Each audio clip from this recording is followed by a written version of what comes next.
In the great clans, hounds are often seen as expendable warriors.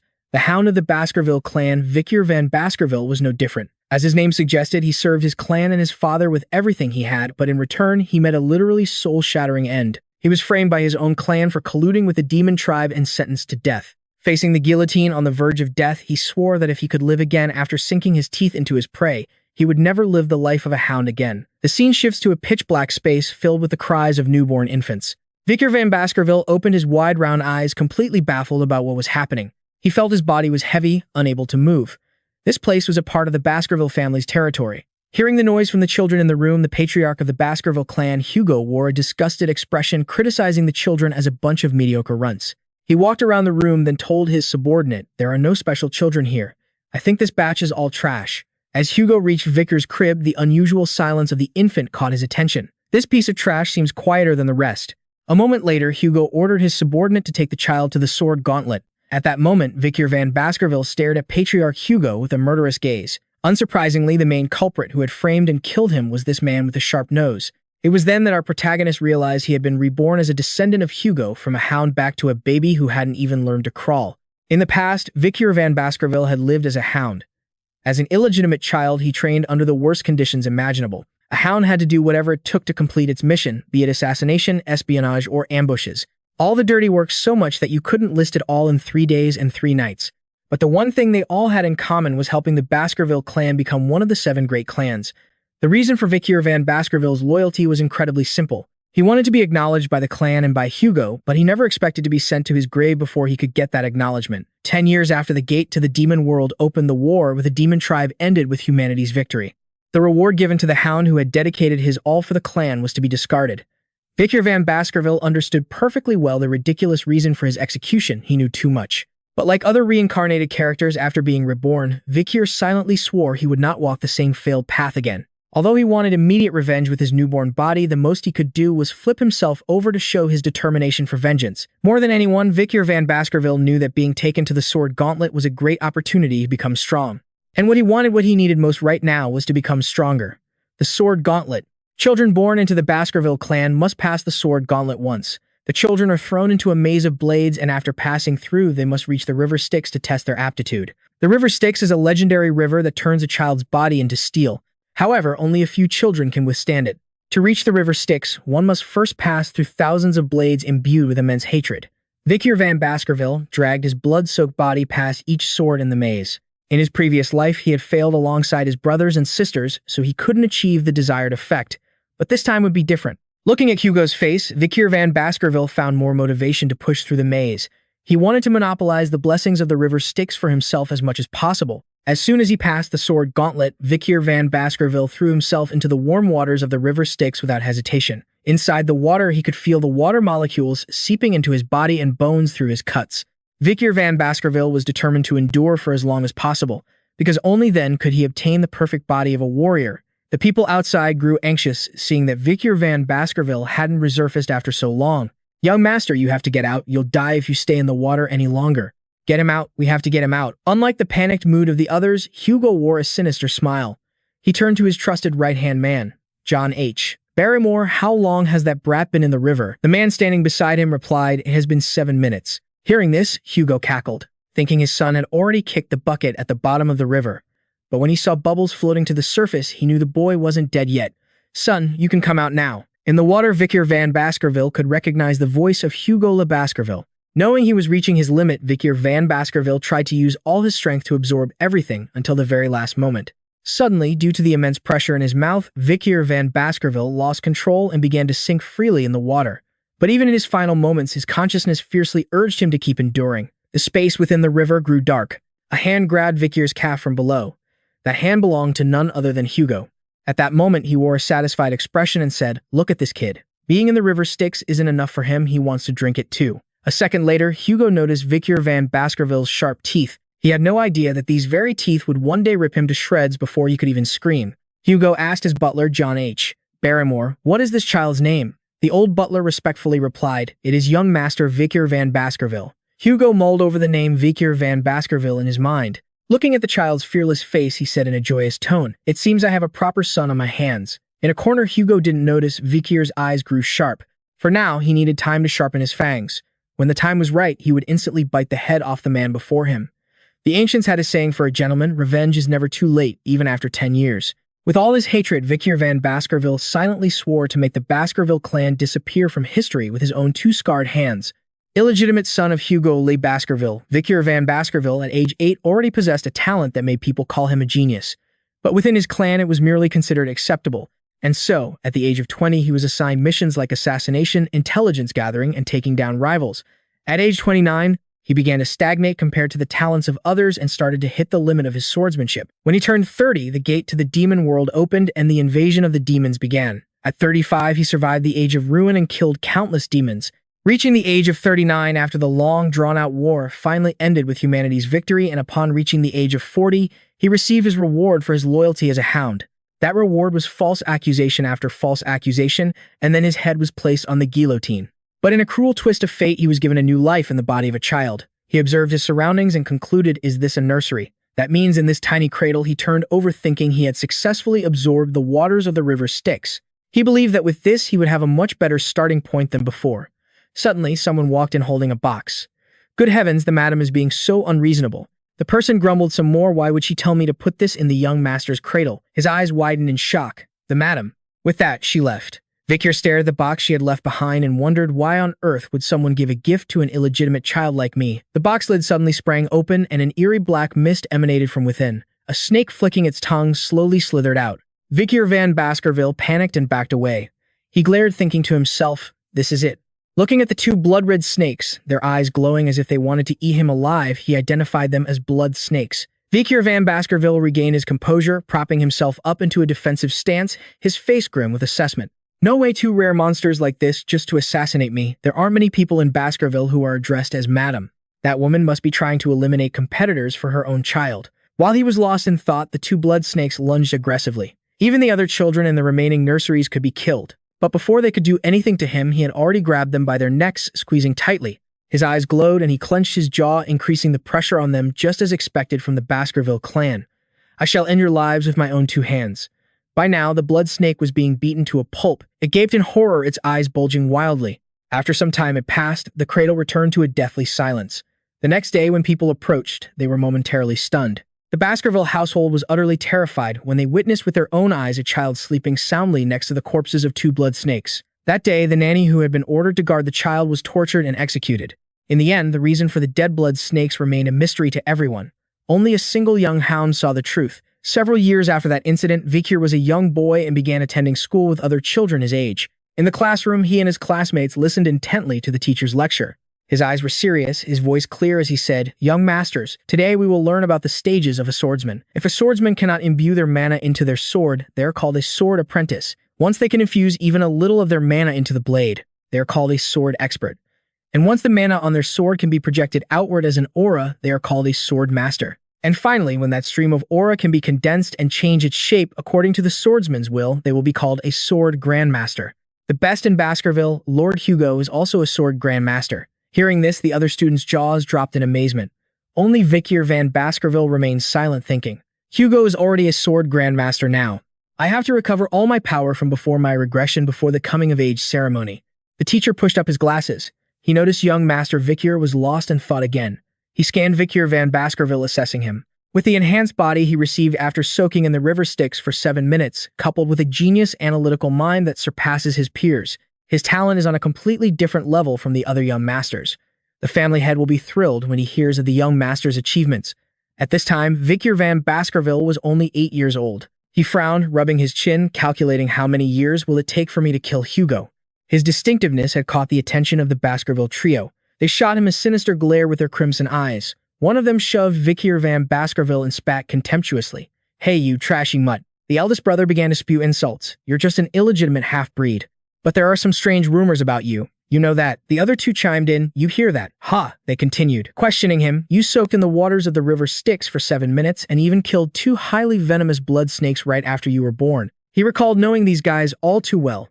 They were the ones who falsely accused me and stabbed me while I was trying to escape. They're known as Hugo Le Baskerville's triplets. They lost their patience and yelled, "Stop playing dumb. Cut it out right now." The 3 of them baselessly cornered him. "I don't think I like you one bit." "Me neither," Vikir calmly calculated. "In even the next 10 years, they will become incredibly annoying enemies for me to face. It's better if I discipline them now to prevent future trouble. Not stopping there, they even pulled out a weapon and aimed it straight at Vikir van Baskerville. Hugo van Baskerville raised an eyebrow and said, after soaking in the waters of the river Styx, the body becomes as hard as tempered steel. It can no longer be harmed by swords or blades. That's what I was told, which means you won't die when I stab you. Right. With that, he turned and signaled his brother. Lo bro. The other one replied, I understand. Hi bro. As soon as he spoke, Lo van Baskerville wordlessly covered Vikir's mouth from behind. You managed to endure 7 minutes in the river Styx. I'll eat my own hand if you can even last for 3 minutes. He wasn't scared in the slightest, his eyes narrowing. I guess what they say is true. He thought children are crueler than adults. I suppose I'll play with him for a bit. A minute later, Hugo van Baskerville and Midbro van Baskerville were still watching the show smugly. There's no way those rumors are true. 3 minutes later, the colors suddenly drained from their faces. He's lasting a long time. A really long time. Too long. 10 minutes later, Hugo van Baskerville and Midbro van Baskerville's jaws dropped in horror. Lobro van Baskerville, who was holding his hand tightly over Vikir's mouth, was also panting. Are the rumors true? The eldest brother ordered, this isn't fun anymore. Let him go. The one next to him agreed. Let him go. Suddenly, a sharp gash streaked across Lobro's hand. He looked at his bleeding palm in terror and screamed in agony. Ah! The other two surrounded Vikir, questioning him. What do you think you're doing? He wiped the blood from the corner of his mouth, his eyes turning red as he asked. Why didn't you just say you'd eat your own hand? They said toughly. Even if you can do that, we're not afraid of you. Not afraid, Lobro trembled, saying something different. Scared, he wailed loudly. My hand's been cut. Hugo van Baskerville turned to reassure him. Calm down, little brother. Let's go have a priest reattach it. Let's go. Vikir's face darkened as he spoke. Who said you could leave? The two cowards immediately pulled out their knives. He gritted his teeth and cursed, you damn bastard. With that, he charged at Vikir van Baskerville like a moth to a flame, boasting, have you forgotten that we're a year older than you? Hugo van Baskerville's eyes narrowed, absolutely furious. By now, Vikir had the tip of his dagger pointed right at Hugo's chest. A cold voice rang out. I think you're the one who's forgotten, dear brother. He stated coldly, this is the house of Baskerville. If you have enough strength and talent, something like age, doesn't matter. Then he turned and grabbed Lobro van Baskerville's arm tightly. A savage smile spread across his face. Shall we play this game to the end, my dear brothers? He grabbed Hugo van Baskerville's wrist and squeezed so hard that the other boy cried out in pain. He uttered casually, in the house of Baskerville, as long as you have strength and talent, age doesn't matter. Vikir van Baskerville growled, his youthful face twisting into a demonic, cruel expression. His insidious words were like a curse. Let's keep playing. Hugo van Baskerville panicked, raw fear etched into his widened eyes. He demanded loudly, are those rumors true? But before he could finish, Vikir raised his fist and punched him square in the face, cutting him off. The other two, Midbro van Baskerville and Lobro van Baskerville, could only stand frozen, their eyes wide with shock, watching their brother collapse, nose broken and bleeding, the whites of his eyes rolling back. Big brother Midbro seethed, his fists clenched aggressively as he squeezed the words through his teeth. You bastard. But Vikir had no interest in listening to his trash talk and charged forward, kicking Midbro van Baskerville right in his foul mouth. Terrified, Lobro van Baskerville collapsed, letting out a meaningless scream. Vikir glanced at him but didn't lay a finger on him. Instead, he offered some comfort. Don't be afraid. You'll all be fine if you're treated promptly, but I won't let any of you leave this room. He bent down and picked up the dagger. And at this rate, you'll be crippled for the rest of your lives. Vikir walked over to Lobro, admiring the dagger as he generously offered. So I'll be merciful and let one of you leave. Lobro van Baskerville hastily asked, really? Then a realization dawned on him and his entire body seemed to wilt. He repeated to himself, let one of us leave. Though beaten to the point they couldn't speak, Hugo and Midbro let out cries of disbelief, their faces showing absolute horror. Vikir remained calm and gentle. That's for you to decide. Then he simply tossed the dagger onto the floor, as if bestowing a gift. It clattered and spun on the ground. Not wanting to waste any more time, Vikir turned to leave, not forgetting to leave them with an ultimatum. I won't wait too long, so decide quickly. As the door slowly closed, his crimson eyes like a demon from hell watched the three hound-like brothers with eager anticipation. He whispered, at least one of you should survive, right? Finally, the door clicked shut, leaving the three stunned brothers staring at the dagger before them. The atmosphere among them shifted instantly, filled with caution, suspicion, and killing intent. Meanwhile, Vikir van Baskerville stood leisurely outside, listening to the sounds of the struggle within, the sounds of them fighting and killing one another to survive. He smirked contemptuously. This was the way of the Baskervilles. The faint light from the gloomy sky struggled to shine through the window. The head butler of the Baskerville family, John H. Barrymore, reported with calm precision. The patriarch had another clash with the Mao family at the Ruby Mine. The Mao family is demanding the Ruby Mine in their territory. Across from him, the man sitting comfortably in his chair replied, there will be an opportunity to discuss it with them soon enough. The Mao family will approach us first. In any case, do you have anything else to report? The butler John paused for a moment before speaking about the most recent midterm evaluation at the children's castle. Young Master Vikir. A flicker of appreciation showed on the man's face as he listened. Is that so? This man was the patriarch of the House of Baskerville, Hugo Le Baskerville. He made a routine inquiry. When is the practical exam? The butler replied respectfully. It will begin in 5 days. The knights guarding the children's castle are preparing for that trip. Hugo understood. Then the children's castle will be completely empty right now. But the butler John called out softly, Patriarch. His expression was a bit worried as he continued. There's something I must report regarding the children's castle. There was a rather large fight among the young masters recently. Hugo was intrigued. A large fight, he asked bluntly. How many died? The butler hesitated slightly. No one died. However, young Master Highbrow Van Baskerville's teeth were completely ruined. Young Master Midbrow Van Baskerville's jaw was caved in, and young Master Lowbrow's left index finger was severed. They have been treated and are recovering, but they have suffered great mental trauma. Hugo fell silent, his voice turning cold. Weren't those three very close? I find it hard to believe they would fight amongst themselves like that. John replied, it's because they fought with another one of their brothers. The one who put the three of them in that state was their younger brother, who was 1 year their junior. The young master who placed first in the exam I just mentioned. Young Master Vikir van Baskerville. Hugo was stunned to hear it. In the ancient opulent hallway under the warm glow of brilliant chandeliers, Vikir van Baskerville stood with perfect posture, his back straight as a rod. The butler, John, stood beside him. Hugo smiled faintly, clasping his hands and speaking in a relaxed, complimentary tone. You've grown a lot. Vikir van Baskerville replied with a bright and cheerful smile. Good afternoon, Patriarch. Hugo repeated, Patriarch. I suppose I am the head of a family. His tone remained light. I heard you crippled the trio from the advanced class. Vikir put on an innocent, thoughtful expression. I heard they already received special treatment. Hugo's face darkened. Beside him, John glanced nervously at the Patriarch, a drop of sweat forming on his cheek. I am not talking about their physical state. I'm talking about how you shattered their spirits, he said, his voice low. Since that day, they've started eating separately and have stopped speaking to one another. Their three-pronged combination attack was a work of art, but because of you, a massive rift has formed between them. Vikir listened in silence, still smiling as shadows fell across his face. Hugo asked, Don't you think you did something wrong? Vikir casually shot back. Wrong. What did I do wrong, he questioned. Did you not turn your own brothers into broken wrecks? Vikir van Baskerville's reply was firm. But I am stronger than them. His reasoning carried an absolute tyrannical logic. Half of his sharp face was cloaked in shadow, only his crimson eyes glowing brightly like blood. How can the strong one be at fault? Uncle Hugo's expression was unreadable. The butler glanced at him nervously. Your brothers came before you arrived and generously forgave you. He asked again, do you still feel no remorse? Vikir looked as if he heard the most ridiculous thing. Forgave me. He remembered a time before his regression. The last child of a doomed family had come to the House of Baskerville to meet Hugo Le Baskerville in person. She had become a nun after all those years, and came to tell him that she forgave him. And after hearing that, Hugo had replied by saying, Vikir's voice grew arrogant and a glint appeared in his eyes. I believe that forgiveness is nothing more than an apology from the weak who cannot take revenge. Hugo cracked a bizarre, crazed smile. He remained self-righteous, believing that might makes right, which also means that being weak is a sin. It seems you understand the Baskerville family motto well. Hugo called out with a slight smirk, John H. Barrymore. He immediately responded, Yes, Patriarch. He waved his hand toward him, ordering, Take him to the food pantry and give this kid whatever he wants to eat. But don't be greedy. Only give him as much as he can carry. Hearing this, Vikir's pale face lit up with joy, his smile shining like the sun. Can I have some chocolate? Thank you, Patriarch. With that, he turned to leave. Suddenly, Hugo called out softly, Son. Vikir van Baskerville froze. His voice was a reminder. The upcoming midterm evaluation, do well. He was a little surprised. Hugo gave a faint smile. And don't lose to anyone from the main house.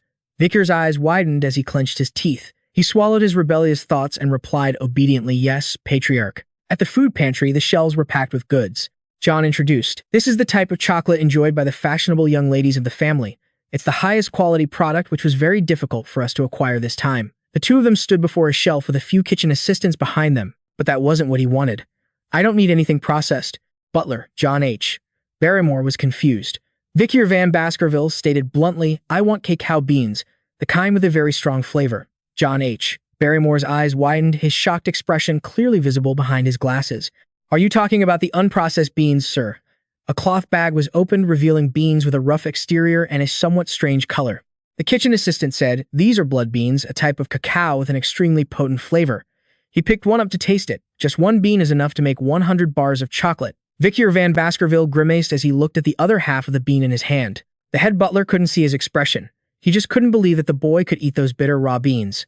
He must really love chocolate. But Vikir's face was as delighted as if he'd struck gold. Young Master Vikir van Baskerville was calculating the patriarch's words to his advantage. He had figured out a method to get as much chocolate as possible within the given parameters.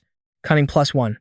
This was a new assessment for Vikir van Baskerville, who still seemed oblivious. The kitchen assistant behind him suggested, "Young master, should we bring these to your room after we've processed them?" He replied, "You don't need to process them, just give them to me." Ignoring their conversation, John was lost in his own slightly surprised thoughts. He adjusted his glasses, thinking to himself, is he just someone with a unique personality? Vikir van Baskerville didn't want the chocolate itself. He wanted the beans. The purpose of these blood beans would become clear during the practical exam 5 days later. In the desolate, gloomy, and windy Endless Valley, the mountain path was rugged and treacherous.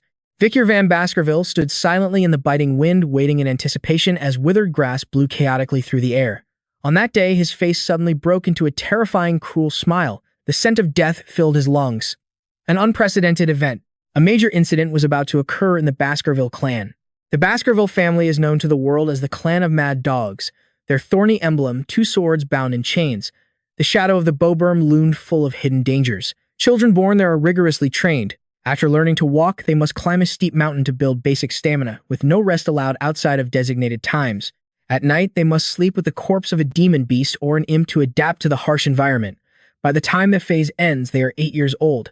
The young hounds must then face evaluations of incredible difficulty. This is why the Baskerville family came to be known as the Clan of Mad Dogs.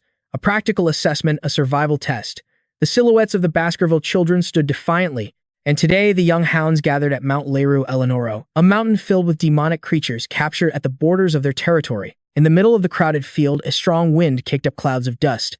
The instructor of the Baskerville clan appeared. Lead hound Pavio van Baskerville, with sharp, deadly eyes, spoke in a low voice. "Young masters, the contents of this practical assessment are quite simple. Survive here for 1 month and hunt powerful demonic beasts." He swung his arm grandly, his tone decisive. "You only need to remember these 2 things. You will be awarded 10 points for successfully saving someone, 30 points for saving them without sustaining serious injury, 50 points for surviving by eliminating another young master, 70 points for hunting a demonic beast and surviving, and 90 points for meeting all the previously mentioned conditions. In addition, a golden badge on their collars glinted as Pavio continued. Stealing another's badge will count as bonus points. 0 points if you die. There is no way to get 100 points. The expressions on all the children's faces grew heavy and tense. "I hope you all remember, Lord Hugo's teachings: lose your edge and you die." He added, "I advise you not to leave the restricted zone, as Mount Leru Elenoro has many dangerous unexplored areas. Therefore, I recommend you stay within the area containing the demonic beasts we have already subjugated. The lead hounds, the guardian knights, will be secretly grading you during the test." Just then, a few kids noticed him and started talking, their faces filled with disbelief. "Isn't that the guy who was submerged in the river Styx for 7 minutes? The kid next to him excitedly added, "There's also a rumor he crushed 2 poisonous snakes in his crib. I heard he also got a perfect score on the written exam." Amidst the gossip and doubt, Vikir van Baskerville's expression remained calm and unreadable. They wondered if he could perform well in the practical assessment. Ignoring them, Vikir van Baskerville's mind was buzzing. He curled the corner of his lip, a cheerful glint in his eyes. Mount Leru Elenoro. It's been a while. The 3 hound brothers all turned away, determined to remain silent, their faces showing apprehension and worry. Instructor Pavio nonchalantly raised a small bell in his hand. "This bell will signal the start of the assessment. I pray for your success." As he finished speaking, he rang it. The bell chimed, and in an instant, all the children vanished with a whoosh, leaving only a turbulent gust of wind. One of them excitedly calculated to himself, "I need to secure an advantageous position first. Then I'll head to that noteworthy spot from last year's exam." Behind him, a few others tailed him. Those kids all had their own schemes. There's no rule that says you have to survive alone. We'll just follow him and leech off his points. The 3 hound brothers set off in the same direction, but there was already internal strife among them. Highbrow habitually ordered the others to guard the area up ahead. Midbrow glared at him, hissing through clenched teeth, "Don't you order me around." Lowbrow van Baskerville shot them an annoyed glance. "I'll do it myself. Just focus on yourselves." Pavio van Baskerville, holding a cigarette, glanced around nonchalantly and asked, "Has it started yet?" He closed his eyes slightly, taking a drag from his cigarette, thinking to himself, "This exam doesn't encourage killing others. It's not forbidden, but it's simply not encouraged. Since you get points deducted for killing, they'll all try their best to avoid killing anyone with their own hands." Pavio van Baskerville accepted this calmly. Well, with a few watchdogs keeping an eye on things, deaths will probably be kept to a minimum. Elsewhere, an observer hiding behind a tree watched him go deeper into the woods, fiddling with a branch in his hand, and wondered to himself in confusion. This is near the unexplored region. How far does he plan on going? Young Master Vikir. He's a genius who has shown outstanding skills since he was a child. I'm looking forward to seeing what he'll show me. Arriving in front of an ancient tree so withered it didn't have a single leaf, Vikir van Baskerville felt a bit skeptical. Is it around here? He pointed the branch at the ground. This soil should be soft enough. Vikir chuckled softly. Well, I've decided on my new home for the time being. He stretched his arms comfortably. It's time I enjoyed my vacation, don't you think? The observer's eyes widened in shock. A vacation. And so the following days were a series of baffling actions. While he was diligently gathering wood, the other kids were busy beating the crap out of each other. While he was exhaustedly digging a hole, the other kids were desperately hunting monsters. Vikir van Baskerville just lay leisurely under a temporary shelter he had built. The observer watched until he felt like an idiot. He was getting frustrated. All he's done is sleep and take days to dig a single hole. Other than that, he's only hunted for food and gathered firewood. He was still just sitting by the fire. Is he just planning to hide here and kill time? The observer was about to roll his eyes back, recalling some rumors he heard. He's supposed to be a genius, right? Maybe I don't need to watch him since he clearly isn't planning on running away. With that thought, he decided to hell with it and left. Vikir van Baskerville, who had been feigning ignorance just a moment before, glanced contemptuously in the direction the man had left. He's finally gone. He looked at the intensely burning bonfire. He couldn't help but let out a leisurely sigh. Camping brings back some memories. He recalled in his previous life, one of his subordinates had once given him a tip, sir. Cacao beans are the best for removing the gamey smell of meat, especially the concentrated blood beans. Vikir van Baskerville coolly opened his hand, letting several blood bean seeds fall into the red flames. Watching the gray smoke billow up, he said to himself, the obstacles are gone and my preparations are complete. Shall I begin my hunt? Vikir van Baskerville gave a faint smile. Far from him, at the bottom of several pits dug into the ground, stood countless sharp, densely packed stakes. A few days later, in an area surrounded by an iron fence with a dangerous skull sign hanging on it inside an unexplored region, Vikir van Baskerville quietly entered. The path was narrow and the landscape was wild and untouched. He glanced around thinking, they call this an unexplored region, but this was all my backyard back when I was a scout. Vikir van Baskerville suddenly caught a faint scent in the air, a burning smell that stung his nose. Something flammable. What's that? Burning droppings. Before he could get a clear look, he keenly heard a rustling sound nearby. Not far away, a strange lump was burning brightly. Vikir van Baskerville's voice was full of anticipation. I found it. There's only one demon beast around here that produces this kind of excrement. A hellhound suddenly appeared, its mouth spewing flames as it let out a threatening growl. He smiled, looking up at it. I got sick of these things back in my scouting days, but seeing one now is a welcome sight. The hellhound, a demon beast resembling a pit bull, was wreathed in arrogant red flames. It stood on a high rock, staring down at him. It growled the magic stone in its throat, burning hot as it unleashed a fiery breath as intense as its gaze. The hellhound. Danger level B+. Size 3 meters. Location Mount LaRue A, Leno 2nd Ridge. A dog that carries hell in its mouth. It is a creature that brings disaster to those who encounter it. Even a single bite brings a lingering death. The sulfur fire it spews from its eyes and mouth comes from the deepest pits of tar-filled hell and cannot be extinguished until its designated fuel life is completely consumed. Before Vikir van Baskerville stood the hellhound clad in crimson hellfire. He knew these demonic creatures, these hellhounds were covered in the flames of hell. Before I regressed, I could only take on one of these when I was 18 years old. So naturally a head-on fight would be too much for me as an 8-year-old. But he wore a confident smile as he thought. However, I know a way for a child to defeat a hellhound. The two charged at each other. Vikir silently recalled the hellhound's first weakness. The moment the hellhound lunged, Vikir was clear-headed enough to slide across the ground, successfully dodging its direct charge.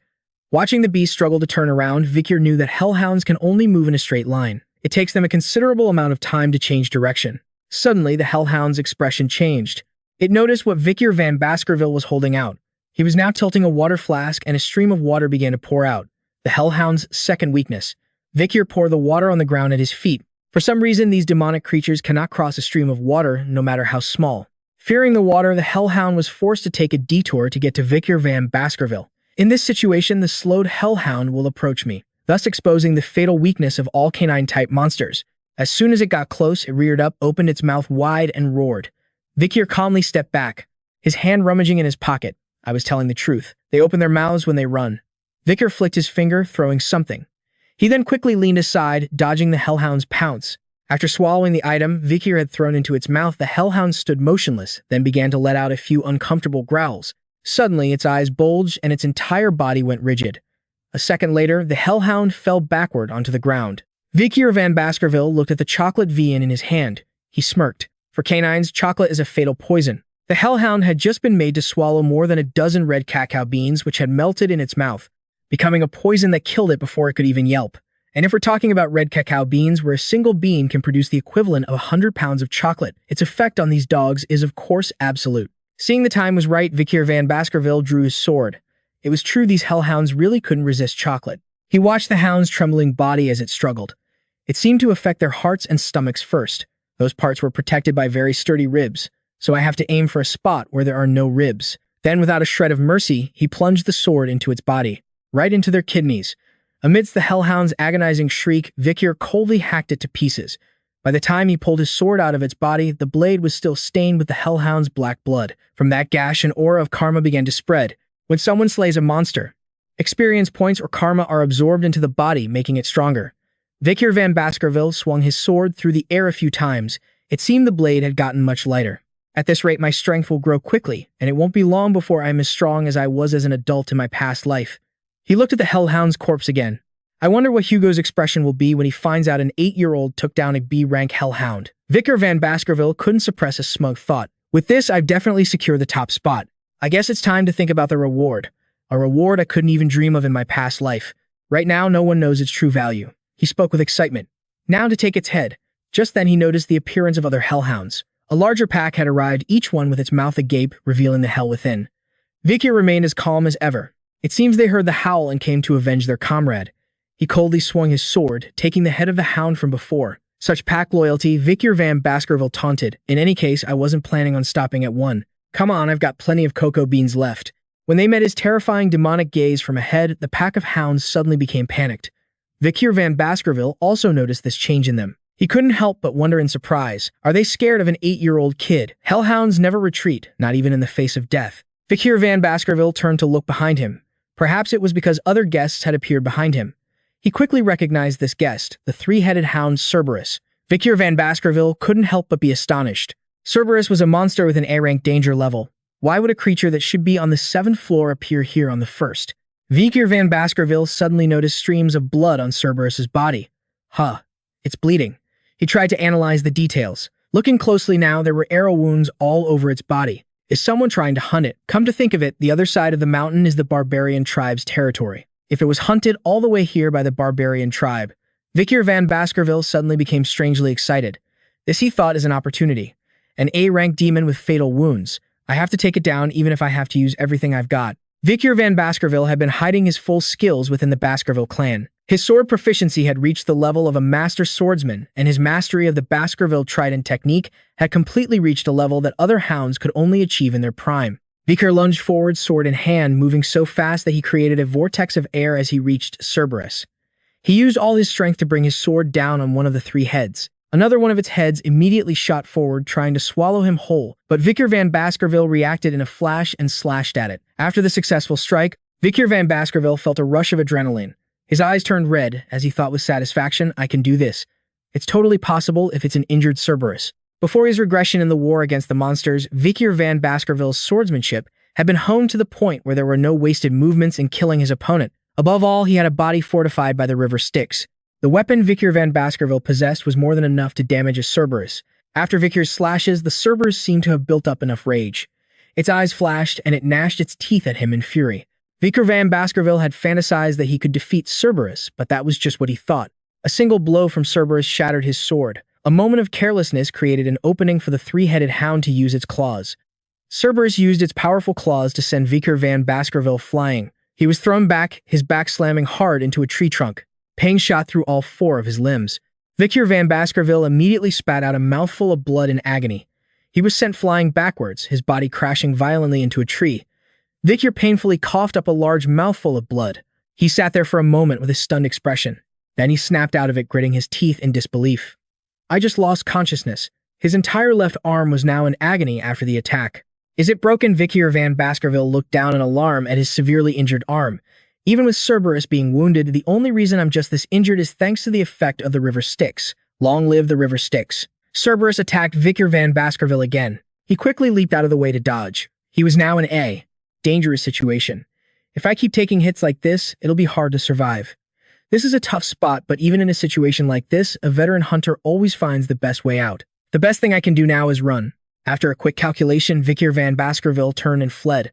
If it weren't injured, it would have already caught and torn me to shreds. I guess I should thank those barbarians on the mountain. Beyond that fence is the boundary. If I can make it there, I'll succeed. But if I'm caught before, then I'm dead. The Cerberus furiously chased Vikir van Baskerville through the dark forest. Vikir sprinted at full speed. Where is it? It has to be around here. Reaching the designated spot, he exclaimed, "Found it." He pushed himself to run even faster. Just a little more, a little more. Cerberus continued to chase closely behind Vikir van Baskerville. Almost there. Now he stomped 1 foot hard onto the ground.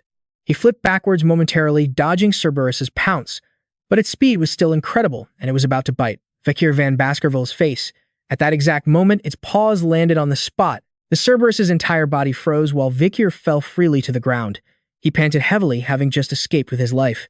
Looking at the Cerberus roaring in agony, he exclaimed in his mind, "Welcome to the bed of swords, Cerberus." Who would have thought the trap I set for the Hellhound pack would end up catching a Cerberus? Just like the Hellhounds, Cerberus is also a dog. The blood bean essence, I coated the spearheads with axe as a poison. Model. Vikir van Baskerville stood up and confidently picked up a wooden stick. I guess a high-level demonic beast won't die in one hit, huh? As he finished speaking, he threw the wooden stick like a javelin. The powerful projectile shot straight towards the Cerberus, which was frozen to the spot. Its 2 eyes glowed brightly as it howled even more crazily in pain. Vikir calmly watched its condition, counting the time in his head. 1, 2, 3, 4. The Cerberus was still struggling to break free. It was covered in blood. It growled angrily and advanced towards Vikir van Baskerville. He just kept counting. 5, 6, 7. By then, the Cerberus had reached Vikir, but its entire body was already trembling. Suddenly, a stream of fluid gushed from the corner of its mouth and its body began to go limp and collapse. Only then did Vikir let out a sigh of relief as he looked down. The Cerberus now lay flat in a pool of its own blood. Vikir van Baskerville remarked, "Exactly 7 steps. The rumors were true. The wooden spear I just threw was a bit different. A single prick from it, and you can't even take 7 steps. The spear was coated in the poison of a blood serpent. Good thing I saved it from when I was a kid. I can feel the energy. Looks like all 3 heads are dead. Now how do I carry this thing away? The cause of the Cerberus's death is obvious, so the Guardian Knights will probably suspect me soon. But first there's something I need to do." He then began to calculate seriously. A Cerberus is a gatekeeper-type monster that likes to protect its territory. There must be a dungeon around here. Dungeons, strange places full of treasure and sometimes home to powerful demonic beasts. It's possible the dungeon is empty now that its guardian is gone. If I disguise myself with the Cerberus's scent, I can avoid confronting most of the monsters. Loam dry leaves, broken branches, footprints, and leftover saliva. I'll follow these tracks back. After rubbing the substances on himself, Vikir started heading towards the dungeon. A short while later, he arrived before a pitch-black dungeon entrance. This is it. This is the dungeon the Cerberus was guarding. Vikir van Baskerville stepped inside cautiously. I remember coming here before my regression. I discovered it 10 years later, but it was empty back then. But it's different now. Mixed in with the smell of rot, I can smell mana. This place has definitely been untouched. Looking at the dark and terrifying space, he had to admit, the light doesn't reach the end of the path. It seems deeper than I thought. Vikir's expression turned to one of excitement. His red pupils glowing, he strode confidently forward. I wonder what treasures are waiting for me in here. Vikir entered the dungeon with his head held high. As he walked, he observed the red veins on the walls. There are quite a few ruby veins in many places along this wall. It seems this place is connected to the Red Fang Mountains, a branch of the Red and Black Mountain Range. Suddenly, at the end of his vision, a stream of light appeared. Vikir van Baskerville couldn't help but gasp. That light must be coming from inside the dungeon. Vikir van Baskerville cautiously raised a hand to shield his eyes. A moment later, he stepped into a room containing a large, mysterious, glowing ruby. Vikir quickly walked toward the light, speculating. It's glowing inside the dungeon. It must be an artifact that radiates light by absorbing mana and channeling it into the ruby. Suddenly, he seemed to notice something else. It was a dry, decaying skeleton sitting up in the position it had died in. Vikir wondered, did someone come here before me? He then knelt to observe the skeleton. It had injuries all over its body as if it had been hacked at wildly with a blade. The blood had long since dried. Looks like it's been a while. Suddenly, he picked up a piece of paper. The contents read, "At this moment, my name is no longer important, so it can be anything. I will call myself Cain. I see no need to sully this clean paper with my real name." Reading this, Vikir van Baskerville noted, this style of writing has been passed down in the Baskerville clan for generations. Could this person also be a member of the Baskerville family? The note continued. I am writing this down because I want those who come after me to not make the same mistake I did. Family legend has it that this place is an ancient dungeon and my brother Abel stumbled upon it. We tried countless times to explore this dungeon. We defeated countless monsters and reached this stone chamber where we encountered an ultimate riddle. And this riddle held us back for a very, very long time. For 3 whole years. After reading this, Vikir van Baskerville had to admit 3 years. They must have really coveted the treasure inside. This ultimate riddle must be somewhere in this chamber. Could it be this? He then turned his gaze to the large ruby before him. What enters as 1 becomes 2 inside and can only leave when it is 1 again. The note went on. With our limited understanding of riddles, my brother and I, we thought long and hard, and we both came to the same conclusion. We are twins. When we were in our mother's womb, we were 1. But when we were born, we were separated into 2. Does that mean only one of us can leave with the treasure we obtain? Is that right? It also means that after a long and fierce battle, I killed my own brother. Now there is only 1 person left in this place, but even so, nothing has changed here. The 2 of us are now 1, but I still receive nothing. I killed my brother. I killed him. I killed him. After this immense regret, I decided to leave this place. If anyone is brave enough to make it here, I want to tell you something. Leave this place immediately. All this place does is drive people mad with greed. There is nothing to take from this monstrous cave. After reading, Vikir van Baskerville pondered the man's final words. So in short, what he's saying is that even after overcoming everything to get here, there's no reward. But I'm not a twin. I'm not a twin. The riddle presented remains the same. This means Cain and Abel interpreted it incorrectly.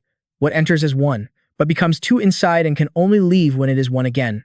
What could that be referring to? Think. A dungeon that cannot be explored does not exist. Vikir seriously observed his surroundings once more, and then he seemed to discover something on the skeleton. Himph. He looked down at the twisted and deformed skeleton. Vikir muttered in a low voice, "It can't be, so that's what it is." He turned toward the large ruby. Cain and Abel were just unlucky brothers. Because there were 2 of them, they were trapped by their own circumstances and couldn't solve the riddle. The dark tunnel contrasts with the brightly lit stone chamber. The answer to the riddle is the dungeon itself. When we enter, we are 1 with the dark tunnel. But the moment we reach this place, we become 2 because of the light from the ruby. So then, let's make it dark again. The final area of the chamber will be opened. Then Vikir van Baskerville decisively punched the ruby, shattering it. The ruby quickly shattered into tiny pieces. Vikir van Baskerville thought confidently, "The answer is my shadow." At that moment, the fragments of the ruby began to converge. Then they started to emit a faint light. That light shone down, revealing movements appearing before Vikir's eyes as his expression grew excited. So this is what those 2 brothers fought to the death for. Could this be the holy relic of the demon's den? Before him now was a mysterious sword. A sinister demonic power that was no joke emanated from it. Below the stone pedestal was a line of strange characters with a message. "Only the blood of the Baskerville clan can draw Beelzebub." Vikir exclaimed in shock, "This is Beelzebub. How can a holy relic like this be found here?" I remember seeing an illustration of this sword in a mythology book I read in my past life, the gluttonous demon fly Beelzebub. Ancient mythology never mentioned the great demons that had taken over the land, but there were a total of 7 calamities corresponding to the 7 deadly sins. To stop those 7 calamities, the leaders of the 7 great families stood up to fight each of the demons of the 7 deadly sins. At that time, the demon the Baskerville clan faced was the gluttonous demon fly Beelzebub. And since then, what remained of Beelzebub had been sealed within the Baskerville clan's territory. And the demonic energy that Beelzebub released attracted monsters. Or at least that's what the myths said, but nobody believed it. However, that legend was true. In the future, this sword falls into the hands of a demon and brings death to countless human warriors on the battlefield. Vikir van Baskerville quickly moved to grab the sword's hilt, but in this life, the same thing won't happen again. After all, it belongs to me now. But as soon as his hand touched it, a shocking wave of power erupted. He looked down in horror at his hand, which was emitting a terrifying dark aura. Instantly, a bizarre wound opened on the back of his hand, then it transformed, forming strange slashes. Immediately after, another surge of power burst forth and a sharp blade sprouted from his hand. That blade was connected to his arm. A sword crystallized from the remains of a demon's scripture. Obtaining Beelzebub is truly beyond my expectations. I wonder how much stronger I'll become in this life. I can't wait to find out. Then Vikir van Baskerville looked around. There's nothing else to take here, should I go back? Suddenly, his expression turned grave. The space around him seemed to distort and his body collapsed weakly. Vikir van Baskerville gritted his teeth in alarm. What is this dizziness? No, is this hunger? Vikir looked down at his grotesque hand. Is it telling me to feed it? A moment later, he walked out of the dungeon gate, clutching his starving stomach. He was still in a daze, horrified. This insane appetite feels like my stomach is being torn apart. My sense of smell seems sharper than usual because of the hunger. Something smells amazing. Instantly, the strange growth on his hand began to point in one direction, dragging Vikir along with it. Vikir asked it, "Are you trying to tell me there's something edible over there?" It was the corpse of the three-headed hellhound he had killed earlier. The thing quickly latched onto the corpse and began to suck greedily. Vikir's expression finally eased a bit. "The blood flowing through Beelzebub makes my stomach feel alive again. I guess it's been hungry for a long time. The withered trees and barren land. It must all be because of Beelzebub's insane hunger. How much do I have to feed it to satisfy it?" A moment later, the gluttonous demon Beelzebub finally retracted its feeding tube. Suddenly, a notification window appeared. Beelzebub's hunger. Slot 1 blood of the BC plus three-headed hellhound. Slot 2 empty. Slot 3 empty. Vikir van Baskerville exclaimed in amazement. "This is Beelzebub's unique skill, Beelzebub's hunger. I've heard it can turn an opponent's skills into its own. It can absorb an infinite number of skills, and those who are absorbed are completely annihilated. But I guess there's a limit to how many skills I can absorb since this is just a corpse." The hellhound's blood skill makes even the smallest scratch bleed. A horrifying amount. Vikir quickly had an idea. "Wait a minute. If I can take that skill." He stared down at the Cerberus's corpse. Suddenly, on his hand, the gluttonous demon Beelzebub emerged again with a powerful aura. Vikir panicked. "Wait, hold on." He scratched his head helplessly and said, "You can't eat it all. It'll be hard to explain when they inspect it later if the corpse is too damaged." Then he fell silent, listening to the slurping sounds. After a moment, unable to stand it any longer, he smacked it. "Stop." At that moment, notifications appeared. "Burn Hellhound's blood rapid regeneration." Vikir exclaimed, "Rapid regeneration." It ate the brown rat's corpse under the Cerberus too, but obtaining the incineration ability from Cerberus was a huge gain. With the skill I absorbed from the Hellhound, a person would die if they were hit by it. The sensation is even more horrific than being burned alive. I've already prepared the monster for the practical exam, so I just need to relax until the evaluation is over. The young hounds of Baskerville returned after completing the practical evaluation. The assessment continued afterward, and the corpses of the monsters that the young hounds captured were made into shields, swords, and necklaces, and returned as spoils of war. And one of the monster corpses, a young hound brought back, shocked all the Baskervilles there. The head of the family, now sweating profusely, asked again, "Who caught what?" The old man with glasses read the results again. Young Master Vikir van Baskerville, age 8, happened to pass through an unexplored area during the exam and hunted a Cerberus, an A+ ranked dangerous monster. The family head had to ask one more time just to be sure. "Are you talking about the Cerberus, the three-headed dog that was highly rated by our night guards when we faced it?" The old man replied. "I was informed that it had been previously injured by the barbarian tribes and had been poisoned." The family head wondered what kind of poison was strong enough to take down a Cerberus and how in the world did it get poisoned. The old man recounted, There was nothing else recorded in the hunting log. I tried to ask the young master about it, but he said he was tired and returned to the dormitory so." Hearing this, the head of the family rubbed his chin with interest. "This kid is pretty sharp. Knowledge is power and power is value." The old man then continued, "To be honest, I'm also very surprised to think that a talent like him came from the Van line and not the Law or Le lines." The head of the family then said, "You don't understand me," which confused the old man. "Forgive me." The family head smiled and explained, "I am different from the previous heads of this family. I don't care about bloodlines when I'm raising a hound. It doesn't matter to me if it's from a royal family or the gutter. All I care about is talent and determination. I'm telling you, even the weak can come from good bloodlines and vice versa. Do you understand what I'm saying?" The old man thought to himself. He's still sharp when it comes to the second son training in that secluded place. Then he replied, "My apologies." The head of the house immediately gave an order. "It's nothing, but I need something to improve my mood. Bring that kid here." The butler quickly replied, "I will call for young Master Vikir van Baskerville." At that moment, Vikir was standing there with a pleasant smile. The head of the house questioned him sternly. "I heard you killed a Cerberus during the practical exam. How did you manage that?" Vikir answered confidently, "I killed it by feeding it chocolate." This left the man bewildered. "Chocolate," Vikir explained. "It's actually a deadly poison to hellhounds." The head of the house replied, "I see. So that's why you requested chocolate." He answered, "Yes." The butler, standing to the side, sighed inwardly. They just jumped straight to questions and answers without even a simple greeting. Is this really supposed to be a father-son conversation? But then the head of the house's tone turned cold as he interrogated him. "I heard you didn't answer him properly when he asked about the hunt." "Why is that?" Vikir van Baskerville replied nonchalantly. "Because he is not my master." The head of the house asked again, then "Who is Vikir?" answered frankly. "Since I am a member of this house, the head of the house is my master. Who else could it be?" Hearing this, the man broke into a satisfied smile. "You've learned your lesson well. As a reward, the corpse of the creature you captured will be yours, and because you ranked first, I will grant you one wish." Upon hearing this, Vikir van Baskerville's expression turned serious, and he clenched his fists, thinking to himself, "I've been waiting for this. With this, I can get what I want." He quickly stated his wish, "I wish to enter the Grand Library of Holy Tomes."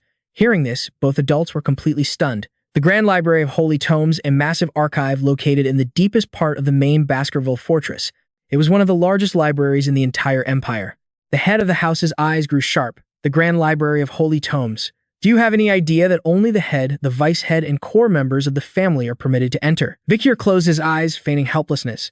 If I am not allowed, then I will withdraw my request. But inwardly, he was already scheming. I guess I'll have no choice but to sneak in later. But to his utter astonishment, the head of the house replied, "You may enter." He continued cheerfully. "In the deepest part of the library, I want you to read the Baskerville sword style. The 6th Fang. It's located in the 6th restricted area." Vikir van Baskerville murmured to himself, "The Baskerville sword style. The 6th Fang." His expression was one of complete shock. Hugo is allowing an illegitimate child to read that sword style. There has never been a case where an illegitimate child, marked with the middle name Van, was allowed to read anything beyond the 4th Fang. I shouldn't get this excited. In the end, it's only the 6th Fang. Hugo has currently mastered up to the 7th Fang. In my previous life, he managed to display up to the 9th Fang. I still haven't forgotten the scorn I received for being Hugo's illegitimate son. In this life, I will surpass Hugo, because I can obtain the sword scripture that contains the true pure essence of the Baskerville style. It was discovered much later in my past life and was written by the very first family head. You who eradicated the 7 calamities. You will be the one to give me that sword scripture. And Hugo Le Baskerville, you will be the one to hand it to me. Then Hugo leaned on his hand, a look of dangerous anticipation on his face. I'm looking forward to it. Good luck. Vikir bowed deeply. Thank you, sir. I will do my best to live up to your expectations. Inwardly, he schemed, and you'll have no idea of the true value of what you've given me. Outside the door now stood 2 very stern-looking guards. Vikir van Baskerville soon appeared there. Standing in the middle of the hall, he exclaimed, "The Grand Library of Holy Tomes. This is the first time I've ever seen it with my own eyes." Vikir began to run his hand over the precious books. The Iron Fang Severing Technique, the Demonic Pulverizing Fang, the Penetrating Fang Technique, the Twin Piercing Panther Fang, the Grinding Fang Technique. All the scriptures containing the sword techniques I wanted to learn before I regressed. They're all here. In the Baskerville family, no matter how much mana an illegitimate child possessed, they were forbidden from learning any sword style beyond the 4th Fang. This was an internal policy of the family to ensure that the pawns, who were destined to be hunting dogs, could never bear their fangs at the true descendants of the family. A short while later, Vikir van Baskerville found a book locked with a chain. Is this it? He was holding the key. I can't believe that bastard Hugo would recommend a 9th Fang technique for me. Before I regress, I couldn't have even dreamed of doing this. But since he gave me the key, I'm sure Hugo has already permitted it. It's because he thinks it's impossible for an 8-year-old kid to memorize this in just one day. After that thought, Vikir van Baskerville unlocked the chain and took out the book to read. However, before I regressed, I studied the theories and principles behind the sword fangs from the 1st to the 4th like a complete madman. It was to the point where I could accurately predict the principles behind the 5th Fang, which I had never even learned before. After laying the foundation of the 4th Fang, I once had to shatter my mana circuits, which is precisely why I could never use the 5th Fang. The Baskerville sword style. Each level is classified by the number of fangs. So level 1 is 1 Fang, level 2 is 2 Fangs. It's characterized by a deep crimson aura that runs along the blade as the fangs appear. Vikir happily flipped through the pages. I don't care about the 6th Fang. I came here today with a different goal.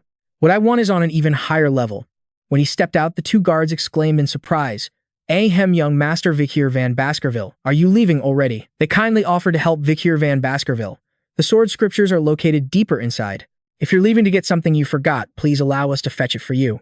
He just answered confidently, "I'm finished here." The guard was shocked. "Finish already. You can still read more before you go." Vikir smiled and said, "I was planning to browse a few more scriptures before leaving, so just ignore me and get back to your duties." With that, he headed for the stairs, while the 2 guards turned and whispered to each other. There's nothing over there but a bunch of miscellaneous junk scriptures. If it were me, I'd be reading the ones stored deep inside. Does he not understand their value because he's so young? Vikir van Baskerville heard everything but just thought to himself, think whatever you want. There's no way you'd ever know that among that pile of dusty miscellaneous junk is a treasure waiting to be discovered. Vikir van Baskerville walked through the dark space searching. He quickly found what he was looking for on a miscellaneous bookshelf. Found it. The book he picked up was titled The Hidden Fang. Vikir was overjoyed. The Hidden Fang. This is it. This has to be it. A simple scripture about the first Fang that not even the children of the Baskerville clan would bother to read. That's because all the pages in the middle of the scripture had been torn out. No wonder it was classified as a low-grade, nonsensical scripture. However, I know the true value of this book. His expression became incredibly excited. Before I regressed, the pack of hounds I was a part of found a strange holy relic on the border of that dark mountain peak. It was a piece of paper about swordsmanship, a page torn from a sacred scripture.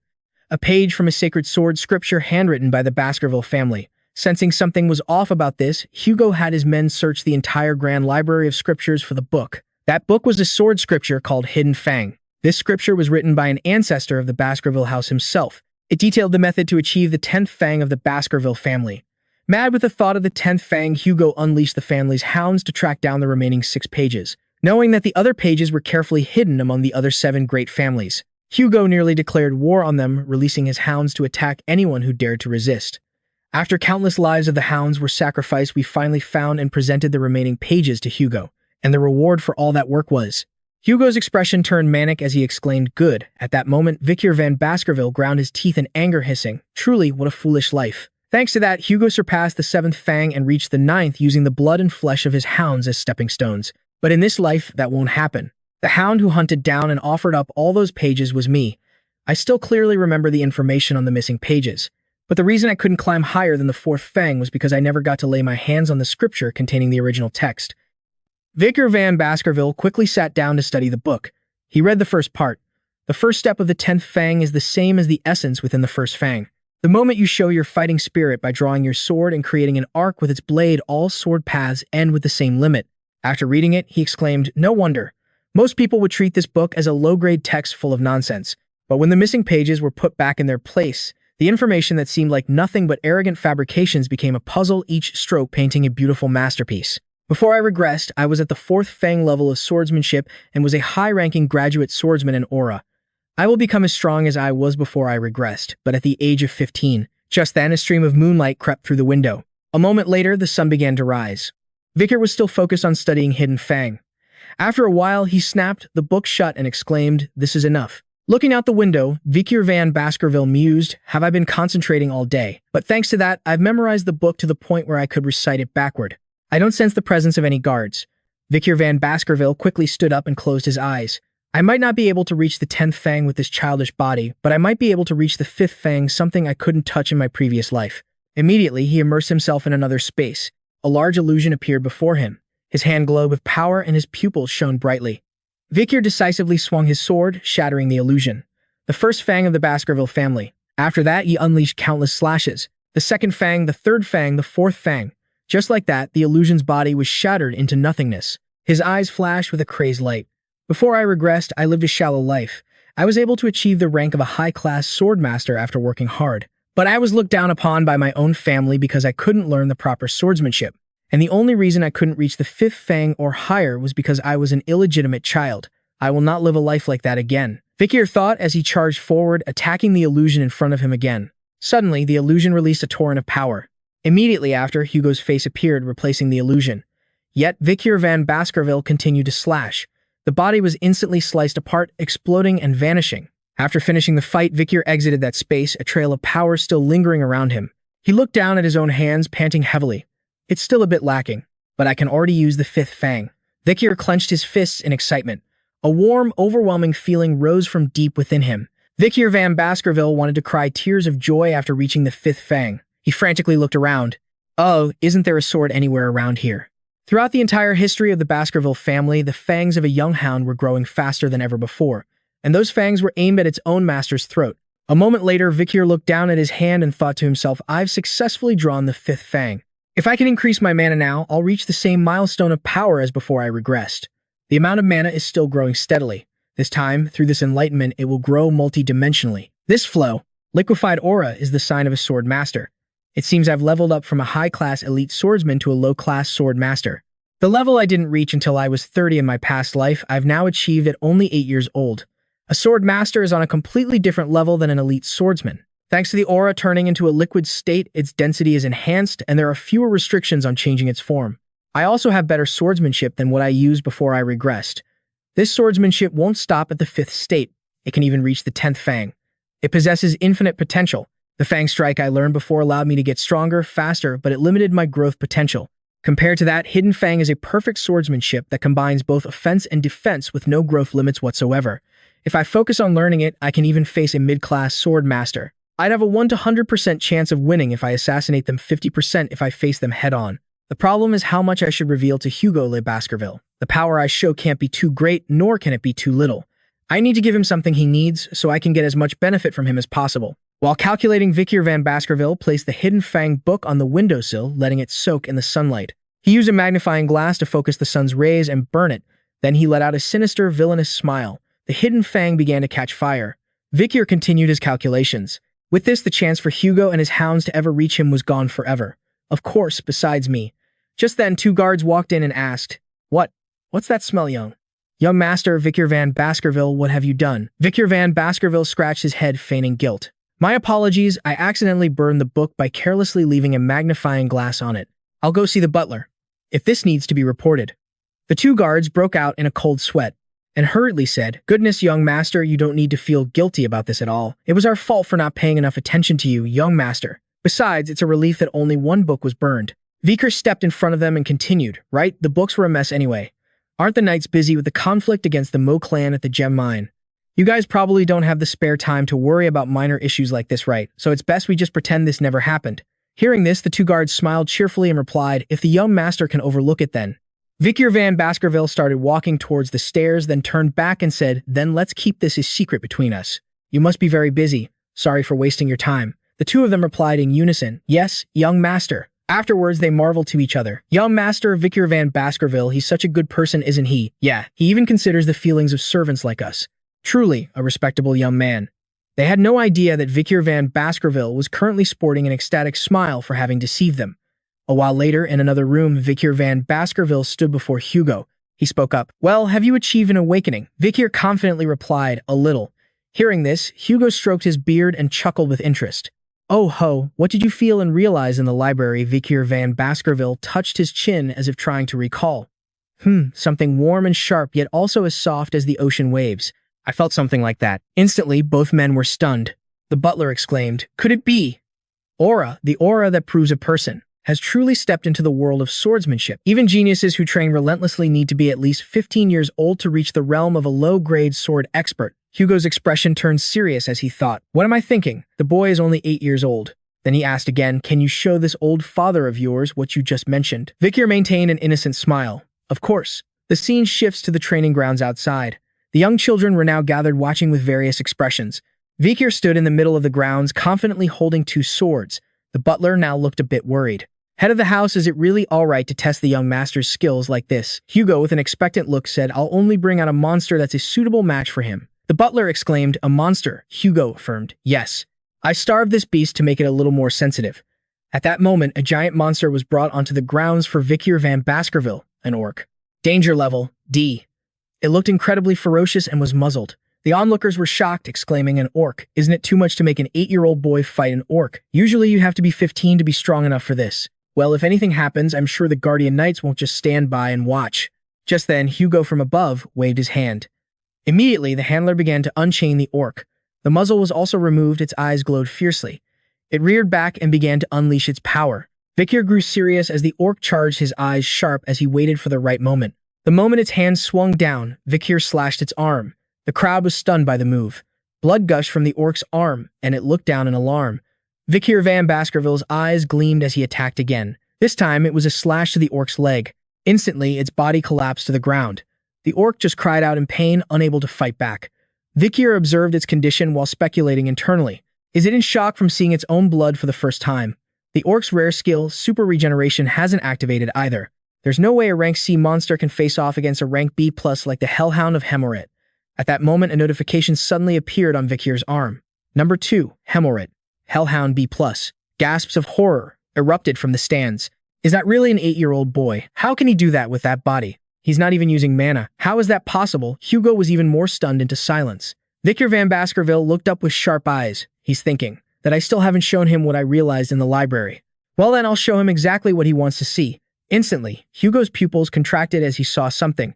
The butler beside him couldn't maintain his composure and exclaimed, That's Gamora down below Vikir van Baskerville was unleashing his eerie blood-red stream of power. The orc had now recovered from the shock of blood loss. It started to growl and get back up. But before it could react, Vikir's wave of power suddenly surged forward. In an instant, the orc's head flew off. Vikir thrust his sword through with icy eyes. Hugo was dealt another shock, his hand unconsciously tightening its grip on the armrest. The stream of power emanating from Vikir van Baskerville grew stronger and stronger. The butler adjusted his glasses and then spoke. That is the aura of a low-ranked swordmaster. Congratulations, head of the house. The outstanding genius of this generation has appeared. Hugo was still in a state of shock. Do you really think so? The butler affirmed. Even if you searched all the families in the empire, you would never find a genius like him. Hugo cut him off. Stop. Butler looked closely. There's something strange about that orc. Butler, John H. Barrymore replied, pardon me, sir. An orc's special ability is super regeneration, but this one is bleeding non-stop. Hugo remained stubborn. The boy only won because this orc was too weak. Butler, John H. Barrymore thought helplessly. Can't he just be honest and show some happiness? At that moment, Vikir van Baskerville looked up towards him and called out, wait, hey, do you have anything stronger than an orc? He asked, smiling with pure innocence. Orc, danger level, C. Size 2 meters. Location, the lowlands of Mount Lu Alino. Its form and brain are similar to humans and it's considered a humanoid species. They have strong bodies and low intelligence. They possess superior reproductive abilities and live in villages, posing a threat no less than that of barbarian clans. Wait, father, is there anything stronger than an orc? Vikir's words made the onlookers glare and turn to look at each other. Meanwhile, he was seriously thinking it would be best to reveal just enough of my power. If I'm lucky, my achievements will be recognized and I'll have a chance to get away from Hugo. I could be dispatched to the wilds or perhaps enrolled in the academy. Hearing this from above, Hugo flashed an eager smile. It seems the orc that we had to travel so far to capture wasn't enough to satisfy my son's appetite, was it? What Vikir van Baskerville said makes sense. The boy is still at an age where he needs real combat experience. He then gave an order. Butler, during our recent conquest of the barbarians, didn't we capture something for testing? Butler, John H. Barrymore immediately replied, yes, there is one left. It's extremely agitated as it hasn't been fed in a long time. Hugo then commanded, bring it here. A moment later, the monster was brought out, causing the young boys to turn pale. As for Vikir van Baskerville, he simply looked up at the colossal figure and let out an "oh." It was a troll. The troll, its massive body bound in iron chains, stared down at Vikir van Baskerville. With its monstrous form, it let out a series of dissatisfied grunts. Vikir looked up at the stands and asked, father, may I begin? Hugo replied, yes, go. Immediately, the monster was released from its chains. It charged at Vikir van Baskerville, who was also rushing forward to attack it. The troll swung a gigantic fist, which slammed into the ground, creating a massive shockwave. With his agile body, Vikir dodged the blow and moved swiftly around it. However, his expression was now a bit tense. The troll quickly turned around, searching for Vikir van Baskerville. An onlooker shouted anxiously, too close, there was an opening, why didn't he attack Hugo? However, evaluated the situation with a pleased look. A good decision. Trolls have remarkably high regeneration. So if you can't inflict a fatal wound in a single blow, you're just wasting energy. That's why you need a strategy to hunt a troll. The troll was still frantically searching for Vikir van Baskerville and attacking. The boys in the stands above looked at each other and began to whisper. He's dodging every move perfectly. Is he trying to corner the troll? Can an 8-year-old really have that kind of judgment? So this is a real genius. Down below, Vikir was still dodging while calculating in his head. This thing is pretty slow, so I don't feel much pressure, but I need to put on a good show. I could easily kill something like this troll if I revealed my true power, but that would just make things more complicated. I need to kill it as naturally as possible. The best way would be to use the troll's own force against it when it attacks me. After finishing his calculations, he delivered a sword strike that brought the troll to its knees. It roared, clutching its bleeding wound. The whispers started up again. The troll's been cut. Even so, it'll heal right away, unless he kills it instantly. Just as I thought, there's no way to kill a troll using the first Fang of the Baskerville swordsmanship. Still, for an 8-year-old to get this far is impressive. Vikir van Baskerville, standing beside the troll, thought to himself, it's true, I can't cut through the troll's thick hide with the first Fang. If I use Beelzebub's continuous bleed skill, the troll would die after a short wait, but that would be meaningless. Just then, Hugo spoke up. You can stop. It'll be dangerous if you continue, so just. But Vikir van Baskerville confidently cut him off. I'm about to get it. I think if I fight a little longer, I'll have a breakthrough. If I can't take it down with my next attack, I will forfeit the match. Hearing this, Hugo was momentarily stunned, then complied. Continue. The troll's eyes turned blood red as it glared at Vikir van Baskerville with pure hatred. Vikir raised his sword and began to release his power. How much power should I reveal? The answer was already decided. What I want them to see is the image of myself having an awakening and leveling up during battle. The troll was struck by a powerful blow, its mouth gaping in pain as its eyes transformed. Vikir stood at the center of an eerie aura of power and looked up. He said to himself, I'm really looking forward to seeing Hugo's reaction to this. The troll's body was now unable to resist Vikir van Baskerville's power, but he didn't stop there, continuing his assault. Streams of fresh blood sprayed out, mixing with the color of his aura. Butler John H. Barrymore stared wide-eyed at the horrifying spectacle. The other youths also stared with looks of utter disbelief. In the blood-iron Baskerville clan of swordsmanship, a person's life was based on a formula. At around 15 years old, one could infuse mana into a sword. At that point, most hounds would learn the first Fang of Baskerville swordsmanship. But for the first time in the Baskerville family's history, an 8-year-old had achieved what his brothers would at 18, the second Fang. An anomaly was born. After defeating the troll, he scratched his head and gave a goofy laugh. Haha, I guess I won. Hugo's expression was one of pure, unadulterated shock. He screamed internally, "What did we just witness?" On the field below, the giant troll lay flat on the ground, motionless. A week passed quickly. Now in the dining hall, Vikir grumbled as he scooped up his food. "No matter how many times I eat it, I can never get used to this random stew." He then looked around and noticed everyone was trying to avoid him.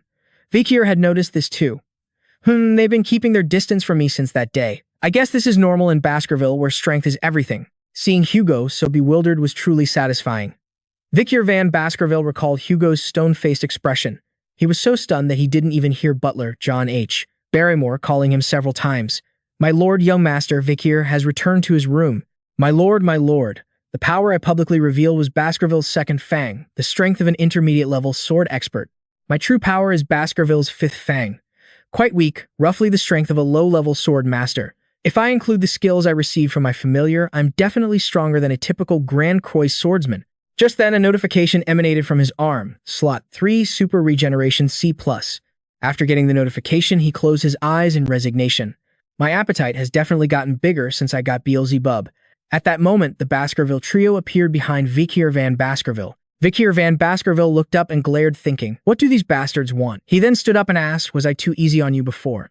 They hurriedly explained, No, that's not it. We just wanted to say, when you killed Cerberus and the troll, you looked so cool." Hearing this, Vikir was so surprised he spat out his food. The three of them panicked, each one blurting out, Are you okay? Are you alright? You okay?" Vikir van Baskerville's whole body trembled. What is this? Are they trying to be two-faced, or are they trying to trick me? He clenched his fists, his face filled with rage. Getting goosebumps like this is really unpleasant. Maybe I should just punch them first and think later. At that exact moment, the butler bowed down from behind him and called out, "Young Master Vikir van Baskerville." Vikir exclaimed in alarm. Butler John H. Barrymore adjusted his glasses with a serious expression. "Young Master, you will need to meet with the head of the family immediately." The scene shifts to the street outside, where a procession of luxurious carriages is approaching. Along with them is a flag with a meaningful crest.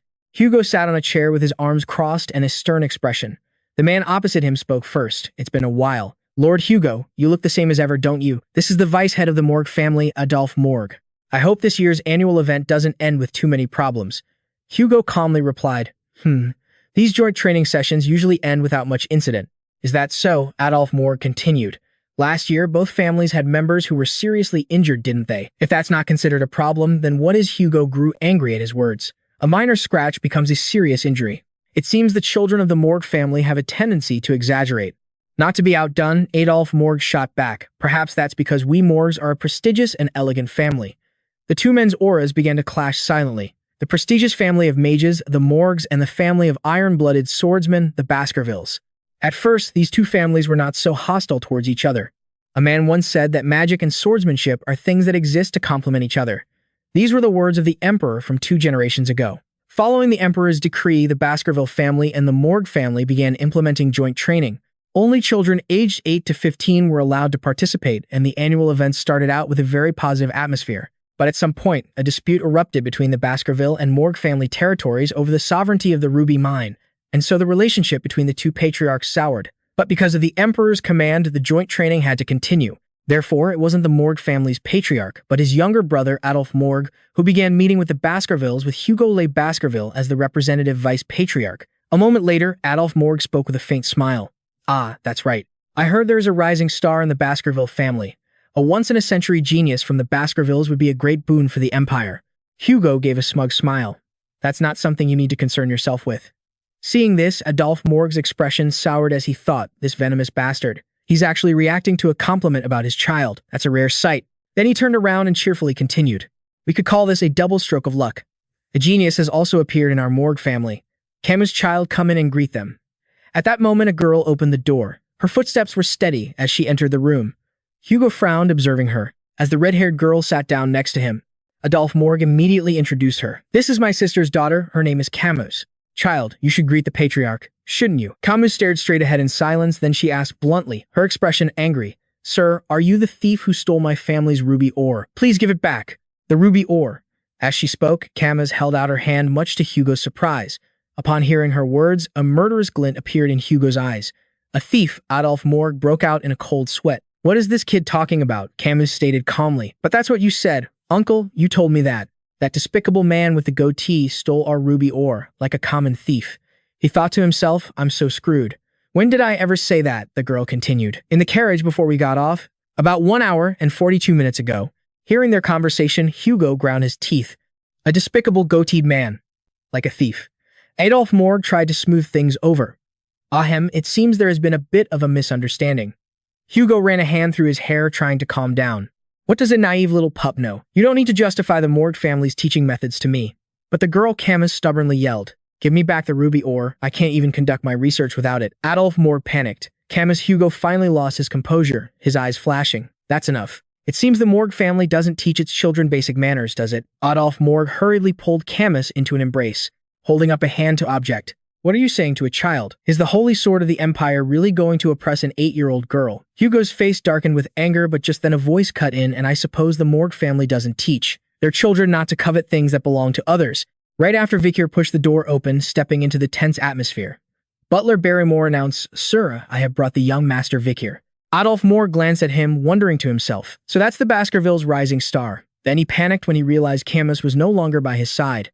She was standing arrogantly in front of Vikir. Hey, what did you just say? Adolphe Morgue cried out in alarm. Camas Vikir, meanwhile, stared at her, stunned, and thought to himself, Camas, it can't be. She questioned him, annoyed. What's with that pathetic look on your face? Vikir was still in shock. The queen of the Morgue family. Could this be Camas Morgue when she was a child? Even among the countless archmages from the prestigious family of mages, she was called a genius of geniuses. In her prime, she single-handedly conquered all the monsters and demons of Mount Leru Eleno. The tales of how she scorched and incinerated them into blood and dust spread far and wide.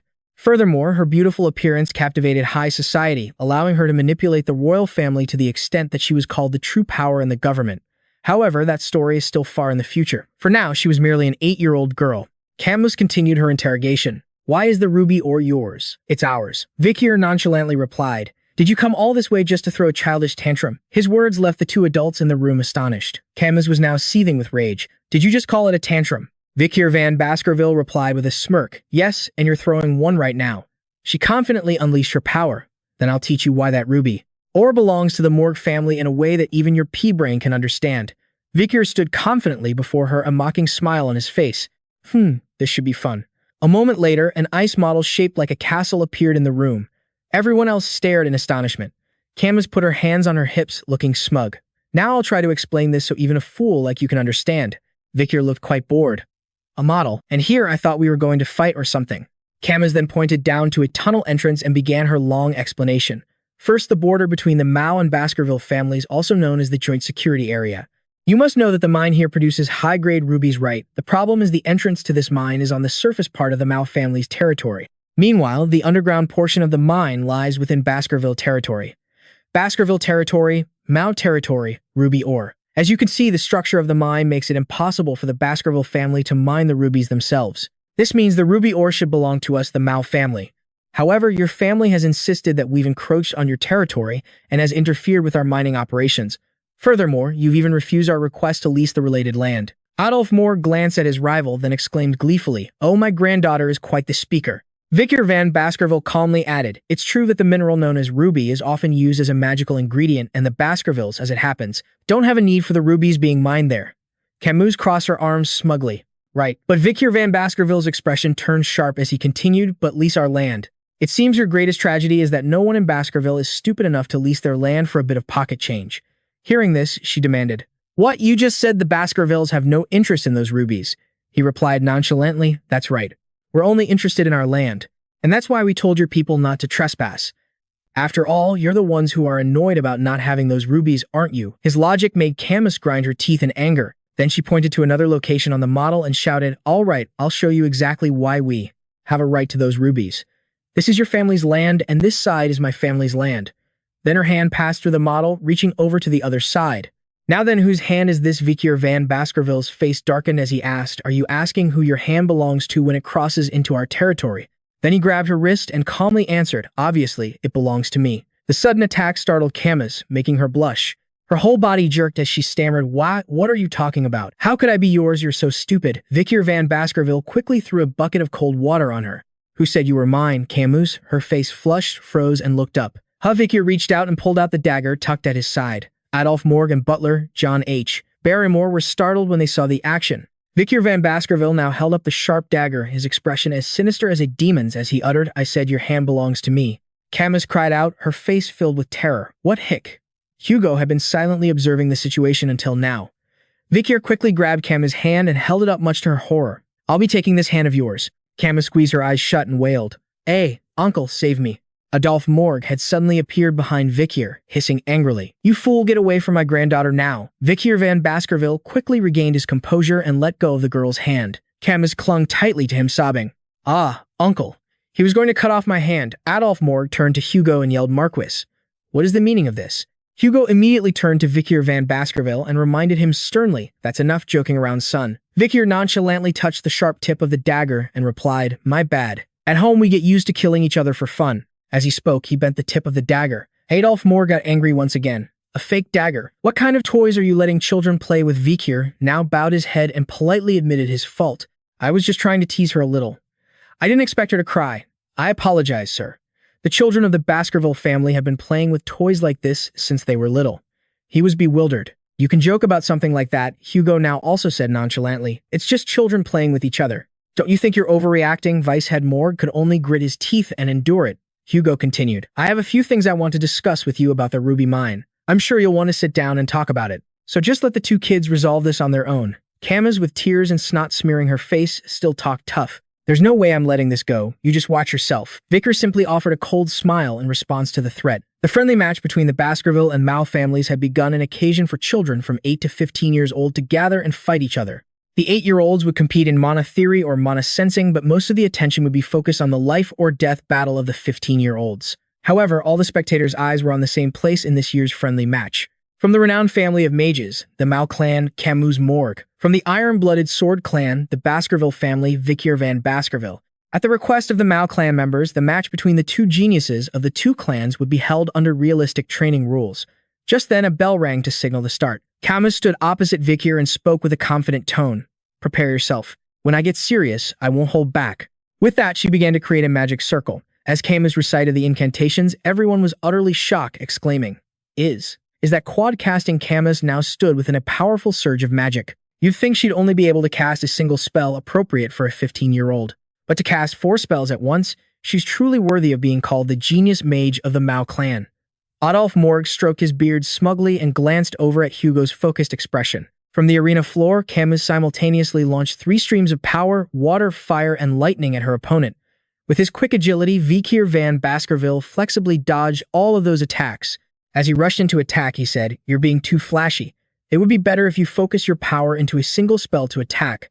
Don't you think Camas was still very confident? "Why should I listen to you? You're just a fool who knows nothing about magic." Then she created a wall of sand separating the two of them. Vikir quickly shattered the wall with a single kick. "A fool. It hurts to hear you say that." Camas stood there stunned. He broke through the wall as if it were nothing. "Is this the power of the Baskerville clan after being immersed in the river Styx? I was careless." And with that, Camas closed her eyes as if waiting for Vikir's attack. After waiting a moment and feeling nothing, she slowly opened her eyes to see Vikir standing there, his hand raised in a flicking motion. The moment she opened her eyes, Vikir's flick was unleashed. It was so powerful that it sent Camas' body flying backward. Adolph Morg cried out in alarm. A flick of the finger, Camas was now kneeling on the ground, rubbing her forehead in frustration. "Why did you just flick my forehead? Are you going easy on me because I'm a girl? I'm not letting this go." Vikir just looked down, nonchalantly pointed to his own forehead and said with a smile, "You've got a lump on your forehead now. Let's end it here, before anything unexpected happens." Just then, Camas, unwilling to give up, erected 2 sand walls again and laughed triumphantly. "Ha ha ha, now there are 2 layers. Let's see how you'll get through this." Vikir was a bit confused. "What's the point of this? I can just walk around to get to you." Then he decided to drop his sword.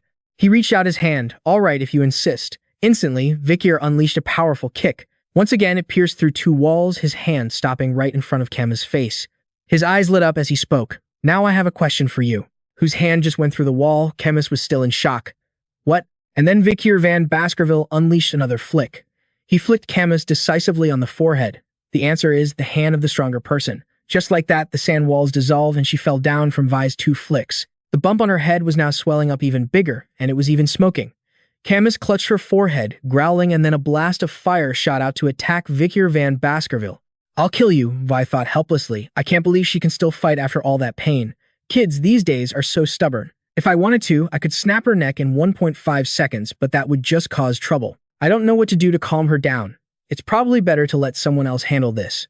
Vi's attention then shifted to the pair fighting next to them. The swordsman confidently taunted, "Is that weak magic all you've got? I'll slash away any magic like that." Vi silently assessed the situation. That stupid mage keeps casting fire spells and the swordsman isn't any smarter, just endlessly slashing at them. I can use those 2 idiots. At that moment, a frustrated Camas screamed, "Why do you keep dodging? You bastards, stop running away and fight me properly." And with that, she charged towards Vikir van Baskerville. Meanwhile, the mage confidently launched his fire spell. "Try and cut this one down if you're so good." As the swordsman charged in, Vikir van Baskerville was simultaneously observing the other side of the arena while dodging Camas' attacks. Perfect. Then he shouted out loud, "Camas." Camas responded, "Huh." Vi immediately leaped back towards where the fire spell was heading, smiling as he said, "You'd better prepare a defensive spell." Camas' face was one of pure shock. What? The 2 adults watching from above were stunned by his calculation. Adolf Morg shot up from his seat in panic, screaming no. Down in the arena, a massive explosion erupted, obscuring the view inside. Everyone waited to see what had happened amidst the smoke and dust.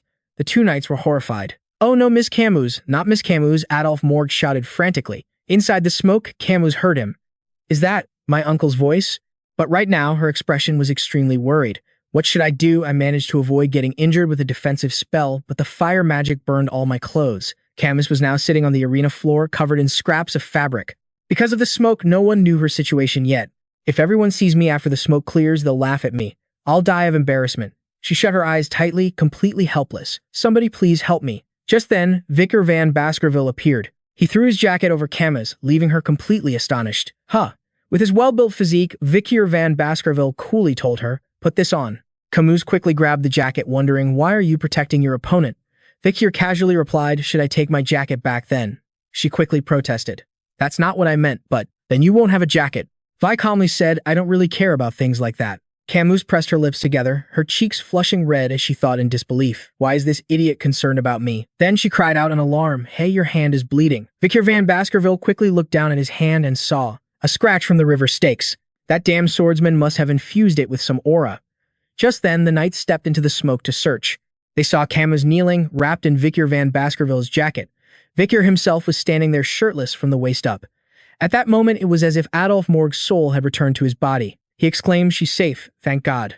The spectators began to comment, "Lady Morg is sitting on the floor, but the one bleeding is the son of House Baskerville. It's hard to tell who the winner is." Then they were stunned by Vi's physique.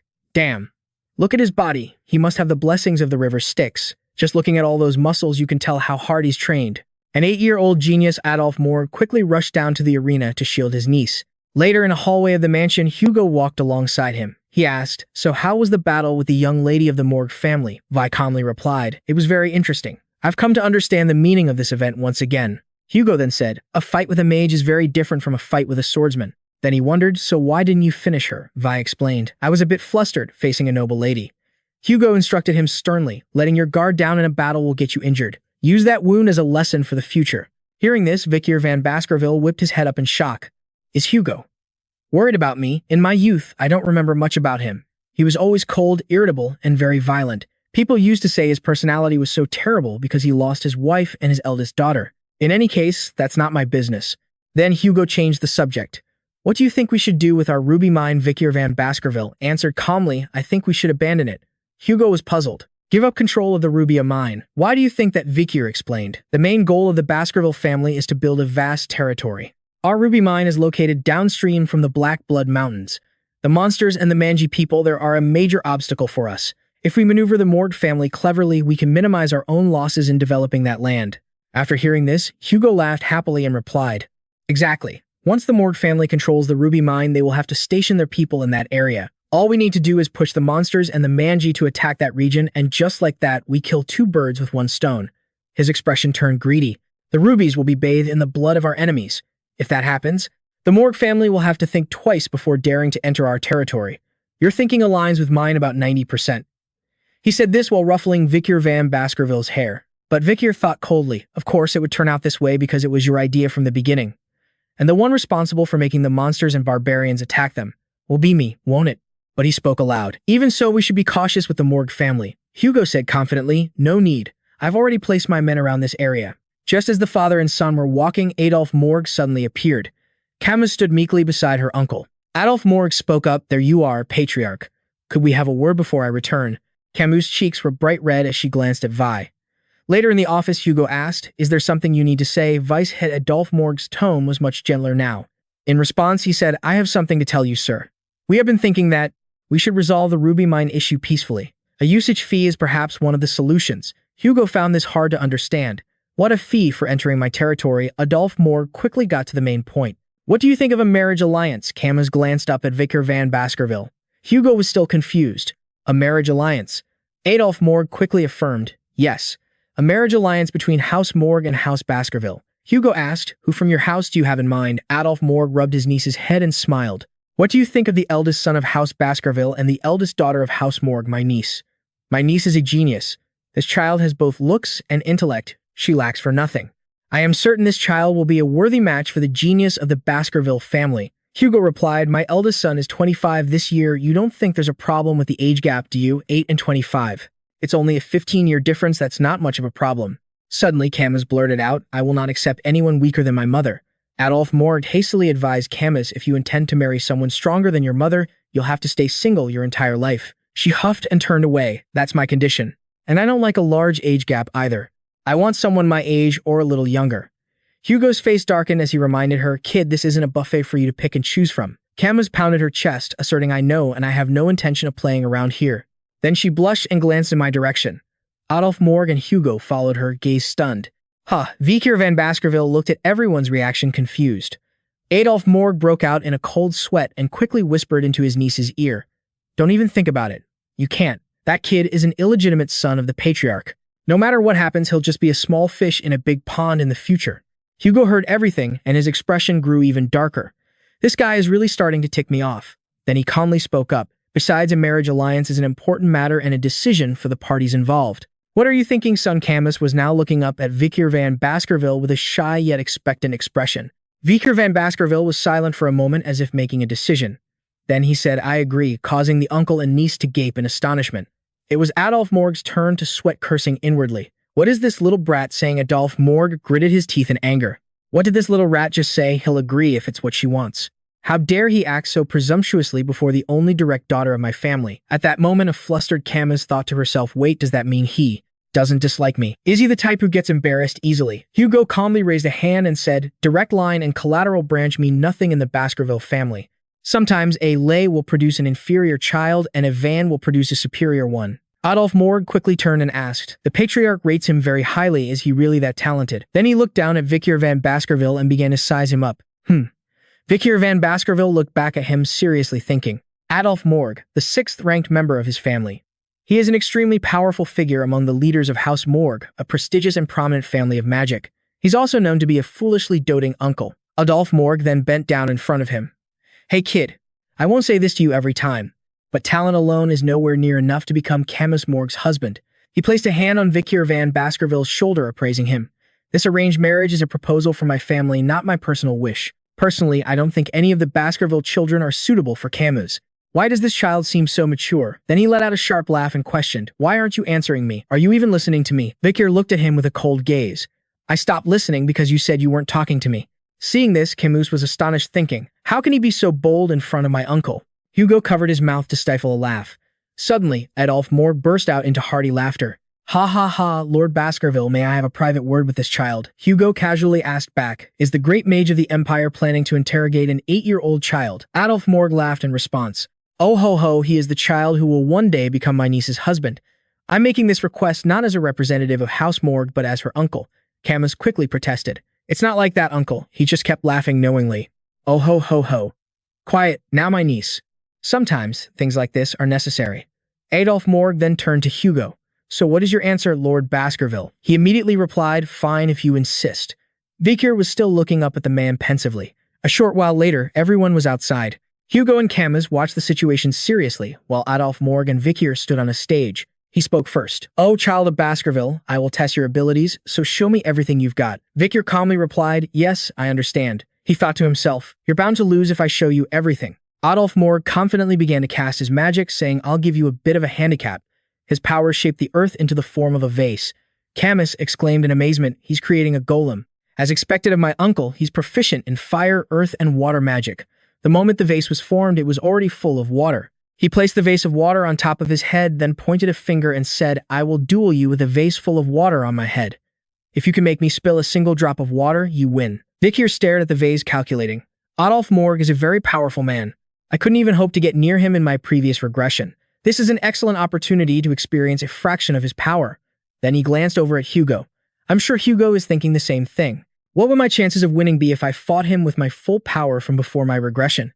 Adolphe Morgue then extended a hand in challenge. "Come at me." Vikir van Baskerville was still calculating. Assassination by ambush would have a 50% chance.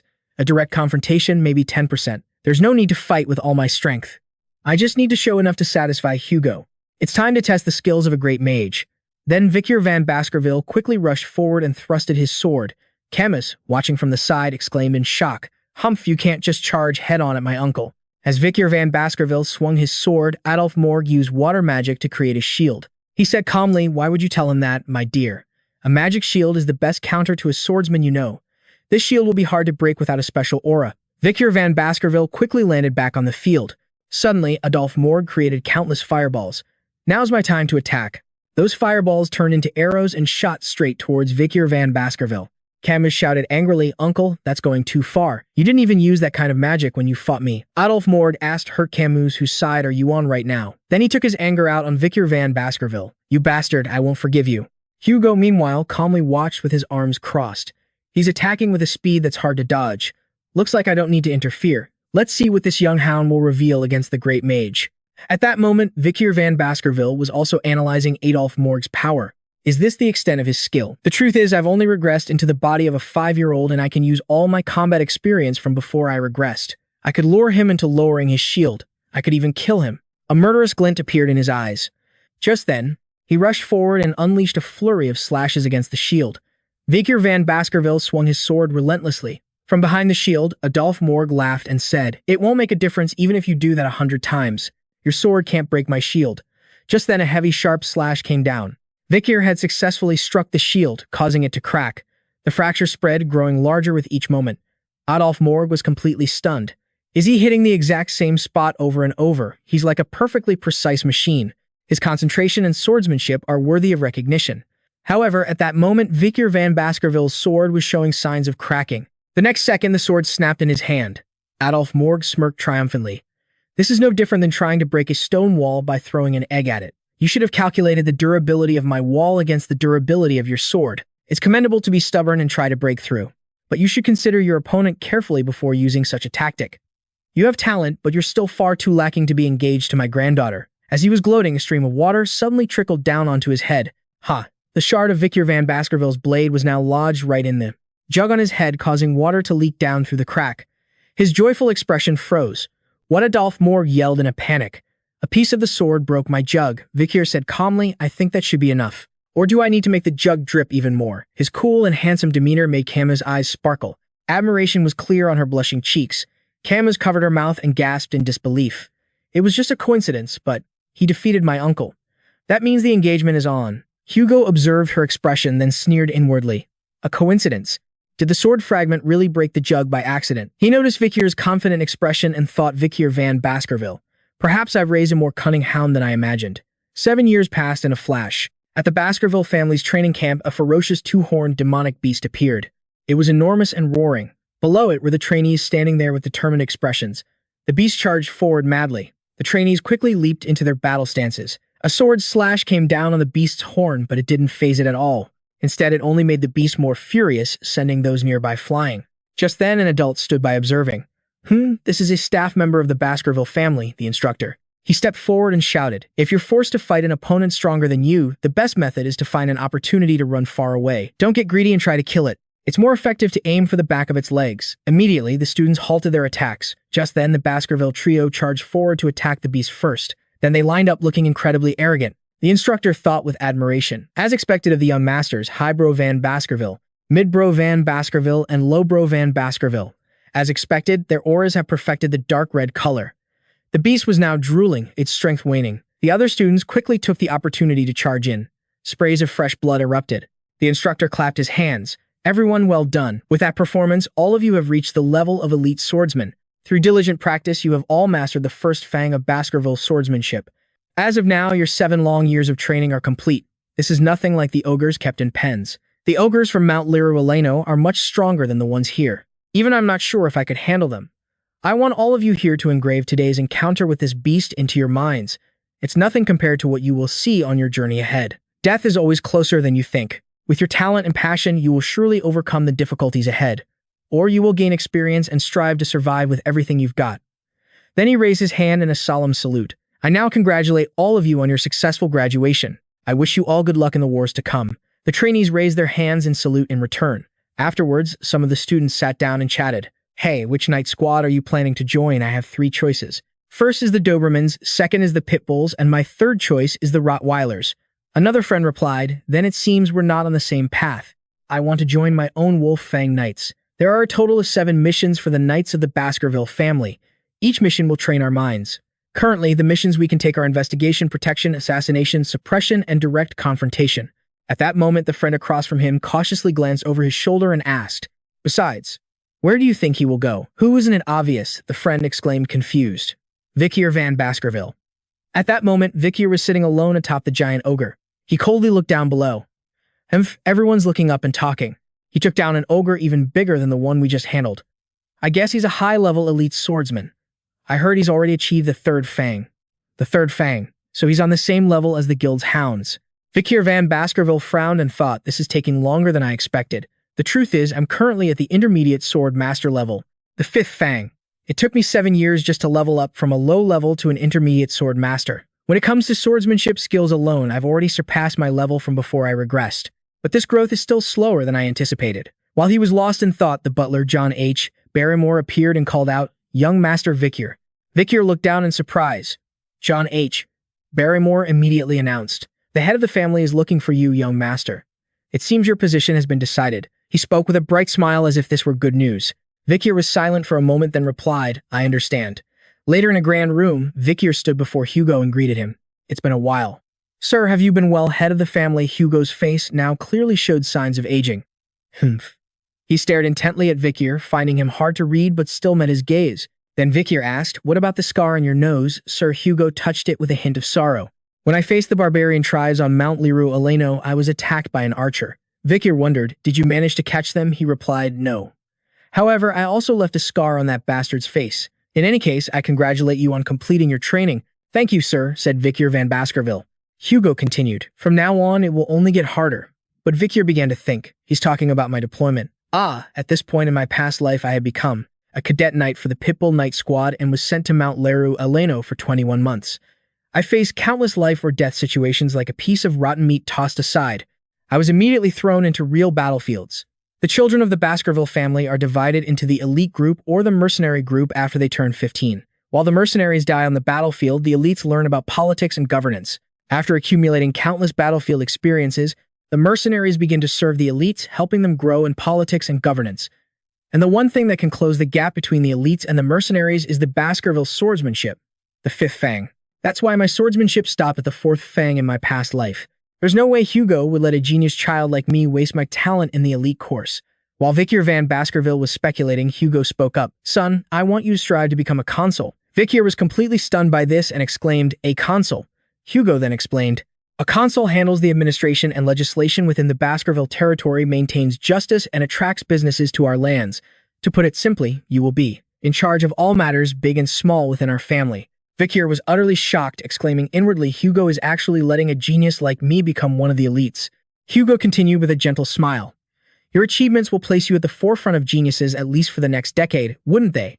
That's why I'm giving you treatment that befits you. You will serve as the deputy consul for a city called Underdog, a city of the weak. Currently, both the consul and deputy consul positions are vacant.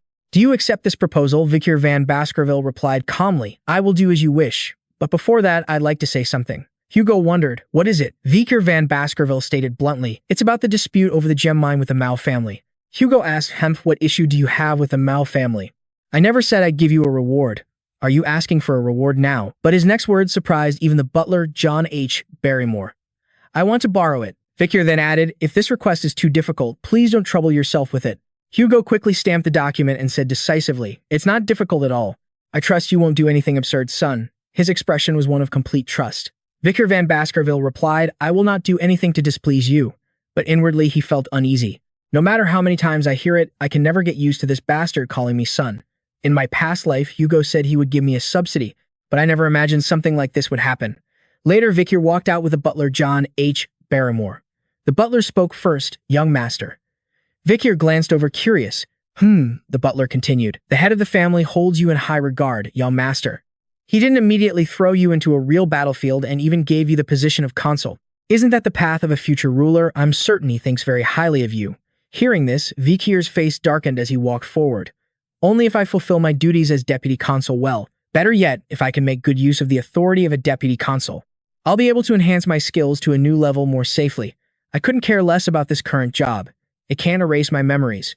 I still remember the feeling of my head leaving my neck on the execution block. I'll make you feel that same sensation, just like I did Hugo Le Baskerville. At that moment, Vikir van Baskerville's face was filled with hatred for his father, Hugo. The butler, John H. Barrymore could only stand there frozen watching that fury. Meanwhile, in the Baskerville territory in the city of Underdog, a beautiful fountain stood in the courtyard of a mansion. A bald man with an arrogant face was bossing around the servants. Hey, the new deputy consul arrives tomorrow. You all need to clean this place spotless. He's coming from the main castle, so pay extra attention. The young servants replied timidly and fearfully, yes, sir. Afterwards, a young male servant had a worried look on his face. What do you think the new deputy consul will be like? I hope he's someone with experience in business and trade. His friend next to him casually asked, you haven't heard? I heard he's only 15 years old. The young man exclaimed in shock, what 15? What can we possibly expect from a 15-year-old? We're doomed this time. Just then, someone walked by catching their attention. The young man frantically placed a hand on Vikir van Baskerville. Who is this kid? Did another staff member bring him here? He thought, then spoke up. Hey, you're not allowed in here. Vikir van Baskerville turned around and glared menacingly. Let go of me. Instantly, the two servants jumped back, exclaiming in panic. Then they forced a laugh. I see you've arrived a bit early, Deputy Consul. Inwardly, they were screaming. Why did he have to arrive a day early? Vikir van Baskerville pointed at one of them and said sternly, you there prepare some wine and women immediately. After that, he picked up his bag and walked into the mansion. I need to throw a party. Two bewildered workers watched his retreating back. A short time later, a table overflowing with food was laid out for the party. Everyone showed up eating, drinking, and chatting happily. Hugo Le Baskerville. He was the office manager in Underdog, and he was thoroughly disgusted. He looked down through the window at the confusing scene.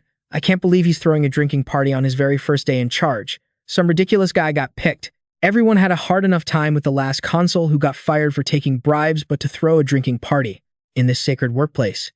He couldn't contain his anger and yelled, just how much of a scumbag is this guy? That's right, just ruin everything. I bet the entire city will be destroyed before he sobers up. Just then, Vikir suddenly appeared behind him, his eyes glowing like a demon's, and asked, are you the manager? Chiwa spun around, startled. Lord Consul. Internally, he panicked. When did he get here? Vikir van Baskerville calmly introduced himself. I am the newly appointed deputy consul, Vikir van Baskerville. Chiwa replied, my name is Chiwa Baskerville. Vikir stared at him and repeated the name. Chiwa Baskerville. You don't have a middle name. Chiwa was stunned. This again, if someone doesn't have a middle name, it means they're an outsider to the clan. Simply put, they're not related by blood, just an employee. I can't believe every damn person who comes here treats me like this. Just because of that, as he fumed internally, Vikir van Baskerville suddenly placed a hand on his shoulder and smiled. I like it. Chiwa was completely taken aback. He looked at Vikir van Baskerville confused. What was that? Vikir turned away, looking through some documents as he spoke. I looked over your personal information before I arrived. You're from this city, aren't you? He immediately replied. Yes, I was born and raised here. Vikir continued, that means you know the situation here very well, right? I'm well aware of the hard work you and the people in the field have put in. I have no intention of interfering with your work, so I hope you'll continue to do a good job. Chiwa still looked bewildered. Yes. Internally, he wondered, what is this? Is this some new way to harass someone? Why is he even here after that party? Vikir, who had been reading a book, suddenly snapped it shut. There are no issues with the federal laws, but there are some strange points in the judicial system. Hearing this, Chiwa was shocked. Sir, you've You've read all of that already. In such a short time, Vikir spoke seriously. The problem with the Underdog is that there are too many black market businesses operating, and that economy is built on top of the legal one. The problem won't be solved just by shutting them down. We'll have to eliminate the core leaders of those underground markets one by one. The role of the deputy consul is to create and enforce laws. I also have to respect the laws that were created before me. But I'm going to add a new law to the existing ones. After hearing this, he asked for clarification. You're going to enact a new law. Vikir's expression was grim. It will completely dry up the underground market within a week. But if I want to create and enforce a new law, I need a reason. Chiwa's eyes widened. Why do you need a reason when they're already doing something illegal? Vikir explained, I'm young and still a newcomer. My appointment isn't even official until tomorrow. To convince them, I need to put on a show. His expression turned demonic, so I'm going to lay out some bait to attract the flies. Chiwa broke out in a cold sweat. Oh my god. He's really planning something, isn't he? The scene shifts to the main street of Underdog. The road is packed with people, each with a different expression. Vikir stood before the notice board holding a staff. The men beside Chiwa wondered aloud, what is the deputy consul's plan? He's been standing there since dawn. How am I supposed to know? But a huge crowd has already gathered. Wow. Just then Vikir spoke with a serious voice. Listen up, I am your newly appointed deputy consul. The crowd instantly started murmuring. He looks so young, so cute. What can a kid like him possibly do? Vikir ignored them and continued. I'm sure all of you have read the public notices here. Even though the deputy consul has changed, these autonomous laws of the Baskerville family are still in effect. The Baskerville Autonomous Constitution Section 20 will be upheld. A group of people sneered, I doubt they'll keep all of them. The people in power are all the same. I bet it won't be long until he's lobbying to maintain his territory. Chiwa shouted back at them, you idiots. Have you forgotten who's responsible for your safety? He comes from the main Baskerville castle. Do we need to hold a sword to your necks to get you to calm down? Why are those people still speaking so disrespectfully of Vikir van Baskerville, Tiskask? If Chiwa is saying that we should probably stop, it would be better if Chiwa were the deputy consul. How is a kid like that going to enforce the law? Just then, Vikir van Baskerville gripped the staff in his hand and coldly raised it high. The action stunned the crowd into silence as they looked up. The next second, Vikir slammed the staff into the ground, creating a powerful shockwave. The earth cracked and stones flew, making the crowd gasp in awe. Chiwa and his subordinates' jaws practically hit the floor. Vikir van Baskerville let go, leaving the staff embedded deep in the ground, which was now shattered into pieces. Vikir van Baskerville's face darkened as he spoke. By my authority as deputy consul, I hereby proclaim a new special ordinance. The Vikir van Baskerville Special Ordinance, Article 1. Article 1. Anyone who can pull this stake from the ground will receive 100 million gold. Chiwa and his subordinates were utterly shocked and confused. The crowd also started looking at Vikir van Baskerville differently. Then they all started buzzing with excitement. What 100 million gold? The stake was now planted firmly in the ground. The law was posted, Vikir van Baskerville Special Ordinance Article 1, Section 1, whoever pulls out this stake will immediately receive 100 million gold. The townspeople were bewildered, chattering amongst themselves. By order of Deputy Consul Vikir van Baskerville. 100 million. That's what a person makes in 4 whole years. Who would just give away 100 million for pulling out a wooden stick? Chiwa and his subordinates still hadn't managed to close their mouths. Vikir, with his arms crossed, confidently continued his call. No one. Is no one going to take the money? Well, then I have no choice. Vikir van Baskerville Special Ordinance Article 1 Section 2. Whoever pulls out this stake will immediately receive 1 billion gold. By order of Deputy Consul Vikir van Baskerville, whoever can pull it up gets 1 billion. Still no takers. Just then a loud laugh echoed, catching Vikir van Baskerville's attention. Ha ha ha. An old man with his arms crossed spoke up annoyed.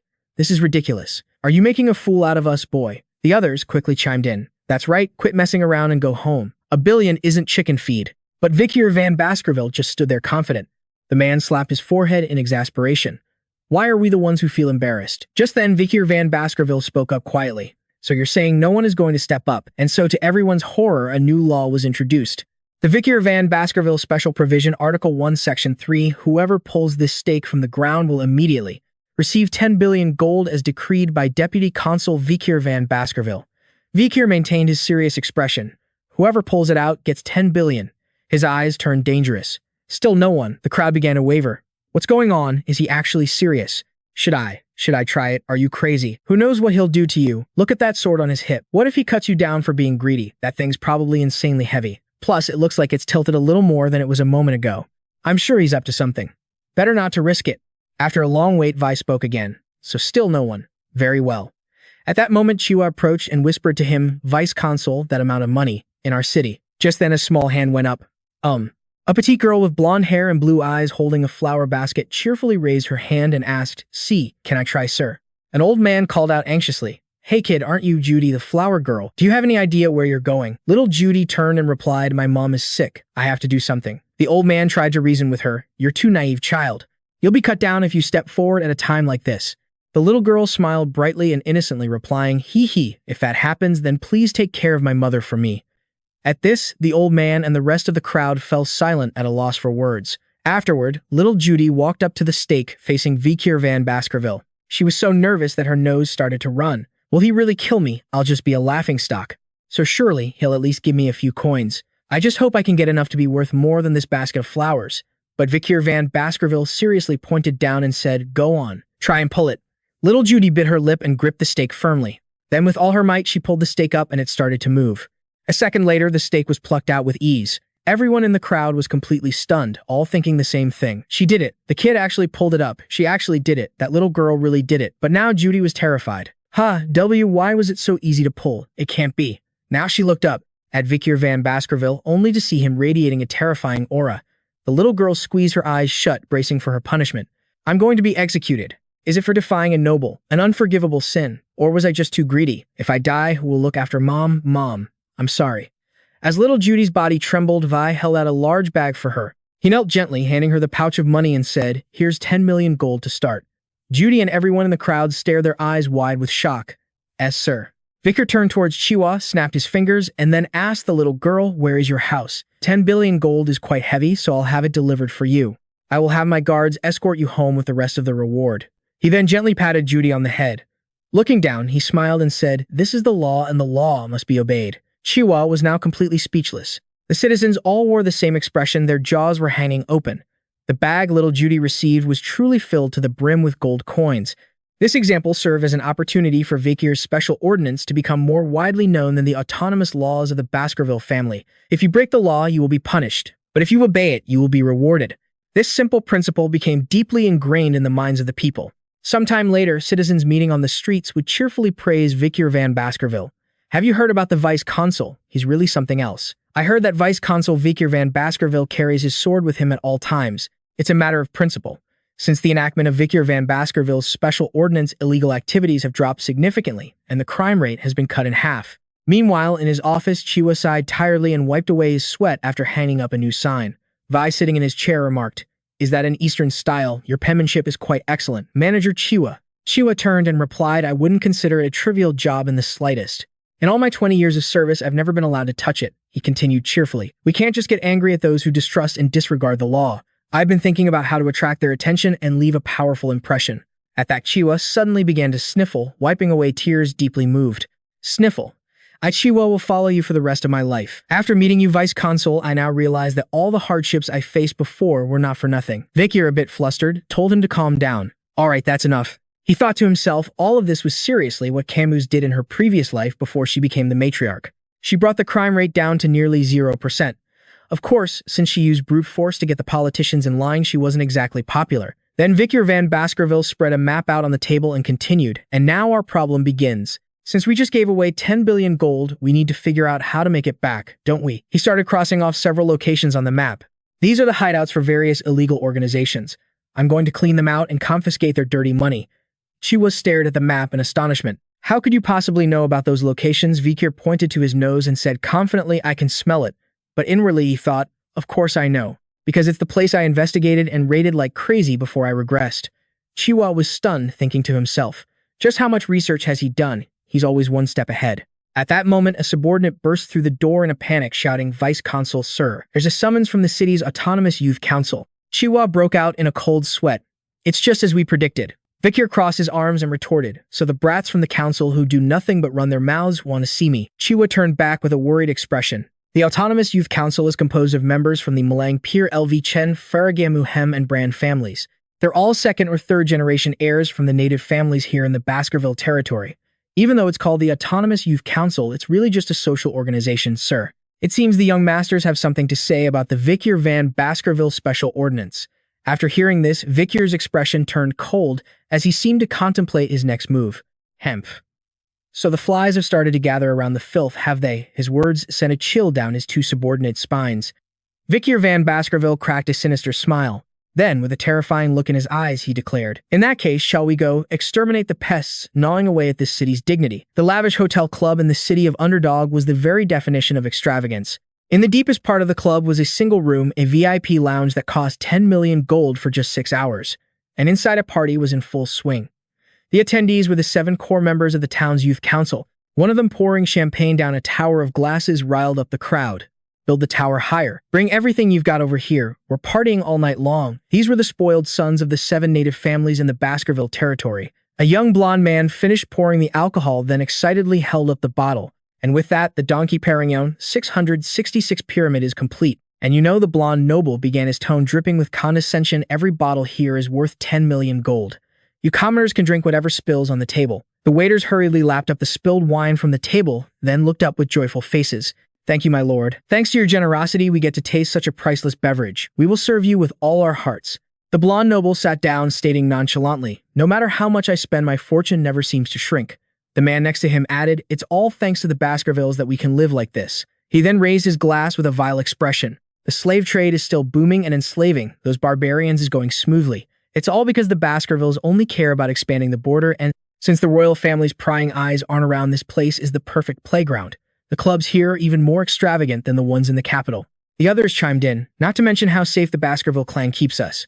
Honestly, doesn't that just make the Baskervilles our little hunting dogs?" The blonde noble roared with laughter. "The Baskervilles are just a bunch of sword-obsessed idiots. Just look what happened to the Messiadinaro. They didn't even realize we had set them up.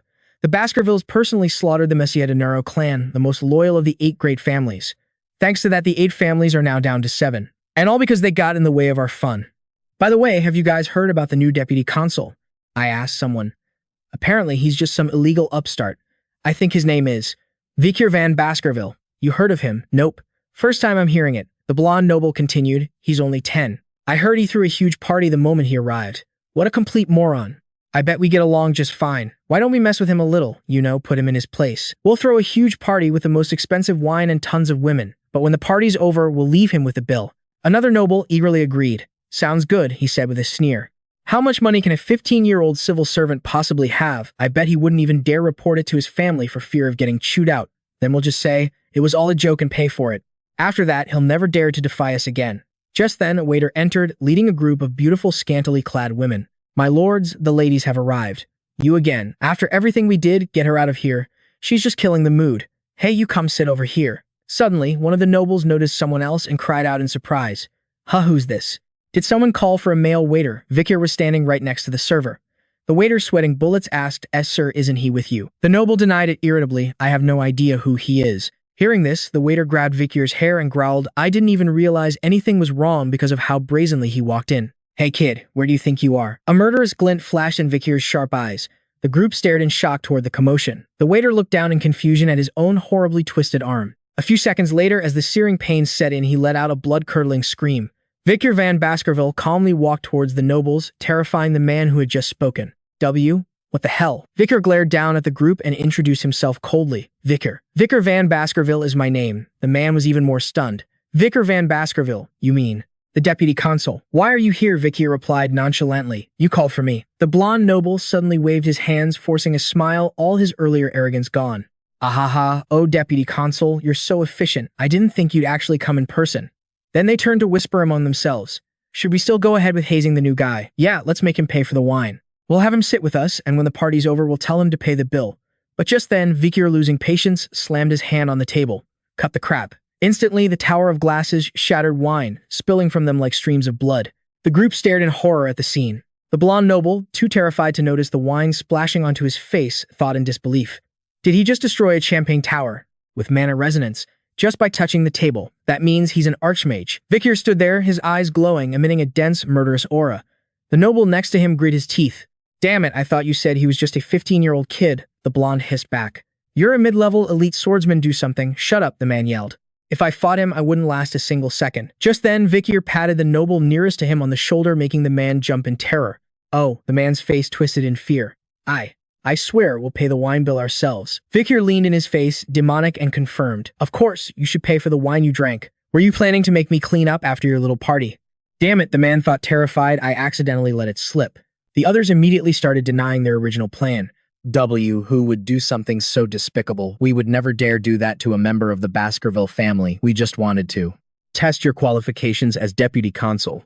The blonde noble forced a pleasant smile. As you know, Underdog City is in a bit of a slump right now.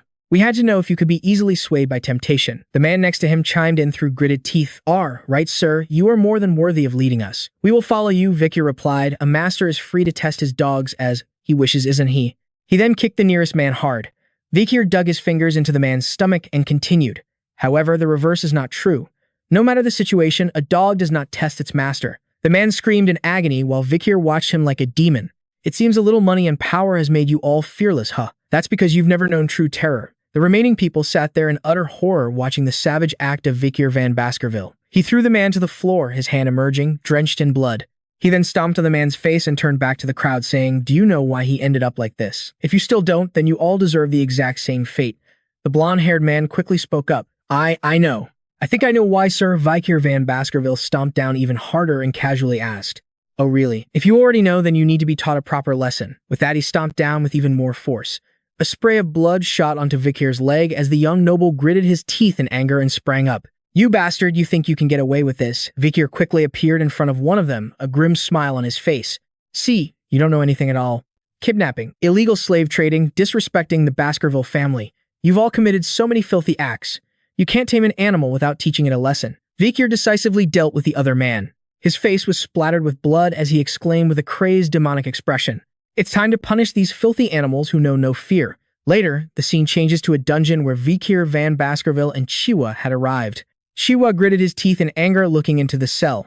Just then, one of the men grabbed the iron bars and cursed, "Yush, son of a bitch, Yush, think you can run away like this." The man was in so much pain he couldn't speak clearly. What he meant to say was, "You son of a dog, do you think you can run away like this?" It was the blonde-haired noble cursing furiously. "I'll tell my family, I'll tell my father. Just you wait until I get out of here. Just you wait, I'll kill you, I'll never forgive you. I'll kill you, I'll never forgive you. Let me go, let me out." Chiwa looked at the battered men inside, unable to hide his shock. "Oh heavens, sir, what were you thinking? Why did you beat them to this extent?" Vikir coldly asked. "Do you think I went a little too far?" He quickly replied. "Of course you did, sir. You should have gone easier on them. Look, you've turned those guys into punching bags." Vikir van Baskerville fell silent. "Don't be so shocked. I haven't even really started yet," which startled Chiwa. What Vikir then stormed towards the cell. Those mayors wanted to stop the corruption in some regions and improve life there. But now they become so corrupt themselves that they're even coveting the power of the Baskerville family. Look at how they're still struggling. It proves they haven't learned their lesson yet. At sunset, I will personally execute every last one of these beasts. And while I'm at it, I'll purge everyone associated with them as well. Hearing this plan, Chiwa couldn't help but panic. "You can't be serious, Sir Vikir," confirmed with a cold smile. Of course. The young nobles, now realizing just how terrifying Vikir van Baskerville was, scrambled to beg for mercy. "I'm Thori, please spare me. Please spare me. I'll give you everything I have, just please don't kill me. I'll give you everything I own, please don't kill me." Those hands stained with wickedness now reached out, begging to live. Chiwa watched them worriedly. Will the families behind them really just stand by and watch? They're usually cowardly and cautious, but they can be bold when necessary. They'll stop supporting the businesses you control, and they will retaliate one way or another. Vikir turned back and said confidently, "Don't worry. Their families won't be able to complain at all because all of these guys are connected to low-life criminal organizations in the city's underworld." Chiwa pressed on. "But do we have any proof?" Vikir van Baskerville asserted, "I have my ways.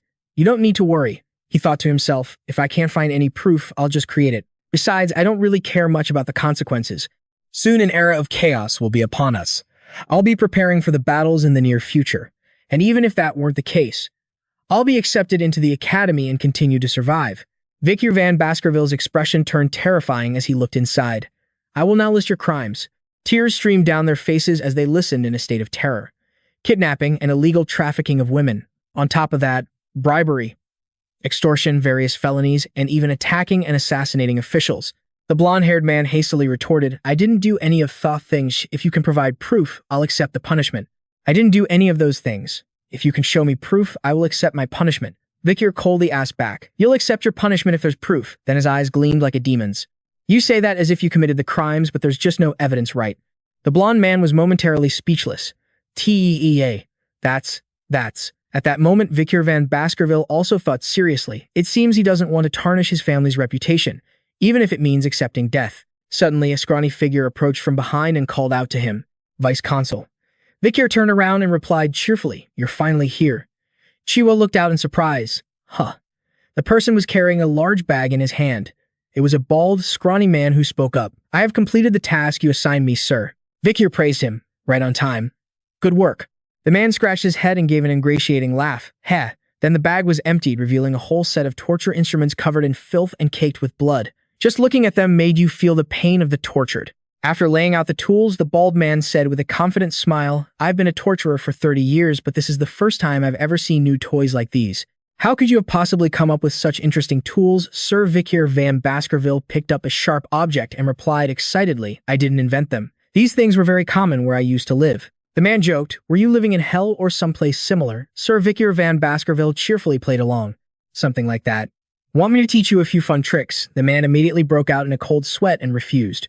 I think I'll pass, sir. Just watching you use those tools is going to make me sick." At that moment, Vikir van Baskerville looked down at the torture instruments reeking of stale blood and thought to himself with a sense of nostalgia. With these torture tools, even political prisoners would spill their military secrets during the Age of Destruction. Torture techniques gradually evolve while dealing with the demons. He then began to take off his outer coat as if preparing for the most comfortable torture session imaginable. Seeing this, the blonde-haired man cried out in terror. "Oh my God," Vikir van Baskerville spoke towards the inside of the cell. "What do you think will happen if you don't open your mouths?" He said this while rolling up his sleeves, a demonic expression on his face. "Please don't say a word. Give me some time to reminisce about the good old days." At that, tears began to stream down the young nobles' faces out of pure terror.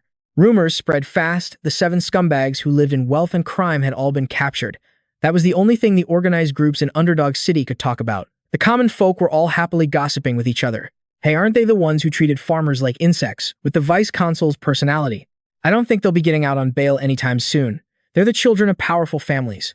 I think at most they'll be humiliated for a few days and then get released. But according to the law, the sentence for their crimes is death. There's no way he would execute the children of the 7 great families. You fool, don't you know what kind of person the new vice consul is? He's the one who spent 10 billion just on pulling up some stakes.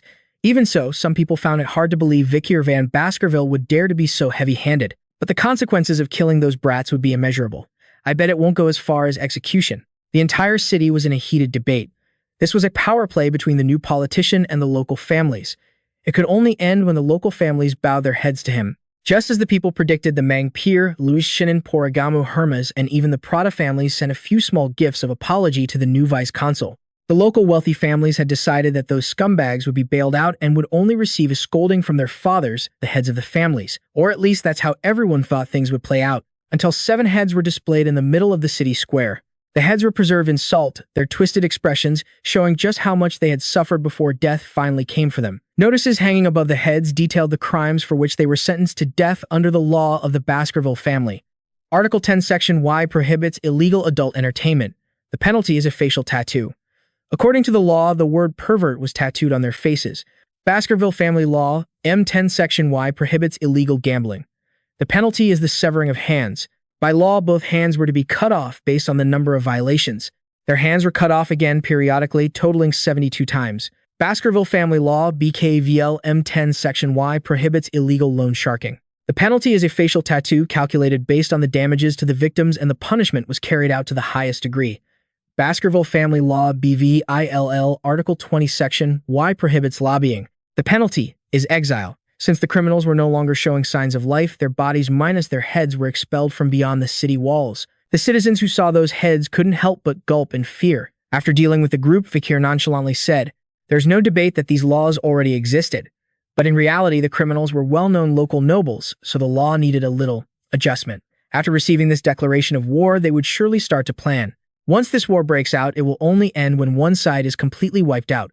Underdog City will become a bloodbath." Chiwa also turned pale at Vikir van Baskerville's decisiveness. He turned back with a smile and said, "You'd best prepare yourself, Manager Chiwa. You'll be a part of the next plan." Pointing at his own face, he stammered in confusion, What? A little later, Chiwa Baskerville was wearing a mask that barely concealed anything, his expression still bewildered.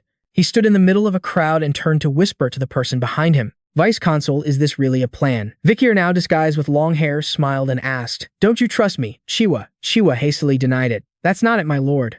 But he bit his lip, worrying to himself, is this really a good idea? Vice Consul. He looked back at the box being pushed by 2 men. Inside were extravagantly dressed nobles wearing masks and leading people they called slaves. This was a human trafficking market built deep in the mountains. The slaves were bound standing there like merchandise. The group of nobles bustled inside, some even bringing their children and grandchildren as if wanting to infect them with this evil from a young age. Vikir van Baskerville, disguised as a wild man with two glowing eyes, sat in an iron cage, his fury palpable.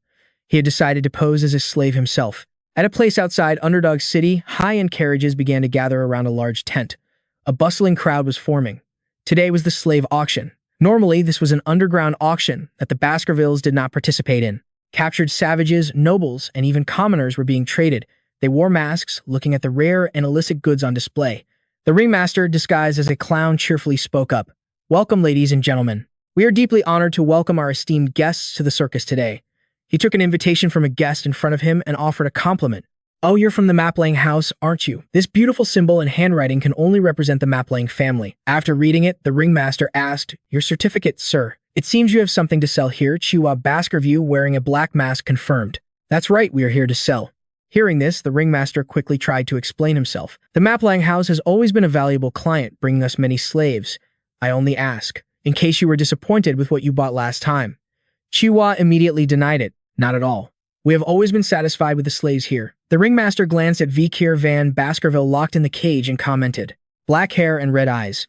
You brought a rare item," the guest stated firmly. "I assure you, it will sell for a good price. I'm counting on you." With that, the ringmaster offered a polite farewell. "Then I hope you have a wonderful time at the circus, Lord Hugo Maplang." The clouds tonight were covering the moon. The ringmaster stood in the center, preparing to start the show.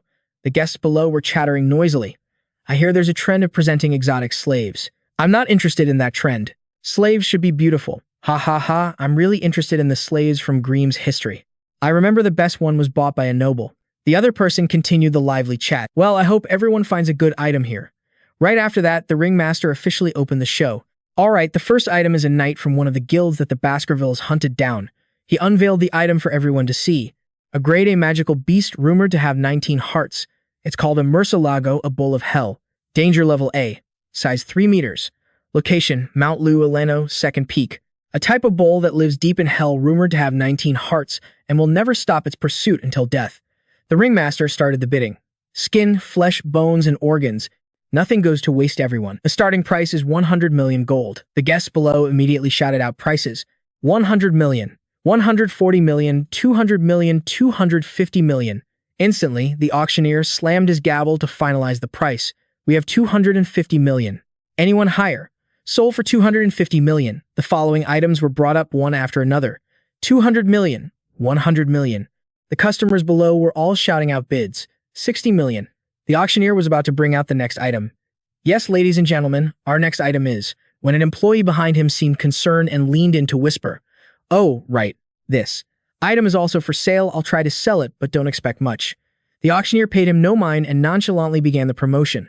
"Ladies and gentlemen, a very special item has just appeared, sourced from slave traders deep within the jungle." The auctioneer began to explain its origins. From the warrior tribe deep within the Leru Aleno Mountains, a Balak Ayan savage. He added a little spice to get the customers excited. "Wouldn't it be thrilling to train a slave who knows no obedience? This is your chance to show off your training skills." The auctioneer boomed. The female staff member looked on, unable to understand. Why are they even trying to sell this thing? Still, for the sake of her job, she had to set a price. "Alright, our starting bid is 5 million. The entire hall suddenly fell silent. The silence made the auctioneer a little nervous. "No one. Very well, we'll lower the starting bid to 3 million. He was getting more and more flustered. I'll drop it to just 1 million this time." The guests below weren't just uninterested. They looked downright bored. The boss in the black hat next to him spoke up, disappointed. "It's over. This thing won't sell. I told you only bring items that will actually sell up here." The auctioneer signaled for him to be quiet, an idea sparking in his mind. "Forget it. We'll use him as a teaser for next time." Balak, bound in chains, began to go berserk. The boss immediately struck him, causing him to spit up a mouthful of blood in agony. The auctioneer tried to smooth over the atmosphere. "Ha, it seems we had a small scuffle." He continued to bring up items for sale to show his sincerity. "We will now begin the auction for today's best item." Vikir stepped out in despair. As soon as a woman saw him, she couldn't help but gasp. "Oh my, that cold expression. Not a single trace of emotion." The auctioneer shouted to promote him. "A special item with black hair and red eyes. Clearly, he won't require much training. Absolutely superb quality. I can't wait to get this started." The same woman from before immediately placed a bid. 600 million. The auctioneer was visibly thrilled. Haha, we haven't even officially started and we already have a bid for 600 million. The man behind her scoffed, competing. 800 million. The female guest questioned him, annoyed. What, but you're a man. He shot back, not backing down. What does me being a man have to do with 800 million? The woman refused to yield. What would a man even do with him? The man still argued back. That's none of your business. I plan to use him as a warrior slave. While the two were arguing fiercely, another guest suddenly bid 900 million. But it didn't stop there. The price rose to a staggering amount. 6 billion. The auctioneer was astonished when he heard that number. 6 billion, he called out. We have a bid for 6 billion. Are there any other bids? The man turned to see who had just made that offer. He was momentarily surprised. Whoa. The person who made that massive bid is Baron Gambino from the Granor territory. 6 billion. What a waste. Someone in the crowd started to gossip. I heard he's taken over all the underground forces and is rapidly expanding his influence. His finances are no joke. With such a high price, the girl accompanying him also grew wary. My Lord Baron, isn't that a bit too much to spend? The Baron seemed to see the advantage, believing that for such a beautiful slave it was still a bargain. If I sell him in the capital, I'll make a huge profit later. The girl leaning close to the Baron's ear worried. Even so, I feel like 6 billion is a little excessive. And doesn't that depend on being able to sell him in the first place? Hearing this, he roared, shut your mouth. Not only that, the girl was then scolded by the Baron. Listen here, Wendy. I took you in when you had nowhere else to go. How dare you talk back to your master? The auctioneer prepared to close the bidding. If there are no other bids, this item will be sold to guest number 99. The Baron looked at Vikir van Baskerville with a strange gaze. As soon as Vikir was brought closer, he exclaimed with delight. Ooh, I was already happy, but now that I see you up close. Aren't you even better than I thought? The Baron announced in his cunning voice. You belong to me now. I'm not a bad person, so don't worry. The Baron's expression was now utterly perverted. I'm already thinking of so many ways to play with you. I can hardly wait. Vikir van Baskerville held his hands out in front of him. The Baron assumed, are you asking me to take off those cuffs? Vikir yanked the chain hard and then spoke. No, you don't have to do that. In a flash, the chain was broken in two. Vikir's voice was low. Play, you say. That sounds fun. He took a step closer to the Baron. Vikir van Baskerville stomped on the ground, sending the man flying. The humiliated Baron slammed face first into the floor. As Vikir van Baskerville got closer and touched him, he asked, how about this game? The theme is shield and spear. Right now, you look like nothing more than a demon. Vikir van Baskerville dangerously explained the rules. I'll be the spear. If you, the shield, can survive, you win. The Baron could now only scream for help. Arg, call the guards. He struggled to get a word out.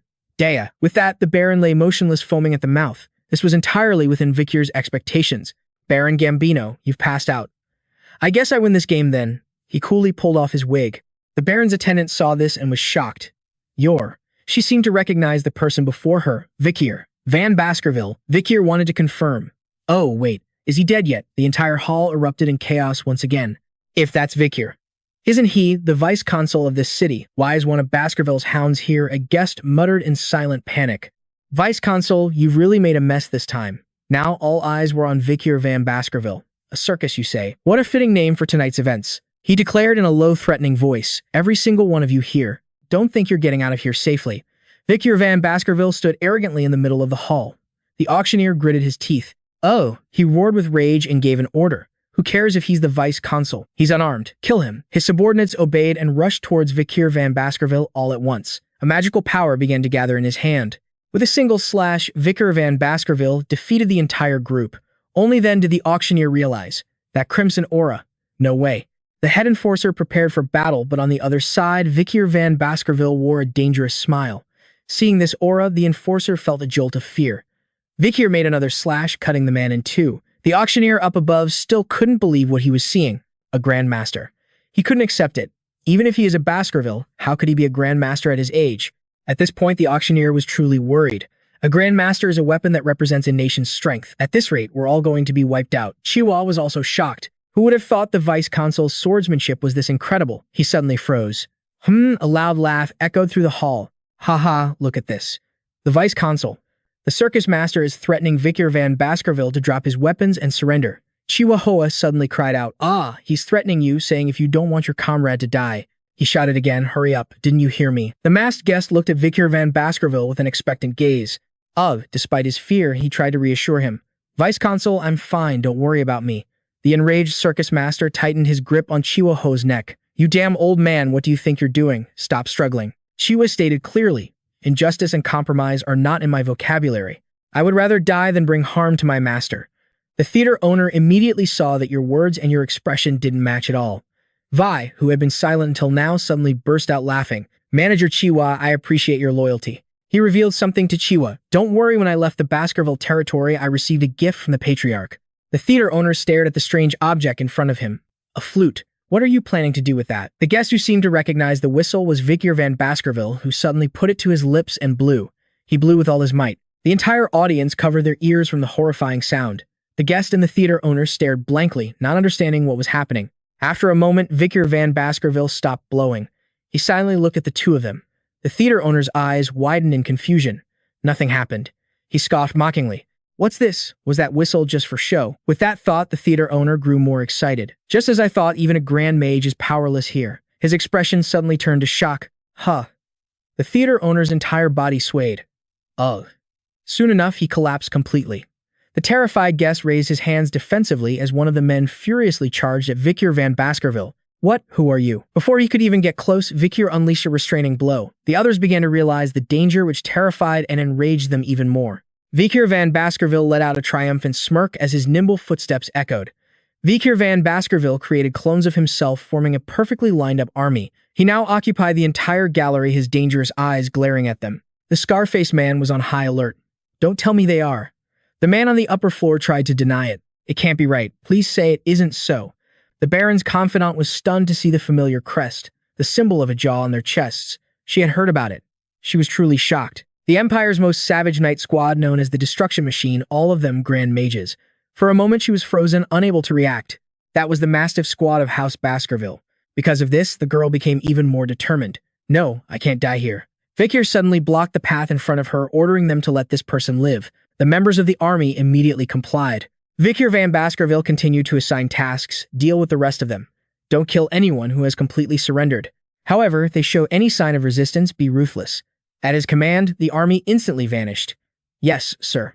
Vikir was reminded of his father. Hugo is very sensitive when it comes to military matters. He recalled his father's words of trust. I trust you won't do anything reckless. My son. Vikir silently sighed in relief. Luckily, I was able to summon the Mastiffs without any problems. The annihilated group screamed loudly. Ah, save me. One guest held his head, telling himself, I'll just lie here for now. When things calm down, I'll find a chance to run. As soon as he looked up, he saw one of Vi's enraged men. At that moment, he had no choice but to grovel. Hey, I'll bring the handcuffs. The other man spoke in a deep voice. We don't carry things like that. The guest was still trying to find a way to live. Yes, well then. Before he could finish his sentence, he was eliminated. The guest screamed in agony. Ah, my leg. Someone commented that those who are executed don't need legs anyway. The burly man watched the scene unfold with a smug grin. Nephew, how does it feel to use the Mastiffs? Are you satisfied? Vikir replied while putting on his shirt. I'm very satisfied. It was Boston Terrier, the commander of the Mastiffs. Boston Terrier, Le Baskerville offers his respects. Just let me know if you need anything else. He silently sized him up. So that's Vikir van Baskerville. I see why Hugo is so interested in this kid. He's far more decisive and ruthless than a 15-year-old.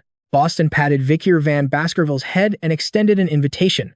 Come join the Mastiff squad later. I'll be sure to guide you personally, he replied curtly to the man. I'll consider it. After that, Vikir van Baskerville turned to leave decisively.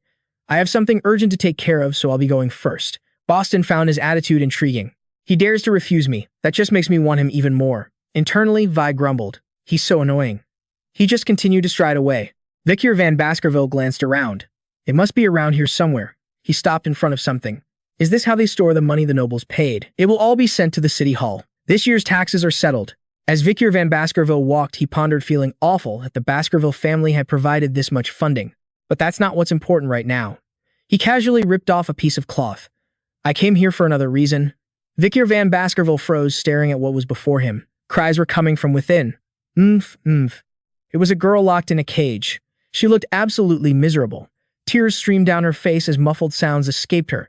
Vikir approached Balak Ayin. Upon inspection, he understood. It seems she was punished for trying to escape. Vikir van Baskerville suddenly clicked his tongue. Tisk. He took out a potion from his pocket. You're lucky. I'm only giving you this because I received it from the Night Order. There. Vikir van Baskerville poured the bottle of liquid into Balak's mouth. She remained motionless for a moment. The potion's aura began to envelop Balak Ayin, and she instantly jolted awake. Balak scrambled to the back of the cage, wary of Vikir van Baskerville. It was then that he spoke in surprise. Why so shocked? Balak Ayin stared wide-eyed at Vi. He stood up and told her in her native tongue to go. Balak Ayan frowned, completely confused. Bai actually had experience from fighting many barbarians in his past life, so he could speak a few of their words. He continued to gesture for Balak Ayan to run. Not only did she not listen, she spat out a stream of incomprehensible words. At this point, Vikir van Baskerville was truly at a loss despite not being very fluent. Eventually, Balak Ayan left, but not before looking back at him one last time. She conveyed something to him in her language. From that, Vikir van Baskerville managed to figure it out. Well, I'm guessing that was a thank you. All right, back to work. Vikir van Baskerville pulled off another cloth. He smiled at his success. Found it. Vikir van Baskerville stared intently at what was before him, the corpse of Mercy Lago. Luckily, they haven't butchered it yet.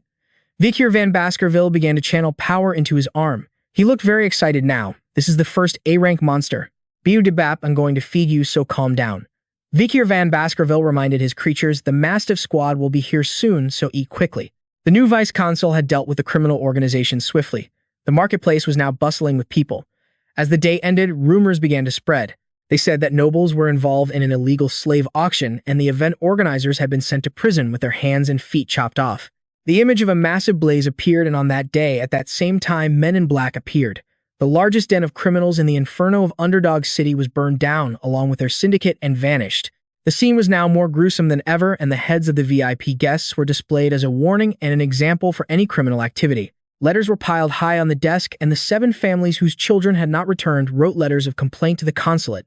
But the answer had already been given. A voice declared to all criminals involved in the banned and illegal slave trade, death is the only outcome. The letters had been torn to shreds. The confessions of the 7 criminals, their accounts, and their assets were all recorded. The Baskerville family investigated the incident and will soon report to the palace. A crowd of people knelt and pleaded. Soon after the protests from the 7 families stopped, the arrogant heads of those houses had to go to the consulate and bow their heads, begging the very man who had killed their children. However, Vikir's answer was simple. We have investigated the Black Ledger hidden in the underworld. He declared in a loud voice, you have violated the autonomous laws of the Baskervilles, therefore your assets will be confiscated. Vikir's tone became even more demonic. And to pay the price for this betrayal, your entire clan will be exterminated. And so the ground was now stained with blood. Under the laws of the new vice consul, blood flowed ceaselessly on the execution grounds for several days. The blood of those vermin had been purged from the city. The people enthusiastically supported Vikir van Baskerville. Afterwards, City Hall found itself constantly short-staffed, which helped lower the unemployment rate in Underdog. With the money seized from punishing illegal activities, the city's welfare was restored and the approval rating for Vikir van Baskerville among the people of Underdog grew higher and higher. Chiwa, smiling, held a cup in his hand. Vice Consul, I brought you some coffee. Vikir van Baskerville, busy writing, reminded him without looking up, you should focus on managing the office. You don't need to bring me coffee. He replied humbly in a low voice. This is my way of thanking you. You saved me from losing my head that day. Hearing this, Vikir looked up. A single cup of coffee seems a bit cheap for your life, doesn't it? The city manager answered honestly. It's not cheap. 2 sugar cubes, 2 spoonfuls of cream, and just a tiny splash of water. He didn't forget to ask, so is your writing practice going well, sir? Vikir handed a file to Chiwa. Could you check this for me? As soon as he glanced at it, he was amazed. You only learned to write a short time ago, yet you've already reached this level. Vikir, however, remained very humble. I still have a long way to go to reach your level. Chiwa was still reeling in astonishment. He is truly an amazing person, creating new and incredibly effective laws with just the few things he's learned. He has a deep understanding of how the law works. He observed Vikir's demeanor. If the vice consul continues at this pace, Chiwa guessed, perhaps the city of Underdog could develop even further. Night had now fallen and the bright moonlight shone through the window. Inside a prison cell, a person was being held captive. Vikir stood before Cindy, the girl from the auction house. He spoke, I apologize for not coming to see you sooner. I've been very busy lately. He remembered when she introduced herself before she had said her name was Cindy Wendy Messiadinaro. She wondered, why did you let me live? Vikir van Baskerville removed her blindfold and stated calmly, it's simple. I have a few questions for you. The girl looked at him with angry eyes. Is that the only thing keeping me alive? Vikir began with his first question. The reason Baron Gambino, a man from some backwater region, was able to rise in power so quickly, was it because of you? It seemed he had deduced this from the investigation, which showed her incredible talent for making money. If she could use that talent elsewhere, she could become a great merchant or investor. Vikir sat in front of her and made a declaration. I promise you, if you answer my questions, I will let you go. His voice then dropped lower. But if you don't answer, you will regret this day. The girl bit her lip, unable to answer for a moment. In the end, she had to agree. I will tell you what I know. Vikir was pleased with her attitude. Good. He posed a question. What do you think? Do you think I'm doing a good job? She answered immediately. I think you are doing an excellent job right now. The moment Vikir heard it, he knew it was a lie. I can't keep my promise if you continue to be dishonest like this. The girl clicked her tongue softly. Because of that, she had to be honest. I think you're going in the wrong direction. Suddenly, Vikir broke into a strange toothy grin. He stood up abruptly, startling her. Vikir van Baskerville reached out and lifted the girl's face. He wanted to know the reason, and as he stared deep into her eyes, she froze, unable to speak. His hand then released her chin. He turned away and continued his questioning. Go on. Tell me where I went wrong. Cindy gritted her teeth, truly not wanting to answer. She was backed into a corner, so she had to explain everything. A while ago, for a consul, one of the main factors when making important decisions is decorum. Cindy recounted the events of that day. When you created laws to punish criminals, you increase your own prestige. Many people will die and be harmed because of those laws. In the long run, you will only harvest hatred and resentment from everyone, she added. Furthermore, the Baskervilles will not welcome you if you have more power than the family head in the city of Underdog. Hearing this, Vikir van Baskerville was able to finish her thought. In short, I'll be hated by the people and become a threat to the Baskervilles. In a low voice, he wanted to know. So what do you think I should do from now on? Cindy stated her opinion. Return all the privileges you received from the Baskerville family, including the honor you gained from this incident. You should give it all to the patriarch. She specifically advised, and to avoid drawing attention, you should go to Mount Lu Eleno or the Imperial Central Academy, because Cindy understood those are places where your age and family background are common. Hide your power and your identity. She instructed him in detail. When the time comes, the Baskerville patriarch will be the one to take responsibility for you. Vikir's voice was even more terrifying than before. This meant Vikir van Baskerville was seething with rage, and the demonic energy within him began to stir. Are you telling the hunting dog to bite its master? He looked no different from a demon right now. And yet Cindy maintained her sharp composure. She spoke without thinking. Be a hunting dog. That is the only way for you to avoid becoming an enemy of the patriarch. Vikir van Baskerville smirked, amused. Cindy was surprised by the words she had just blurted out. Meanwhile, Vikir looked excited. I'll remember that. Then he took out a key. That's good advice. You and I think alike. And Vikir van Baskerville unlocked the cuffs on Cindy Wendy Messiadonaro. As promised, she was free. She still couldn't believe it. You're really letting me go? Vikir van Baskerville affirmed it without a doubt. I am a man who always keeps his word. Cindy didn't want to stay a moment longer and left decisively. Then I hope you will never regret this. Vikir suddenly asked another question. Do you know of a family called Messiadonaro? He briefly explained that there were once many great families in the city of Underdog, not just the current 7. Among them was a powerful merchant clan, the 8th great family, the Messiadonaro. Vikir van Baskerville stressed the key point of the event. However, that family vanished after an unfortunate incident. He went on to tell the story of the youngest son of the Messiadonaro family. On his birthday, he performed a sword technique he had just learned. Vikir van Baskerville recalled that day. The performance began, and the members of the Baskerville clan couldn't believe what they were seeing with their own eyes. He explained that some of the sword techniques the child demonstrated were the secret esoteric arts of the Baskerville family known only to members of the clan. Following that, Vikir van Baskerville continued the story, explaining that the news had reached the ears of the Baskerville patriarch. They determined a military secret had been leaked, and the Baskerville clan unleashed its hounds.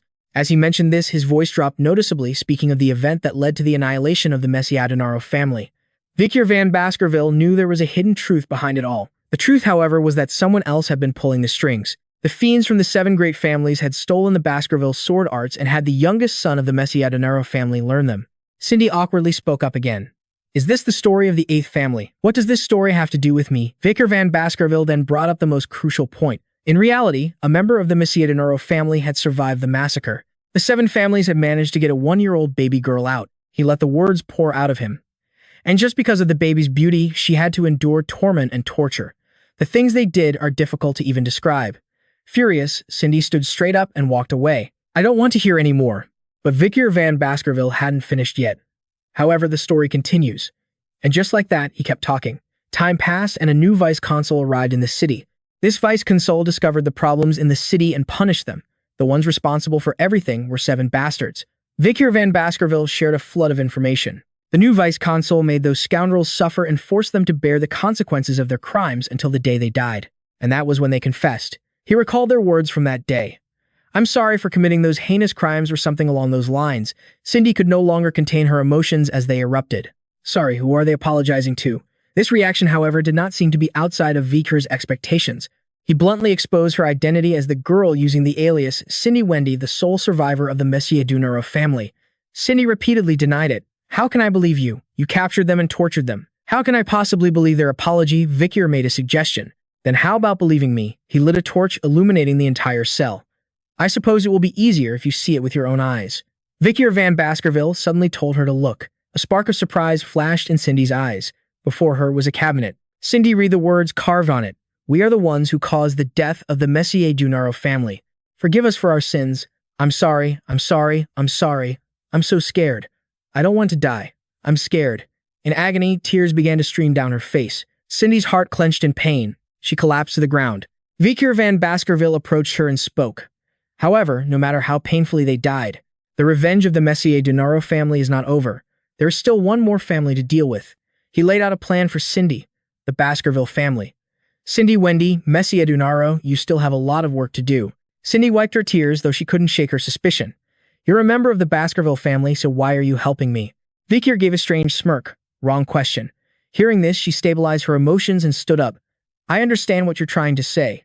Cindy firmly assured Vikir van Baskerville. I will repay this debt, she declared with conviction. From now on, no matter what you do, I guarantee you will never have to worry about money again. At that, Vikir van Baskerville broke into a satisfied smile. This is a promise I will be sure to remember. At the main citadel, someone was running quickly to open a door. Chiwa was excited for a new day. Vice Consul, the sun has risen. Before he could finish his sentence, he was horrified by the battlefield before him. It's time to work. Vikir van Baskerville squinted and sat up. Good morning. Chiwa was bewildered. What's with all these bodies? Vikir, however, was incredibly calm. I'm not sure. It seems I killed them in my sleep. The man couldn't believe it. Really, Vikir then denied it. Of course not. Just kidding. After hearing his story, Chiwa grew curious. Was your childhood really that intense? Vikir replied vaguely. What? Was it not fun? Chiwa quickly backtracked. No, it's not a matter of whether it was fun or not. Vikir van Baskerville didn't seem to care much, rubbing his chin thoughtfully. It seems there are many things standing in my way. He listed the things he had endured. 2 poison arrows, 4 instances of poisoning, acid, sniper fire, being hit by a car, and more. A lot has happened. Vikir cleaned his ear, skeptical. Looks like I've really drawn some attention. Chiwa commented, honestly, I think you're actually insane. Vikir van Baskerville analyzed his skills for himself. The skills from the illegal auction, the Hell's Tenacity skill with a hint of danger. Slot 1 Cerberus is Seer A+, 2 Hell's Tenacity A. Slot 3 Hellhound's Hemorrhage B+. Better than I thought, huh? He recalled the times he had overcome the odds to survive. Thanks to the river sticks and his tenacity skill, his body had been strengthened. Even a master-class assassin couldn't pierce his skin. Vikir van Baskerville's gaze suddenly turned serious. But they're starting to become a nuisance. I need to take care of it.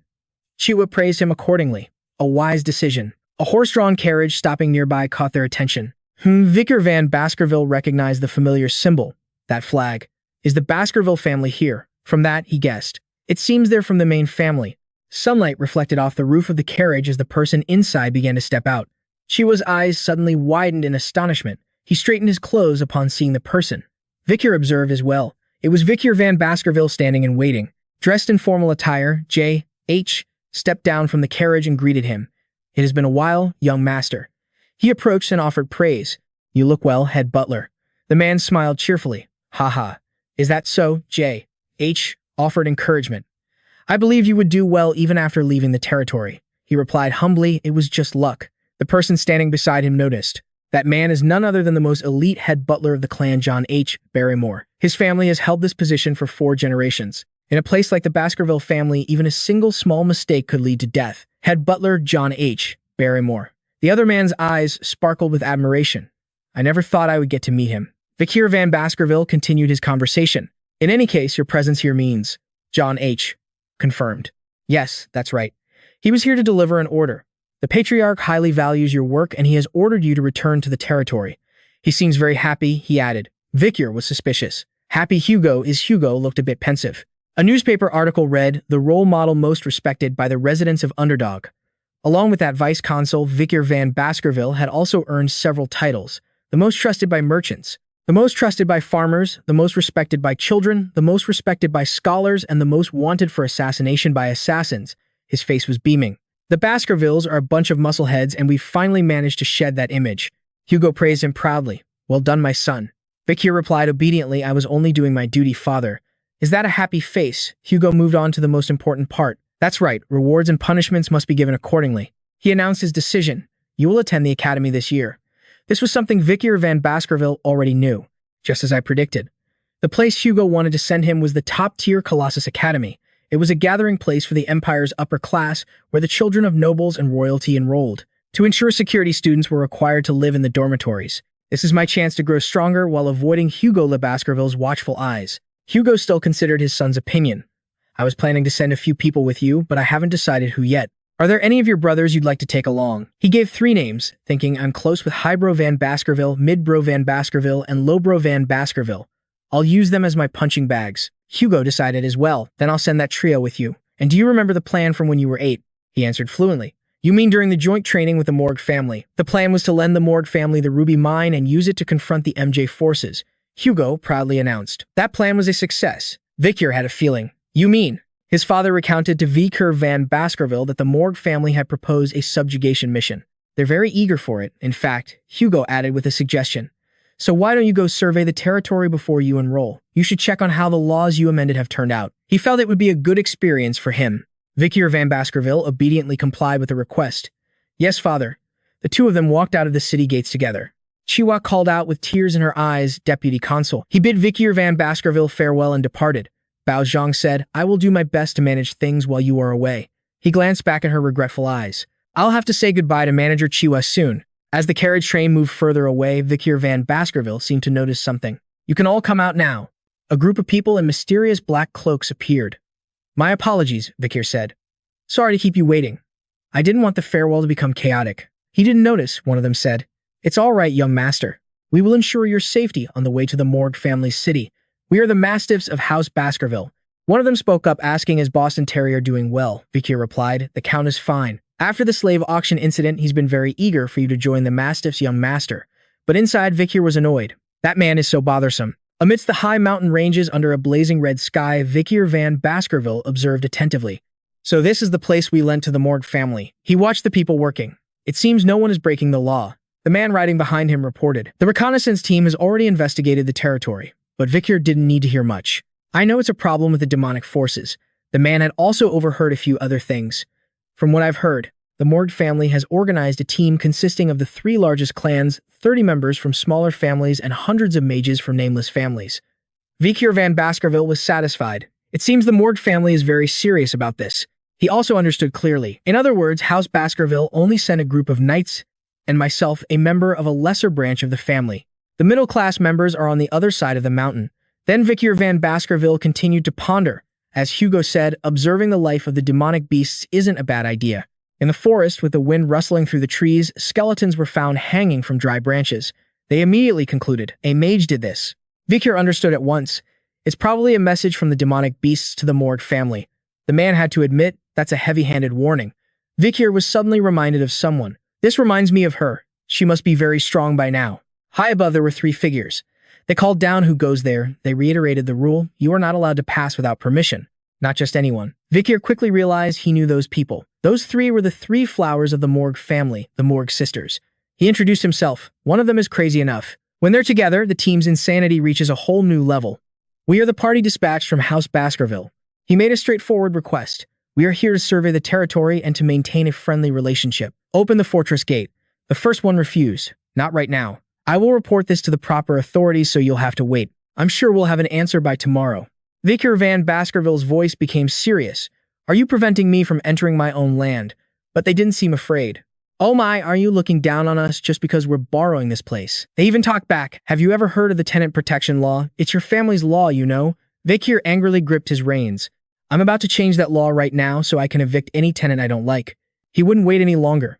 I'll repeat myself one last time. The 3 of them trembled. Vikir van Baskerville's eyes had completely changed. Open the gate. The 3 of them were terrified. One gritted her teeth, casting a spell while cursing. I heard some psycho brat was running the Underdogs. She attacked immediately. But we've dealt with plenty of psychos like you before. Vikir dodged the attack swiftly. She threatened him loudly. If I tell you to wait, you wait. How dare a stupid swordsman like you? You cannot enter Morgue family land without permission. Or how about you show us the skills of this rising star from House Baskerville? His subordinate advised, I don't think we can resolve this with words, sir. Vikir agreed. Yeah. The figures in black cloaks appeared. Foolish girls who don't know their place. Idiots. Fools. He reacted instantly to the voice. They retorted angrily, you're just underlings. You think you have a higher status than us. You people don't know your place. 3 other figures appeared speaking in unison. Not us. Not us. Not us. One of them pulled back his hood, revealing blonde hair. They spoke of him with pride. He is the symbol of the Baskervilles. They turned back and confidently promised, leave everything to us. Vikir was startled and felt helpless. My problems just multiplied. Vikir felt this was extremely bizarre. Why are these guys acting like this? One of them turned back and said gently, we're repaying the favor of being recommended to the academy. Just leave this place to us. Vikir van Baskerville realized they had completely misunderstood him. So it's because of the academy I was planning to use you guys as punching bags. Vikir had a plan for the three of them. In the future, this trio will become killer soldiers. They aren't smart enough to make their own decisions, but they can still follow orders. So he immediately changed his attitude, becoming radiant. If trained, they will become very useful. I'm counting on you guys. The three girls still looked on with contempt. Fools only know how to flock together. Idiots, idiots. The other side shot back, not to be outdone. You're the idiots, idiots, idiots. Hearing that, they got angry. You insolent brats, we're going to teach you a lesson. Vikir van Baskerville carefully observed the opposing side. Before his regression, the Mo family trio was known as mages proficient in the three attributes of water, earth, and nature. No matter what, their coordination was flawless. The combination of three compatible attributes increased their magical power tenfold. A large vine shot up from the ground. This was also why the three of them were nicknamed the three flowers of the Mo family. Those girls laughed triumphantly. Ha ha ha! How about this? Can you Baskerville boys even get past it? But the other side wasn't about to be outdone. They're just some plants. What can you do with them? One of them immediately executed a Baskerville swordsmanship technique. First form, the man below exclaimed in admiration. Oh, a perfect first form. Suddenly, the boy was caught off guard, but luckily, he swung his sword in time to block the vine. He retreated a good distance. Ugh. The other two were extremely worried.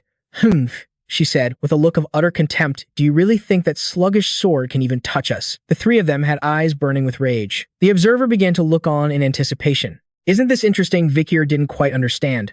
What's interesting? The man wanted to see the final outcome of this battle. Magic versus swordsmanship, the question of which was stronger, had been debated for a long time. Magic uses the surrounding mana and simulates elemental power, amplifying it many times over. Swordsmanship, on the other hand, uses the mana within the body as energy to create an explosive force. What truly made him wait in anticipation was which family the mages or the swordsmen would come out on top in the future. Isn't it interesting to witness their talent and potential? Vikir subtly reminded him, I'm one of them, you know. To the observer, Vikir's abilities were on another level. Young master, you have already completely surpassed them. He was growing impatient standing here. This is boring. Why don't they just all die? What a waste of time. I need to get through this place quickly. As the supervisor, I have a mountain of work to do. Someone's coming. What, that person got here first? What are you all doing in my territory? He rushed forward at high speed. Got you. Suddenly, he stopped in his tracks as a vortex of fire came hurtling toward them. A massive earth-shaking explosion rang out, and yet Vikir van Baskerville was excited. I hope they all get wiped out, but he was bound to be disappointed. He was bewildered. What's such sudden fire magic? The boys still didn't understand what had happened. What are you doing? Are you trying to kill us? The three girls were also in a panic. I almost died. If you hadn't dodged in time, we'd be dead. Big sis, I'm so scared. The oldest wondered. What is all this? Vikir van Baskerville stared at her intently. Standing up above was none other than Camas. She reiterated forcefully, I will not forgive anyone who causes a disturbance in the territory I manage.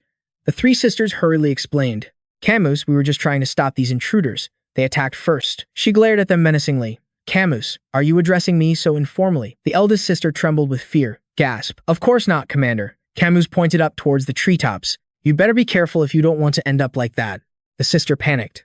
Ah, I'm sorry. Camus suddenly turned her eyes, widening in surprise as she looked toward Vikir van Baskerville.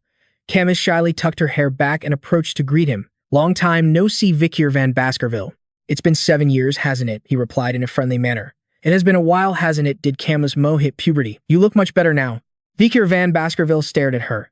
Is this the beauty of Camas Morgue, the one who holds the hearts of countless men in high society? In the past, countless married men were charmed by her, causing scandals everywhere. But why hasn't anything like that happened in this life? He made a blunt request. Well, whatever. Open the gate. This trio won't listen to a word I say. Camus suddenly grew angry and scolded him. What? We haven't seen each other in so long, and that's all you have to say to me? Vikir van Baskerville still didn't understand. What else am I supposed to say? She couldn't believe it. What? After the trio's battle, the observer was now intrigued by a new speculation. Is this a battle between the stars of the two families? Camas pointed her finger at his face. 0 points. Her eyes welled up with tears. What kind of attitude is that towards your future wife? Negative points. Everyone watching was speechless, and Vikir didn't know what to say either. Humph. Her face flushed red with embarrassment. A wife. The commoners were still working diligently. Camas rode her horse to assess the situation. It seems the Baskerville clan doesn't know much about the Manji. Vikir van Baskerville asserted. Of course we do. We've been fighting them this whole time. We know more than you think. She made a dismissive comment. Then why did you bring these idiots with you? Aren't they all too young and dumb? He answered cautiously, probing for information. We've already discussed with the Mo family that the main force will be on the other side of the mountain. Why are you asking when you already know this? Camus smiled slyly. I just thought you didn't know. Vikir van Baskerville stated the obvious again. I'm the representative. Of course, I have to know that. She continued to tease him. You seem like the type to be cast aside by your family.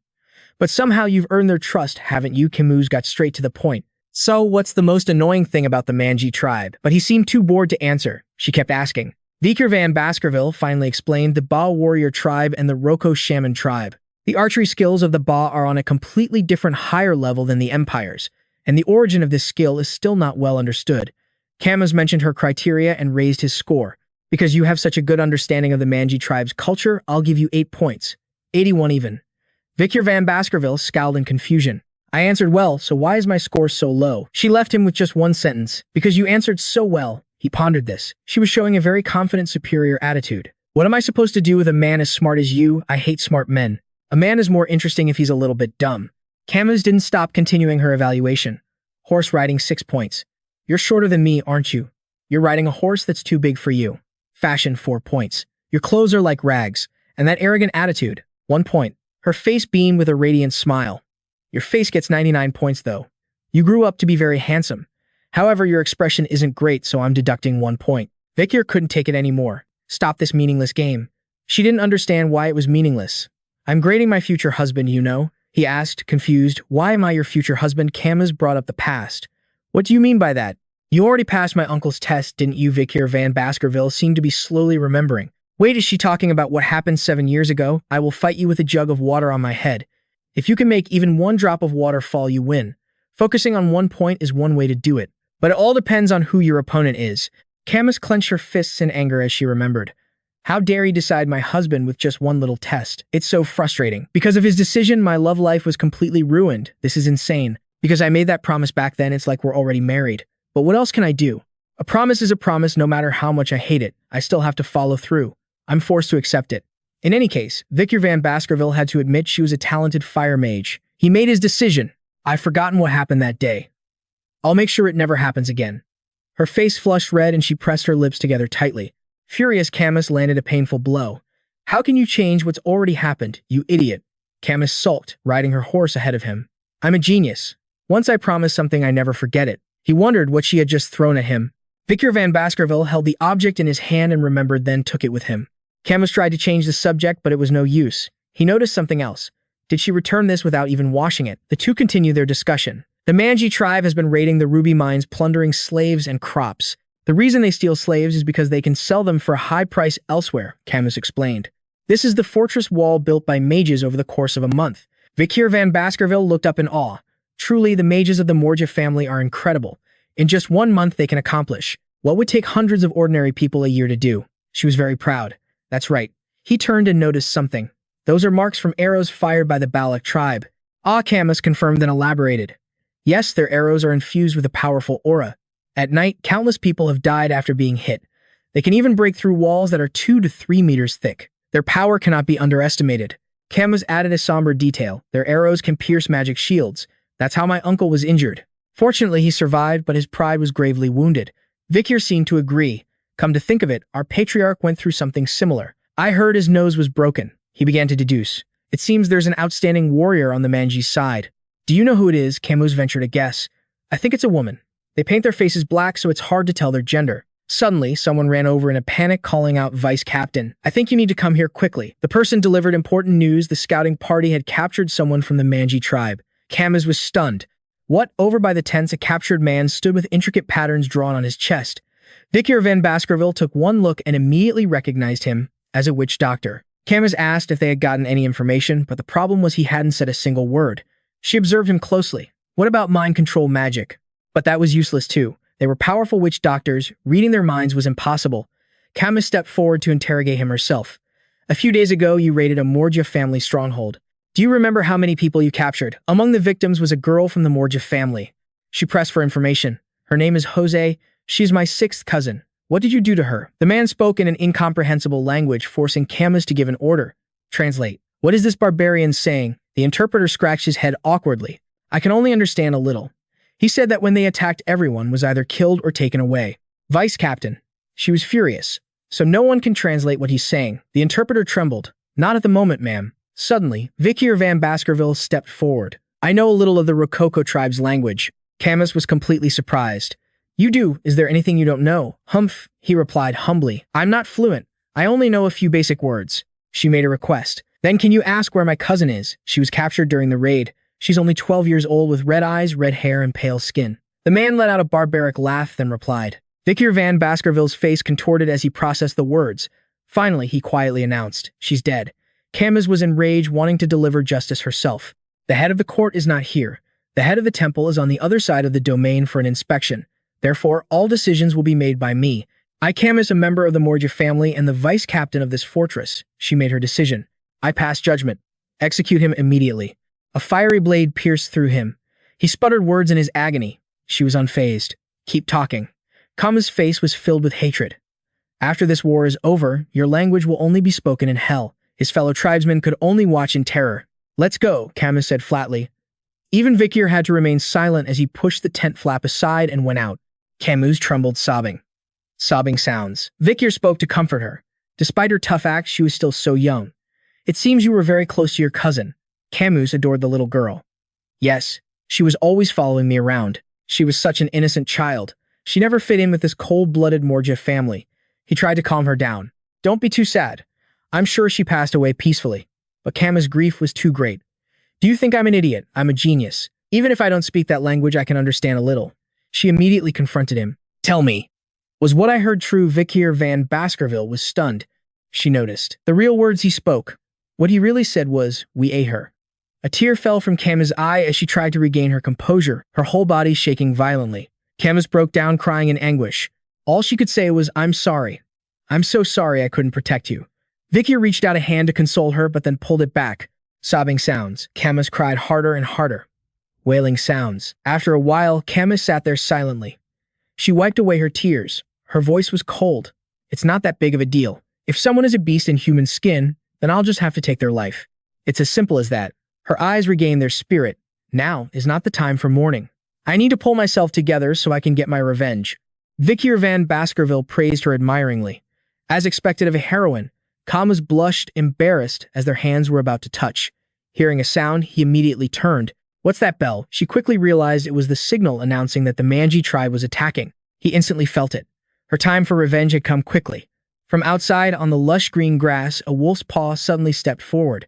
A girl holding a bow approached. Her eyes were sharp as her arrow instantly flew through the air. It was aimed at two guards. They turned in surprise, but it was too late. A light breeze blew past as she shouted an order. Her people and a pack of wolves charged in, mauling innocent people. Some were even cruelly strangled with ropes. Vikir van Baskerville had just arrived on the scene. He gritted his teeth, wondering if he'd gotten there too soon. A rope was thrown, looping around Vikir van Baskerville's neck while he was still stunned. The two girls on the other end laughed triumphantly. We caught a good one. Their husband hunt was going smoothly. Vikir van Baskerville vaguely understood. A husband hunt, its purpose was to develop a new race superior to the natives, so they were hunting men to take as husbands. He immediately resisted. Sorry, but I have no intention of being your husband. Vikir even brazenly declared, I already have a fiancé. The men on the other side immediately raised their bows. Is he an enemy? Vikir van Baskerville calculated carefully. Hugo had told him not to act rashly. Before I rendezvous with the main force, I can't start a fight. He wondered if he should wait for the main army to arrive. Vikir dealt with the incoming arrows swiftly. They were all shocked. No way. A flame appeared. Camas was confused. What are you doing? Why aren't you killing them? They were screaming horribly. He hesitated slightly, but she was filled with hatred. Die, you barbarian bastards. Vikir van Baskerville was a bit surprised. Did she just turn this whole place into a sea of fire? Camas had already noticed. You just used a liquid form aura, didn't you? Camas gave him a trusting look. So you're a graduate. I knew you were the only man I could ever acknowledge. Vikir quickly explained, I received an order from the head of the family to avoid starting a war until we rendezvous with the main force. She wanted to push him away. That's an order from the head of the Baskerville family, isn't it? In that case, a member of the Baskerville clan shouldn't get involved in this. Camas was seething with hatred. Because I'm going to eliminate all of them myself. The fire burned everywhere. Vikir watched in complete surprise. That fire is a quadra-cast. She's increased its destructive power. Camus was resolute. I will avenge my sister. What did he do? Something immediately pricked her neck. Camus was stunned. Ah, the sting. Only now did she realize it was a dart. Camus collapsed to the ground. Looks like I've been hit with a paralysis poison. My body can't move anymore. He was exasperated with her. The man threw a rope. Vikir caught Camas. Nice catch. He made a suggestion. I think it's better if we retreat now. She hesitated. But what about the plantation and the people who were captured? Vikir van Baskerville tried to persuade her. It's better not to engage in any more battles until the main Baskerville force arrives. Camas vehemently objected. No, I have to avenge my sister. She was captured by those barbarians. He reminded her sternly, make a rational decision. Suddenly, an arrow flew towards them, and Vikir van Baskerville was ambushed. A woman stood above them. Vikir broke out in a cold sweat. That destructive power. Could that be the person Camas mentioned? Camas was dragged away. She tried to call out to Vikir van Baskerville. He gritted his teeth, worried. Damn, have things really taken a turn for the worse. He recalled a time in the past when Camus' Morgue was still a young girl. There was a time she was captured, though not for long, of course. Afterwards, she single-handedly wiped out the barbarians and returned. After that incident, she earned the nickname Queen of Lereuno. Vikir was confused. Still, I have to do something. She suddenly attacked him. He tried to get a good look. Is she attacking with a bow? Her movements were nimble and Vikir van Baskerville backed away. He broke out in a sweat. Her movements are different from the others. Do I need to go all out? Suddenly, Vikir van Baskerville froze. She had a mischievous look on her face. Told you. We'd meet again. He cursed, this damn brat. She repeated herself, I told you before that we would meet again. Her eyes sparkled.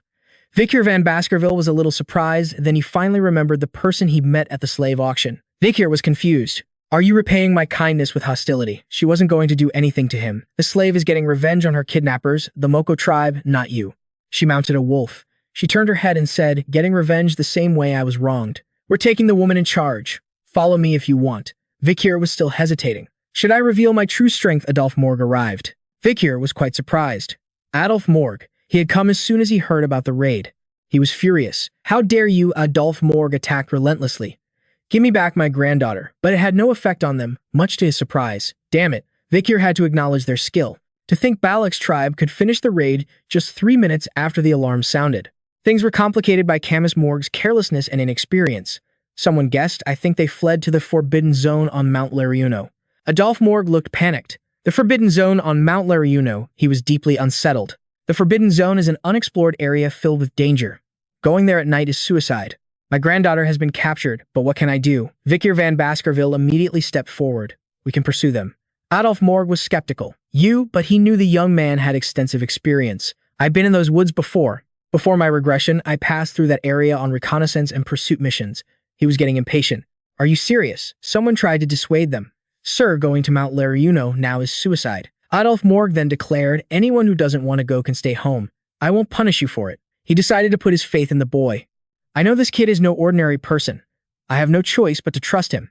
Adolphe Morgue pleaded, I'm entrusting everything to you. Please save my granddaughter. In that forbidden place, the Lereuno mountain forest in Baskerville territory. It was a horrifying place home to marrow-sucking mosquitoes, poisonous, thorny vines, killer spiders, and many other dangers. An ordinary person couldn't survive here. That's why it's called the Forest of Living Flesh. Suddenly, however, something zipped past them very quickly. Adolphe Morgue wondered, can all the children from the Baskerville clan do that? He was worried. Of course not. The bees were lying in wait. He praised him internally. The young master is just a special case. Vikir dealt with them swiftly. The three were mesmerized. So cool. So cool. So cool. Vikir hid behind a tree trunk and signaled to everyone. He scouted the situation. It seems they haven't gone too far. He warned everyone to be careful. I've heard that the trifoil hunters spread dry leaves around to hear anyone tailing them. We need to be more cautious from now on. Adolphe Morgue immediately cast a silencing spell. He explained this magic helps you move without making a sound. Full of trust, Adolphe Morgue said, from now on, I'm counting on you. I won't forget this favor, grandson-in-law. Vikir was a bit taken aback. Grandson-in-law, a fire was blazing. They were gathered in large numbers. Camas was cursing wildly. You barbarian dogs, once I get out of here, I'll burn all of you to death, she yelled at the top of her lungs. I'll show you my magic, just you wait. But they paid her no mind. I liked that guy from before. I guess my husband hunt was a failure. Camas felt helpless. They're not listening to me. I think they were talking about finding husbands and wives earlier. She tried to think. Is that why they attacked us? The guy approached her with a look of amusement. Since we've captured this woman, every man in the tribe will want her. She cursed at him in her mind. "You psycho. What are you planning to do to me?" she demanded. "Just kill me." But the man didn't understand her words. "I have no idea what she's saying." The man gripped Camus' chin. "But one look in her eyes tells me she's a defiant one." He leered at her. "I think this arrogant slave needs to be taught a lesson." Suddenly Balak Ayan intervened. "Ahun, stay away from my slave." Ahun protested. "Why, chief? I'm the one who captured her." She told the fool to lower his voice, but he'd had enough. "What do you mean I was the one who shot the arrow and set the trap?" Ayan immediately shot back. "And who was the one who delivered the final blow? If I hadn't stopped that kid with the sword, you'd be dead by now." Ahun still wasn't convinced. "So you're saying this woman is your prize?" he snarled. She confirmed it. Camus, of course, figured it out. "What's this? Some kind of internal conflict?" She was pretty sure now. "I'm certain she's their leader. Her name is Balak Ayan." Ahun didn't back down. "But you're a woman leading us." "So what?" Ayan retorted unconcerned. Camus broke into a cold sweat. She fought on par with Vikir van Baskerville, a graduate of the highest level. "If I want to escape, I'll have to get past her." He made up his mind.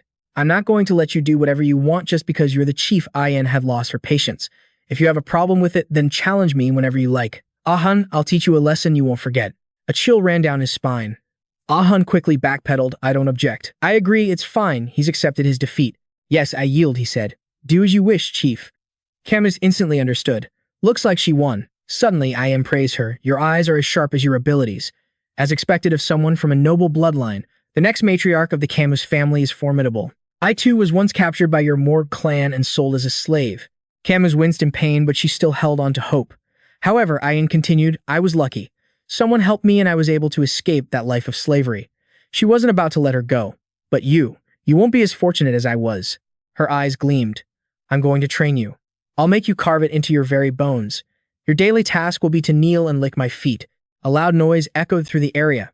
Ayan was startled. An explosion. Someone shouted. Ambush footsteps approached. It was an enraged Adolphe Morg. "You filthy savages, I've come to repay you for what you've done." Camus was overjoyed. That voice. "It's Adolphe Morg, return my niece to me this instant," he roared. The tribespeople were stunned, their eyes wide with shock as they turned to look.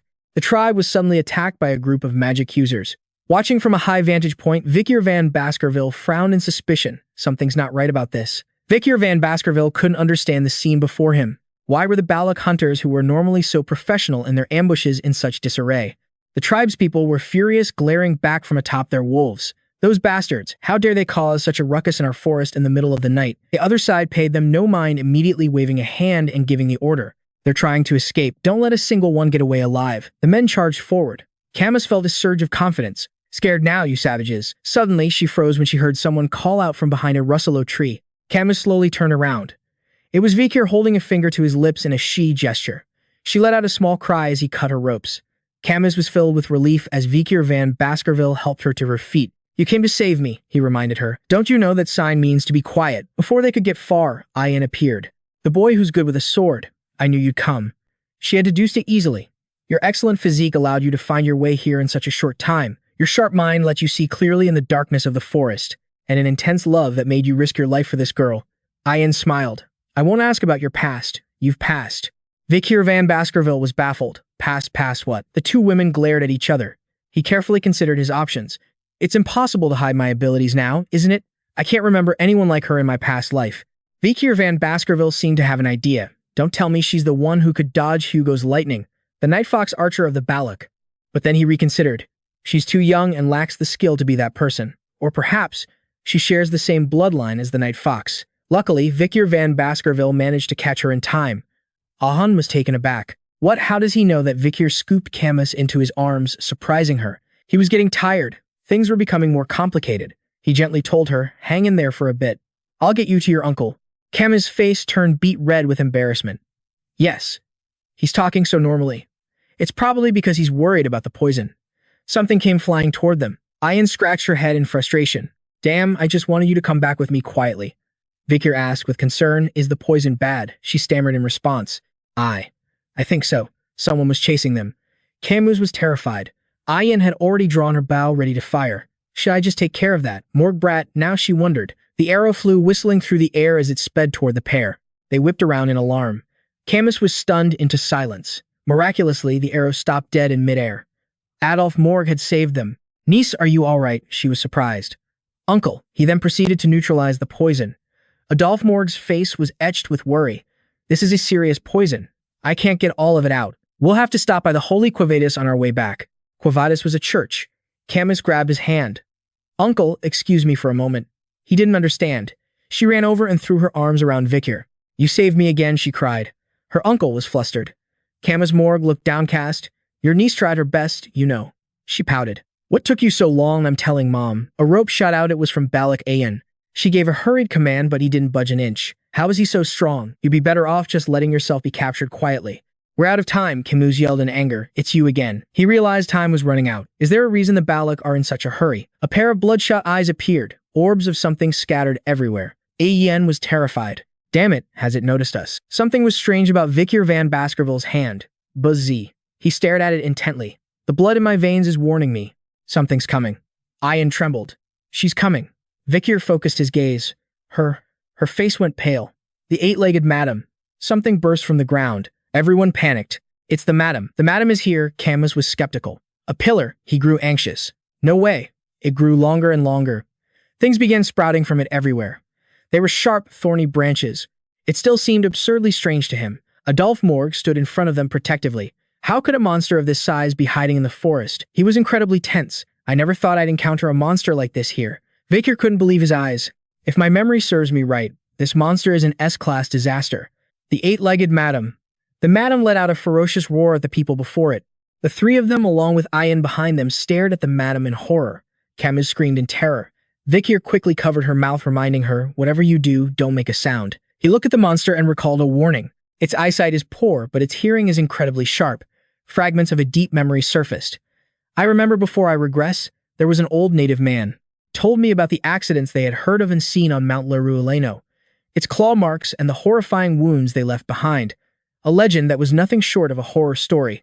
It told of a creature called the eight-legged madam who resided deep within the damp forest. The three of them looked up, stunned. Even in the Empire's Monster Encyclopedia, which had been revised and reprinted several times, records of the eight-legged madam's deeds still remained. The madam opened her massive maw, revealing thousands of venomous fangs. It let out a deafening roar that echoed throughout the vast forest. An S-rank threat, a monster capable of destroying a nation in a single day. The danger level immediately rose to a disaster-class threat. Concentrated blue acid leaped out, corroding million-year-old trees. Poisonous rays shot toward the group. Camas spun around, creating a shield to block it, while Vikir van Baskerville dodged continuously. Saman's grandson stared down, his face frozen in terror, and he began to scream in a panicked, delirious state. My hair's been hit by the madam's poison. Swiftly, a sharp blade slashed through a large lock of his hair. A woman angrily cursed at him nonstop. You fool. How dare you scream in front of the madam? She grit her teeth, cursing as she looked up at the rampaging madam before them. Son of a bitch. The madam seemed to have spotted the group, its gaze burning brightly.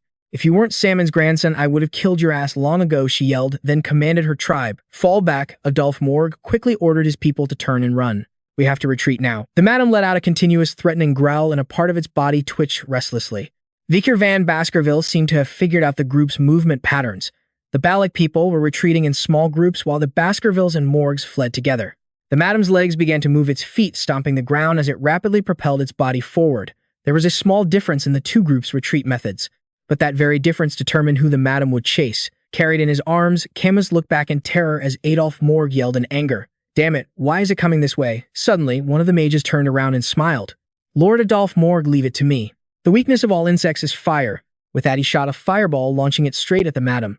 The resulting explosion was massive, spreading across the area. After the fiery blast, the group smiled grimly. It worked. Just as he was gloating over his achievement, one of the madam's legs shot out from the smoke and flames, piercing right through the person next to him. Adolphe Morg. Did you see that? He stared in shock, speechless.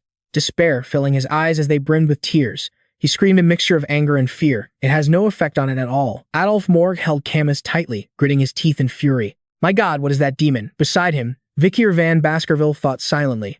He slowly uttered 3 words and then began to move. At that moment, he turned to face the madam with determination, prompting a worried warning from one of his companions. Vikir explained with a glance. Young master, what are you planning to do? At this rate, we're all just going to walk straight to our graves. Someone has to act as bait. One man immediately shouted a proposal. Vikir cursed in annoyance. Let me do it. You think that little skill of yours can stop that 8-legged thing? The group stared dumbfounded as he slowly chose to face it alone. We can't let it follow us all the way back to our territory. Among everyone here, you are the most suitable to be the bait. Vikir gripped his sword tightly, not looking back. It's me. His next threatening words terrified Camas. Lord Adolf Morg, there's no more time. The decision is yours. Vikir stood his ground. Adolf Morg gritted his teeth and roared, "Run, go now." He ignored everything else and fled with Camas. "Don't let my nephew's sacrifice be in vain." No, Camas screamed in panic, yelling out in protest. "Vikir, come back, stay still, boy."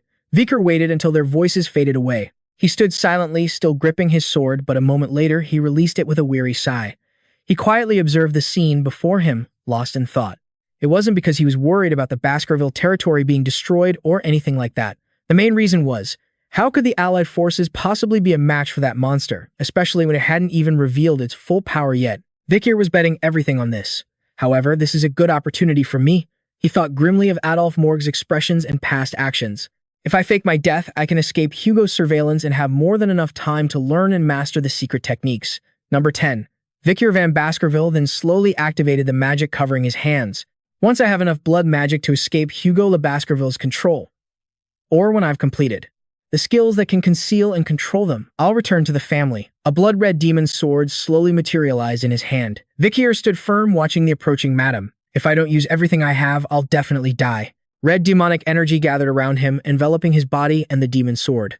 I received a large amount of mana from the blessing of the river Styx, and all of this aura will be used with the Baskerville's high-level swordsmanship, especially with the demon's sword bow. Vikir's eyes glowed crimson as he looked up with a crazed expression. Now I'll use all of it to attack. In an instant, Vikir's figure vanished in a flash of light that struck a tree. He leaped high into the air. His whole body took a stance, his slender frame cloaked in a deep red aura. Before him stood an opponent thousands of levels beyond him, but it didn't make Vikir falter. The madam opened its massive maw, spitting poison as a warning. A motionless Vikir raised his demon's sword and gave it a sharp look. The demon's sword in his hand flashed with a brilliant light, so blinding it blurred the space around him. He plunged downward without a hint of hesitation. Red light and surging power crashed down upon the madam's head. The fifth form of the Baskerville's secret sword. Vikir gritted his teeth and pushed with all his might.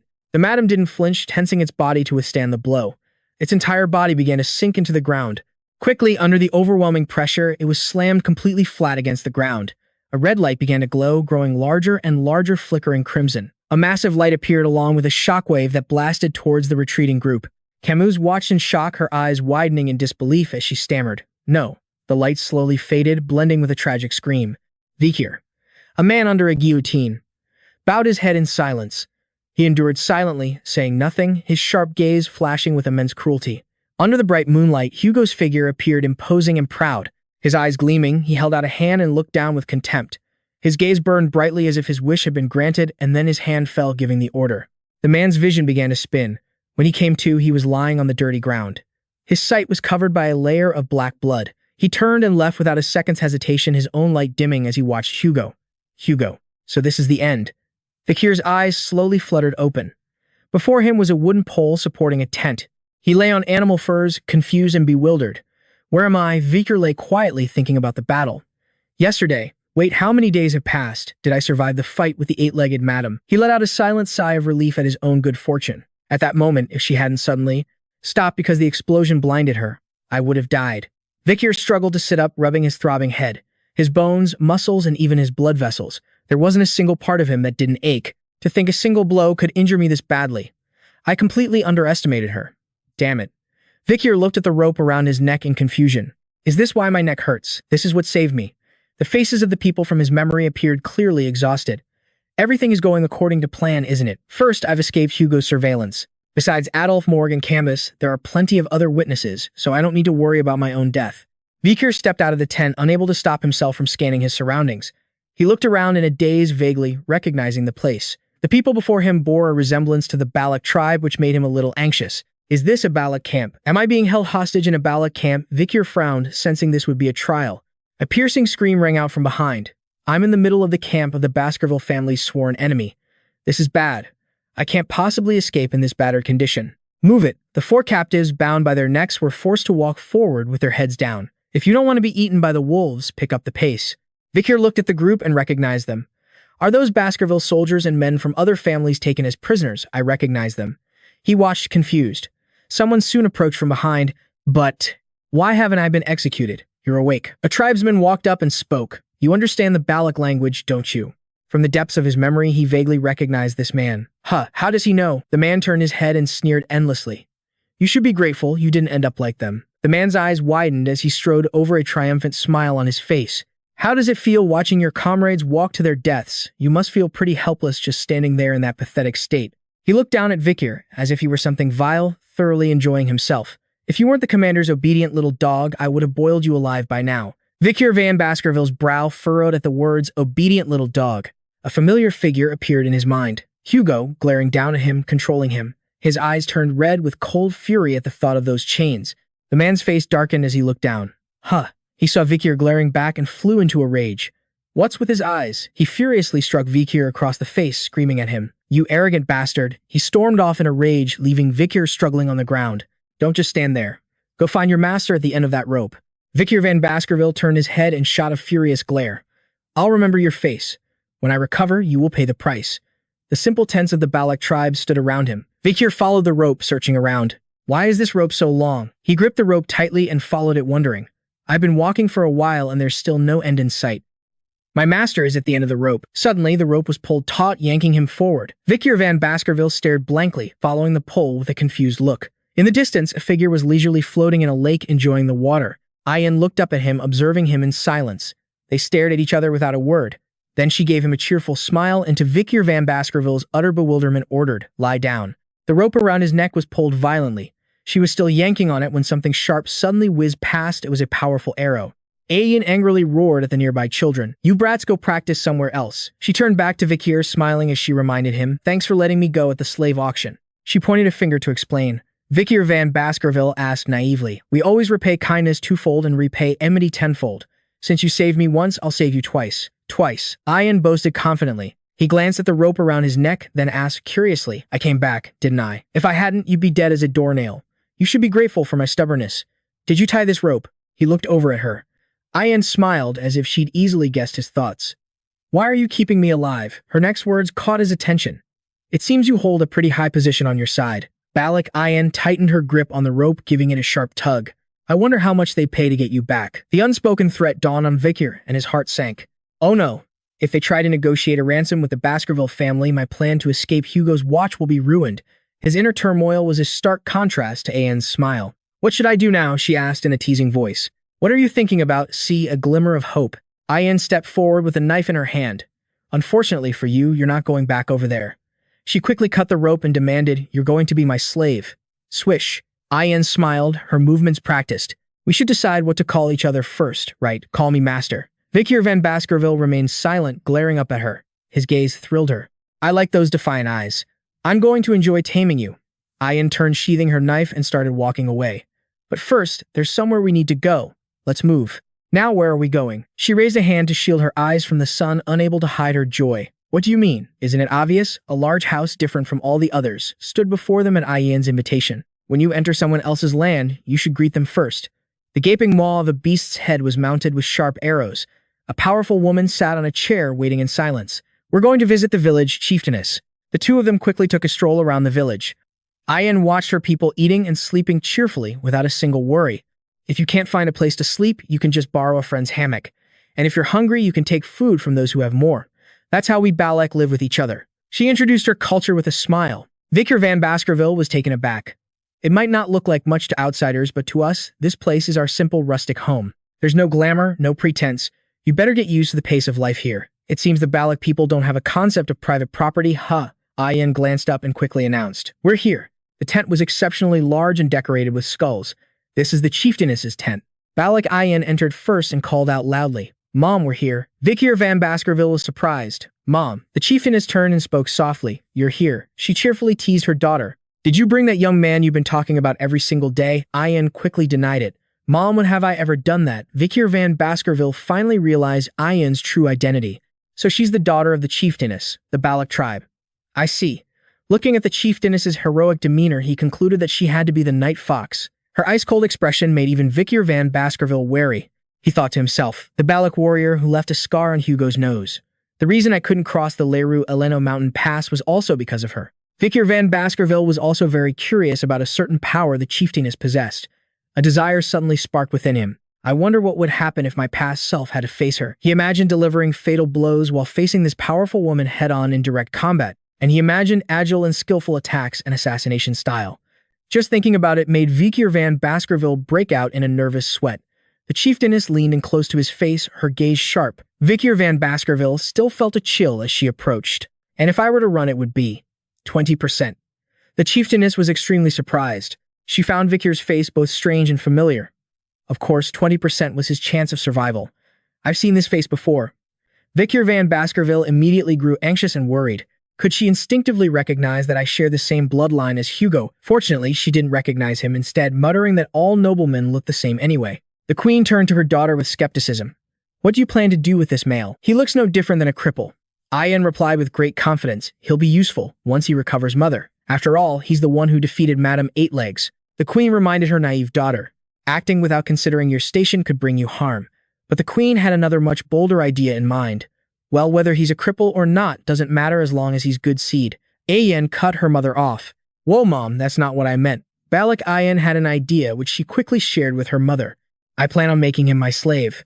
The queen was surprised. You didn't say that before. The quick-witted Balak Ayan immediately coaxed Mom. It just makes sense to have a slave to assist me during hunts, right? The queen patted her head, indulging her daughter.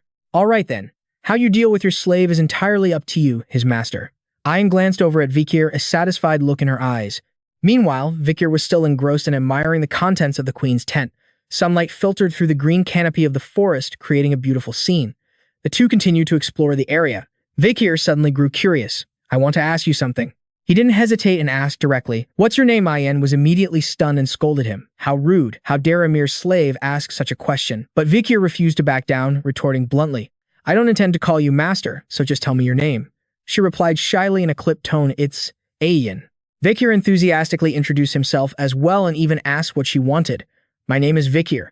So what do you want me to do now? Balak Ayan, clearly annoyed, scolded him. How dare a slave address his master directly by her name? But since Vikir seemed eager to do something, Ayan indulged him and assigned him a task. Very well, I'll give you your first task. She pointed right at Vikir van Baskerville and commanded build a house. Build a house for yourself to live in from now on. Ayan assumed this would be an incredibly difficult task for him. She was certain of it. Just an ordinary slave, yet he dares to act so arrogantly. Noblemen like him surely don't know the first thing about building a house. Ayan already had a plan in her head. She was confident she could make Vikir van Baskerville submit to her completely. Ordering a slave is a master's right. I must use this opportunity to show him the clear class difference between us. Vikir scratched his chin, thinking for a moment. Build a house? He broke into an amused smile. This should be fun. After he worked on the task for a while, Ayan was left stunned by his results. Vikir van Baskerville had finished building a sturdy hut and reported back to her, I've completed your order. Looking at the simple yet incredibly sturdy hut, Ayan was completely bewildered by his skills. How is he so good at building shelters? I thought for sure he'd struggle because of his injuries. She had even intended to help him, but Vikir van Baskerville had already finished the job, so she could only reluctantly hide the tools she brought. Looks like there's no use for these things I brought. The sight made Vikir a little nostalgic as he recalled his past. It's been a long time. He had plenty of survival experience from his past. During the Age of Destruction, swordsmen who only knew how to wield a sword naturally found it very difficult to survive. So, in order to survive in those harsh conditions, learning as many survival skills as possible was a matter of course. Ayan bent down to inspect the drainage system and praised him profusely. Even the drainage trench is perfect. Just then, Vikir van Baskerville remembered something and mentioned it to Ayan. That reminds me. I noticed earlier that the queen's tent doesn't seem very stable. She looked at him, bewildered.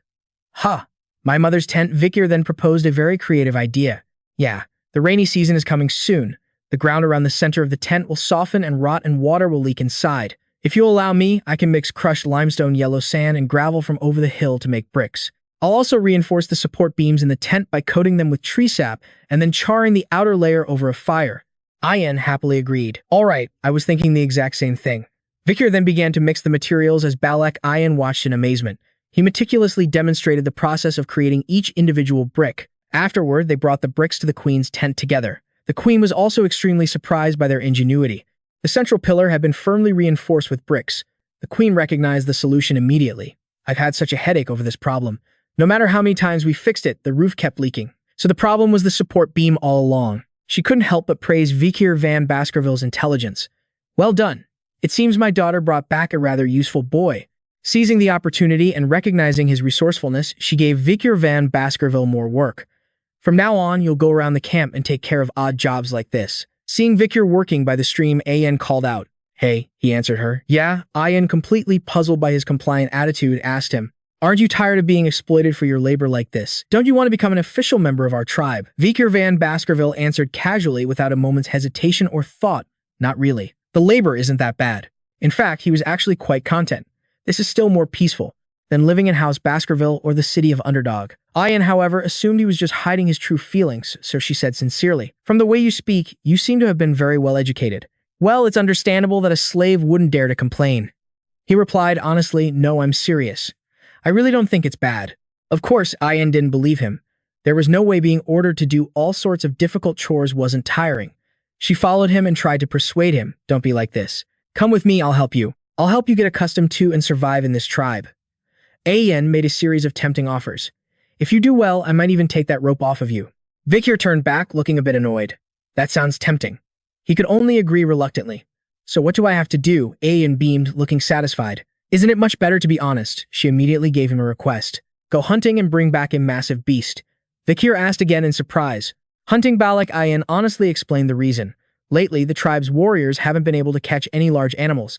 As a result, the children in the tribe haven't had any meat to eat. She spoke with an expectant and enthusiastic expression. In other words, if you can hunt and bring back a large animal, then removing that slave label will no longer be just a distant dream. Ayan gave Vikir a slight nudge and laughed loudly. Besides, it looks like you can carry light things now, right? So all you have to do is assist me. She spoke with a pride that annoyed Vikir, but he couldn't do anything about it. You should be grateful to be the slave of the hunting leader of the Balak tribe. In the end, Vikir had to agree to her request. All right, let's go then. Ayan was extremely pleased with his agreement. She set the time, we leave tomorrow. Vikir van Baskerville agreed. All right, but why are you smiling like that? I'm not. The man named Hound saw them and overheard their entire conversation, which made him furious. Seeing the two of them laughing and joking around so happily, his blood boiled with rage as he cursed, You disgusting bastards. A man reached into a pot and his hand emerged with a handful of ash. He then called the hunters over, telling them, All right, hunters, gather round, it's time for the welcoming ceremony. This was the shaman Amun. He performed his ritual on the hunters one by one, threatening them. Receive my blessing or you will never know peace. Ayan explained the ritual to Vikir van Baskerville. Balak hunters feel remorse for killing their prey, so before a hunt they smear ash on their faces to hide from the god of death. Vikir thought to himself, so even a warrior tribe like the Balak has shamans. Up ahead, two people were whispering about the man. He's spouting nonsense again. Just let him be. A shaman has to put on a show of authority, right? It seemed they knew Amun's act was a fraud but still went to him out of tradition. But having his blessings failed tons of times. Yeah, that's why we only come to get his blessing every now and then. Vikir overheard their conversation and thought to himself, so she's saying he's useless. I guess this place isn't so different from anywhere else. With the ash painted on her face, Ayan looked like a comical cat. Vikir pointed at her face and teased, Nice look. Ayan annoyedly tried to wipe it off with her hand. Shut up. He and I can't stand each other. She handed him a strange collar and offered, Here, wear this. Vikir looked at it bewildered and asked, Is this a dog collar? Ayan explained its purpose. We wear these to keep prey from biting our necks. Holding the strange collar in his hands, he hesitated for a moment but decided to go along with it. Since I'm already here, I might as well blend in. The white wolf served as their mode of transport through the forest. Ayan reminded Vikir with concern. I told you to hold on to me. Are you sure you'll be all right? He replied calmly, I'll be fine. She suddenly took off at high speed, making Vikir jolt backward. Well then, let's go. Ayan shot him a smug, sarcastic look. She took the chance to scold him. See, you should have held on to me. Serves you right. Vikir's body ached all over. He didn't even want to move. Everything's so sore. Can't even stand. Suddenly, the shadow of a tall, imposing man fell over him. He was leading a large, gray wolf, apparently also preparing for the hunt. Ayan recognized him and called out his name, Ahun. The moment Ahun opened his mouth, he spat out, mocking and contemptuous words. Ayan, you must have a lot of free time on your hands to be playing around with a slave. He was incredibly arrogant and conceited. I'm going to catch bigger prey this time, so I'll be the leader on our next group hunt. I'll bring honor to his name. Hearing his obnoxious bragging, Ayan immediately shot back with a taunt of her own. What kind of honor are you talking about when your elder is just a shaman? Furious, Ahun kicked Vikir to vent his frustration. Seeing Vikir get brutally kicked, Ayan immediately cursed him out. You damn bastard, what do you think you're doing? Ahun sneered. And you even let him wear a hunter's protective collar. Ahun then tried to talk her out of it. Why would you make this guy who's covered in injuries your assistant? Think again, Ayan. He'll only hold you back. Ayan scoffed, Is that so? She then loudly pointed out one of his own embarrassing secrets. You should take a look at your own belt before you talk. Ahun panicked, shouting, What? Vikir managed to sit up and sighed. TSK. He had somehow stolen all of Ahun's arrows without him noticing and now even had the nerve to taunt him. You should guard your weapons as carefully as you'd guard your lover. He was absolutely livid while Ayan just laughed at him scornfully. Watch out, or you might get robbed. Ahan lunged at Vikir, intended to give him a beating while screaming, "You insolent slave!" But Ayan blocked his arm with her bow. "That's enough," she warned him. "Whose slave do you think you're picking a fight with?" Seeing Ayan's blatant favoritism, Ahan demanded, "He's just a slave. How dare he insult a Balak warrior?" But Ayan stood up for Vikir. "You're the one who started it." Ahan, still furious, continued to insult Vikir. "He's a slave. Why are you protecting him?" Then, full of jealousy, he insinuated, "Don't tell me you like him or something." Ayan, completely fed up with him, decided to give in. Fine. A slave is a slave. If he does something wrong, he must be punished. Only then did Ahan seem satisfied. "Yeah, that's right." Ayan then stated bluntly, "But you don't have the right to punish him. He's my slave." She immediately lunged forward and punched Vikir square in the face. Blood flew from his mouth, splattering onto the grass. Ahan's jaw dropped in astonishment. He couldn't believe his eyes. The already weakened Vikir was knocked to the ground. Ayan turned back to Ahan and asked coldly, satisfied now. Her hand was covered in blood and she looked absolutely enraged. "I know you're upset that you couldn't catch any of the girls." Ayan raised her fist, her eyes blazing with a ferocity that dared anyone to challenge her. "But if you ever pull that crap on my slave again, I'll crush you." Ahan was finally terrified. Ayan snarled. Understand, with Vikir lying unconscious as clear proof of her threat, he could only reply meekly, "Yeah." The two of them continued deeper into the forest. Ayan glanced over at Vikir, her heart filled with guilt, but Vikir didn't say a word.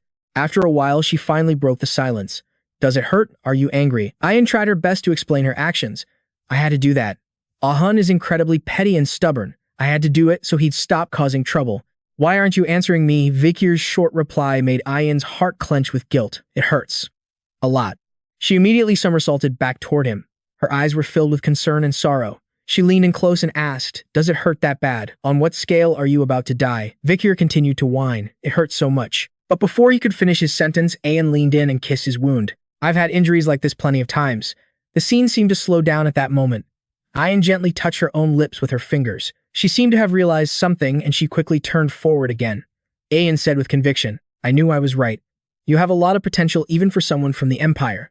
Meanwhile, Vikir wiped his face, worried about infection. Do these people just lick each other's wounds? That's so dangerous. What if it gets infected? Ayan was feeling generous and made a sincere offer. "Is there anything you want from me? Just ask. If it's within my power, I'll do it." Seizing this golden opportunity, Vikir immediately made his request. "Can I ask for one thing?" Ayan, being a woman of her word, readily agreed. Of course, a Balak warrior never goes back on their word. Vikir rubbed his chin, thinking it over carefully. Seeing him take so long, Ayan started to get nervous, suspecting he was about to ask for something inappropriate. Why is he thinking so hard? Don't tell me it's impossible. Vikir slowly stated his desire. If it can be anything, then this should be fine. Ayan was also caught up in this suspense. But as it turned out, Vikir van Baskerville's request was incredibly simple, leaving her a little disappointed. "Teach me how to shoot a bow." "Ah, a bow is fine." Just like that, they were back to cheerfully talking and laughing. "Haha, then starting tomorrow, we'll begin special training." "Okay." They started learning archery together with the simplest of exercises, shooting arrows into a tree trunk. Balak Ayan had to be quite patient, teaching a complete novice archer. "Oh my, to think my slave doesn't know how to shoot a bow. Didn't I tell you to aim with the arrow already knocked?" It was a bit awkward, practicing in such a close position. He thought, "Do we really have to train in this posture?" Balak Ayan answered him very naturally. "Weren't you the one who asked me to teach you archery? All the Balak children are taught this way." But she still taught her new student diligently. "You won't be able to use a sword for a long time with your ruined body, so you better learn how to use a bow. You need to catch some big prey to protect your honor. Arch your back a little more." Vikir couldn't take it anymore, but he didn't dare complain, only thinking to himself, "My bones are at their limit." The white wolf Bakir emerged from behind a bush, startling Balak Ayan, who turned around and pushed a little too hard on Vikir van Baskerville's back. She turned to ask the wolf, ignoring Vikir van Baskerville, who was writhing in pain on the ground. "Bakira, did you find it?" He felt a bit indignant at being treated that way, but Ayan simply stood up decisively. She excitedly announced some good news. "From now on, we're moving fast." Together, they arrived at a very long stream. Ayan immediately explained the nature of this place to Vikir van Baskerville. "This is where the river meets the sea, so it's all saltwater and sea creatures here." She then told him a story she had heard as a child. "She told me this. The salmon believe that if they can swim up the waterfall, they can transform into giant monsters. The fish swimming freely in the current also had a rather tragic fate. But as Ayan recounted, most of them fail and fall onto the rocks below. Those very fish become food for another species, a delicious meal for the ox bears." Vikir was completely stunned by the animal he was seeing for the first time. "That's an ox bear. It doesn't look like anything I've ever seen." It's completely different from the ones I know. Balak Ayan emphasized that this was no ordinary ox bear. She explained more about the species for him. It's one with a superior bloodline that has survived many calamities. Vikir van Baskerville glanced at Ayan and asked in disbelief, "So you want me to hunt that thing?" Of course Balak Ayan wouldn't be so reckless. She replied, "What? No, I didn't tell Bakira to find a female that's strong to start with. She had another target in mind. Our targets are." It turned out Balak Ayan was aiming for the aggressive males, the ones following this female competing to mate with her. The males all looked bloodthirsty. They glared at each other with murderous intent, ready to fight for the female at any moment. But the female didn't seem to like this particular male and forcefully pushed him away. This surprised Vikir. Her aggressive behavior toward the male piqued his curiosity. Vikir couldn't understand this strange method of choosing a mate and wondered about it. That female rejected him. Just how much stronger of a male is she looking for? Ayan explained the reason. You're thinking about it the wrong way. It's the opposite. The female seems to have taken a liking to that weaker male over there. Ayan explained. The female isn't looking for a strong male. She's choosing to pair with that one. Vikir was surprised. She's choosing the weakest one, Ayan answered. She's looking for a partner she can command. There's a much bigger meaning behind it. When the strong males get excited, they can even kill their mates, so they aren't very welcome. That's why the female wants to find a smaller, weaker partner. On that note, she asked him a question. It's similar to how Balak warriors choose their mates. Do you know what kind of person is chosen most often? Ayan brought up the topic of mate selection in her tribe. A young person with good genes. If they're weakened by an injury, that's even better. Vikir thought to himself. So basically only genetics matter. They watched as the two mighty bears left. Now we wait. The female will completely dominate the male's strength. On a clear day, deep in the forest, sunlight streamed through the canopy of leaves. Vikir stood motionless. He stood before the bear cave as if waiting for something. He had to bring fish and fruit to the cave entrance and he was getting impatient. I've been standing here, listening to these bears grunt for 4 days. I don't even know what I'm doing anymore. Ayan came out to check on the situation. She asked him, have you left the food for them yet? Vikir answered her. He understood the purpose of this mission clearly. I've been providing them with food for the past 4 days so they can continue to mate. Ayan picked up one of the fruits and examined it closely. This fruit provides a temporary strength boost, but it's not good for you since it shortens your lifespan. Ayan also spoke frankly about the process. A smarter female would understand our scheme. The male will understand too. But he has no choice but to eat it to satisfy the female. Now I get it, he thought. I understand why she chose such a strong female, so she can drain the male's strength as much as possible. Balak Ayan brought out 2 steaming bowls. Here, she said caringly to Vikir van Baskerville. Eat up so your wounds heal faster. They're really going at it hard. Vikir could only quickly grab the bowl and start eating. Isn't that normal? Balak Ayan brought up the rather sensitive topic as she was a bit curious about these kinds of things. All the Balak men are like that. Are the men from the Empire different? Coming from such a boring place, you probably can't do it. She deliberately challenged him. She challenged Vikir van Baskerville's manhood, but his face remained impassive.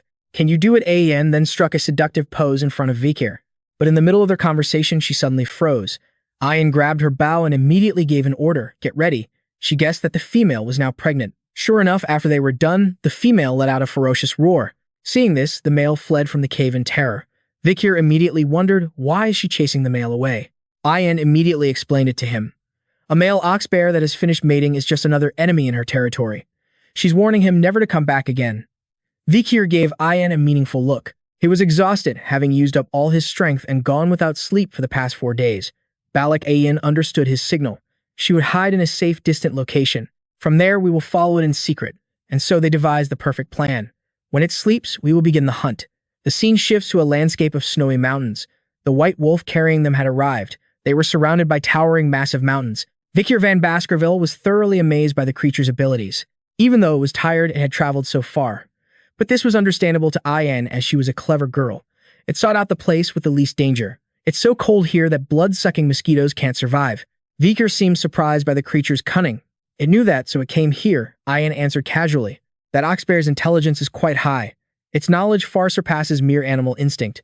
Meanwhile, Vikir, not yet accustomed to the temperature here, was shivering from the cold. Damn, I'm so cold. Ayan reminded him, meaning, well, are you cold? If you're cold, then scoot a little closer to me. But the shy young man refused. No, I'm fine. Ayan deliberately made up an excuse to scare him. If your body temperature drops, you'll stiffen up. And if you stiffen up, you'll just hold me back when I'm hunting. Do you want to hold me back? Hearing this, Vikir van Baskerville thought it was a legitimate reason. He thought to himself, that's actually a reasonable excuse. She can even come up with a logical reason like that. In the end, Vikir not only complied but went even further. naturally wrapping his arms snugly around the girl's waist. All right then. Ayan's face turned as red as a tomato in embarrassment, but she tried to calm herself. I'm just worried about my slave's health. A master has to take care of their slave after all. The white wolf suddenly sensed something. It growled towards the front, surprising Ayan. Bakira. They followed the animal's tracks on the ground, but after a short distance, the trail vanished. Its tracks have disappeared. Ayan looked around, searching for the creature. Where did it go? Suddenly, she had a feeling the animal was near her. Instantly, Balak Ayan whipped her head to the side. And just as she predicted, the ferocious beast was snarling and charging towards them, ready to attack. The moment everyone saw what was in front of them, their eyes lit up. Whoa! Look at that wild boar. The massive wild boar was then brought to the tribe.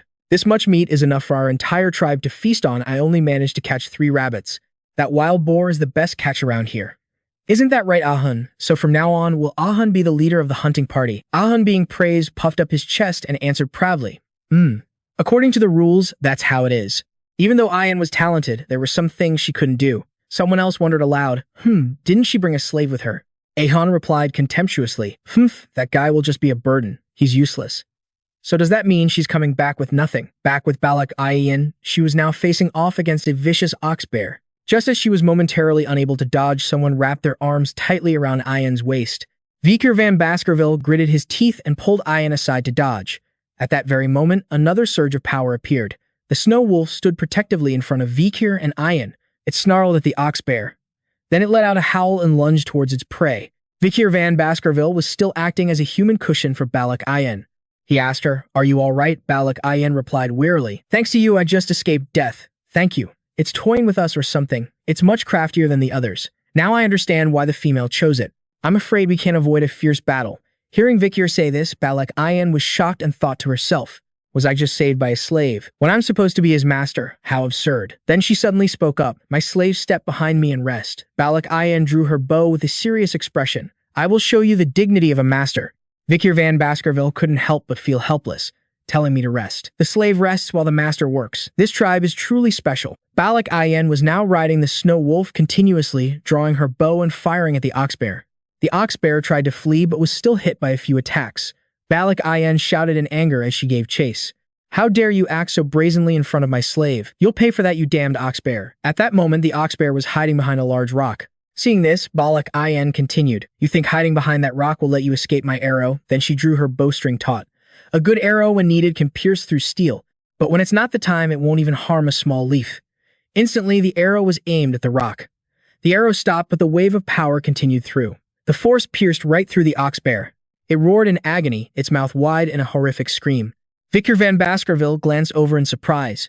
The ox bear hiding behind the rock was hit. The aura wave from the arrow went through the rock and struck the target with perfect accuracy. Her archery skill could be called a form of martial art, a hunting technique that could overwhelm any foe without a single misstep. In terms of skill, she was far superior to Camus. Balak Ayan turned back with a triumphant smile. "Did you see that slave?" Drops of blood fell to the ground. The ox bear, now with no strength left to resist, suddenly charged out of the cave with insane speed and ferocity.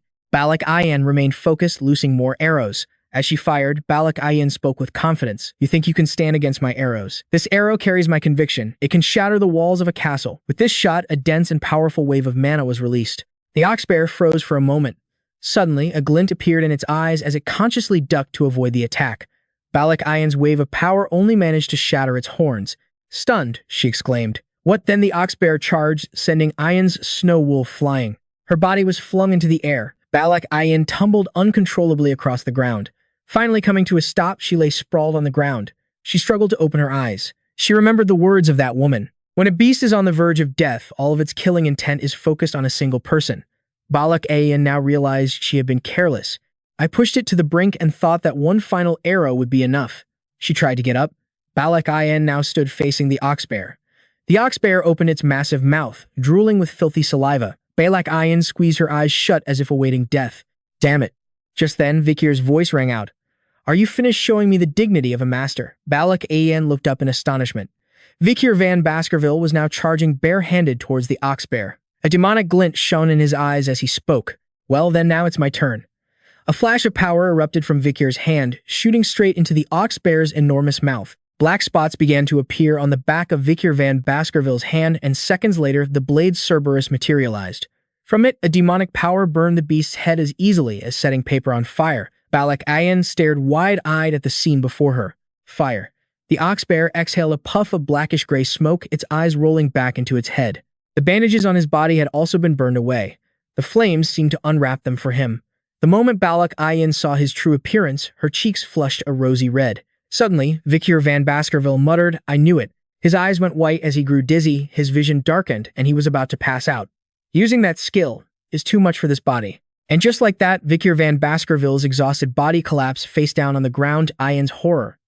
At that moment, in another part of the forest, a bright light flared up. It was a group of tribespeople joyfully holding a bonfire and dancing around it.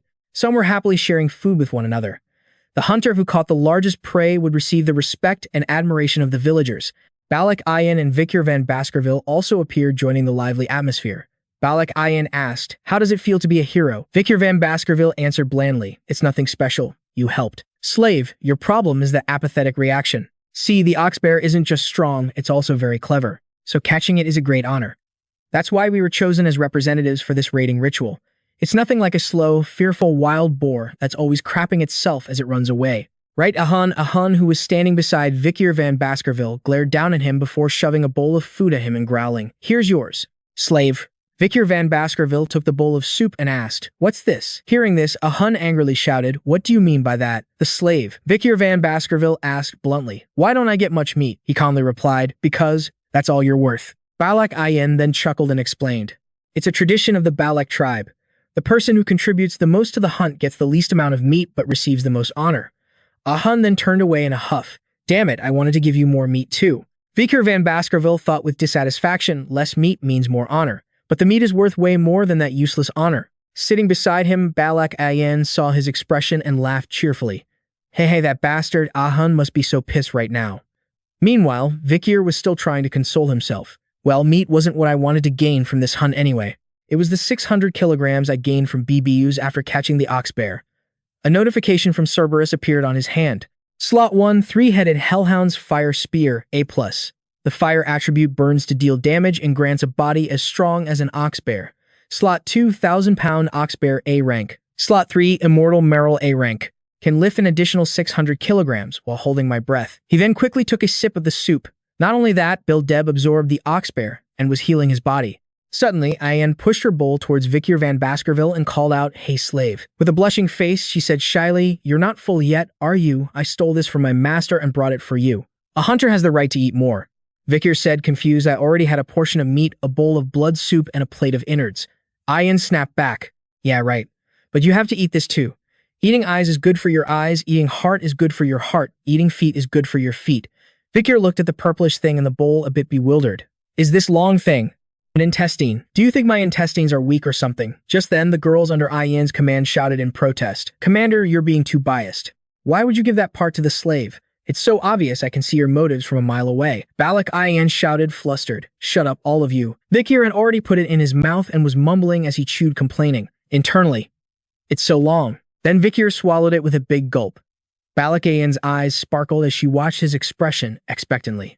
Then she broke into a radiant smile and exclaimed, "Now you'll be able to fulfill your duties." Vikir was confused, thinking, "I've already completed my duty of hunting. What more does she want?" The next morning, the sun cast down its pure light. Vikir van Baskerville, his bare feet covered in bandages, was already awake. He stood before a giant tree that had been cleanly cut. He saw a dent that was still emitting smoke. Vikir pursed his lips and thought seriously. So what she said last night was true. He remembered last night a pile of meat stacked high. Vikir had asked, "Why did you leave all the good meat here? Didn't you say our village was short on food?" Balak Ayan replied, "So we're offering this to the insatiable lady to ask for her permission to live in this jungle." Vikir couldn't help but exclaim in his mind, "The insatiable lady. If you run into that thing in the jungle, you can't survive." Seeing the Balak villagers' attitude towards it, he realized just how reckless he had been. He then looked up at the sky and sighed, "What a troublesome monster." As the sun rose higher, Vikir was walking around when he saw something. It was a long line of girls queuing up in front of a tent. "What's going on? Is there another ceremony?" At that moment, the girls were chattering among themselves. "I've been standing here since dawn. Luckily, it's almost my turn. I didn't sleep a wink all night. Based on yesterday's ritual, I think I can finally become a commoner. So I guess one of the village girls will become his wife, huh? If he can hunt an ox bear, he must be really strong."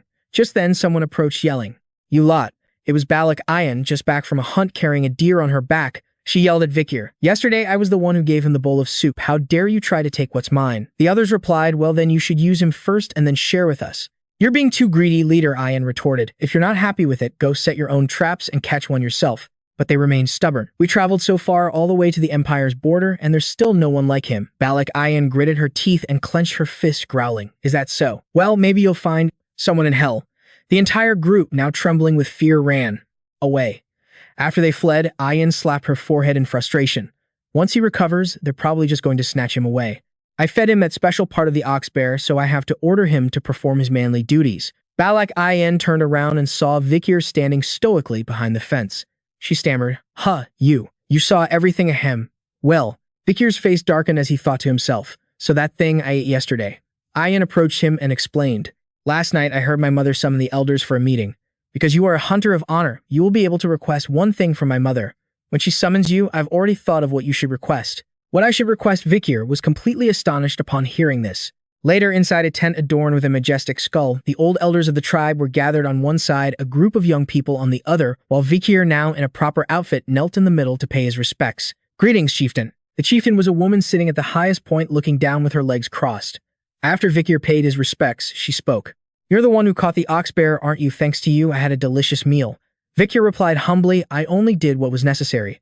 The chieftain smiled and said, no need to be modest. You did very well. It seems your wounds have healed quite a bit too. Your recovery speed is truly fast. Vikir looked towards her calmly. Thank you for your concern, he said while thinking to himself. Interesting. The Night Fox Aquila, a master archer who terrified the Empire even though she leads a tribe of less than 300 people. You saved Ian too, didn't you? As dignified as Hugo, but also very warm and gentle. Aquila then continued, I should reward you. To reward your achievements from yesterday, I will change your status. You are no longer a slave. You will become a part of our family. Suddenly, an elder cleared his throat. Vikir glanced around, thinking to himself that the elders weren't happy about his change in status. An old man, one of the Balak tribe's shaman hunters, had his face painted with ash. Elder Ahun was it. When the elder noticed his gaze, he grew angry. What are you looking at? Aquila then stood up and continued. Now that you are a member of the Balak tribe, tell me what it is you desire. Though I did not birth or raise you, you are now one of us. I will grant your request. As she spoke, she extended her hand toward Vikir. If you desire a beautiful girl from the village, I will bless your union. If you do not want a partner, you can also choose a slave. At that moment, Ian, who was sitting to the side, kept pointing to her own face, signaling him. You haven't forgotten what I said, have you? Vikir van Baskerville glanced over and saw her actions. He then closed his eyes tightly and declared, I have a request. Aquila smiled cheerfully and replied, go on, speak. She thought to herself with amusement, that kid Ian keeps fidgeting. Does she want this guy that badly? Vikir then stated his wish. If you would permit it, I wish to bathe in the Spring of Heroes. Hearing this, the group of elders exclaimed in shock. What? Even the younger ones like Ahun showed clear displeasure. Ian, however, broke into a satisfied smile. Aquila's expression turned cold and questioning. The Spring of Heroes. Do you have any idea what you're asking for? Vikir van Baskerville calmly looked up as Elder Ammon angrily shouted, spittle flying. Damn you. Do you know who you're standing before acting so arrogantly? Chieftain, only high-ranking Balak warriors are allowed to bathe in the Spring of Heroes. Please don't listen to another word from this trash. Ahun added, that's right, only heroes who have proven their strength are permitted to enter the Spring of Heroes. How dare this man demand such a thing? Ian stood up to counter, speaking for Vikir. Sir has already proven his strength. Wasn't he the one who captured the ox bear? Aquila's gaze sharpened as she asked, since you asked for it, do you even know what the Spring of Heroes is? Vikir van Baskerville calmly replied, I do. The Spring of Heroes is a sacred shrine that only the strongest warriors of the Balak tribe may enter. Soaking in its hot waters can heal both internal and external injuries. But Ian had said it takes a very long time to fill and only warriors who have made special contributions are allowed to use it. Aquila looked down from her high seat contemplating Vikir's words. Another chief with rooster-colored hair objected. We cannot allow an outsider who just became a commoner to enter the shrine. But a hooded chief next to him spoke up in his defense. But this child has great potential. Allowing him to go once as encouragement would be fine. Arguments erupted back and forth. Is the Spring of Heroes a public bathhouse that anyone can enter? His body is injured. Now that we consider him family, we should treat him well. Aquila was conflicted. I want to agree, but it's true that it isn't logical. The shamans and guards also protested vehemently. Suddenly, a sound rang out, capturing her attention. The sound echoed throughout the tribal lands. Vikir stood up and asked, a bell. Does that signal an impending fight, Ian? But she explained, guests. No fool would dare start a war with the Balak tribe deep in this forest. Aquila strode outside and ordered, we'll discuss this later. Everyone returned to your positions. Old man Ahun scowled as he watched them go, his eyes blazing with a resentful expression like a furious demon. Cease. A short while later, a group of people stood outside with their backs to them. Vikir saw them and wondered, "Are those the guests?" Ian replied cheerfully, "Yep." At that moment, horse-drawn carriages were pulling goods in and other people began unloading them onto the ground. The merchandise consisted of everyday fruits and vegetables. Ian explained, "Those merchants bring things we don't have in the forest. We all eagerly await the day they arrive." Vikir van Baskerville, however, frowned as he noticed something. That symbol. One of the 7 merchant clans. The bourgeois family. To get here from the imperial capital, they'd have to pass through the territory of House Baskerville or Morgue. How did they get here? Those 2 families would never let them pass. Are they smuggling goods illegally? Just then a man displaying fruits and vegetables for sale called out, "Hello everyone, the 5-day market is here." This merchant was speaking in the Balak language. "Whatever you want to trade, just bring it on up." The Balak tribe members happily brought their goods. "Hello, we've been waiting for this day. Here's a crystal orb that gives you sweet dreams when you place it by your bed. We even have cosmetics, and over here, we have rice." Vikir van Baskerville watched the situation unfold with a serious expression. These merchants are bringing food and basic necessities commonly found throughout the empire. They're trading rare items from the deep forest for such mundane things. This is the hide of a demon beast. I'll trade you 1 bag of rice for it. There's no way those merchants don't know the value of these items. Are they taking advantage of the Balak tribe? Well, they'll have to figure it out for themselves. If I interfere and get recognized, it'll be a huge hassle. Vikir shook his head, not wanting to get involved. Suddenly, Ayen grabbed an ear of corn and shouted angrily, "Wait a minute, this isn't a fair trade at all. Trading a diamond for a single ear of corn." Vikir felt a sense of relief. Thank goodness there's at least one sane person here. But her next words made him question that thought. She yelled, "I should get at least 2 ears of corn for this." Seeing her clueless expression, Vikir van Baskerville winced in helplessness. Seriously, she's just like the rest of them. Then the other tribe members also began to speak up. "How is a clam worth the same as a single turnip? It should be at least 2 turnips, only 1 cabbage. I'm not giving you the rest of this deer antler. 1 is enough." The merchant was bewildered by the pushback, but he quickly agreed to their demands. I can't argue with the Balak warriors. I'll give you more." The Balak people posed cheerfully, thinking they were very clever. Just then, the merchant flashed a sinister smile. These idiotic Balak don't even know the value of the things they're trading. Suddenly, a little girl waved and called out to him, "Mister, can I have a crystal orb, please?" At first, he was friendly. "I have plenty. What do you want to trade for it?" The little girl happily offered a pupa, replying, "A rhinoceros beetle pupa. It's rare, delicious, and very nutritious." Seeing this, he gritted his teeth in annoyance. Ugh. He swatted the pupa from the little girl's hand and yelled, "Why would I eat something like this?" The horrified girl knelt to look at the pupa, while the man turned away with a calculating look. "She's quite pretty for a barbarian. I could probably get a decent price for her as a slave. What a pity." As the little girl's eyes welled up with tears, a hand gently rested on her head. Then a voice spoke up that made the merchant jump. "Hey merchant, this deal isn't right." Vikir van Baskerville's eyes were sharp as he stared at the old man. Not understanding the language, Balak Ayan wondered what was going on. "What's he saying?" The old man scratched his head and forced a laugh. "Oh, you speak the imperial language. It's all just a misunderstanding." Vikir coldly questioned him. "The fact that you were planning to sell this Balak child into slavery." That sent the old man into a panic. That's Vikir quickly cut him off. "That's not important right now. You need to cancel every single unfair trade you made today." The man feigned righteousness and shot back, "Unfair? What's unfair about it?" Vikir directly exposed him. "You're selling these items at prices completely different from the market rate." The old man thought, seems like he's the only one who knows the imperial tongue, and then started talking down to Vikir van Baskerville. "You talk as if you know the market price. This is a sacred trade permitted by the Balak shaman, the representative of the forest god. A snot-nosed brat like you shouldn't be meddling." Vikir van Baskerville then pointed down at the items and began rattling off their prices. "The corn you brought is worth 100 gold coins each, but the diamond you received is worth about 2 million gold coins." He smirked. "If you grind an ogre bear horn into a sphere, it'd be worth 1 million. The same as a goblin's head mushroom and new medicinal herb." The old man was now drenched in a cold sweat. How in the world does this guy know the exact market prices? Vikir then picked up a glass orb and continued. "And this glass orb for sweet dreams. If you place this next to you, you'll be drugged and only have pleasant dreams. There are tiny holes on the orb's surface to release this drug. The substance inside is cheap and will harm the body if used over a long period. And I know for a fact it's banned in the Empire, yet you seem to be selling it for a pretty penny." After speaking, he crushed it in his hand. When he opened his palm, he revealed tiny granules of the drug mixed with the shards of the glass orb. Just then, one of the merchant's cronies sidled up and whispered, "What's going on?" The old man gritted his teeth for a long moment. "Damn it, someone found out." Balak Ayan rushed toward Vikir van Baskerville. "Did you just say the drug is harmful to the body?" He replied, "Yeah. Hearing that, she gritted her teeth in anger and spun toward the merchants. Don't tell me the reason so many people here have suddenly had their health decline is because of you. The old man immediately started putting on an act. He was plotting his escape, thinking, I've got to get out of here.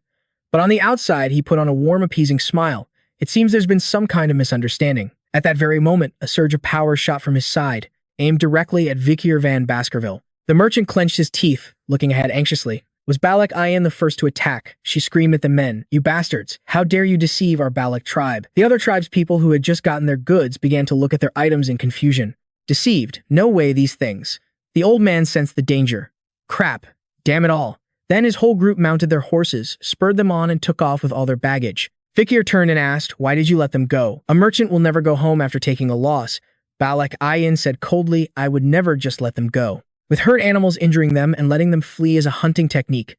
The old merchant, thinking he had escaped, turned back to hurl insults. Those damn Balak Ayan continued. They have a habit of returning to the pack when injured. And sure enough, the old merchant's group had arrived at a place with a campfire. Standing before a group of mercenaries, he shouted in rage. Damn it, those Balak people took everything I had. Get ready for a fight. Night fell quickly. A warm light still shone from within the forest. Just then, an eagle flew down and landed on someone's arm. Vikir van Baskerville stood beside a furious Ayan who hissed, those who dare to mess with the Balak tribe have only one fate: annihilation. Meanwhile, the mercenaries were making their way through the forest. A man with one side of his face covered stood beside the old merchant from before and sneered. Mr. Smuggler, you look rather surprised that those Balak people stole your goods, huh? What did I tell you? You can't trust those forest dwellers. You should have just killed them and enslaved the rest. The merchant shot back. This is your first time in the jungle, so you probably don't know, but the Balak are not easy to defeat. The one-eyed man, however, still wore a confident grin. If you were so scared, why did you bring us mercenaries along? Didn't you want us to kill them if the trade didn't go smoothly? After all, our protection fee is part of the total profits. As he spoke, he pulled out a match and struck it. His expression turned sinister, filled with greed. So because of this little robbery, we'll be taking everything. Got it. The old merchant looked down apprehensively at the one-eyed man's burning cigarette, realizing he had no choice but to obey. Do whatever you want. The one-eyed man then asked in a friendly tone, are they really that tough? All we need to do is ambush them at night and burn them all to the ground. Just then, one of his underlings yelled at another, don't put it out, let me light my cigarette first. The other guy replied, one match is only supposed to light 2 cigarettes. Haven't you heard that battlefield rule? The yeller got furious. Then he scoffed, I'm not that superstitious. Instantly, before he could even take a drag, an arrow slammed right into his forehead. Then the man beside him took an arrow as well, right in the middle of saying, I used to capture forest dwellers and sell them as slaves. The one-eyed man was so busy talking that he didn't even see the arrow hurtling towards his own forehead. Blood sprayed across the merchant's horrified face. The entire group of mercenaries was being rained on by arrows. He screamed, it's the Balak tribe. Put out your cigarettes. The warriors with Balak Ayan were firing relentlessly. She yelled, you are not permitted to take anything but their heads. Show them the terror of the Balak. Vikir watched intently from the side. Every Balak warrior could hit any target they wanted. The faint glow of an enemy's cigarette was more than enough. Just then, someone approached carrying some barrels and said, hey slave, the thing you asked for is ready. Vikir quickly reminded him, I've been set free, so I'm not a slave anymore. The person laughed it off, don't be so sensitive. Over with the mercenaries, a bald old man yelled out, mages get into formation. Use your shields to block their arrows. Or mages prepare to counterattack. At that moment, a curving arrow flew through the air, and with it a large barrel soared over the mercenaries' heads. The arrow lodged itself firmly in a tree trunk and other arrows followed, pinning themselves into trees as well. Just like that, the barrels were suspended by a web of arrows right above them. The bald old man was completely bewildered. They shot wooden barrels. Wait a minute. From the cracks in the barrels, streams of liquid began to leak out. Suddenly, flaming arrows shot forward, striking the barrels. In an instant, a massive explosion erupted in midair. A mercenary was writhing in agony inside. Fire, fire, they're setting fires. The merchant, now hiding behind a tree trunk, gritted his teeth. Did they shoot oil barrels over by tying ropes to their arrows? Since when did these guys get so smart? Vikir's voice cut through the air as he stepped out from the shadows. The old man Russ whipped around in shock and screamed when he saw him. You Balak bastard, you ruined my plan. Vikir appeared, his eyes glowing with a murderous aura. The man's face turned pale as he made a threat. If you kill me, you'll regret it. Then the old man quickly pulled out a piece of paper. This is an exploration permit I received from the city of Underdog. This is the seal of the new deputy consul. If you kill me, the Baskerville family will hunt you down. Vikir van Baskerville fell silent, then asked, the deputy consul you speak of, is it Vikir van Baskerville? The old man immediately confirmed it. That's right, the infamous Vikir van Baskerville. At that, Vikir erupted in anger. How strange. I don't remember authorizing this. The old man flinched in terror. Ha! Why do you look different from before? Instantly, the old man's body was riddled with countless arrows. Vikir van Baskerville simply couldn't let it slide. He drew his bow and declared, "The penalty for forging the Baskerville seal is death." Just then, Ian rode past on the snow wolf shouting, "Slave, we have to run." Vikir repeated with irritation, "I'm not a slave." At that moment, the shield stuck with arrows looked like porcupines. One of the mercenaries wondered aloud, how come I don't hear any more arrows? A commotion started. The Balak cowards ran away. They used fire, which means they have no confidence in their fighting skills. After them now, he screamed, "Damn you savages, I'll kill every last one of you." He didn't notice the monstrous thing launching itself up from behind them. Suddenly, something appeared and attacked the group, followed by horrific screams. It's a monster." Vikir van Baskerville turned to look back. Balak Ian smiled and said, "To think you anticipated the matron's appearance and used fire to attack. You've become a true Balak." Vikir replied thoughtfully, "Every time I see her, I think the same thing, but she truly is a catastrophe." Returning to the tribe, the chieftain cheerfully announced, "I will allow you to enter the hero's spring for resolving the food shortage by capturing the ox bear winning the previous battle, with no casualties by using the oil barrels and discovering that the Balak warrior's illness was caused by counterfeit medicine. You are truly a brave warrior," she said, placing a hand on Vikir van Baskerville in praise, completely ignoring the livid expression on old Amun's face beside them. Aquila continued, "And since tonight is a full moon, Ian take Vikir to the hero's spring." Balak Ian happily accepted. "Yes, mother." Then she put her arm around Vikir. Vikir chuckled and said, "He deserved it, didn't he? Look at that furious expression on Amun's face." He claimed the reason the warriors were unwell was because they were cursed. "Thanks to you, his words carry no weight anymore." Vikir recalled the merchant's words from before. "This is a sacred transaction witnessed by the Balak, permitted by the messenger of the forest god." Vikir muttered coldly, "A curse, you say?" At night, the moon peeked out from behind dark clouds. Vikir van Baskerville was now bathing in the hero's spring. He soaked in the crystal-clear water, feeling his mana approaching a state of purity. "I can feel my bones and muscles healing." So that fake shaman wasn't just causing trouble for no reason. With that self-righteous attitude of his, he'll come here on his own. Though it's not as effective as the river Styx back at the Baskerville estate, the lack of an age limit seems to make it much better. After finishing his thought, he spoke in a cold tone. "Also, won't it be less effective if you get in too? I'm pretty sure the chieftain only told me to enter." Balak Ian, who was also bathing on the opposite side, said casually, "Does it matter? A true Balak wouldn't be so petty. It's all thanks to Sir Adonai that we found this hot spring." Hearing that, Vikir van Baskerville wondered, "Who is Adonai?" Balak Ian explained, "He is the only one who can fight the matron who resides deep in the forest. He's the best warrior in our tribe." Then she reminded him, "Now that you're a Balak, you must remember to respect him." Vikir replied, "If he truly fought that monster, then he certainly deserves respect." "It's true," Balak Ian affirmed. Then she turned away in a huff. "Oh, honestly, talking to an outsider is so frustrating." Then she suddenly fell silent, looking up at the sky, remembering the chieftain's earlier words. He's a commoner now with a good reputation in the village. When he recovers in the hero's spring and returns to his former self, he would probably make a decent husband. Ian blushed as if she had come to a decision. "Tonight, I will make Vikir van Baskerville mine." Balak Ian's fiery gaze was fixed on Vikir van Baskerville, who was focused on bathing and recovering. The two were still bathing together in the hero's spring. Balak Ian spoke up again. "Actually, I knew those merchants were making a huge profit. I had my suspicions, so this was a good chance to get revenge on them. If you hadn't done it, I would have." Vikir gave a helpless smile and replied, "I see." Seeing his expression, Balak Ian got annoyed again. "Don't smile like that. I really did know that in the Empire, diamonds are more expensive than salt." Vikir asked, "How much more?" Balak Ian sounded a little uncertain. "About 20 cobs of corn, or maybe 30, Vikir quickly corrected her. "Wrong. The amount of corn you can buy with a single diamond is." After hearing the answer, Balak Ian shouted in anger, "What? You can buy that much?" Then she covered her mouth as if she made a slip. "Humph, slave, of course I knew that you people from the Empire are so foolish. What can you even do with a stone like that?" Vikir replied calmly, "It doesn't matter. Whether you want to call me by my name or call me a slave. What do you want to call me now? I don't like things that are unclear." Hearing this, Balak Ian fell silent. "What do I want to call you?" Then she bit her lip as if mustering her courage.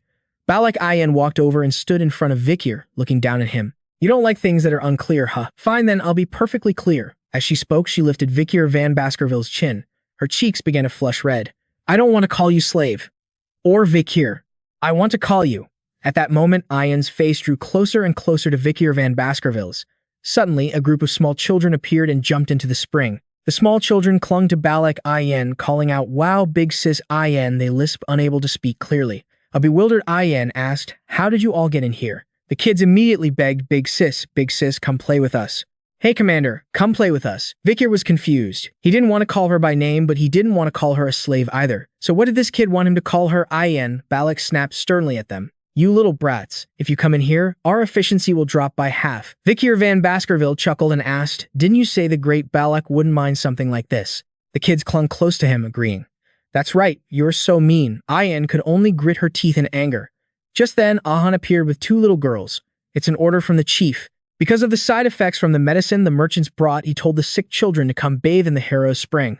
Remembering the chief's face, Balak thought with annoyance. Damn it, don't tell me you're trying to embarrass me. Then Ahun cleared his throat to get Vikir van Baskerville's attention.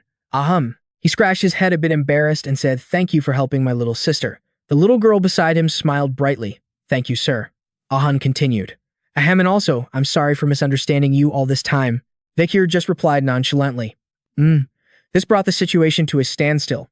Ahun, seeing his indifferent attitude, became furious. I already apologized. What's with that attitude? Vikir van Baskerville simply remarked, Ahun, you're too hot-headed. Seeing this, Balak couldn't help but give a helpless smile. Oh well, whatever. There's still plenty of time. Suddenly, a voice called out. It was Ayan, smiling brightly at him.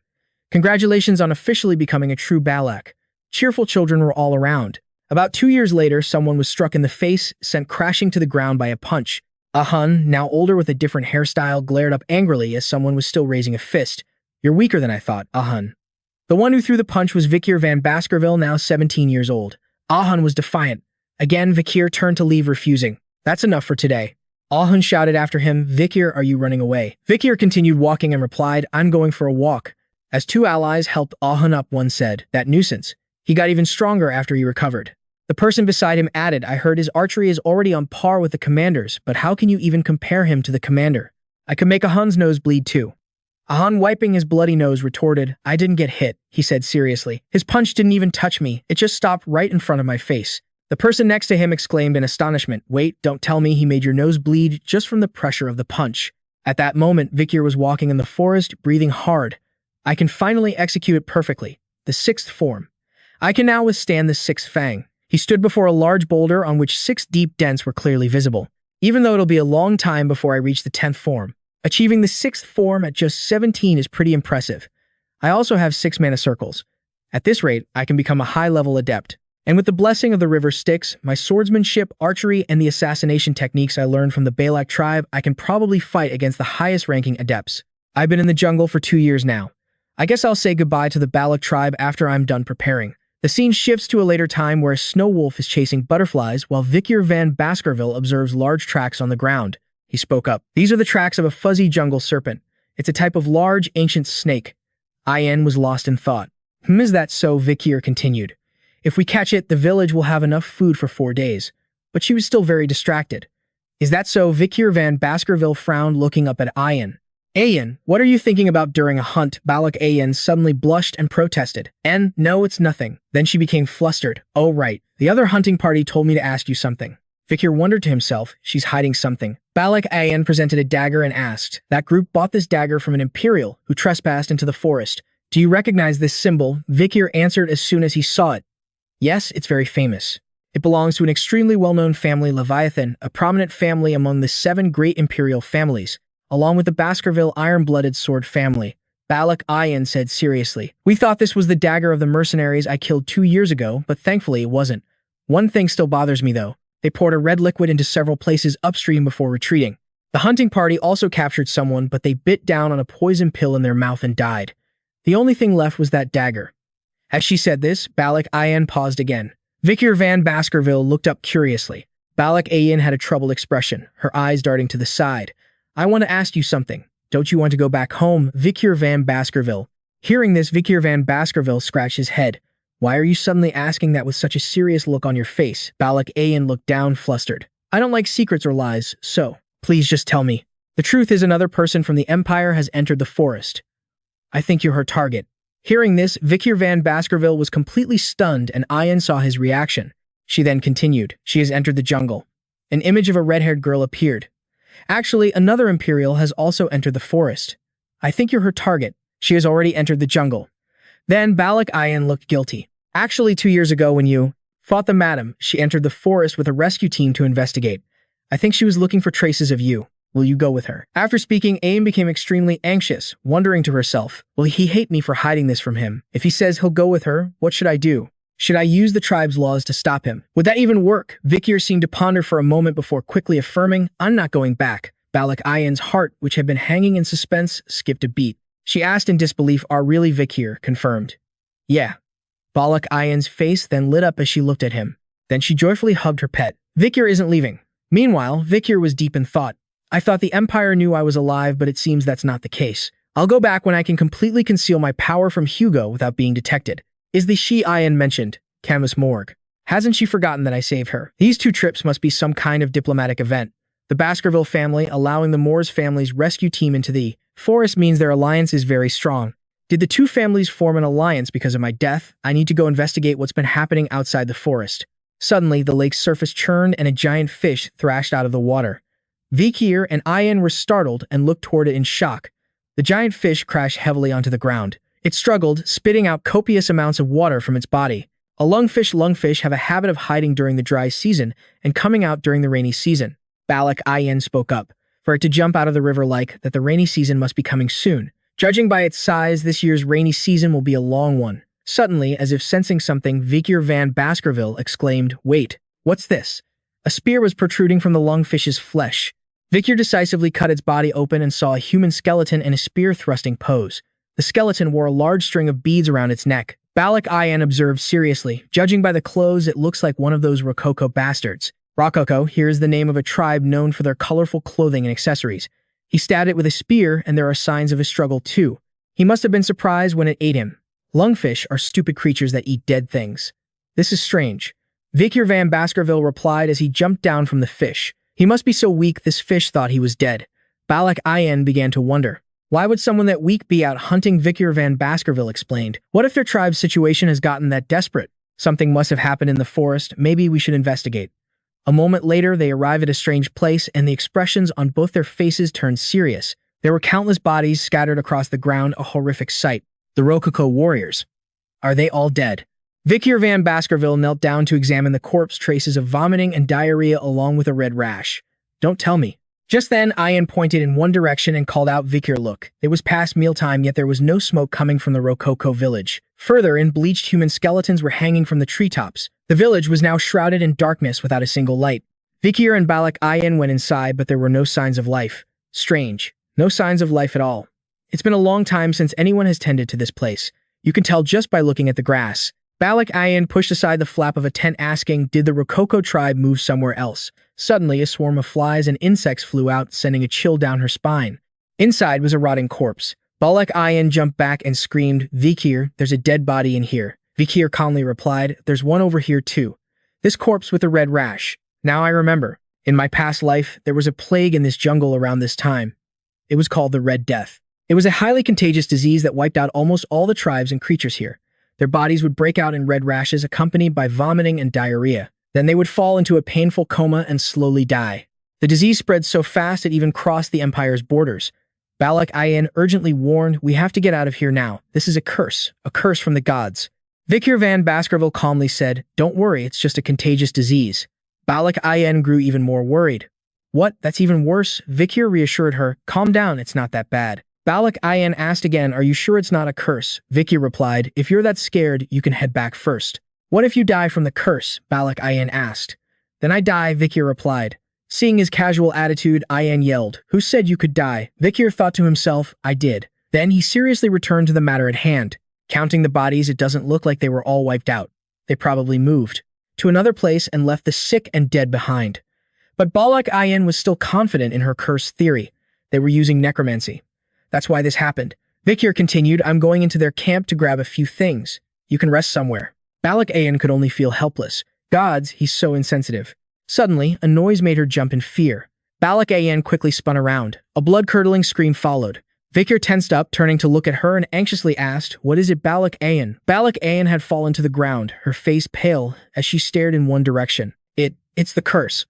Her finger trembled as she pointed. She was pointing at a scrawny little girl with disheveled hair who looked like she was raised in the wild. Balak Ayan shouted in alarm, it's a cursed child. We have to run, Vikir, you go first, I'll follow. Of my legs cramping up. But ignoring Ayan's frantic cries, Vikir van Baskerville approached the child. He knelt down in front of the little girl and analyzed the situation internally. From her appearance, it doesn't seem like this child belongs to the Rococo tribe. She's only about 5 years old, and she's building a grave for someone. After thinking, he spoke up, "Who are you?" The little girl struggled for a moment before managing to utter a few words: Rococo, slave, kitchen.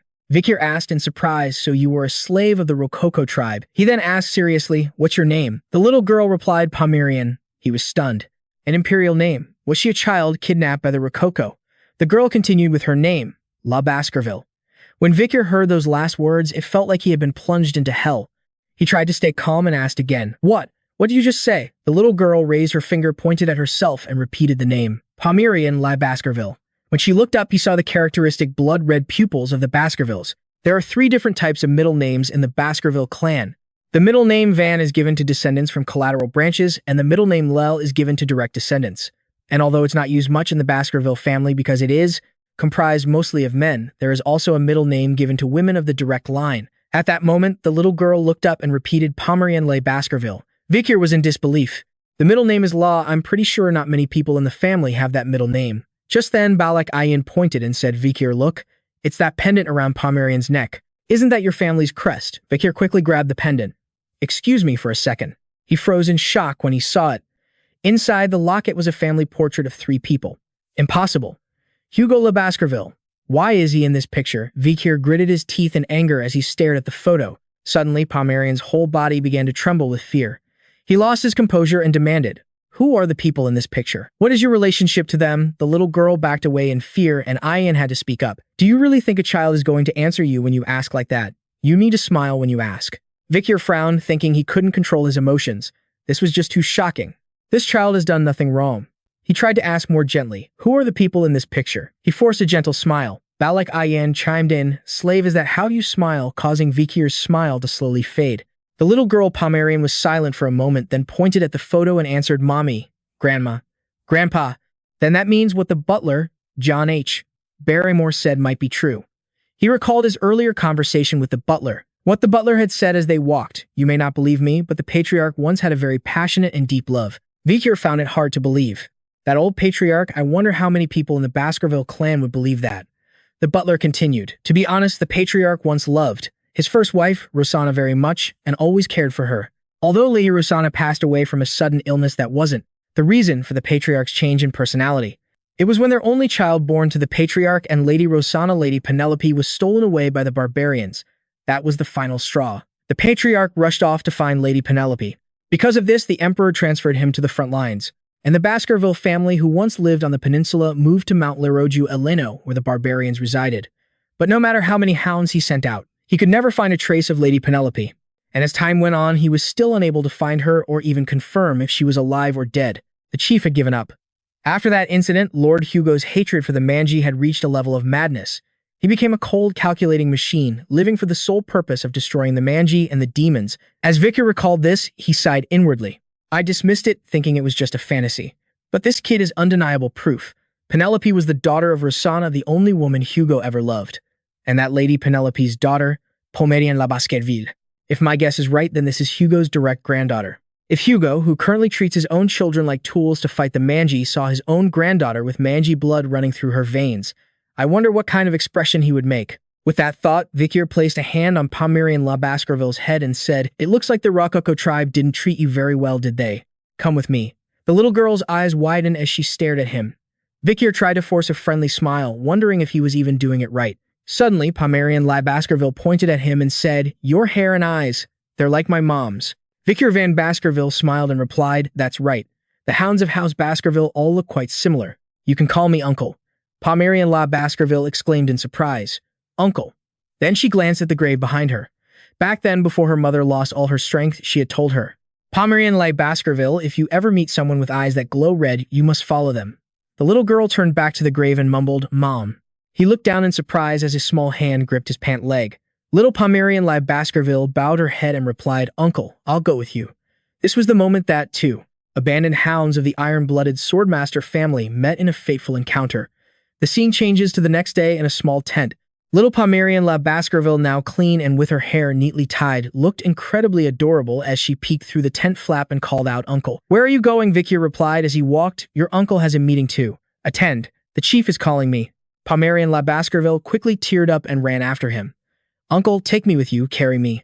Vikir thought to himself, is she afraid of being left alone? It's a good thing she's opening up to me, but taking care of a child seems more tiring than I thought. But what can I do? Pomeranian Le Baskerville was very clingy now, only feeling safe and happy when she was near Vikir van Baskerville. Meanwhile, Vikir was calculating. He couldn't raise this child in Balek village. This place is beyond Hugo's control. I need to raise her somewhere that has at least some imperial culture. I might have to ask for help from Chihuahua. I need to leave this deep forest and head for the city. Later, the scene shifts to the chief's tent. Aquila crossed her arms seriously. So there's an epidemic around here. The rainy season is also approaching. This is a big problem. If the pandemic continues through the rainy season, the impact will be enormous. Old man Ahun repeatedly objected. Chief, it's not an epidemic, it's a curse. Everything will return to normal if we can just break the curse. This is a time when we must offer a valuable sacrifice. Ayan Balak, sitting opposite him, countered. There's no way it's a curse. We need to leave the village immediately and find another place. The elders disagreed. How can we abandon this sacred land where our ancestors are buried? Leaving is not an option. This is the land of Balak, where we have lived for the past 200 years. The younger members retorted sharply. So what are you going to do if the epidemic kills all the children? Then who will carry on the future? The buds of the future might disappear completely just to protect the remnants of our ancestors. The group of elders kept insisting it was a curse. It's definitely a curse. You could end up like this just from eating a strange-looking mushroom. The spirits of our ancestors are furious because of how we've neglected their tombstones. It's definitely a poison spread by some bug. Chief, please make a decision. Aquila remained silent, her expression cold. Vikir van Baskerville sat in a corner outside the debate. As he took care of the soundly sleeping Pomeranian Le Baskerville, he thought seriously. The Red Death. The Red Death is just as fearsome as the Black Death, because it caused irreparable damage to the Empire in the past. This pandemic spread like wildfire and even reached the Empire's territory. The reason the Empire remained safe was because Camus from the Morgue family created a wall of fire to stop the spread, and Sanctus Dolores, sent by the Quavades Holy Family, used her abnormally strong holy power to eradicate the pathogen. But the cure was only used within the Empire, and most of the Manji in the Rojiroho Mountains and the Deep Forest died. This was what the Baskervilles had long wanted. Since the Manji, the rulers of the Deep Forest, had disappeared, low-level demonic beasts began to rise up. They swarmed towards the Empire, harming its people. The Baskerville family received orders to exterminate these monsters. In the end, the Baskerville family succeeded in protecting the border, and Hugo's influence grew even wider. At that moment, Vikir van Baskerville raised his hand to speak. I know a way to stop the Red Death. He whispered to himself. Not this time, Hugo. Just then, a pair of green legs were tied and hung upside down. Its head repeatedly slammed into the water's surface. Then the rope was pulled back up. Everyone had their faces covered to protect themselves from the disease. When they pulled the goblin's head out of the water, countless red spots had appeared on its face. Oh, it really caught the Red Death. Immediately, the goblin was thrown into the fire. Ayan Balak turned to Vikir van Baskerville and said, the goblins we pushed into the contaminated water all caught the Red Death. Just as you said. Does it really spread through water? Vikir van Baskerville replied seriously. Yes. Contaminated water is the biggest cause of the illness, but if you boil the water, it won't be a problem anymore. Ayan Balak glanced over at the remaining goblins. So boiled water is fine, huh? Immediately, one of them was put into a pot of boiling water to test it. Ayan Balak quickly pointed. It's been boiled alive. Vikir van Baskerville calmly said, put it in cold water, Ayan. Ah, right. Later, it was revealed that the goblin didn't have any red spots on its body. That's right. It's been a while and they still haven't gotten sick. We found a way to defeat the Red Death. It's boiling water. So if we boil the water, it'll stop the disease from spreading. Aquila spoke cheerfully. Great job. Thanks to you, we can finally see the light at the end of the tunnel. I'm so grateful. But Sir seriously reminded them, we can't let our guard down just yet. They can't infect us through our eyes or skin, but it can be transmitted through respiration, so be careful when there's fog at dawn. Just then, Ayan glanced at Al behind him and said sarcastically, ah, didn't someone say it was a curse? The man gritted his teeth in anger, unable to argue back. Himph, that's enough. He gritted his teeth and asked, so we have to avoid water. The rainy season is coming, how are we supposed to avoid water? The others agreed. That's right, when the rains come, the river will overflow and the air will become damp. Boiling water and bathing will become difficult. Hearing this, the man smiled with satisfaction. Someone else bluntly replied, that's why we have to move the village. Ahun, hearing this, exclaimed in shock, what? Didn't I say we can't abandon the place where our ancestors fell? Are you ignoring the words of your elder? Suddenly, Vikir van Baskerville spoke up confidently. Yes, there is a way for us to not have to leave Balak territory. Everyone was utterly astonished. The rainy season quickly descended upon the forest.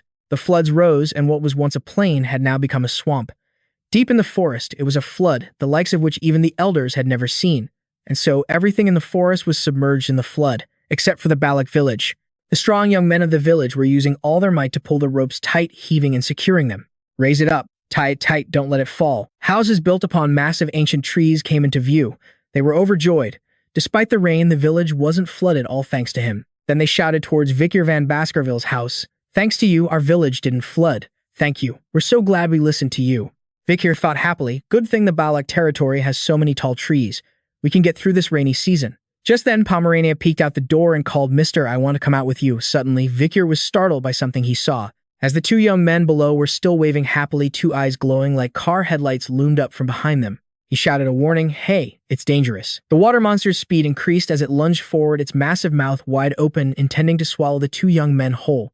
They turned pale, unable to dodge in time. At that very moment, Balak Ayen quickly drew her bow. Instantly, her arrow embedded itself in the water monster's body. She yelled angrily, get lost, you damn catfish. Vikir van Baskerville asked in surprise, is that a musu? She immediately replied, that thing was the king of this region for 1,000 years. We call it the Ka. This fish looks incredibly bizarre and ugly. The giant fish began to thrash, shattering the barrier and causing the two young men to fall. Vikir van Baskerville quickly leaped down, shouting, how dare you destroy the homes we worked so hard to build, I'll teach you a lesson. His hand rapidly transformed, demonic veins appearing. A Beowulf blade quickly grew from the back of Vikir's hand as he used the sixth technique of the Baskerville house. The catfish was immediately struck, its mouth opening wide in a roar of pain. Its eyes bulged as it cried out in agony. With a sharp gaze, Vikir van Baskerville easily took down the giant creature. A moment later, only a tail remained on the water's surface as it began to coil and dive under, fleeing. The two young men clinging to a tree trunk breathed a sigh of relief. Phew, then they cheered joyfully. Wow, Vikir drove the Ko away. How many times has he saved us now, Vikir? You are the hero of the Balak tribe. Vikir, a little tired now, retracted his Beowulf blade. Ammon was furious to see Vikir handle the monster so easily while Ahun remained silent. Balak Ayen's eyes filled with admiration as she gave him a thumbs up, thinking to herself, approved. Later, warm firelight spilled from a tent, and inside an enticing plate of food was laid out. Little Pomerania excitedly picked up a piece and ate it. Next to her was Ayen, and both of them shared the same blissful expression as they tasted the delicious food. Pomerania beamed, giving a thumbs up. This is delicious, Mr. Balak, Ayen happily added. That's right, you're a really good cook. Vikir van Baskerville looked at Balak Ayen with annoyance. I didn't invite you to my home. She confidently retorted, if I smell something good, I have to stop by for a free meal. Vikir was exasperated. I didn't cook a portion for you. Balak Ayen replied as if it were obvious. A slave's belongings are also the master's belongings. What's yours is mine. Vikir quickly reminded her, how many times do I have to tell you I'm not a slave? Balak Ayen tried to soothe him. I told you not to be so petty. Little Pomerania, watching this, suddenly blurted out, you and Miss Ayen are like a married couple. After hearing that, Balak Ayen smiled with satisfaction. Then she hugged Pomerania tightly.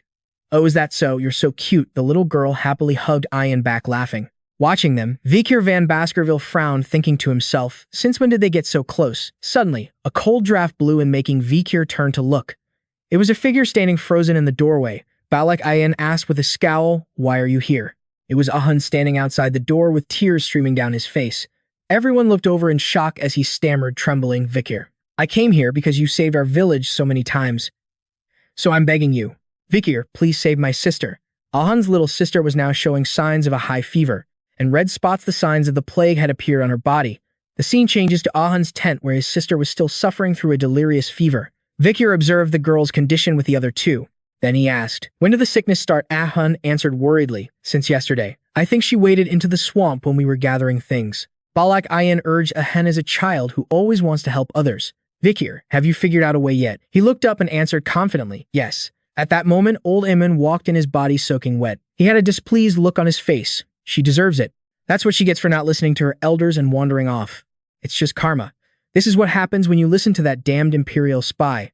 Hearing this, Ahun protested. You're going too far, old Iman shouted. Shut up. He slapped Ahun across the face.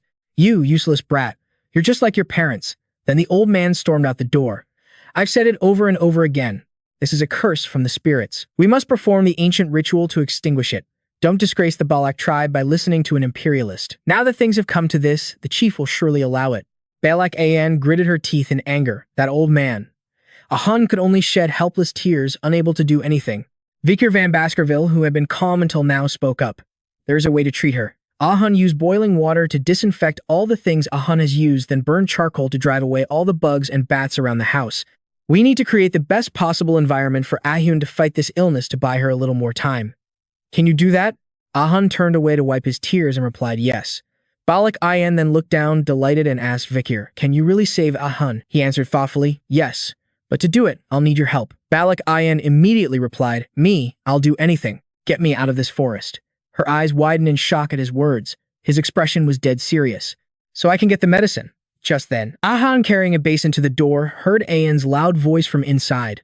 No, don't you dare say that. Even if you are considered a member of the Balak tribe, there are still rules about going to other territories. My mother will never allow it, Vikir added. True.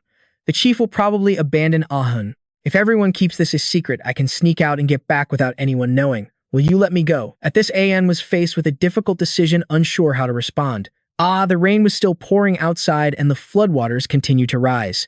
There was movement in the tree branches as Vikir van Baskerville, with the Pomeranian Le Baskerville strapped to his back, leaped nimbly from one to another. His expression was troubled, but he stopped and turned around to ask, why are you following me? Didn't you already agree to let me go? Balak Ayan was completely soaked. She reluctantly asked, let's go together, but Vikir van Baskerville immediately refused. You'll only slow me down. Balak Ayan pressed on, then at least tell me where you're going. Vikir heartlessly replied, no. Ayan then questioned him, then why are you taking the Pomeranian Le Baskerville with you? She recalled quietly, when you drew that sword, and when you knew about the Red Death, I didn't question you. I knew from the moment I first met you, the very first time. Vikir looked at Balak Ayan, who was locked in an iron cage, and said, let's go. At that moment, Balak Ayan looked warily at Vikir, thinking, I'll always be powerless against you. Then it was her turn to grab Vikir's rope, and she said with a laugh, unfortunately for you, you won't be returning to your people. You're going to be my slave. Vikir van Baskerville had been chosen by Ayan. I never questioned you because... Memories of the past flashed through her mind. You seem like you can still lift light things, so you have to help me. Does it hurt a lot? Does it hurt? I've been injured like this many times. Is your life in danger? Study hard. You have to catch a large beast to prove yourself. Bend your back a little more. Crack. When it's asleep, we'll start the hunt.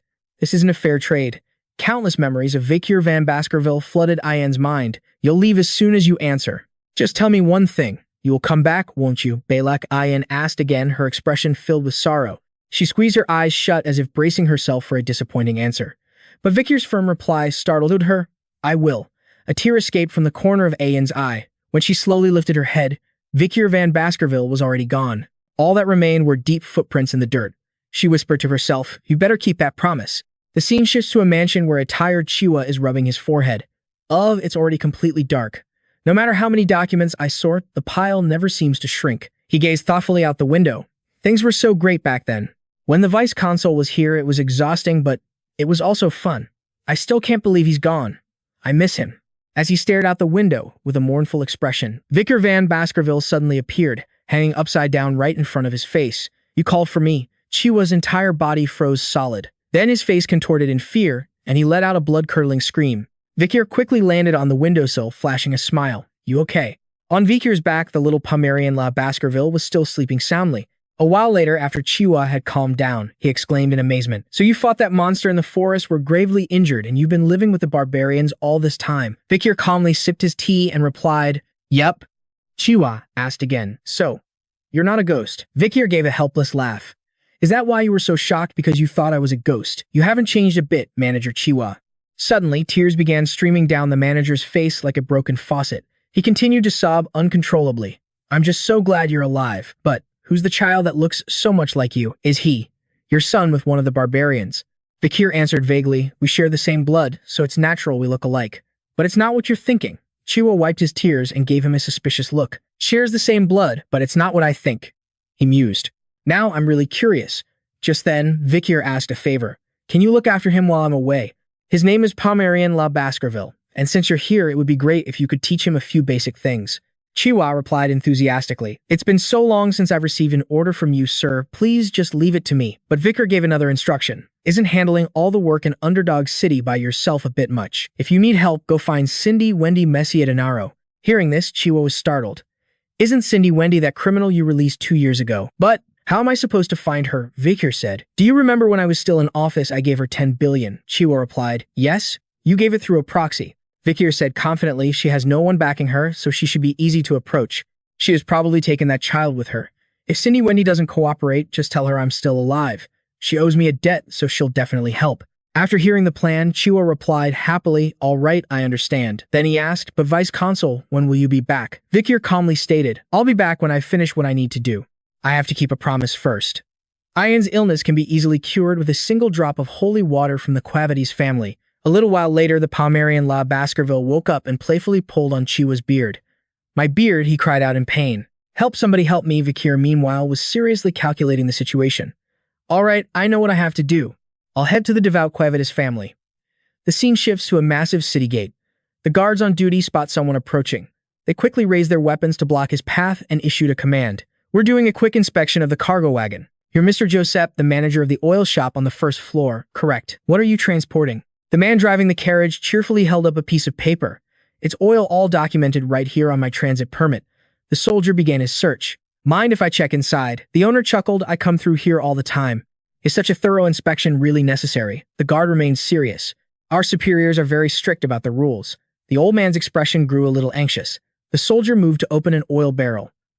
Which one should I check? This one, he decided, lifting a barrel. The old man was startled, his face filled with horror. Of all the barrels, he had to pick that one. The soldier peered inside with intense focus, his eyes narrowing as if he'd spotted something. It was just an ordinary barrel of oil. Nothing unusual, the soldier announced. He stepped aside and said, You're clear to pass. The old man breathed a sigh of relief. Welcome to San Mecca, a sign read revealing a beautiful city. A short while later, the oil cart made its way to a deserted alley. The old driver spoke softly. All right, sir. You can come out now. He was facing the barrels when suddenly a hand shot out from one of them. The old man jumped back in terror, his face turning pale. The iron lid of the barrel, now bent out of shape, was tossed to the ground. A figure covered in black oil rose from within. The person was wearing a mysterious crow-beaked plague doctor's mask. It was none other than Vikir van Baskerville. He leaped down onto the pavement, black oil dripping onto the ground. The driver said nervously, Well, I've gotten you inside San Mecca, so I'll be on my way. Vikir stopped him. Wait. He held out an item to the man. The ox bear Fang, as promised. The man took it astonished. Thank you. But as he watched Vikir's retreating figure disappear into a dark alley, he couldn't help but break into a cold sweat. To think, he sat inside that oil barrel for 2 whole hours. There's no way that man is human. At that moment, Vikir van Baskerville stood on a building looking out. He took off his crow-beak mask and sighed warily. This is the first time I've ever died for that long. Ever since I held my breath for 7 minutes in the Styx River. But I've successfully infiltrated Quavities territory. Blue Mecca, the central city of the Quavities family with a population of 160,000 people. Lust and greed are strictly forbidden here due to the church's influence. Even if there were gold on the ground, they would walk right past it, because the people are very aware. Of order and peace, they are extremely law-abiding. Just then, a large golden bell rang. Vikir van Baskerville looked up thinking, now I remember. When the clock tower bell rings, they stop to pray. It's so strange. On the street, followers in completely white hooded robes began to appear, walking with their hands clasped in prayer. They seemed completely oblivious to their surroundings. Vikir van Baskerville calmly walked through the crowd. How can people live in such a suffocating way? The scene changes to a deserted street as night falls with only a single dim lamp casting a faint glow. Vikir approached a well, took out a vial of potion and opened the cap. He then poured the entire vial straight down into the well. The infectious bacteria of the Red Death, contained in Ahun's blood, sweat, and tears. It's extremely contagious, so pouring this into the well will infect everyone immediately. Although it's a bit extreme, the situation is urgent. Every second counts. This is a devout region, so they will try to save people before any casualties occur. Suddenly, a few children, as if returning from playing, appeared. Seeing his actions, they questioned him. Who are you? Then they panicked. There's a suspicious person by the well. Forget it, let's go. He looks dangerous. Indeed, at that moment, Vikir was emitting a terrifying murderous aura. He turned around and unleashed his demonic power, his voice low and deep. You kids listen carefully. This well has been cursed. Anyone who drinks its water will die. Heed my words. As he spoke, his eyes glowed with an eerie light. The children, terrified, ran away, screaming, Aha! A ghost cursed the well. I'll never drink water from there. Vikir van Baskerville looked down at a ball rolling on the ground and thought to himself, this way the children won't drink the water. Then he threw a dagger that Balak Ayan had given him earlier, embedding it in the side of the well. A dagger belonging to the Leviathan family, famous for their deadly poisons.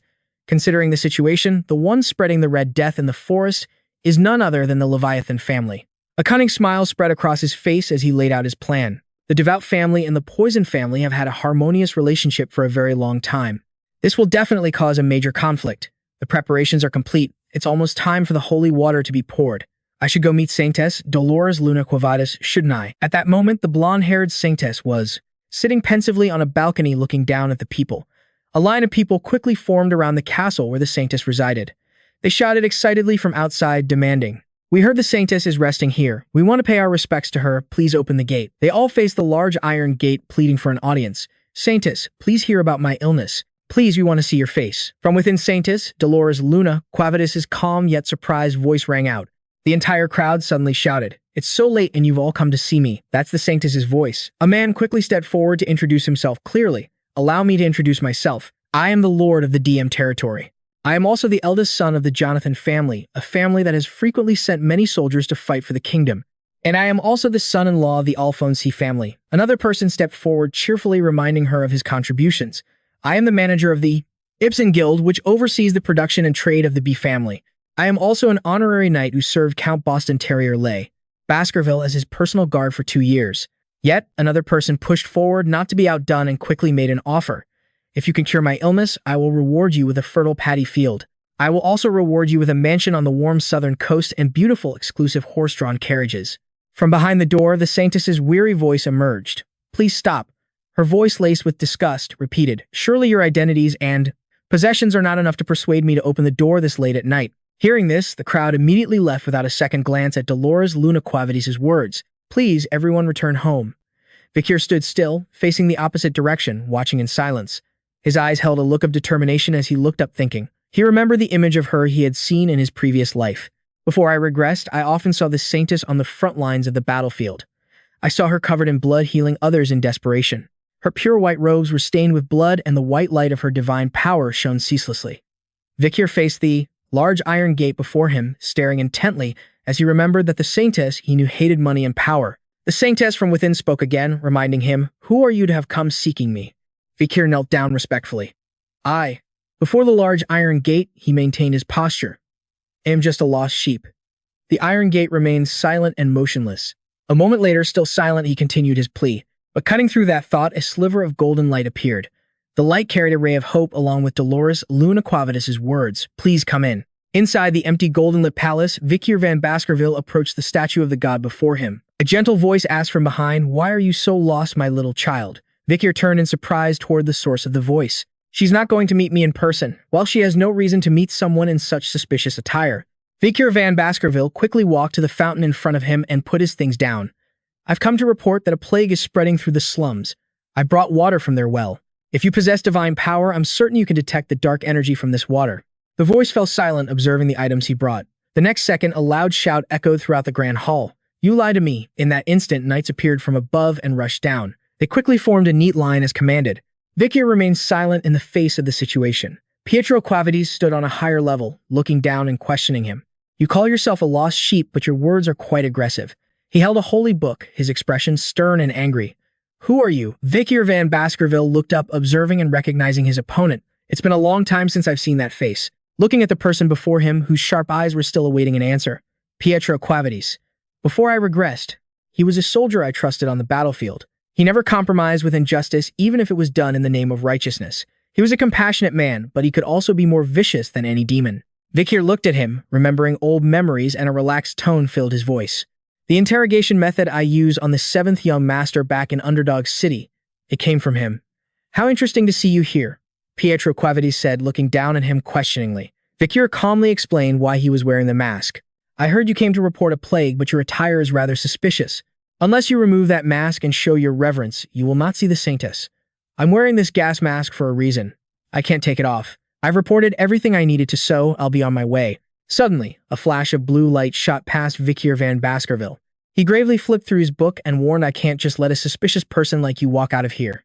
Vikir glanced back and noticed the piece of paper. The man had thrown it after infusing it with divine power. "Muff.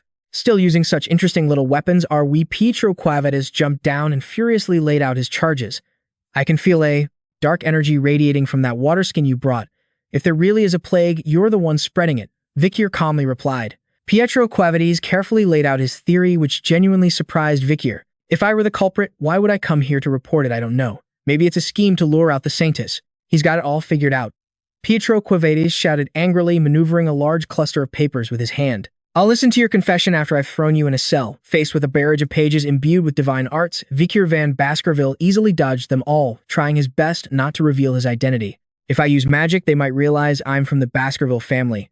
As he thought this, Vikir planted his foot on the temple wall and gathered his strength. Pushing off with one leg, he launched himself into the air. The wall shattered beneath his foot as Vikir shot toward Pietro Quavadis like the wind.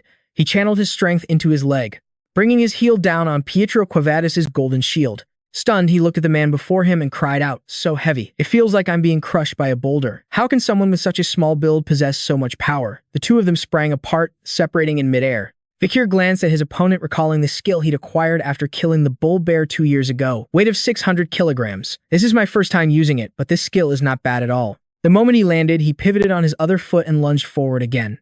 Overwhelmed by superior physical strength, Pietro Quavadis was powerless, struggling to parry the attacks. He gritted his teeth, cursing internally as Vikir pressed his relentless assault. A hand engulfed in raging fire swiped across Pietro Quavadis's chest, the flames of Cerberus. Startled, he looked down at his burning book, then threw it to the ground and screamed in horror. Vikir looked impatiently at the enraged knight. "You still want to fight?" Pietro Quavadis, furious, slammed his hands together, gathering his power as he shouted, "So you are using magic. I knew you weren't a pious man." He charged forward in a frenzy, determined to take the man's head with his own hands. "I won't let you escape." Vikir stepped back, his foot touching the burning book on the floor. Pietro Quavadis was startled as the book suddenly flew up into his line of sight, completely blocking his view of Vikir. The instant it shot up. Before he could strike, he was hit by a devastating blow from Vikir, a punch with world-shaking power that slammed directly into his gut. He was sent flying backward, crashing into the temple wall. Pietro Quavadis gasped, spitting up a huge mouthful of blood. His subordinates were horrified, frozen in place. "Am I dreaming? Did Lord Pietro Quavadis lose? Impossible. How could this happen?" Soon after, they snapped out of it and yelled, "Protect Lord Pietro Quavadis." Vikir stood there, rubbing his head, and began to say, "If you really want to get to the bottom of this." Just then, the Saintess Dolores Luna Quavadis appeared and made a demand. "Stop." She looked down from above, her expressionless eyes observing him with cold scrutiny. "You are a little lost lamb, aren't you?" Vikir slowly looked up. The Saintess, Dolores Luna Quavadis. "Yes," she replied, showing a hint of interest. The soldiers below yelled in protest. "He's more like a stray dog than a lamb. A dog covered in wounds." "Saintess, he's no helpless pup. He's a bloodthirsty wolf." She paid them no mind and simply made a request. The soldiers looked up, confused. "Bring us some tea." "Yes, milady." She turned to leave but couldn't resist one last glance back. "I must speak with him." Dolores Luna Quavadis sat quietly at the tea table. The two waited in the dim light, each expecting the other to speak first. Behind them, Pietro Quavadis watched in silence. Vikir looked at the Saintess and mused to himself. This girl is only 16. The young woman before him, Saintess Dolores Luna Quavadis, appeared to be peacefully enjoying her tea. According to the fragmented memories in his head, she was the savior of the war. In the future, war against the demons, she would be the one treating wounded soldiers on the front lines. She saved countless lives, a living embodiment of compassion. Dolores Luna Quavadis looked up at Vikir in silence. During the Age of Destruction, like everyone else, any warrior who met her, myself included, had to show her the utmost respect. She began to speak, her voice low. "I've been under a lot of stress lately." Dolores Luna Quavadis continued on nonchalantly, which confused Vikir. "I'm not sure if you know this, but I'm a student at the Coliseo Royal Academy. Since it's a holiday, I took a break from my studies to handle some church affairs." Why is she suddenly making small talk, she thought, glancing outside with a look of annoyance. But as you can see, nobles and merchants are constantly seeking me out. The faces of the group from earlier flashed through her mind. Their ailments are all consequences of addiction or sexually transmitted diseases. None of them are seriously ill. Her gaze and her voice grew fainter. Justice, righteousness, virtue, and equality. These are all the will of the gods. But why can people only see what's right in front of their eyes? Vikir, who had been listening quietly, replied gently. Theology is fundamentally the study of humanity, so that's only natural. She grew slightly excited at his words.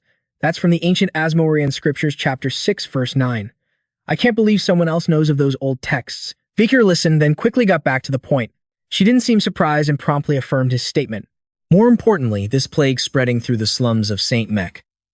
Is your information accurate? This is a flask of the contaminated water I collected from the well. Dolores Luna Quavadis' sharp gaze darted toward him, studying his expression. Are you certain you have nothing to do with this? Vikir didn't rush to defend himself, but retorted. He knew he had to play this slowly. If that were the case, why would I come here personally? Still, I suppose I can't escape suspicion. Vikir sat up straight, his hand moving under the table in preparation. So should I use that method? This sudden movement startled Pietro Quavadis from behind. He lunged in front of Dolores Luna Quavades, yelling, "Saintus, get behind me." A shimmering light appeared. Vikir held out his hand and quickly warned, "I have no desire to harm the innocent." Dolores Luna Quavades stared startled at the light before her, especially not in my own homeland. The holy Dolores Luna Quavades cried out in disbelief. He just quietly repeated everything. "Are you a follower of Lun? Are you ready to hear what I have to say now?" I discovered suspicious individuals pouring a liquid from a glass bottle into the water supply in the slums. Vikir van Baskerville patiently affirmed as she still seemed confused and wanted more information. "They are the culprits. If what you say is true, then what is their motive?" He reached into his pocket and quickly pulled out a scroll, slowly explaining. "The culprits likely want to see the Quavades family fall into ruin, and they are the ones who stand to benefit from it." A map appeared before Dolores Luna Quavades and Pietro Quavades. He pointed to the Levitan area, expressing his theory. First, the ones who benefit the most are the Leviathan family as well as the powerful Buajoy merchant family who also have a stake in this. As he saw it, that family had indirectly obtained samples of the disease. The Leviathan family would use the epidemic to collect samples from countless patients and use them for research. On the other hand, in terms of market rivalry, this benefits the stronger family. Moreover, once the Holy Quavades family withers away. For the Leviathan family, who has always been their rival, this is the best way to win. Another issue arises concerning wealth, which also involves the Buajoy family. Their treasures haven't disappeared during this plague. When the laborers die, the landlords will go bankrupt and the fields, factories, and shops will be abandoned. A lot of land and property will fall into their hands, and then they will acquire even more assets. Vikir had already figured out who the culprits were. I am certain that the ones who caused the Red Death are those bastards from Leviathan, and their accomplices are the Buajoy merchants. The natives deep in the forest became scapegoats, so both families could profit. Vikir van Baskerville, still under his disguise, calmly spoke his mind. For that reason, I believe they are closely connected to this pandemic. Of course, this is just my theory. He looked at the two stunned people before him. Dolores Luna Quavades seemed unable to believe, her eyes astonished. It makes sense. I can't believe someone could predict the future so accurately. She was curious about his identity. "Who are you?" Vikir quickly gave his alias. The two didn't find it too strange. "You can just call me the Night Hound." That name is a bit odd, but it suits your outfit. How outrageous. Dolores Luna Quavades returned to her thoughts and had a realization. Wait, everything the Night Hound said could actually happen. She looked up at Pietro Quavades behind her and gave an urgent command. "Pietro Quavades, I need to get to the slums. We have to investigate the pandemic and report back to Father." "I understand." Vikir van Baskerville watched them completely relaxed. "I was lucky to run into the Saintess. This way, things will move forward quickly." She was still extremely worried, asking herself, "What is this?" Dolores Luna Quavades looked at him with a troubled, confused expression. How can the person who defeated Sir Pietro and the Temple Knights look so small and pitiful? Dolores Luna Quavades' eyes stared at him, unblinking as if trying to see through everything. The eyes behind the mask lit up. His soul radiated the scent of a beast. A scent of blood, oil, and steel caught in a vortex of countless emotions. Against the encroaching darkness, a surrounding light completely embraced the blackness within a blackness that held a deep sadness. The two looked at each other, the light carrying a ray of curiosity from Dolores Luna Quavades. Who is this person? At that moment in the slums inside the brightly lit church, a group of nuns looked outside with tear-filled eyes. Saintess Dolores Luna Quavades arrived to the cry of a nun. "You've come, Saintess." The nun clasped her hands, looking hopefully at Dolores Luna Quavades. "Please save us from this terrible pandemic." She gasped, covering her mouth in horror as she realized. So, what the Night Hound said was true. Sir remained silent behind her. He looked down at the man at his feet who was gasping for breath. "Forgive me. Since we're out of time, I had to rely on the townspeople." Then he glanced past the long line of people behind them, all struggling to breathe. Thankfully, no children are infected. So the fear I instilled in the kids at the well, making them too scared to go near it, actually worked. Dolores Luna Quavades slowly approached one of the citizens. "It's a good thing they've only just been infected. I have no choice but to leave the rest to the Saintess." She looked down, speechless. "Oh, you poor souls," she said, her other hand taking a scarred one. "Don't worry. The boundless, compassionate heart of the god Lun will heal you." As she finished speaking, she immediately clasped her hands tightly in prayer.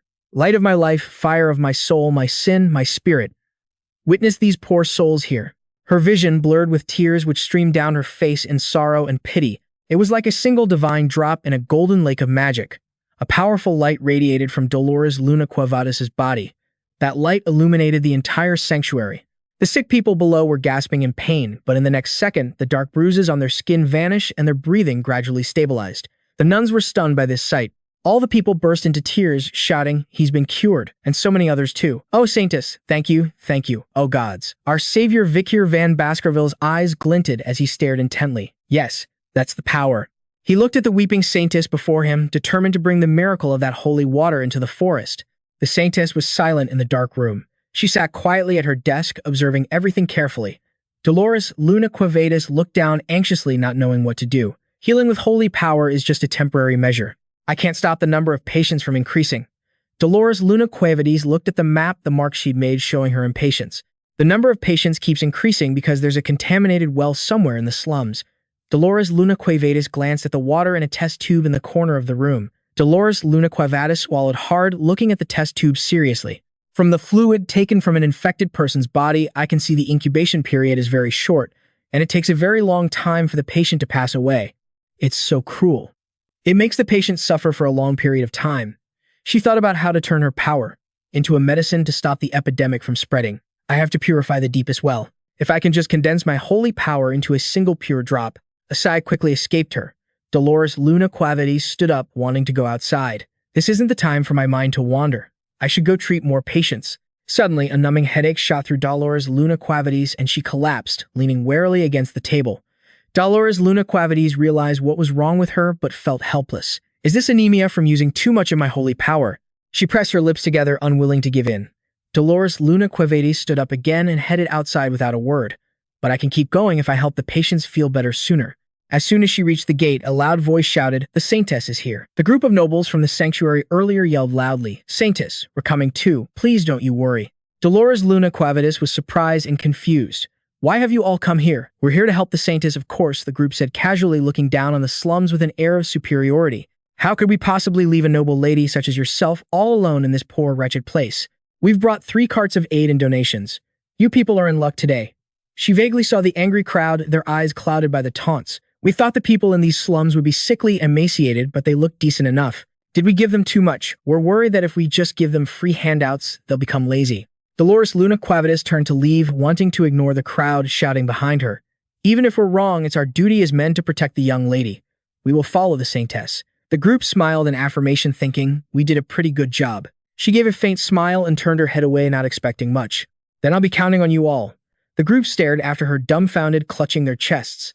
At the tent where the sick were quarantined, the nobles covered their mouths, nauseated. They looked at the patients and screamed in fear. "The smell is horrible," I stepped in filth. "These shoes are expensive and they're a limited edition." The terrified group screamed, wanting to leave. "Priest, heal me first. I think I've been infected. Tell them to get away from me. I have to get out of here." Dolores Luna Quevedas shot them a displeased glance. She knew this would happen. It's outrageous for them to bring their wicked intentions here. Don't they have any sympathy for the sick? She warily watched the priests praying with all their might. Such hypocrites. Righteous sacrifice and compassion are what's closest to God's love. She patiently gazed forward at the tent before her, which was emanating a dark aura that made Dolores Luna Quevedas shudder. From here on, things would only get more horrific. The most critical patients were all in here. The sick and the priests were all lost in agony. She walked hastily at a loss for words, thinking, "I'm sorry I didn't come sooner." With that thought, her steps quickened. Dolores Luna Quevedas seriously parted the cloth flap and looked inside. "But I'm here now." Amid the clamor, a voice gave instructions. "Hurry, bring more salt water." A sharp knife was skillfully used to treat a patient's chest. A priest in the back watched with a grim face. "Impossible. Aren't you only supposed to use holy power? How long has he been alone with the patients?" The scalpel cut into the wound on the chest and Vikir van Baskerville quickly placed his hand over it, emanating a faint golden glow. The priest watched carefully, speculating, which left Dolores Luna Quevedas stunned. He isn't applying the blessing directly to the skin. Is he letting the blessing spread to the infected area on its own?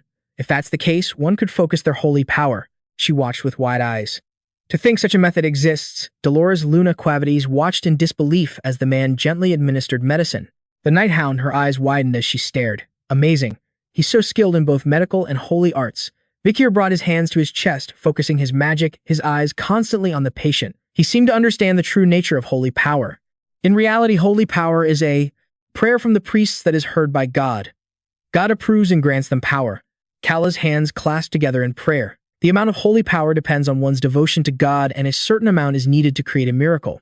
A simple formula gradually emerged. 1 unit of holy power equals 1 miracle. Quickly, using this comparison, a calculation was made. 30 holy power can create 10 miracles. Vikir van Baskerville's gaze grew clearer and sharper as he watched. But I know a way to create 10 miracles with just 1 holy power and 100 miracles with 10. Memories of fighting monsters surfaced in Vikir van Baskerville's mind the autumn when the monsters invaded us. The clergy looked at the number of dead at their feet and knew that their holy power was not enough to stop this catastrophe. God made his decision based on the earnestness and perseverance of the clergy. He clasped his hands in prayer and that faint light appeared again. So they exchanged their holy power to create miracles. From it, a pillar of light formed and spread out. Solve this problem, first face the consequences later. Create the miracle first, figure out the rest later. Even though that holy power would accrue interest, they still used all they had. This very act was of enormous significance. People called this event Advance Holy Power. He patted the head of the patient before him. It was a time when killing monsters was considered a religious act. Even if you weren't a clergyman, if you killed a monster, you would wield Advance Holy Power. A faint light emanated from his hands. That's why someone like me with a soul burdened by past karma can use holy power in a sacred area. A child cried out loudly, "Mommy. Mommy."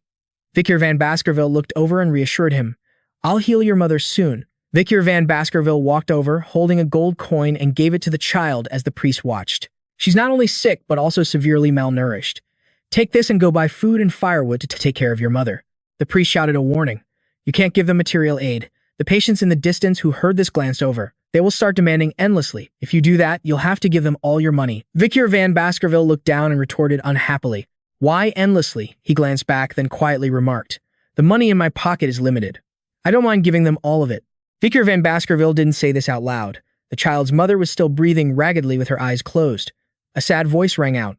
"I'm sorry." Saintess Dolores Luna Quavades was dumbfounded. She couldn't believe what she just heard. He just said he was sorry. Standing behind him, she couldn't understand why this man would apologize. An image of a teacup appeared in her mind. Vikir van Baskerville sat before her, quietly repeating, "Theology is a necessary process for studying humanity, so there is no other way." She was dazed and speechless. Could it be for the same reason as me? Vikir van Baskerville silently continued to treat the patients diligently. As Dolores Luna Quavades was thinking this, Vikir quietly wiped away his fatigue, knowing he couldn't heal any more people. Dolores Luna Quavades turned and left without looking back. She trembled, clasped her hands, and muttered, "The innocent 16-year-old girl, Saintess Dolores Luna Quavades." She wasn't crying, but clutched her chest in utter confusion. Dolores Luna Quavades' heart began to pound because of the mysterious man before her. Vikir clutched his mask. He took off his mask, panting in exhaustion, and immediately raised a flask to his lips, drinking continuously. Vikir van Baskerville quickly realized someone was behind him. He hid his face without turning around. "What is it?" Dolores Luna Quavades looked at him, silently unsure of what to do. She walked over, sat on the fence, and suggested, "May I speak with you for a moment?" "Of course." Dolores Luna Quavades smiled at him, but he replied without emotion, "Thank you for your help. Thanks to you, we were able to treat all the injured people. I only did what I had to do." "I knew you'd say that." The two of them fell silent again. Dolores Luna Quavades clutched the hem of her clothes and continued, "Someone as strong as you should have been born with divine power." She quietly confessed her feelings. "To be honest, I was very lucky to be born with divine power, but my body, mind, and even my faith are not strong. Why would God choose someone as weak as me to be the Saintess?" Dolores Luna Quavades lowered her head, unhappy and helpless. "There are many people with strong faith even though they weren't born with divine power. So why did God grant me the title of Saintess?" Vikir didn't look back, only replying quietly, "The very fact that you are drowning in suffering and sin is precisely why God chose you." He smiled from behind his mask, looking over. "What the world needs is a light that can shine even in the darkest and most terrible of places." Dolores Luna Quavades looked over stunned, her vision blurred with helpless tears. As she trembled beside him, he only offered words of comfort. "Can I become someone who is worthy of saying those words?" Very quickly, the plague was pushed back. The priests of the Quavades family gathered in their combined prayers, successfully created the holy water. And this great event featured the Saintess and Vikir van Baskerville, a divine essence that could purify all those infected in the slums with just a single drop. 3 drops of the concentrated holy water were created, including those that had been held in reserve. 3 small vials rested carefully on a cotton cushion. Its name was Breni Zella Vigi. The 3 drops were placed solemnly on a dais. The Saintess sat before the holy sanctuary with her head bowed. She smiled and opened her mouth to announce, "Let everyone bear witness." Every gentle word she spoke carried a divine aura. The only woman with a son was standing here. I, who was unfortunate enough to raise this child of God, have grown night after night. She stared blankly, clutching Truk Fook's hand. "My heart cannot bear this immense pain. Today is the most painful and sorrowful day for me." A powerful light filled every corner. The 3 drops were carefully placed inside a wooden box. Pietro Quavades gripped the wooden box, protecting it carefully. "Thank you for your hard work, Saintess. We will ensure it is stored safely in the vault. I'm counting on you. Dolores Luna Quavadis glanced outside, worried. Now at the place where the goddess statue stood, a pair of clasped hands wore a silver bracelet. Dolores Luna Quavadis approached slowly. Father, I have something to report about the Red Death. Ham spoke quietly. Come closer, my fairy, my daughter. Yes, father. He gestured towards Vikir van Baskerville. You have made a great contribution this time. His gaze was filled with satisfaction. You truly are my daughter. Dolores Luna Quavadis bowed her head in acceptance. You are too kind, father. All right, tell me what happened. The two faced each other to exchange information. First, I plan to use the Sanctus's tears we created to purify the entire waterway flowing beneath Holy Mecca. You found the source of the plague, yes. It started from an unidentified well in the slums. The old well contained purple water. The children testified that a spirit had cursed the well. I quickly discovered that the well was heavily contaminated, and we found a glass vial that the criminal used to store and spread the disease. She presented the items she had brought, stunning Ham. After investigating the area, we found a suspicious object. He was curious. Where do you find this? At the well. Ham gritted his teeth, cursing angrily. The symbols of Leviathan and Bua. Was it them? How could they create an artificial plague like this? Ham stomped his foot furiously. How dare those vile, lowly beings commit such blasphemy? A light filled the entire sanctuary, carrying his rage. He declared irritably, We will launch a holy war. Dolores Luna Quavadis looked up in silence. Ham approached her and mentioned, That man. He calls himself the Night Hound. He approached unpleasantly, warning, He is highly suspicious. Hambert's face darkened as he looked down and gritted his teeth. Capture him immediately and make him confess every last detail. Dolores Luna Quavadis clenched her fists and shouted, He's innocent. What did you say? He demanded. Dolores Luna Quavadis shouted and quickly explained everything. He did everything he could to treat the injured. It's because of him that there were no casualties. Upset, Dolores Luna Quavadis placed a hand on her chest and cried out, There's no way he could be that cruel. A cold voice rang out, I understand. She looked up, stunned. He looked down at her and remarked, My daughter has never once contradicted me, yet now she speaks like this. He raised his hand into the air, a faint magical light glowing around it. I will interrogate him myself. Dolores Luna Quavadis cried out in pain, clutching her head as the light flared. Light from the sanctuary shot into the sky, quickly spreading over the entire region. He quickly warned her, My daughter, it's meaningless for you to oppose me. Knights with sharp gazes looked around. Because I have already dispatched the holy knights to hunt him down. The hurried footsteps of soldiers echoed on the stairs as a group of people quickly gathered around a house. They kicked down the door and rushed in, wildly shouting relentlessly, Night Hound, you are a suspect in the cause of the Red Death. But the room was completely empty. A soldier ran up shouting, Your Eminence, it's terrible. What is it? He asked as the soldier panted anxiously. It's the vault, one of the vials of the Sanctus's tears. The case it was in has been smashed open. Dolores Luna Quavadis was stunned to hear the news. It's gone from the basement. Dolores Luna Quavadis vaguely realized the reason. On a rooftop, she thought, Don't tell me that's why he came here. Vikir looked at the glowing vial in his pouch. Vikir smiled as he looked at it. Thanks. As soon as he finished speaking, he left immediately, his dark figure disappearing behind the houses. A young Balak An trembled tightly, gripping the bow in her hands. She stood on a cliff face before a massive three-headed monster. The people of her tribe shouted warnings as the beast growled menacingly. It took a step forward, and An's injured foot slipped on the cliff. Stunned, she fell into the abyss, crashing through a thick layer of thorny leaves. Very quickly, An landed safely. Her vision was blurry as she faintly heard voices. A curious man approached and whispered. A group of people looked her over with amusement. She had fallen from a great height and landed unconscious in front of a merchant caravan. The injured Balak An was treated, but she couldn't help but feel anxious. She held a sword in her hand, unsure of what to do. A large man stood before her. He grinned with satisfaction at the cheers of the crowd behind him. He rushed forward, yelling as he raised his fist. An panicked, not knowing what to do. He lunged forward, intending to finish her with one powerful punch. A moment later, An's body quickly dodged his grasp. He screamed in pain as he was slashed by Vikir van Baskerville. Balak An's eyes flew open in shock as he spun around and grabbed her leg. Amidst the crowd's excitement, he violently slammed her into the wooden stage. She coughed up a huge mouthful of blood in agony and passed out. The crowd outside roared with delighted laughter. He screamed at the mob, ignoring the girl unconscious beside him. Her vision blurred as she closed her eyes, tears streaming down her face without end. She silently bowed her head, tears falling relentlessly. The image of her tribe brought her nothing but pain.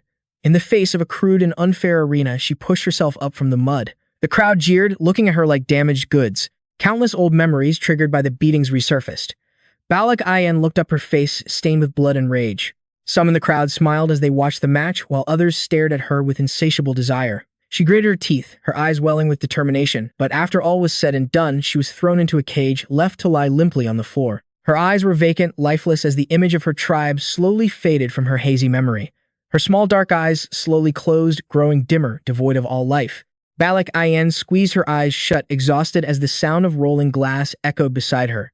She groggily woke up and saw the test tube, then recoiled in fear, staring at Vikir van Baskerville. His red eyes glanced over at her.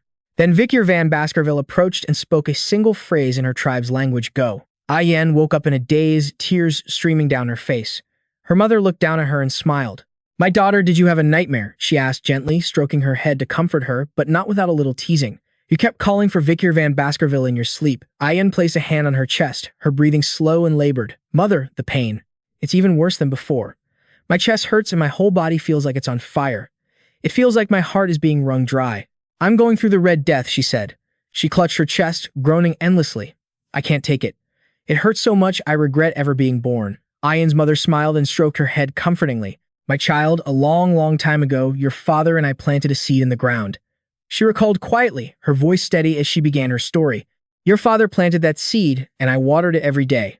Before long, the seed sprouted, and after a few months, it grew into a strong and beautiful flower." She opened her eyes, listening to her mother's voice. "That strangely beautiful flower was the reason she was born.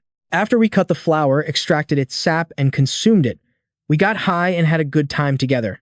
And that's how you came to be." Her mother's expression soured as she continued, "But your father committed a crime, so your grandfather had him executed." Balak Ayen trembled silently. Her mother looked down, offering a comforting smile. "Your body is getting worse and worse. You never know what life will throw at you. You just have to live and endure it." Her mother stroked her head reassuringly. Ayen realized she was crying from the pain. "Just wait a little longer. When Vikir van Baskerville comes back with the cure, you won't need to comfort me anymore, mother." She stared at the footprints, sinking deep into the mud before her. "He's not coming back." Suddenly, someone shouted, "He's back." A piercing scream came from outside the tent. "Vikir van Baskerville. Vikir van Baskerville is back." Ayen's mother smiled quietly. "Vikir has brought back the medicine. You see, my daughter." She bowed her head, looking down at the girl lying on the mat. "I told you so," her mother said, her face scrunching up in annoyance at someone else. "Isn't that girl supposed to be suffering from the Red Death? Bare feet trampled everything on the ground." Balak Ayen sat on the floor, clutching her head and weeping. She sobbed uncontrollably, pouring out her thoughts. "To be honest, I was so scared back then." The image of Vikir van Baskerville bravely confronting the giant spider was seared into her memory. But she had stood behind a tree watching Vikir van Baskerville in amazement. "Because you showed me how to face my fears." She had watched with her own eyes as his battered body collapsed. A rope quickly wrapped around Vikir van Baskerville's neck. Ayen, riding her wolf, had fled far away but managed to recover. She panted, looking at the bewildered Vikir van Baskerville before her. He smiled at her. "So you're here." He quickly remembered and pointed out, "I just heard the warriors talking. They said you have the Red Death." Ayen lunged forward, suddenly pulling him backward. They both fell hard to the ground. He smiled teasingly, and she huffed back at him. "Ayen, if I hadn't used mana, my back would have been broken. Aren't you supposed to be suffering from the Red Death?" "I don't know. When I heard you returned, my body felt lighter." "So, you're all right then?" "Yeah. Looks like you were faking it, weren't you?" "Yeah." Ayen smiled, tears streaming down her face as she mumbled. Vikir van Baskerville smiled at the person before him. "Welcome back. I'm back." Inside a large hut built on a massive ancient tree, lights were glowing. Everyone had gathered there, all of them intently watching the little girl's condition. A hunter took out a pouch that emitted a strange light. He carefully opened it, revealing a vial of medicine shaped like a spearhead. The red spots on Ahan's body continued to flare up, spreading across the little girl's face. But Vikir van Baskerville quickly administered the treatment, and the red spots began to disappear. The girl's father leaned close to his daughter's face, his eyes welling up with tears. He stared in astonishment at the red spots on Ahan. Everyone who witnessed the strange event was completely stunned by Vikir van Baskerville's incredible skill. "The light from the medicine Vikir brought is so powerful. The Red Death is fading away. Vikir can cure this disease. Amazing." Vikir van Baskerville asked the tribal girl beside him, "How many more patients do we have?" She answered, 30 people, including Ahun. "And what about the other tribes? The situation is terrible. Many tribes are hanging by a thread." Vikir was extremely confident and made a suggestion. "So about 10,000 people. Tell the other tribes to gather their sick." The tribal girl was completely shocked. "You have enough antidote for all the other tribes," Vikir confirmed. "Yes, so don't worry. Let's use this opportunity to make an impression on the other tribes." Everyone grew excited, including those from different tribes. Vikir is truly a man of talent. He suddenly turned back and asked everyone about the monster. "About that swamp monster. Its name was Ka, right?" Vikir casually flexed his achievement. "I dealt with it on my way here. You all can go bring it back for food." Everyone exclaimed in admiration, praising him. That's incredible. His skill and intellect far surpass my own. Vikir reminded them sternly, there's no time. Tell the other tribes to gather around the river basin. At the river basin, different tribes had appeared following Vikir's instructions, including tribes of burly, scarred warriors. The tribe Vikir van Baskerville was staying with had also appeared. They all gathered to witness the miraculous healing that would come from Vikir van Baskerville. He once again brought out the glowing, miraculous vial. He opened the lid and dripped the contents drop by drop onto the lake's surface. Immediately, the water began to stir, glowing brightly across a wide area. Ripples carried the medicine, spreading it farther out. The medicine quickly seeped into every corner of the lake, and the water's surface slowly turned to shimmering gold. Vikir van Baskerville turned back and spoke to the tribe members. All you have to do is drink this water. In unison, everyone helped each other down to the lake's edge. They carefully scooped the miraculous water into their mouths. Instantly, a magical sensation filled them with vitality. They all cried out with one voice, my body feels so light, the Red Death is gone, I'm alive. Vikir explained to the matriarch, from this river basin, everything is being purified. The epidemic will soon be over. The matriarch was incredibly grateful and decided to bestow a title upon him. Vikir van Baskerville, I name you the shaman of our tribe. Vikir van Baskerville politely declined, I must refuse. A foot slammed onto the ground like a sledgehammer, cracking the earth in a small circle. Vikir looked over in surprise. It was a tall, powerfully built man. He stood with his arms crossed over his chest. He shouted to all the tribe's people, children of the deep forest, answer me. Who is the hero that purified this forest? The men of the tribe roared Vikir van Baskerville. A woman from another tribe added her voice. Who saved my entire family? Her tribe's people chanted Vikir van Baskerville. Vikir van Baskerville. Then other tribes joined in, not to be outdone. Who has brought a bright future to the deep forest? The entire forest was flooded with the sound of his name, a profound chorus of gratitude. And Vikir stood there proudly watching it all. His eyes were filled with pride. The tribe's profound suffering from the deadly plague had been turned into a blessing. He carefully studied each of the tribes. The Baskerville family had been the first to conquer Mount Leru Eleanor. The Baskerville family's enemies were the indigenous people of Mount Leru Eleanor. If I can persuade them and offer them a reward, I can definitely fight against the entire Baskerville clan. Vikir van Baskerville thought it wasn't a bad idea. I can use this opportunity to get one over on Hugo. The tribal chief happily announced the news to everyone. The festival begins today. Prepare for a grand celebration. Then he spoke up. Before that, there's one more thing I need to do. His words took the chief completely by surprise. At the entrance of a cave, the devious mastermind behind it all thought, don't I need to find the one who's been poisoning the forest? He was incredibly arrogant, thinking his plan had been a spectacular success for some time now and that surely everyone was already infected. I will not negotiate with those degenerate royals. It's all because of that damn nobleman. When everyone is at their most desperate, I will cure the plague with a single antidote. Then the entire tribe will have no choice but to respect and revere me. I knew letting a hen get infected was a good idea. No one would ever suspect me of poisoning my own niece.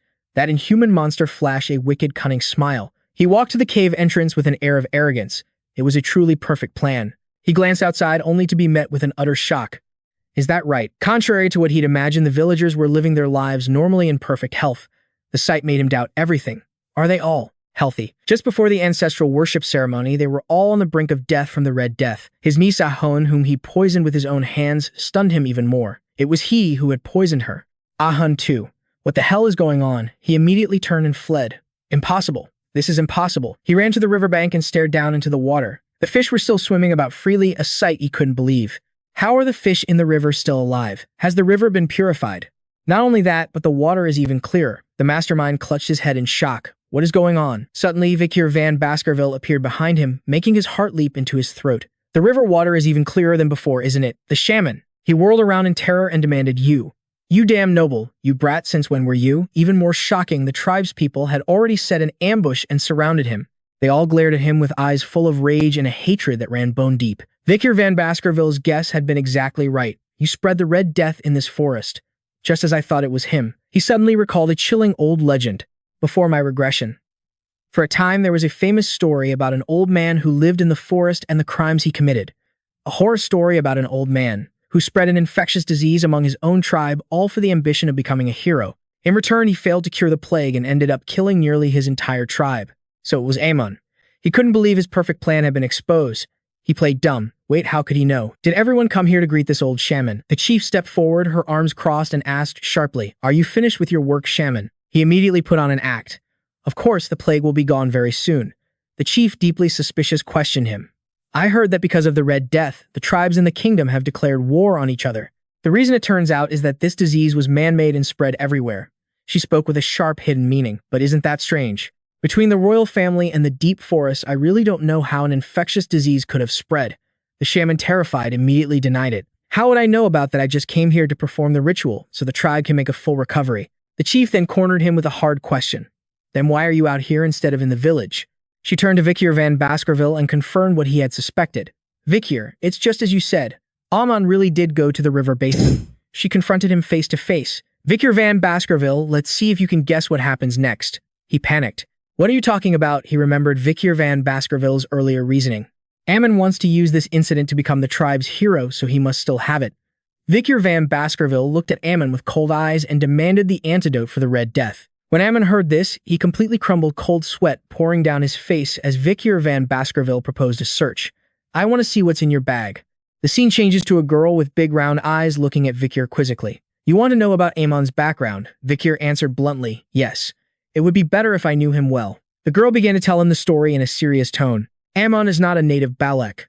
His origins are unknown, but a long time ago he was a shaman's slave and came to Balak Ayan. She added that he had killed the shaman who was planning a rebellion. After killing him, he stole his power. For his contribution in stopping a rebellion, he was promoted from a slave to a shaman. After that, to fit in with the Balak Ayan, I heard he did everything including cleaning up dung and urine. He did all the filthiest jobs in the village.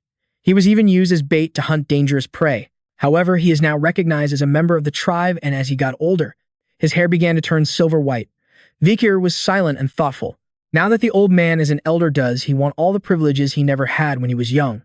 Is that why he's overstepping the chief's authority and trying to seize control of the entire forest? A ferocious scene appears. A woman who looks incredibly strong with a prominent injury over one eye. She spoke aggressively. What in the world do you think you're doing, Amon? Let me see what's inside your bag now. The old man was terrified, beads of anxious sweat rolling down his face. He stammered, yes, ma'am. This is just some flour I saved to eat after the ceremony. Just as he took the bag of flour out, he carelessly dropped it. His hands were shaking so much that he dropped the bag into the river. The flour spilled out and was carried away by the current. Amon panicked. The old man's hands were shaking so badly that he'd accidentally dropped it. Meanwhile, the girl was utterly helpless, thinking he was right again. She glanced at Vikir van Baskerville and said, he threw the bag into the river just as you said he would. Vikir van Baskerville remained sharp and showed no fear. However, we can't see what was inside Amon's bag with that method. The old man suddenly shouted, I have the antidote. You think that makes me the one who spread poison throughout the entire forest? He angrily pointed at the girl and said to Vikir, chieftain, you must punish that vicious scoundrel. He's slandering me and staining the pride of a shaman. However, the girl wasn't scared at all. She calmly retorted, that's right. You can't accuse someone without evidence. A voice rang out. Since you claim you're innocent, I will help you protect your honor and pride. The scheming old man thought to himself, that's right. Even if he is the chieftain without any proof, no one can do a thing to me. The girl with the injured eye spoke fiercely. I demand an Ilias. Suddenly, Amon panicked.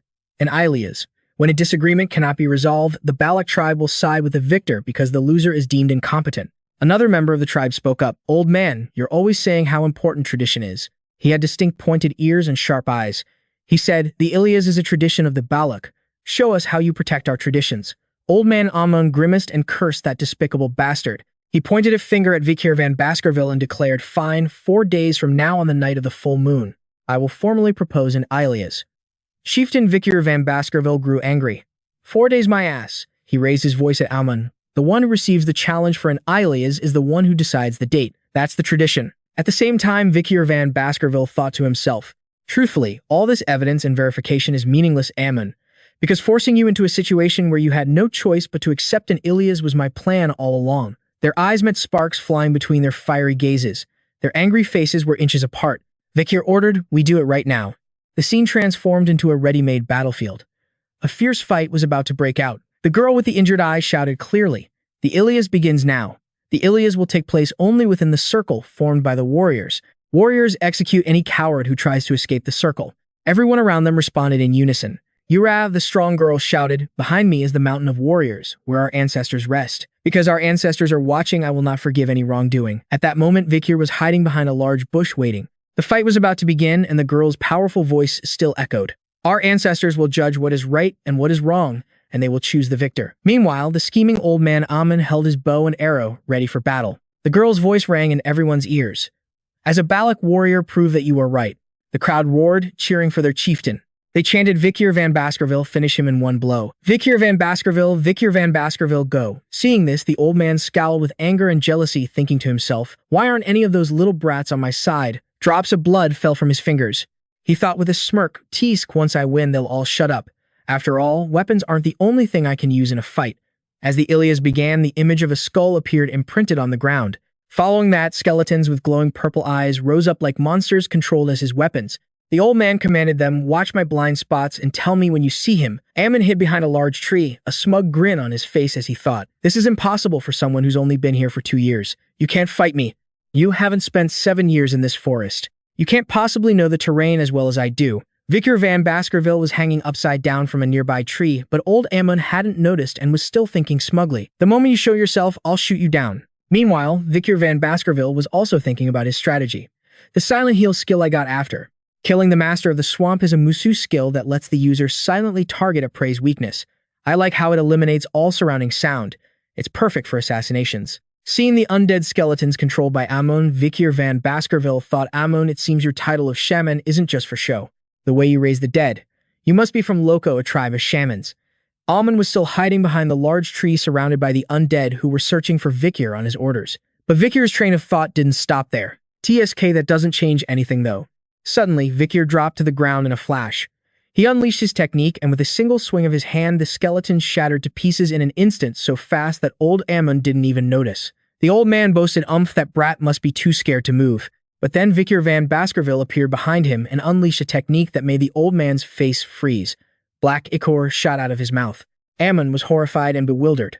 Since when? I didn't hear a single sound from him, not even the rustling of leaves. Vikir landed a single slash on his back, causing him to collapse. The ichor splattered everywhere, but his face was completely bewildered. His eyes were wide, and his mouth hung open. Vikir van Baskerville glanced down at Ammon on the ground, his own hand enveloped in a powerful red and black aura. The girl ran joyfully towards Vikir, shouting his name. Vikir van Baskerville. Everyone in the crowd was stunned by the lightning-fast battle. The girl announced. The winner was decided in a single moment. This is because the ancestors have determined that what Ammon said was untrustworthy. The crowd cheered for Vikir van Baskerville, while the defeated old Ammon lay tragically in a puddle of dark ichor. But inside, the old man was screaming. It hurts so much. It feels like my wound is on fire. I don't want to die. He thought back to his youth. To survive in the Balak tribe, I had to endure such a shameful past. This ending is so unfair. The more Ammon thought, the angrier he became. Why couldn't I have the things that he has? Ammon clawed at the ground in frustration, thinking I will never forgive him. That bastard who took what should have been mine, and all those damn Balak who looked down on me, and the Loco tribe that abandoned me. All of them. Vikir van Baskerville asked his older brother. Ahun, what do you think about ending all this with your own hands? Ahun snapped back, annoyed. No. Vi said gently. If you just leave him there, he'll only continue to suffer. Ahun, filled with rage, shouted, I was almost lost to the Red Death because of him. Even if he's our grandfather, I will never forgive him. The old man lay sprawled on the ground. Ahun continued to mock him, saying it was only natural for a coward to suffer, that he didn't deserve any pity. Hearing this, the man grew angry, his eyes bulging with rage. The old man tried to draw a technique symbol on the ground with his finger.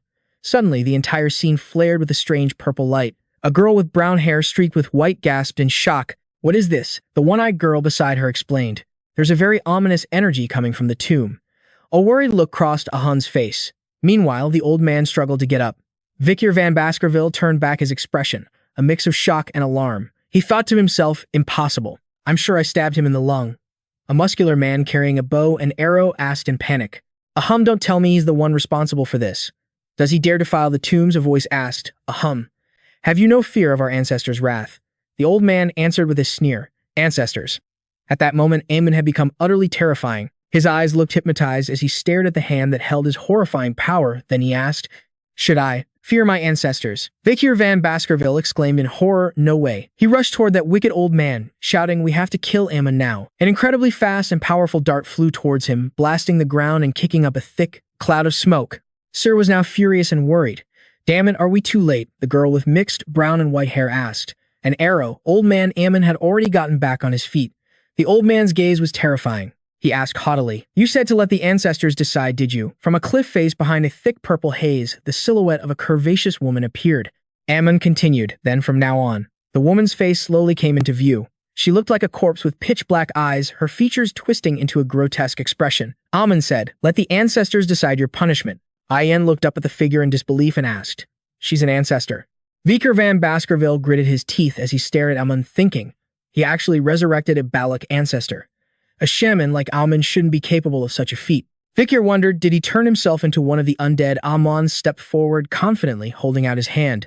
A surge of dark energy erupted, commanding two skeletons to rise gruesomely from the earth. He smirked menacingly and said, "Did you really think I could survive as a shaman in the middle of the Balak tribe without an ace up my sleeve?" One by one, undead corpses clawed out of the ground, shambling toward Vikir's group. Amon added, "It's far too early to be this surprised." He went on, his voice filled with a dangerous cheerfulness. "There's more than just one grave on this mountain, you know." Countless undead rose to their feet, their faces cold and blank with terrifying patches of rotting flesh on their bodies. Skeletons hoisted Amon onto their backs and began to carry him away. He gave the group a wicked grin and said, "Have fun fighting your ancestor." Ahun raised his bow, aiming at Amon to stop his escape. He yelled, "You!" He drew the bowstring tight, screaming, "How can you be such a coward?" But before he could fire, a streak of black light shot out, snapping Ahun's arrow in half. He stared in shock in the direction the shot came from. On the mountain, a purple light flared. The female undead who had just shattered his arrow was standing on the cliff's edge, glaring down at him. She glared at him, letting out an angry growl as if warning him not to touch Amon. But while she was busy making threats from another direction, another arrow flew straight through the air and shattered her head. The shot came from the tribe chief. She called out to everyone around her, "All of you prepare to fight." She looked at the horde of undead and declared, "These things are merely Amon's puppets. We'll put them down and then apologize to our ancestors." The chief shouted, "Survival is our top priority." Hearing this, the Balak people tensed up and faced the horde of undead.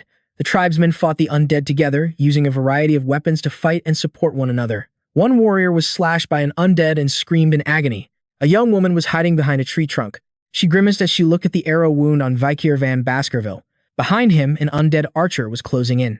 It let out a horrifying shriek that echoed throughout the forest. An arrow shot through the air, instantly shattering the undead's skull. Immediately after, the heads of the other nearby undead were also blown apart in the blink of an eye.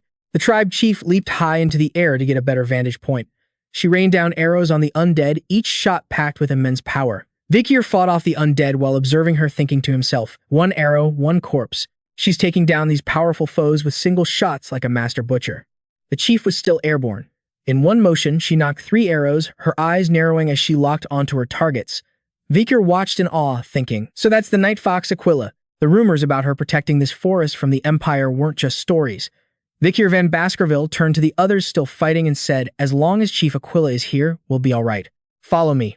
Balak Ayan heard him and asked in surprise. Vikir explained, "We're going after Amon." The scene shifts to Amon, who is being carried away by a group of skeletons to escape the Balak tribe. He screamed in fury, "You'll regret chasing me, you bastards." He then looked down at one of the skeletons and said, "I need you to take care of something." After giving his instructions, the skeleton immediately ran off in another direction. Amon stroked his chin, lost in thought. He recalled the sight of Aquila, thinking, "Even though I've revived them, as long as Aquila is around, I have to be cautious. She's the strongest chief in history, a true genius." He smirked contemptuously and said, "A genius, huh? It doesn't matter if she's a genius. There's nothing she can do." The scene shifts again, where Vikir van Baskerville and Ayan are hiding behind a tree waiting. Ayan peeked out from behind the tree. "He's over there." They could see Amon sitting cross-legged within a dark, ominous circle. His hair billowed in the wind as streams of dark energy radiated from his body. As Vikir watched, he asked in confusion. He ran all the way to this place with the pillars. Why would he be chanting a spell here? Vikir watched as Amon recited an incantation in a strange tongue. Ayan raised her bow, taking aim at him. She said, "We can't let him continue whenever he's plotting." Ayan stared at him with a frightening intensity, like a predator eyeing its prey. She said slowly, "I'm going to kill him." Balak Ayan fired. The arrows flew straight for Amon's head, closing in to within half a meter. He just smirked wickedly and said, "Finished." As he spoke, a hand shot up from the ground and effortlessly snatched the arrows out of the air. Both Vikir and Ayan stared in shock at what had just appeared. Amon beamed with glee, shouting for the whole world to hear, "I've successfully summoned him." He stood up, laughing maniacally. The legend said he lay sleeping deep within this jungle. An incredibly powerful-looking undead being rose from the earth. A purple aura of energy radiated from him, and his head only had a few patches of hair. Amon screamed, "I was the only one who found you." In an instant, the undead's hair grew back, restoring it to how it looked when he was alive. The undead rose majestically, holding a large black bow. In the blink of an eye, its skeletal face regenerated, restored to how it looked in life. It turned its terrifying purple eyes toward Vikir's group. Amon bellowed. The divine archer Adonai. Ayan's jaw dropped in absolute shock. "No way, that's Adonai." Even Vikir broke out in a cold sweat. That was Adonai. Vikir van Baskerville stared at the undead being before him, his heart pounding at the immense pressure it radiated. The legendary archer of the Balak tribe. Before Vikir and Balak Ayan could even react, Adonai had already raised his bow, aiming at the two of them. Vikir van Baskerville immediately lunged forward, shielding her and deflecting the arrow to the side. He stared in astonishment as the arrow flew powerfully behind him. He thought to himself that while he could dodge an arrow made of aura, its sheer destructive power. Before Vikir van Baskerville could finish his thought, he heard a pained cry. Balak Ayan collapsed to one knee, wincing as she looked at her thigh, which had been grazed by the arrow. Trembling, Balak Ayan reached for the wound and said, "My leg. It feels like it's on fire." Hearing this, Vikir immediately had a thought. Poison. Is it because she came into contact with Adonai's arrow? Vikir recalled the image of the eight-legged matriarch and thought to himself. So the legend about him fighting that monster was true. The arrows he's using. He watched as Adonai prepared to fire again, loosing a powerful jet-black arrow. It must be made from the corpse of the eight-legged matriarch, he realized. Vikir stood his ground, parrying each arrow and sending them flying in different directions. Each arrow landed somewhere in the forest, creating a series of purple explosions. Adonai stood in front of Ammon, protecting him. Across from them, Vikir van Baskerville stood protectively in front of Balak Ayan. Everywhere the arrows had passed, a powerful energy radiated, carving long trenches into the earth. Vikir grimaced, clutching the arm he used to block the attacks in immense pain. Seeing this, Balak Ayan placed a hand on Vikir, whom she called V. She looked at him with worry and shouted, "Stop protecting me. Just run. Leave me here." Vikir remained still. He frowned, gripping his arm, which was trembling from the pain. Ammon smiled, thrilled to see Vikir van Baskerville and Ayan in such a predicament. He laughed loudly and said, "You disgusting wretches. Did you really think I'd let you leave here alive?" He looked at Adonai and commanded Adonai kill them. Upon hearing his command, Adonai raised his bow, ready to fire again. He shot powerfully towards Vikir van Baskerville. Both Vikir and Ayan's eyes widened in shock. Vikir gritted his teeth, raising his arm to block the attack once more. Suddenly, a figure dashed forward and caught the arrow with their bare hand. Ammon's eyes widened in utter shock while Adonai remained silent, showing no expression at all. Vikir and Ayan glanced at the newcomer who had just appeared beside them. Adonai's black arrow was caught in a hand, but it hadn't stopped moving. It spun wildly in the person's palm. Gradually, the arrow dissolved into thin air. Aquila angrily crushed the last remnants of aura from the arrow in her hand. Aquila glared at Ammon, her expression terrifying as she spoke. "Care to explain yourself?" Ammon flinched at her powerful presence. Balak Ayan cried out in alarm. Mother Aquila clenched her fist, speaking grimly. "I sensed a powerful aura, so I came to investigate. It's a good thing I did." As she spoke, she opened her hand, revealing deep, bloody wounds. Old man Ammon, who was standing behind the redhead, shrieked. Aquila Ayan frantically warned her, "Mother, that arrow is poisoned. You need to treat your wound right away." Aquila remained pensive. "Poison," she mused. Suddenly, she seemed to grab something from the air and squeezed tightly, dark blood spurting from between her fingers. She let out a cold snort. Watching Aquila's blood-soaked hand, Vikir was stunned. Did she just force an eruption of her own aura to expel the poison along with the contaminated blood, he thought. He couldn't believe someone would actually do that. Her expression remained ice-cold as she stared forward, and then she roared. Ammon. Old man Ammon's face was now filled with terror. "Things have come to this. It's all because you backed me into a corner." Aquila calmly replied, "I don't care that you betrayed me. You just need to answer this one question." The old man backed away in confusion. "What is it?" She looked towards the undead warrior and demanded, "Is this man truly the holy archer Lord Adonai?" Old man Ammon burst into maniacal laughter. "Yes, this is the legendary Adonai, someone you would never dare to face." Aquila just gave a cold smile. "I see." Then she turned to the two youngsters. "Vikir, you did well. Both of you get behind me now." She then walked up to Adonai and spoke with the utmost formality. "Honorable Saint Archer Adonai, it is a great honor to meet you. Although it is under these circumstances, let us see who is the strongest warrior." They stood facing each other in a field covered in long trenches. Adonai's eyes were pitch black, as if he had no consciousness left, a corpse being controlled. Aquila calmly stared him down, then she suddenly moved. She glided to the side, drawing her bow and knocking countless arrows. As they were released, they transformed into streams of pure power. But Adonai easily tilted his body, effortlessly dodging the streams of power. Then he unleashed a single dark arrow of his own. That stream of dark power seemed to want to dye the very air black. Aquila flipped backward to evade the attack, landing hard on the ground. She quickly drew another arrow. Adonai also materialized an arrow of power, and just like that, the two forces clashed all throughout the forest. Meanwhile, Vikir carried Ayan on his back, retreating to a safe distance. He paused, thinking, this is a battle between those who possess master-level aura. I can't believe I'm witnessing it firsthand. A truly rare sight in this era of decline. Balak Ayan called out worriedly, "Mother." At that moment, old man Ammon placed 2 fingers on his eyes, and it was as if his eyes were now on a tree branch observing the situation. Hiding behind a large tree, he remarked, as expected of the night fox Aquila. Fighting against Lord Adonai is no easy feat. Then he laughed smugly. But you will never defeat Lord Adonai. Because Lord Adonai is already dead, he can draw upon a limitless tide of aura from the underworld. You know the power of an arrow with no limits, don't you? Meanwhile, as she fought, Aquila thought seriously to herself, in a long-range battle, I'll be at a disadvantage. Then suddenly, her gaze sharpened. She began to analyze Adonai, his speed, his power, and his agility. He's a perfect archer with no weaknesses, but he's missing one very important thing. Just as a pitch-black arrow was fired by Adonai, Aquila's arrow was launched an instant later. The two arrows collided head-on. Immediately, a massive shockwave erupted in the air. From a distance, one could see the forest exploding. Clouds of dust billowed into the air, and suddenly, Aquila's face appeared within the dust cloud. She broke through and abruptly launched a straight, powerful kick. Adonai dodged her kick by simply tilting his head. Aquila then leaned back, evading Adonai's counterattacks. Aquila then reached for the dagger at her hip. In one fluid motion, she sliced his bow in two, then followed up with a swift kick to Adonai's shin. Adonai's body froze for an instant, and a flicker of light shone in his pitch-black eyes. Aquila quickly nocked an arrow. Just like that, a powerful stream of energy shot straight towards Adonai. The beam of power shot high into the sky, visible even from a distance. After firing, Aquila slid backward, regaining her balance. She suddenly frowned at the sight before her. The chunks of Adonai's flesh were gradually disappearing. Aquila spoke up. Great ancestor is the reason you have no will to fight because you are already dead. Or is it out of a desire not to harm your descendants? In any case, what I can do for you is free you from this current state. With that, Aquila once again fired another powerful arrow. Suddenly, at that very moment, one side of Adonai's face transformed, revealing a terrifying set of teeth. A beam of light appeared right in front of him, and Aquila's arrow was stopped by something just before his forehead. Aquila was utterly stunned, staring wide-eyed as a dark power emerged from Adonai's side, snapping the arrow. Then that stream of power began to devour Adonai's body. His hand was pressed by that thing, and then it gradually merged into his flesh and blood. A gloomy voice rang out. Who would have thought he could resist the necromancy spell? Old man Ammon was now clasping his hands and chanting, a sinister, vile expression on his face.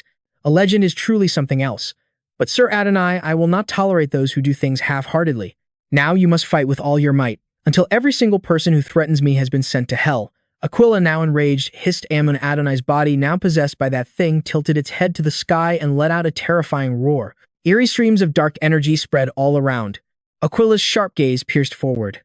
Adonai's body had transformed to the point where it was no longer recognizable as flesh and blood. It was a fearsome body, its two eyes glowing brightly, its face like that of an ugly demon. Aquila uttered, I can't call him Adonai anymore. That grotesque face let out a terrifying laugh, and its body moved with a stiff, jerky motion. Just then, a giant monster appeared. Not just one, but many giants were crawling toward them. Old man Ammon was still hiding in a corner, observing. They are the RKA monsters that live in this forest. Were they drawn here by the commotion? The monsters appeared behind the demon, but suddenly 3 of them vanished into thin air the moment the demon turned around. Now, in an arrow-shooting stance, Aquila, completely shocked, thought to herself, I couldn't even see the arrow. Old man Ammon then let out a triumphant laugh. Haha, this is the power of Lord Adonai. I can't believe he killed all those monsters in a single blow. Please, my lord, kill that woman standing before you as well, Adonai. The demon obeyed, quickly turning to attack Aquila, who immediately turned and fled. As she ran, she thought in a panic, I can feel the intense killing intent from its arrow. Every time I take a hit, Lady Noctua's poison spreads further, making my body even weaker. I need to finish this, and fast. Having made her decision, Aquila stopped drawing her bow to prepare her shot. 2 arrows flew towards either side of the demon, but he just stood there casually waiting for her attacks. An arrow was now right in front of the demon's forehead. He raised a single finger and stopped the arrow dead. Suddenly, the arrow pierced through the barrier, simply vanishing behind it. The demon still wore that terrifying smile. Aquila stared in shock, but then a slight smile crept onto her face. The arrow the demon had avoided now swerved a full 360 degrees and shot back down, piercing straight through the demon's neck. Aquila then spoke. The first arrow misses, but the second one hits the prey. However, the moment your opponent blocks the second arrow, the first arrow will return and pierce their head. It's a skill that allows the arrow to achieve maximum rotation in midair. As soon as it reaches its apex, it returns to strike the enemy. That is my own archery technique, one I personally created after hearing about your battle with an Imperial Knight. Suddenly, the demon calmly pulled the arrow out of its neck. Aquila was stunned once again. At that moment, old man Amun's eye, which was perched on a branch, let out a savage laugh. Ha ha ha, Aquila, no matter how powerful a warrior you are, you've never fought a living corpse before. Lord Adonai is already dead. He won't be defeated by a simple arrow through the throat like that. Following that, countless explosions erupted throughout the forest. Balak Ayan stood at a high vantage point watching with great anxiety. Mother Forest is shaking. This is such an unsettling feeling. She closed her eyes tightly, telling herself, please, just wait until he has resolved this. Earlier, Vikir van Baskerville had instructed her, you hide here. From now on, I will stop Amun's summoning spell and kill him. Then he had quickly sped off. As he dashed off, Vikir van Baskerville analyzed the situation. Amun is terrified of Aquila, so it's highly likely he's hiding behind Adonai to counter her. His gaze quickly locked onto a spot in the forest. He saw a scrawny shadow hiding behind a large tree trunk. Spotted him. He immediately charged towards the old man's location. I'll take him down in a single blow. The distance closed with every moment. Suddenly, someone leaped down from the trees to block Vikir van Baskerville. That person kicked so hard that the ground caved in and Vikir quickly slid backward to dodge. Old Man Amun glanced back and roared, it's you again, you damn brat. I figured someone would be tailing me. I knew it, so I already summoned my Death Knights. These guys are so strong they could have been buried in the warrior's cemetery. With that, countless Death Knights charged at Vikir van Baskerville. On Aquila's side, she was also being assaulted by that stream of dark power. Aquila's eyes widened as she collapsed in pain. Old Man Amun laughed with glee. Gahahaha, in the end, you too must kneel before me. Soon enough? The guardian of the forest, Aquila, will die here and I will rule this entire forest. This will be my reward for a lifetime of unfair treatment. First, I will kill all the clansmen who dared to look down on me. Now, that would be a lot of trouble. A blood-soaked hound's head formed, its eyes glowing brightly, its mouth smeared with a foul stench of blood and flesh. Vikir van Baskerville then used a Baskerville technique, the sixth secret art of House Baskerville, to deal with the Death Knights, because the people of this forest will soon become my support system. Seeing this, old man, Amun exclaimed in panic, impossible. How could he defeat Death Knights who are beyond the level of a sword master? Does that mean this brat is even stronger than a high-ranking sword master? Vikir's eyes glowed eerily as he spoke. Have you finished dreaming about everything you ever wanted? Old Man Amun's expression changed, and he cried out, my lord, Lord Adonai, the demon over there. It started to move again. It frantically shot an arrow forward. She kicked her leg up to block it. Her body tried to hold firm but was shaken by the impact. Just like that, the demon fired an arrow. The grotesque arrow pierced through a large tree trunk, but Vikir van Baskerville's agile body ducked down, dodging the attack. His eyes flashed as he charged forward. The moment Old Man Amun tried to control Adonai again, a powerful slash came down, severing his hand. Before he could even feel the pain, the old man stared in bewilderment at his severed hand. An instant later, another sword strike slashed across his neck, and his head fell to the ground. Only then did the severed head seem to register what happened, letting out a horrifying, blood-curdling scream. As Vikir van Baskerville rushed past the old man, he had already sliced him into pieces. Meanwhile, in the forest, the villagers were fighting against the Death Knights. The Death Knights appeared far more powerful, overwhelming the villagers. Just as a Death Knight raised its weapon to finish off a young girl, its arms suddenly vanished into thin air. Seeing this, the girl was completely stunned, her eyes wide. Then the other Death Knights also began to transform bizarrely, revealing pristine white skeletons beneath. Aquila was panting heavily from exhaustion as she stared dumbfounded at Adonai's transforming body. His face returned to normal. The jet-black skin began to peel away from him. Aquila placed her hand on Adonai's, and finally his body began to disintegrate. Aquila spoke, rest in peace, great ancestor. Meanwhile, Old Man Amun's severed head was still screaming. He couldn't accept it. Damn it, my chance was right in front of me. I was so close to taking over this entire forest. This is all your fault. The imperial brat Vikir van Baskerville turned back, his eyes glowing intensely. Come to think of it, that old man was no pushover, turning himself into a lich and using vocal magic to manipulate space, to control the dead warriors, including Adonai. If only Amun had put that much effort into becoming a true mage. Then suddenly the old man let out a crazed laugh. Grew. Ha ha ha, don't think it ends like this. You'll regret doing this to me, you and the Balak tribe. Even in death, I will curse you all. But before he could finish his sentence, an arrow thudded squarely into his forehead. The one who fired that arrow was Ahun. He was gritting his teeth in a rage. Seeing him like this, Vikir van Baskerville called out his name, Ahun. Ahun replied with a helpless expression, I'm sorry, Vikir. If only I'd listened to you and killed Amun then. Vikir observed the old man's state. Then he patted the trembling Ahun's shoulder reassuringly. It's not your fault. You did well, Ahun. At that moment, the old man's head finally began to disintegrate. The villagers, Chief Aquila and Ayan, were overjoyed by their victory. Vikir closed his eyes and said, now, let's head back to the village. The forest had finally returned to its original tranquility. Everyone walked together on the path, back a ray of light shining at the end of the road. Soon the group emerged at the end of that path. Everyone's expression was grim. Suddenly, Ayan noticed something strange. Looking down, they saw an entire area had been utterly devastated. Everyone gasped in horror. Oh no, our village. What happened here? Did someone come? Just then, Ahun's little sister with tears in her eyes said, it was the eight-legged madam. Balak Ayan exclaimed. She came to our village. Ahun rushed over to check on his sister. Hey, are you okay? Are you hurt anywhere? Vikir frowned, thinking to himself. So while I was dealing with Ammon, the madam came to the village. Why would she do something like this when everything was peaceful? Then Ahun's sister pointed in one direction, said that way. Before she came, there was smoke rising from the ceremonial shrine. The shrine where they perform rituals to worship their ancestors. After that, the madam appeared and moved all over the place as if she was venting her anger. Vikir knelt to examine the shredded leaves on the ground. The others pointed at a skeleton in shock. That's the skeleton of an orangutan. Vikir picked up a piece of grass and analyzed it. It seems someone burned a type of grass that attracts insects. Amun. I never thought he'd prepare something like this. At that moment, Aquila slammed her hand against the wall in fury, roaring. Amun. The wall cracked under the force of her rage. The wound on her side started to bleed. The others grew worried. Chief, your wound, Aquila just said. We still have to rebuild the village and find food. Warriors gather the remains of the dead and save those who are still alive. Everyone get to it. As for Ayan, she was staring down in shock. Her younger sister Bakira was lying on the ground trembling. Bakira. Your leg. Your leg. One of Bakira's legs was shaking as if it had been poisoned. Balak Ayan tearfully hugged her sister, her heart breaking. I'm sorry. I'm so sorry for leaving you alone. The malevolent calamity, the eight-legged madam, is the fear of all the tribes, a disastrous creature that is difficult to deal with because she carries a dark core within her. The Balak tribe views the eight-legged madam as a natural disaster, so they have no desire for revenge or anything of the sort. But Vikir van Baskerville looked silently towards a cave. Inside the cave, a small fire was lit for warmth. Aquila was sitting there nursing her wounds. Vikir van Baskerville walked in and spoke. Chief, there are a few things I'd like to ask you. She wondered, what is it, Vikir van Baskerville? With a serious expression, he said, please tell me about the eight-legged madam. Hearing this, Aquila was momentarily stunned. You want me to tell you about the madam? He held up a scroll and said, this is a record about the madam that was found in the Rococo tribe's village. It speaks of the power contained within her poison, from her battles with other types of monsters. Many things have been recorded, including the madam's lair.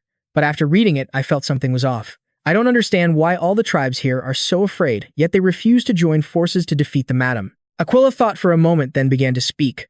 Just like the document from the Rococo tribe, the Balak tribe also has a record of her from ancient times. It's a document about the battle between Adonai and the madam. The battle between the demigod Adonai and the madam. During the fight, Adonai shot an arrow that pierced the madam's leg, and they thought they had defeated her. But in reality, that was the beginning of the calamity. The destroyed leg grew back quickly, and then it doubled.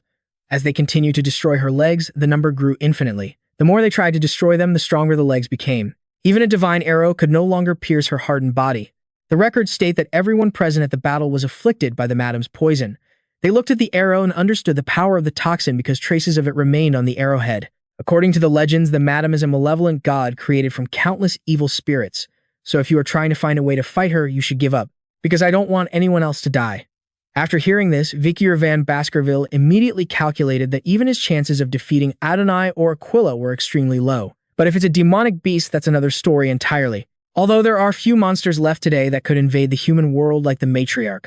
During the Age of Destruction, it was common to encounter monsters with power on par with hers, and I have countless experiences fighting them. No matter how strong the matriarch is, she's still just a demonic beast. And demonic beasts naturally have habits and weaknesses. I will find that weakness. With that thought, Vikir van Baskerville stepped out of the cave. He pulled the hood of his cloak over his head, his eyes shining with determination. I can kill the matriarch with my own hands. When the sun rose high again, its light shone down upon an old volcano. Suddenly, a surge of power erupted from the crater, followed by bent legs clinging to the mountainside. A moment later, a giant demonic beast emerged from it, its pincers stomping heavily on the ground. It began to move slowly through the forest, while Vikir van Baskerville had already appeared hiding behind a large tree. He carried a bag on his back and thought to himself, every time it wakes up, it causes a total uproar. After monitoring the matriarch's lair for several days, I've discovered something. She usually hunts for food at a specific time. She'll return to her nest in 2 hours. With that, he pulled a cloth up to cover his face. Vikir then leaped away, moving nimbly over the mountains. A short while later, he landed in a certain spot. In front of him was a cave covered in spider webs. Vikir looked down from above. This was the matriarch's lair. From the outside, it looked like a rocky mountain, but the inside was hollow. Without hesitation, Vikir van Baskerville quickly unleashed his aura blade. He swung his arm, slashing through the giant spider webs a few times. Immediately, a piece of rock was dislodged.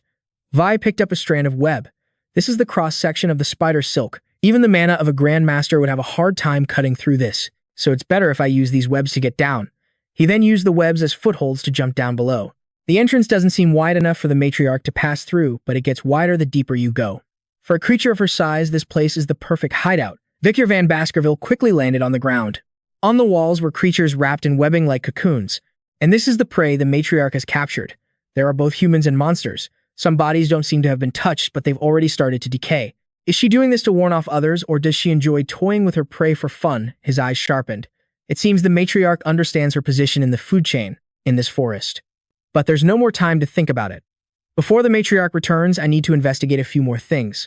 Suddenly, Vikir van Baskerville noticed some kind of cluster stuck to the wall.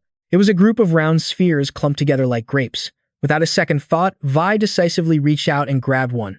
Immediately, the others began to fall as well. Vikir seriously observed the matriarch's eggs, so this is why there were so many of those monster spiders when the world was destroyed. I'll take this back for analysis. Just then, the creature known as the matriarch appeared at the mouth of the cave. Its numerous eyes and giant mouth were horrifying. Its pincers began to move. The monster seemed to be searching for something. Then a moment later, it quickly backed away. Vi had quickly hidden beneath a thick layer of webbing.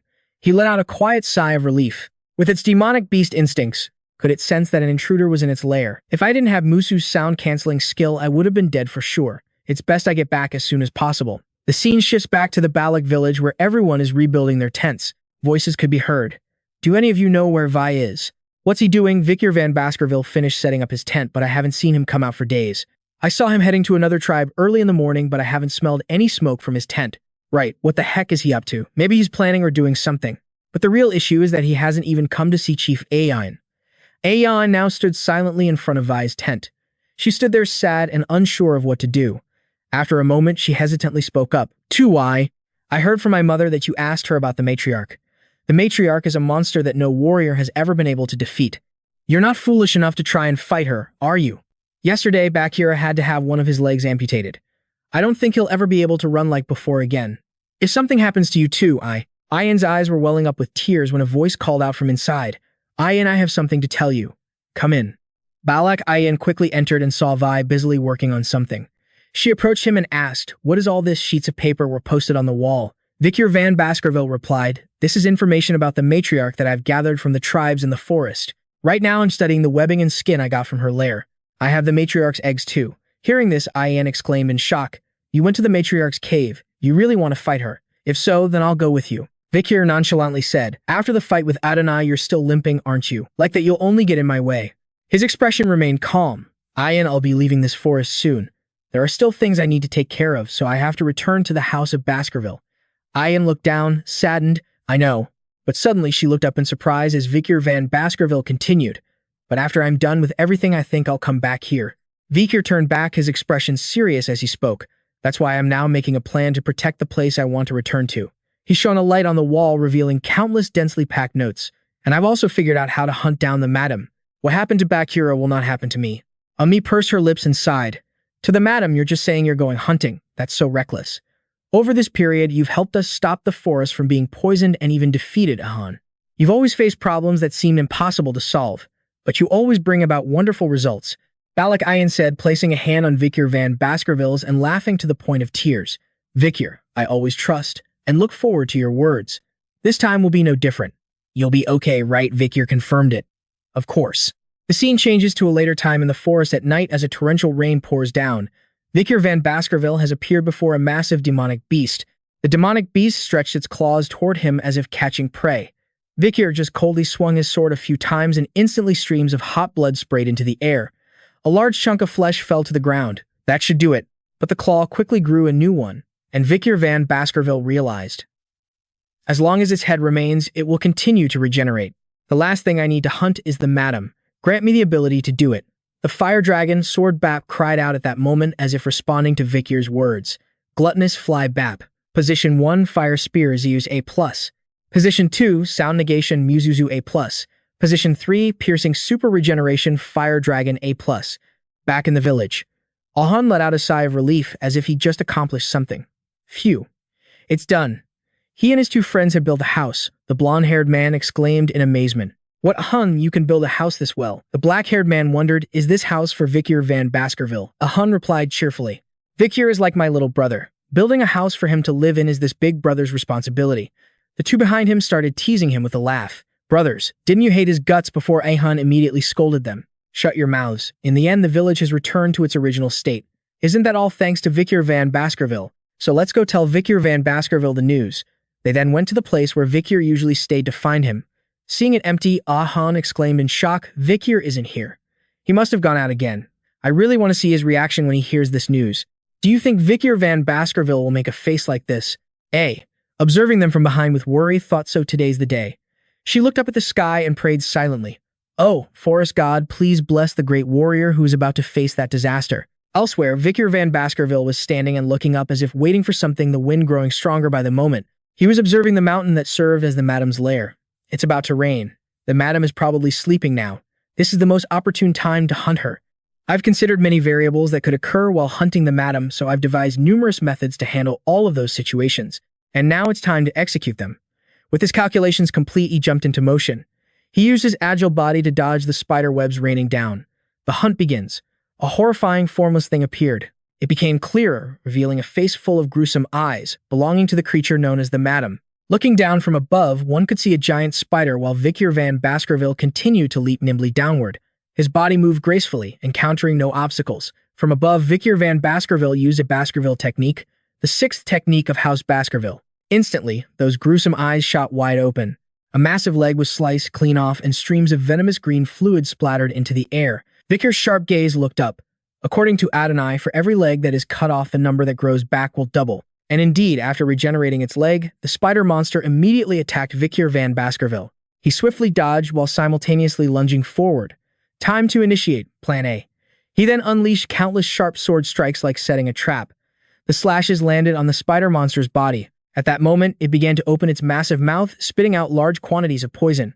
Vikir van Baskerville leaped away, dodging the venomous blasts.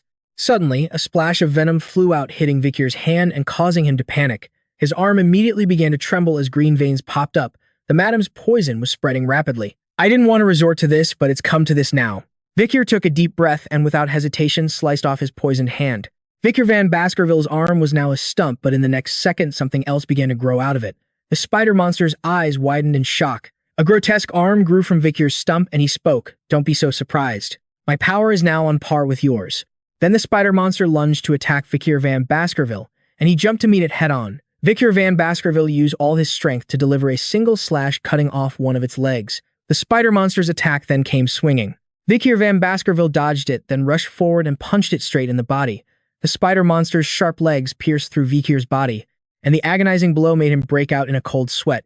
Then he rolled across the spider monster's body, sliding down one of its legs to escape. The spider monster moved its giant leg, but Vikir van Baskerville had already taken the opportunity to land several more slashes. The monster roared in pain, the force of its cry making Vikir van Baskerville grimace.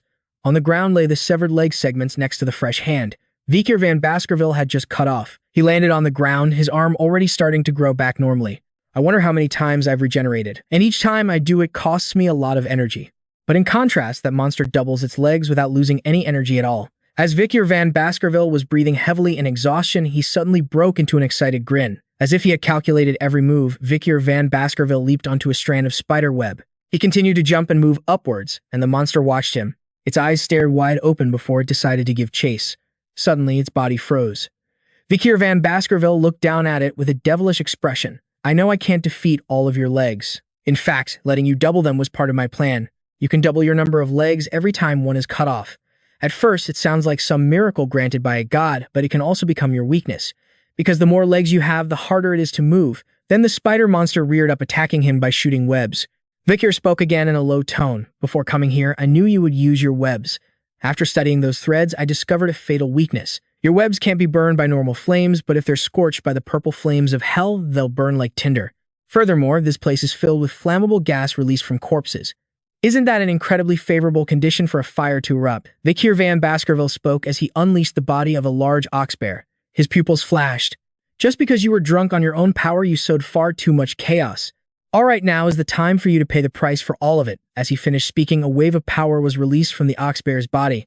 That dark power spread out, seeming to want to burn everything in its path. He recalled being back in the village tent. He was researching the spider monster when he was startled as if he'd realized something. During his practical training to improve his skills, he'd encountered the Cerberus monsters that had been driven out of the Black Mountains. I asked myself a question. Why did the tribes have to drive their enemies and dangerous monsters out of the Black Mountains like that? The answer was that they wanted to claim the territory for themselves to live. The tribesmen had been defeated by the madam and were chased by her into the Black Mountains, and now I know the hidden intention behind the madam's actions. She was using the guillotine to drive away the Cerberus and the hell demons. She did it to stay away from the flames of hell. That's her weakness. I never thought her weakness would be something so familiar to me. At that moment, the tip of his sword plunged into the head of the oxbear's corpse. A strange surge of power erupted from that spot. Then that power grew stronger and stronger. A purple light burst forth and some kind of formless creature writhed and shrieked. The power surging from the oxbear felt like it would melt everything, and then the entire space was flooded with purple light. The spider monster's mouth gaped open, unable to resist. A moment later, only hazy, indistinct shapes remained. Within the purple aura, only a shadow could be seen trying to crawl away, but with too many legs, it couldn't move. Vikir van Baskerville then stepped onto the ground as purple sparks like embers shot out from the mouth of the mountain that served as the spider monster's lair. As Vikir van Baskerville walked out, he thought, now I know that what the madam fears is hellfire, so what I need to do is find a way to keep her from escaping this web-filled cave. With those legs, she won't be able to jump out, and she can't even use her silk to move. In short, there's no way for her to escape. Under the heat of the flames, her outer skin will gradually melt away. Vikir van Baskerville looked back towards the lair. Before the fire goes out, I have to take the madam's skill. Suddenly, a tremor shocked Vikir. The ground seemed to be moving, making it hard for him to stand. What was happening? A plume of black smoke billowed from the cave's entrance, and the flames inside began to die down, no longer blazing as before. Suddenly, an immense force shattered the entire mountain. Chunks of rock flew into the air, revealing everything inside. Seeing this, Vikir van Baskerville cried out in shock. What she destroyed the whole mountain. The spider monster in its terrifying form crawled out from the rubble. Its body looked mostly unharmed, with only a few black scorch marks. The spider monster let out an angry growl, furious at the sudden attack. It opened its mouth and spat out a large greenish glob of venom. The glob shot into the air, then exploded like a firework, raining down like a shower of arrows. Whatever the venom touched immediately melted as if doused in acid. The spider monster continued to spew venom in a rage. Vikir van Baskerville then realized something. It seemed the madam couldn't see him because her eyes and skin had been burned by the flames. The fact that she destroyed the mountain. He could now see a few cracks on the spider monster's body from when it broke through the mountain. Vikir van Baskerville leaped into the air and began to move. This isn't a total disadvantage for me. What I need to target are the cracks she created when she destroyed the mountain. He began circling the spider monster. Instantly, a surge of power erupted. The sixth technique of House Baskerville. It was an attack aimed at the spider monster's torso from the flank. The monster roared in pain again and writhed. Seeing it still had so much strength, Vikir grew worried. One hit isn't enough to take it down easily. I'll have to do it again to be sure. Suddenly, the spider monster's color began to change. An outer layer like skin fell away, revealing glowing eyes underneath. Vikir was completely stunned. Her eyes. The spider monster then unleashed a massive wave of power, a slash so strong it seemed it would split the entire forest in two. At that moment, Vikir van Baskerville felt a sense of dread. I made a mistake. I never expected her eyes to regenerate after shedding her outer shell. Both of my legs were blown clean off. Maybe because I'm exhausted, my regeneration is slower than before. He lay in the massive crater that had just formed, panting warily. The spider monster's many eyes looked down its colossal body, threatening to crush the entire forest, while Vikir van Baskerville was desperately praying, hurry up, grow back already. Suddenly, a voice rang out, startling Vikir. Why are you here fighting that monster? You should have left this forest long ago. If you want revenge on Hugo, you should only be thinking about killing Hugo. That is your only desire. Just then, a person appeared who looked exactly like him, but with two crossed scars on his face. This person's eyes glowed as he looked down at Vikir van Baskerville and reminded him, why are you fighting that demon beast? You should have left this forest long ago. You have only one purpose to get revenge on Hugo, and the only thing you need to think about is how to kill him, because that is your desire in this life. Then Vikir van Baskerville looked to the side. Because of what's happened in this forest, that desire has become clouded. That person appeared again, tears of blood streaming from his eyes as he screamed, come to your senses and think about it. You must kill Hugo. Put a knife to his throat for me. As Vikir van Baskerville lay there, he was cornered by two illusions from his past. Above him was the terrifying colossal black body of the spider monster. Then someone's words from his past life emerged. Vikir van Baskerville, the only reason for your existence is to carry out the mission your master entrusted to you. You must complete it even if it costs you your life. Because you were raised that way from the moment you were born. It became your reason for living, the only thing that gave you a sense of pride. But despite your loyalty in the end, your head still fell to your master's blade. And in that moment, you realized you had wasted your life. The illusion then radiated a sinister aura. Therefore, you must make Hugo taste that same pain, that utter despair. The head beside him also screamed, but now you're ruining everything. Kill Hugo and destroy the Baskerville clan. That is the only reason for Vikir van Baskerville to exist. These words were like a curse binding Vikir van Baskerville, forcing him to relive the despair of his past life. The back of that person appeared. Do you remember your reason for existing? In my past life, did I ever think of going against Hugo's will? Yes, I did. That time I wanted to leave the squad. Back then in the forest, Vikir had stopped in his tracks, staring deep into the woods. While everyone else kept walking, he eventually decided to follow them. But in the end, I chose to follow the direction of the chain. A long, thick chain pulled Vikir along. I was nothing more than a hunting dog cleverly tamed by Hugo. Returning to the present, Vikir van Baskerville gritted his teeth and forced out the words, "Stop trying to force me. Whether I follow Hugo or get revenge on him, I will be the one to decide." He screamed, defying those shadows. That's right, only after Hugo was beheaded would a worthless hunting dog like him not be disposed of. I made a terrible mistake in my past life. What I truly wanted was the body of that shadow which was now vanishing under the sheer will of Vikir van Baskerville. The head on the ground simply dissolved away. The spider monster then opened its massive maw and let out a crazed shriek, plunging a sharp limb down toward Vikir, who was still lost in thought. My wish is to be set free. His hands clawed at the ground, and then he used all his strength to dodge the spider monster's attack. A massive explosion erupted, sending Vikir van Baskerville rolling across the ground in agony. At that moment, the faces of familiar people flashed through his memories. Revenge and protecting the place I want to call home. These are all my desires. He struggled to prop his body up, gritting his teeth with determination. I want to live life on my own terms. So get up and fight it so you never have to live under anyone's control ever again. Suddenly, someone else appeared. A wave of power slammed into the spider monster, stunning Vikir van Baskerville. It was followed by a countless barrage of attacks. Vikir slowly lifted his head toward the source of that power. On a nearby mountain, a group of people appeared, aiming their attacks at the spider monster. Chieftain Aquilera and Balak Ayan were loosing arrows together. Balak Ayan yelled, "You damned spider, don't you dare touch my man. Vikir, I'm here to fight with you." The Balak warriors were there too. The Balak warriors then stood beside Ayan.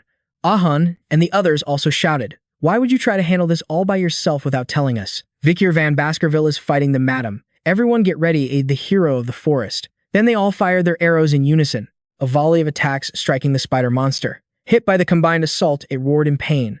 Vikir had now gotten to his feet and leaped into the air. He jumped down onto the spider monster, replying to the others. "Even if I had told you, you all would have just tried to talk me out of it. But thanks to you, I managed to escape death." As he spoke, he swung his arm, plunging his sword into the spider monster's body. But then to his shock, he was suddenly thrown off. "It's still not dead. Then let's go again." At that moment, the monster began to swing its legs wildly. Its countless appendages started moving chaotically.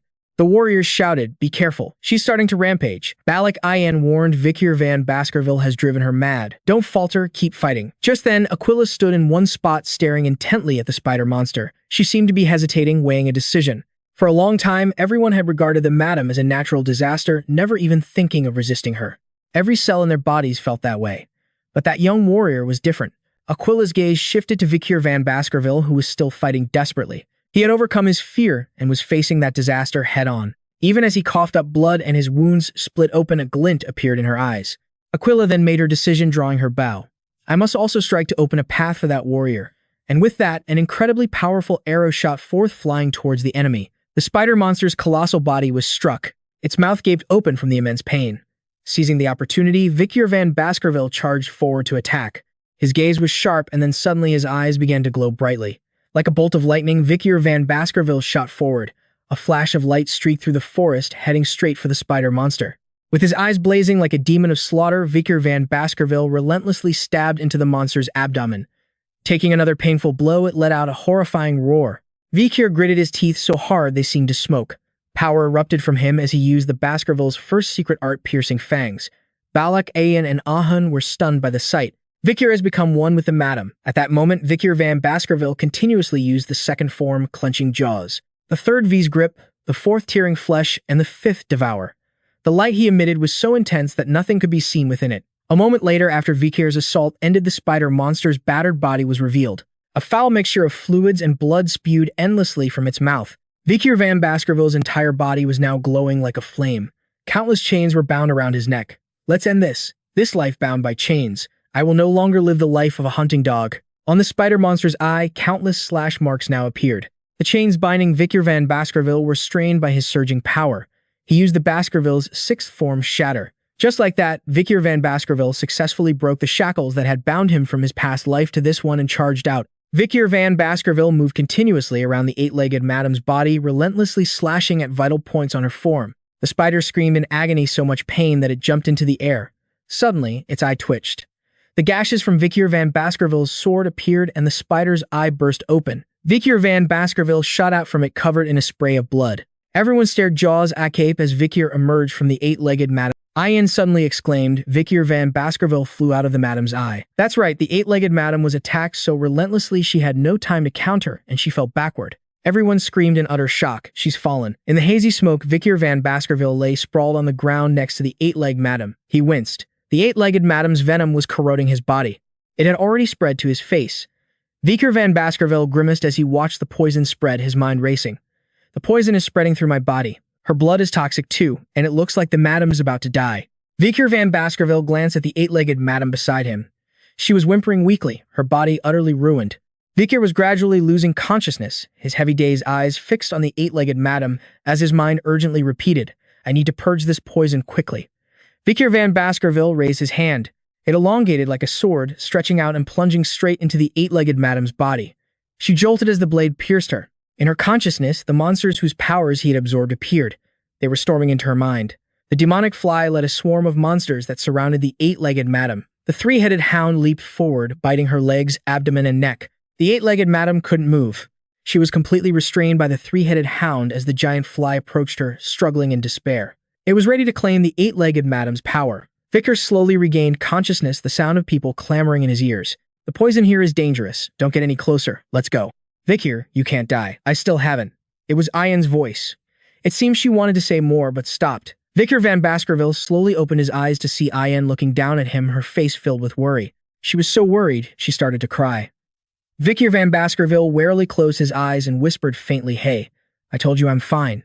Can you please keep it down?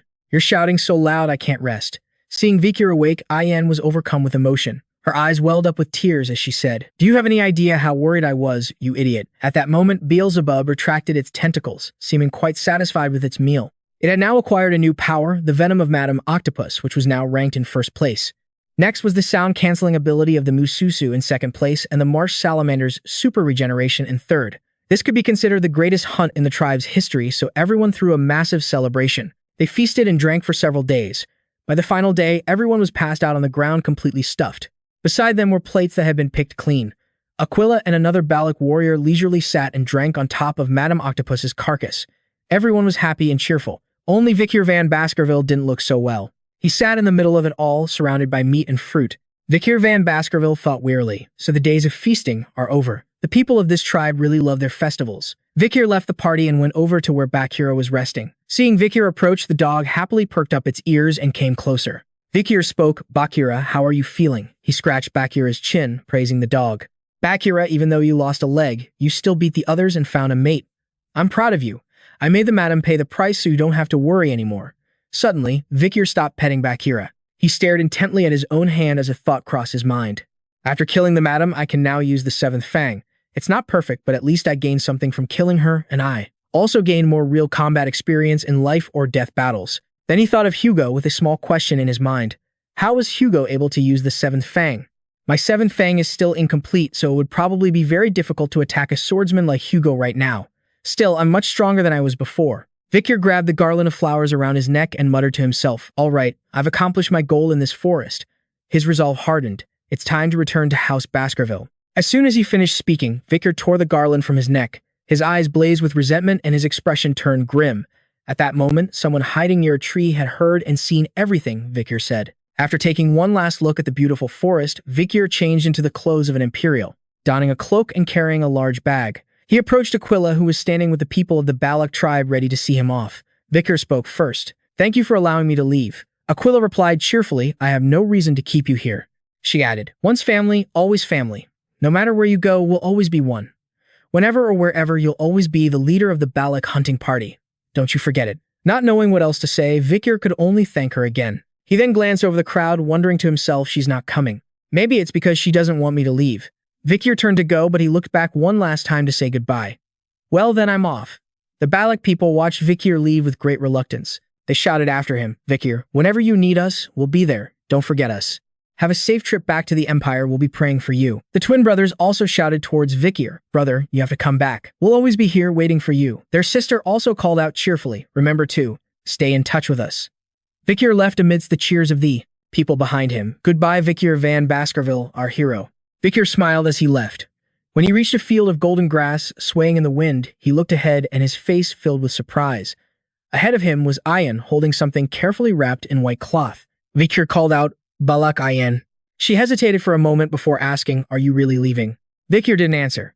The air was silent for a long moment. Seeing that Vikir had no intention of responding, Ayan pressed her lips together firmly. Then she quickly handed the object to Vikir. Taking it, he asked, "What is this?" Before Vikir could finish, Ayan shyly spoke up, "Anubis. It's the bow of Lord Adonai. I rarely use it, so please take it with you." Vikir looked at Ayan thinking, so this is why I didn't see her earlier. After a brief silence, she spoke again. Oh, as she spoke, she quickly placed a necklace around Vikir's neck. Attached to it was a piece of a broken chain. Vikir held the chain puzzled. A necklace with a broken chain attached. After putting the necklace on Vikir, Ayan said, "When you were unconscious, you kept muttering about chains and hunting dogs and things, so I made this for you." Then she continued, "Vikir van Baskerville, you're not a hunting dog. A hunting dog could never be like you. You are a wolf, and a wolf can never be chained." Vikir closed his eyes and smiled at Balak Ayan. That's unexpected. He was about to say thank you, but she grabbed the chain and pulled him closer. She stood on her tiptoes, bringing her face close to his, her hand tightening around the necklace. The two shared a passionate kiss. But after the kiss, Ayan looked down at the ground, her eyes brimming with tears. She turned to leave in silence, determined not to let Vikir see her cry. As she walked away, her voice cracking, she said, "I heard that people from the Empire often say goodbye like this. It's true, you used to be younger than me, but now, you've grown up. Have a safe journey." He watched her retreating back, stunned. Vikir chuckled softly to himself. Huh. I had no idea people from the Empire had that kind of farewell. "See you later, Ayan." His words hit their mark and she stopped in her tracks. She quickly wiped the tears from her cheeks, then turned back and gave Vikir the most brilliant radiant smile as she said goodbye. "See you." Vikir had now reached the edge of the cliff he was heading for. He stood looking down at a small deserted village at the foot of the mountain. In the middle of the village was a statue pointing forward. The place was desolate without a soul in sight. There was no sound, not a single person on the streets. Vikir observed for a moment, thinking to himself, the castle of Iron Fangs. It's been a long time since I've been back here. He looked at the flags hanging on, the fortress displaying the various crests and symbols of the noble houses. Vikir could identify each house with just a glance. House Morgia is still mining rubies, aren't they? That means they're still cooperating with House Baskerville. He recalled a girl with fiery red hair standing before him amidst a sea of flames and thought, I wonder if she's still here. Vikir pondered for a while longer before letting out a sigh. I wonder what she'll say to me when we meet again. But I'm exhausted. With that, he leaped down, landing spectacularly without the slightest difficulty. Vikir pulled the hood over his head to conceal his face. He walked along, glancing around at the houses. It was getting late. He had to find a place to stay. Where's an inn, he wondered, looking left and right. Then he suddenly looked up and a question formed in his mind. The moment he saw the giant golden statue before him, he felt something was off. When was this built? Vikir mumbled to himself. Creating a sculpture like this would require the consent of both families. Did Hugo actually allow this? As he was lost in a sea of confusing thoughts, a voice from behind suddenly made him jump. The person yelled at him, Hey, what do you think you're doing? It was a patrolling soldier with an aggressive look on his face, a spear slung over his shoulder. He rushed forward to stop the stranger, Vikir van Baskerville, who had just set foot in the village. Don't touch the hero's monument. If you take even a single speck of gold, I won't let you get away with it. And don't even think about touching it. Back away. Despite the threat, Vikir van Baskerville remained calm and turned to ask a hero. The soldier, hearing his question, seemed a bit surprised. What are you, a foreigner? You really don't know who that hero is. And with that, the young man's eyes lit up like stars as he began to talk, unable to stop himself. I didn't think there was a single person in the entire empire who didn't know about him. I saw him fight with my own 2 eyes, he boasted proudly, recounting the hero's achievements. With just a single strike, his power completely wiped out the Magi, and with the spirit of a true knight, he fought to save the young lady of the Morge family. Not only that, the hero also single-handedly took on a giant monster, allowing his comrades to escape with their lives. That hero took care of the monster with just his bare fists, easy as anything. His muscles were bulging, his body was so powerful. He went on to tell the incredibly moving and tragic story of the hero's sacrifice, explaining that the Morge family had built the golden statue to show their immense gratitude. After listening to all this, Vikir van Baskerville felt that something about the story was starting to go sideways. A sense of dread began to creep in. This can't be. But the soldier was still loudly and proudly boasting about the heroic deeds of the man the golden statue depicted. You have to remember this. 2 years ago, that great hero lived right here.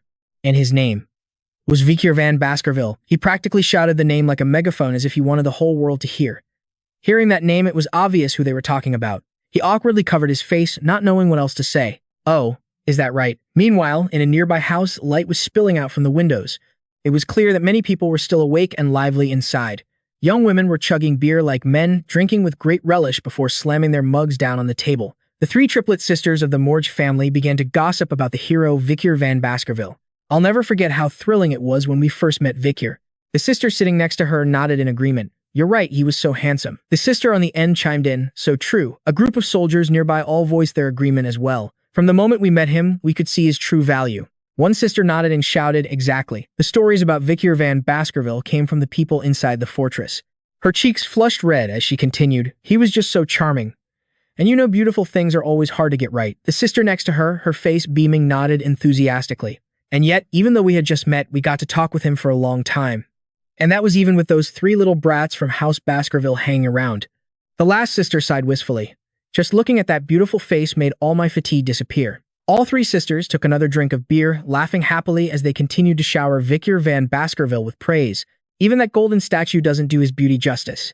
And of course he heard every single word, because he was sitting nearby in a brown cloak thinking how different this all was from what he had actually been through. Doubt began to fester in his mind as Vikir wondered to himself. The accomplishments that day by Adolphe Morge and the Allied forces. Was that all because of me? I mean, it's true I fought alongside the madam. But now I'm hearing these incredible things from those sisters. He suddenly recalled the past from right before he disappeared 2 years ago. They said that Hugo was so furious, he went to the Morge family to cause trouble several times. And even though the Morge family gave an enormous amount of compensation to House Baskerville, it seems Hugo's anger never cooled. Vikir kept drinking, thinking things over and connecting the dots. Well, getting angry over losing an incredibly valuable hunting dog. That's understandable. Or maybe the compensation from their family just wasn't enough. Across the room, the three sisters continued to chat. One of them sighed again. If he were still alive, he'd be a worthy rival for me by now. The sister next to her grew angry. What? What are you saying? If he were still alive, I would have killed him myself. The third sister laughed and said, stop fighting, you two. We should stick together. What's the point of arguing? He's dead anyway. Hearing this, he decided to get up, pay, and leave. I really can't listen to another word of this. But suddenly, one of the sisters noticed him. She stood up abruptly, shouted, and pointed right at him. Hey you, in the suspicious-looking outfit, get back here. Of course, Vikir wasn't foolish enough to respond. The surrounding crowd began to whisper amongst themselves. Even the Morge men aren't this loud when they drink. Someone else sighed. That girl's drunk again. Always looking for trouble. She just has a feeling that guy is suspicious. But the sister was insistent. She shouted angrily, why won't you turn around? Vikir van Baskerville remained silent, not saying a word. This sent her into a rage and she lunged forward to attack. How dare you ignore me? Immediately, she cast a binding spell. Instantly, a series of grassy green vines shot up from the floor at Vikir van Baskerville's feet and wrapped around him. Of course, a trick like this was nothing to him. He simply leaped up spectacularly, dodging the attack.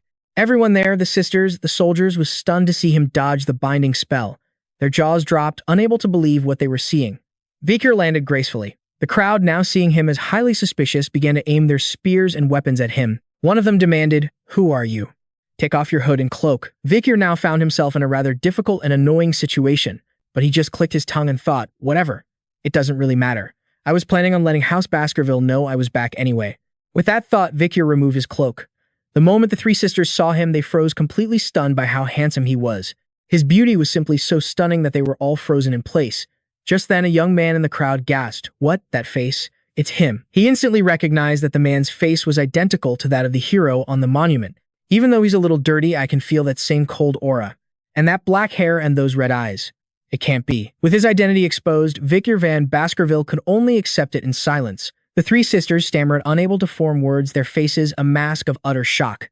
They all shouted his name in unison. Vikir. The next morning, the news had spread throughout the entire village under the vast blue sky and towering mountains.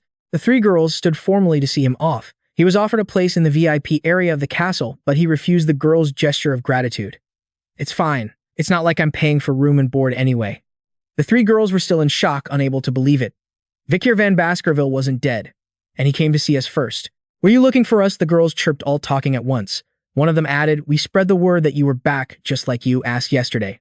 Vikir, who was already on his horse, heard this and turned his head to reply, I only asked you to tell the Baskervilles. She stubbornly disagreed, saying, I thought this special news should be spread far and wide. He sighed in exasperation, thinking to himself, they really are a nuisance. The three girls continue their boisterous offer. We'll take you there. Vikir immediately refused.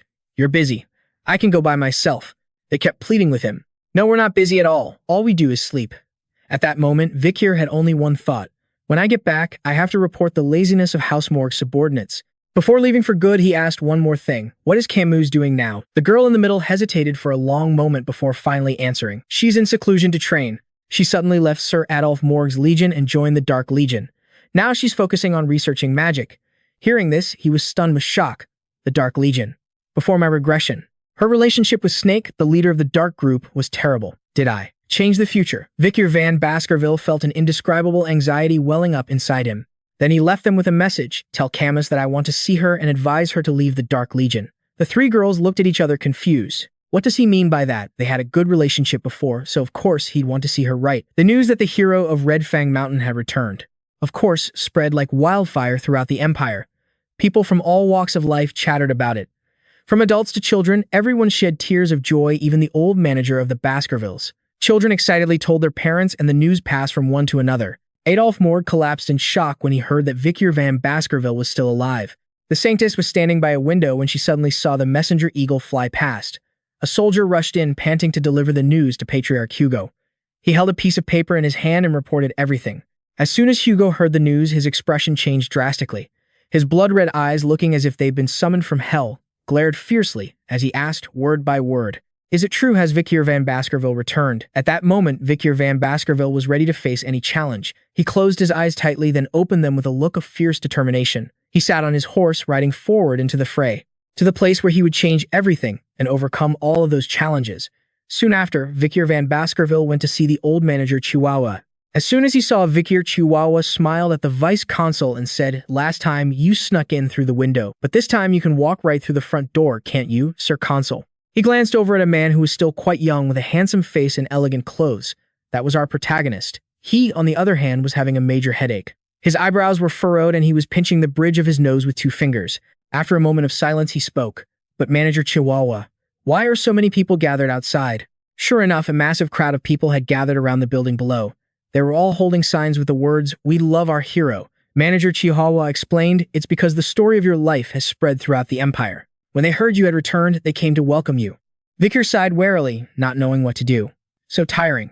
Just then, the door to the room burst open and a little girl with the signature red eyes of the Baskerville clan and long shiny hair ran in. "Daddy," she chirped. Vikir van Baskerville patted the little girl's head and replied with a smile, "Pomeranian, I'm not your daddy, I'm your uncle." The little girl held out her hand to proudly show her uncle the mouse she caught. "Daddy Samchun is its name, I caught a mouse." In the palm of her hand was a dead albino mouse. Seeing this, he explained, "Even though it's a rodent, it's quite cute. You should still be careful not to catch any diseases." The little girl smiled. "Okay." Then he turned to Chihuahua and asked, "Mr. Chihuahua, have all the problems in the city of Underdog been resolved?" The manager nodded and replied, "Ever since you introduced me to Tindy, Wendy, everything has been resolved smoothly." "He's very competent," he continued.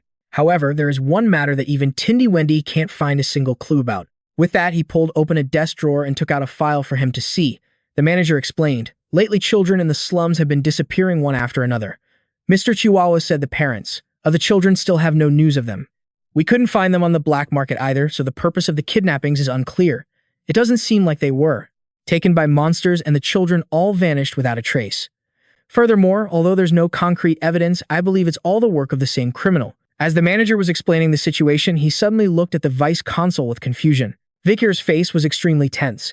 His eyebrows were knitted, his expression a little panicked as he gripped the paper angrily. The manager called his name several times, but he didn't hear. Vikir was recalling a memory from his past life. This case of the many missing children in Underdog City seemed to be related to the crime he was framed for in his past life.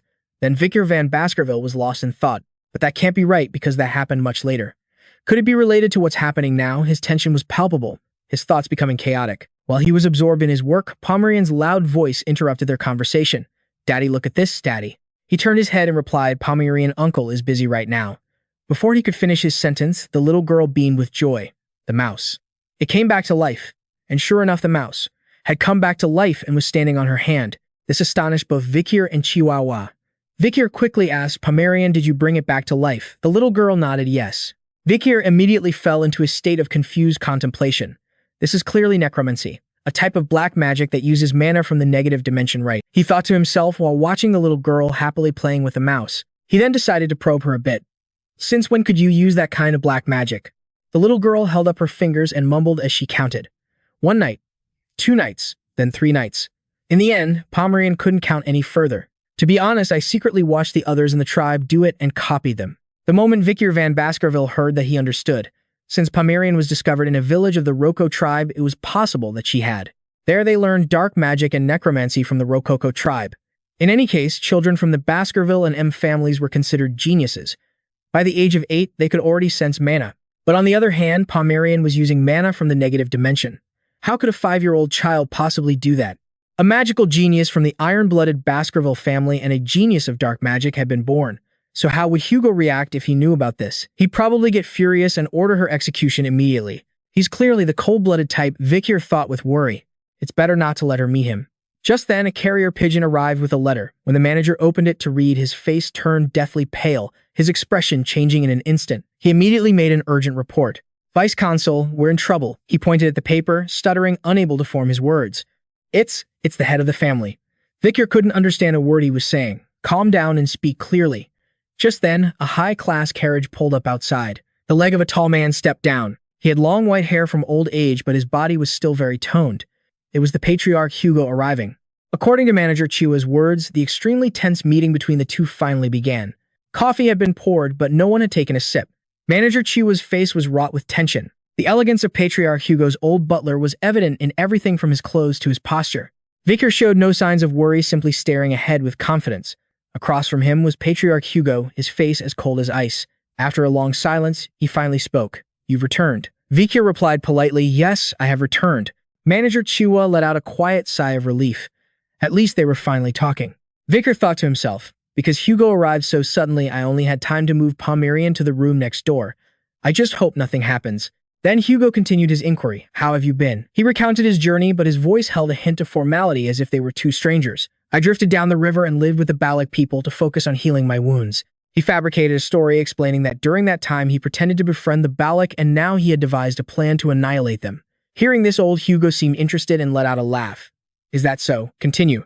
We will control the Balak by providing them with imperial products. He explained that to them cheap items like glass beads and handicrafts are nothing, while food, fruits, and vegetables are truly precious. If we exploit this, we can easily manage them. Vikir van Baskerville presented his bold idea to Hugo. And of course, he was quite pleased with this cruel concept. Patriarch Hugo asked further about that plan. Is it simply to tame them through trade? Vikir shook his head and revealed the true scheme behind it. No. In the process of trading, they will shed real blood. His eyes glowed red as he spoke about it. By demanding they hunt monsters in exchange for imperial products, it clearly demonstrated the cruelty of his methods. Hugo slowly stroked his beard, his cold voice chiming in. You say you'll command them to kill monsters, and when they bleed, it will help us expand our territory. Patriarch Hugo shared the exact same excitement as Vikir van Baskerville. Truly, seeing this scene, no one could deny that the two of them shared the same blood. What a scheme, worthy of being my son. Vikir van Baskerville smiled and replied, I have already prepared the infrastructure. Hugo nodded, satisfied and trusting. Son, good. I'm entrusting this matter to you. Behind him, Chiwa broke out in a cold sweat hearing this conversation. He thought in terror, is this really the conversation between a father and son reunited after so long? The butler astutely noticed his master's lips curl into a slight smile. He was quite surprised because in the 2 years since Vikir van Baskerville had gone missing, his master hadn't smiled not even for a second. Vikir took another sip of tea and remained silent. In truth, this was all part of his strategy. He himself didn't want the Balak tribe to be slaughtered by the Baskerville family. From Hugo's perspective, the tribesmen would be shedding blood, fighting monsters. But in reality, they were simply returning to the Madam's lands. Through this event, he could temporarily prevent a direct conflict and buy the Balak tribe time to build up their strength. Hugo didn't know about the Madam's existence, so of course he would think the Balak tribe was an easy deal. But in reality, his true enemy was growing stronger by the day. Suddenly, the father broke his son's silence by slamming his coffee cup down. The liquid inside instantly began to boil. He radiated a palpable killing intent and immense energy as he said, We will not negotiate with the Rococo tribe. With eyes full of murderous intent, he said, I will destroy them with my own hands. You should know that. Every single word was emphasized without a hint of mercy. The hatred was deeply ingrained in him. Seeing his expression, Vikir simply nodded obediently. In truth, he knew that his father hated the Rococo tribe, so it was best to ensure Pomeranian never met him. Then a moment later, his attitude suddenly changed. All right, he said gently to Vikir. We've only just reunited after so long, and all I've done is talk about those wretched Balak. He offered, son, from now on, you don't have to overwork yourself anymore. He explained, after you rescued the young lady of the M family and went missing, you received a special favor from the M family. The royal family also heard the news and rewarded the Baskerville family for its noble chivalry. Then, like a benevolent father, he said, but if I lost you, all of that would be meaningless to me. Vikir silently listened to the man's deceptive words. The fact that you're alive is what's important, so don't overwork yourself. Under normal circumstances, anyone would be moved by those words. But unfortunately for him, if Hugo had said this in his past life, Vikir might have believed him. Too bad he knew one thing better than anyone else, it was all a lie. Old memories surfaced. Before he regressed, he had been framed and stabbed right through the chest. Vikir could never forget the feeling of the blade piercing him from behind, nor the cold, sharp gazes of the hunting dogs he had suffered alongside, all pointing their spears at him. In the final moments of his life, he finally understood how a dog felt when abandoned by its master. Outside, thunder roared and rain pattered down. He hated that man down to his very bones. You didn't even give me a chance to explain. You treated me like that, Hugo Le Baskerville. As he thought this, the thunder outside crashed even louder, as if signaling that something terrible was about to happen. The eerie scenery suited him perfectly. Vikir van Baskerville nodded, thanking his father for his concern.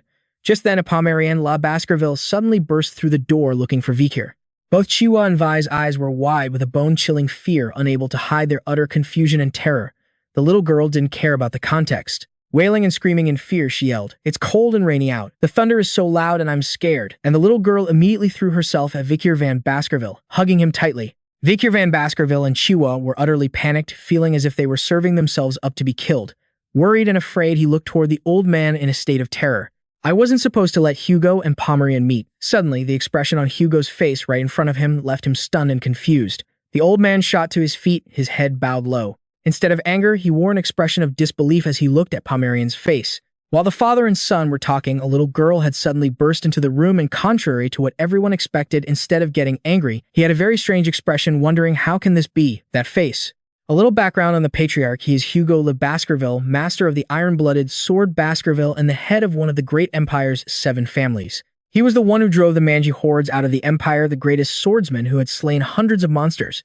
Once he made a decision, he would absolutely see it through to the end. He was also known quite literally as a man with iron in his blood. The most noteworthy thing was that Hugo's emotions were currently in turmoil. It was something no one could have ever expected. The man stammered, speechless. That face. Could it be? Just then Pomeranian screamed and cried, clinging tightly to Vikir. "Mister, the thunder is so loud, I'm so scared, Penelope." A name escaped Hugo's lips. The crying girl suddenly stopped, her big tear-filled eyes staring at him for a few seconds. Then, terrified again, she clung even tighter to Vikir van Baskerville and cried even louder, screaming, "I'm scared of that beard. I'm so scared." Vikir van Baskerville immediately tried to calm his father. "Father, please calm down." He quickly fabricated an explanation. "This is just a kid I personally brought back to run some simple errands. When I saw her red eyes, I also thought she might be from our family. But after investigating, I learned she belongs to a tribe on the border, so there's no way she could be a relative of yours, father." These words seemed to snap old Hugo out of his daze, restoring his composure and reason. Hugo sighed, then held his head and said, "If Penelope were still alive, her child couldn't possibly be that age. I must have been mistaken." The old butler, seeing his master's weary appearance, was equally worried. Then Hugo just silently covered his face and left. "I'm tired. I'm going home now." Vikir stood up to see him off. "Travel safely, father." Hugo's actions took Vikir by surprise because he knew his father well. Hugo possessed the spirit of a sword master, so for him to show such an expression was truly baffling. Something must have happened. Lost in thought, he was caught off guard when Hugo spoke up to remind him. I almost forgot. Remember to attend the grand banquet tomorrow." Behind him, Chiwa, who was holding Pomeranian, was utterly shocked to hear this. If it was a grand banquet, then only a select few from the family would be allowed to attend. It was an event that everyone in the family yearned to be a part of. Vikir van Baskerville's face remained calm as he nodded and said, "I'll see you tomorrow evening, father." Hugo's eyes still held a hint of some unspoken hidden sorrow as he looked at the little girl being held in Chiwa's arms. That night, the sky was vast and the scene was peaceful, but Vikir van Baskerville's heart was anything but. Vikir van Baskerville lay shirtless on the floor to rest, but he tossed and turned, unable to sleep. He lay there thinking, "This is strange. Even after a warm bath and lying on a soft comforter and mattress, I still can't fall asleep." He guessed that his habits from living with the Balak tribe would take some time to change. Vikir van Baskerville found himself reminiscing about the wonderful days he spent with them and missed them a little. What bothered him now was Hugo's reaction, which still surprised him. Vikir wondered if he should tell him the truth about Pomeranian and the pendant. The old man's reaction had already given him some clues, but it was probably best to observe Hugo's actions during tomorrow's banquet first. If things went well, he could use Pomerian's appearance and she would become the perfect piece to defeat Hugo. But he absolutely had to find a way to avoid hurting Pomerian. Just as he was about to drift off, a cold wind blew through the curtains and a woman dressed head to toe in black slipped into his room. She appeared to be an assassin. Of course, Vikir van Baskerville had already sensed this and his eyes snapped open. The masked person slowly drew her weapon.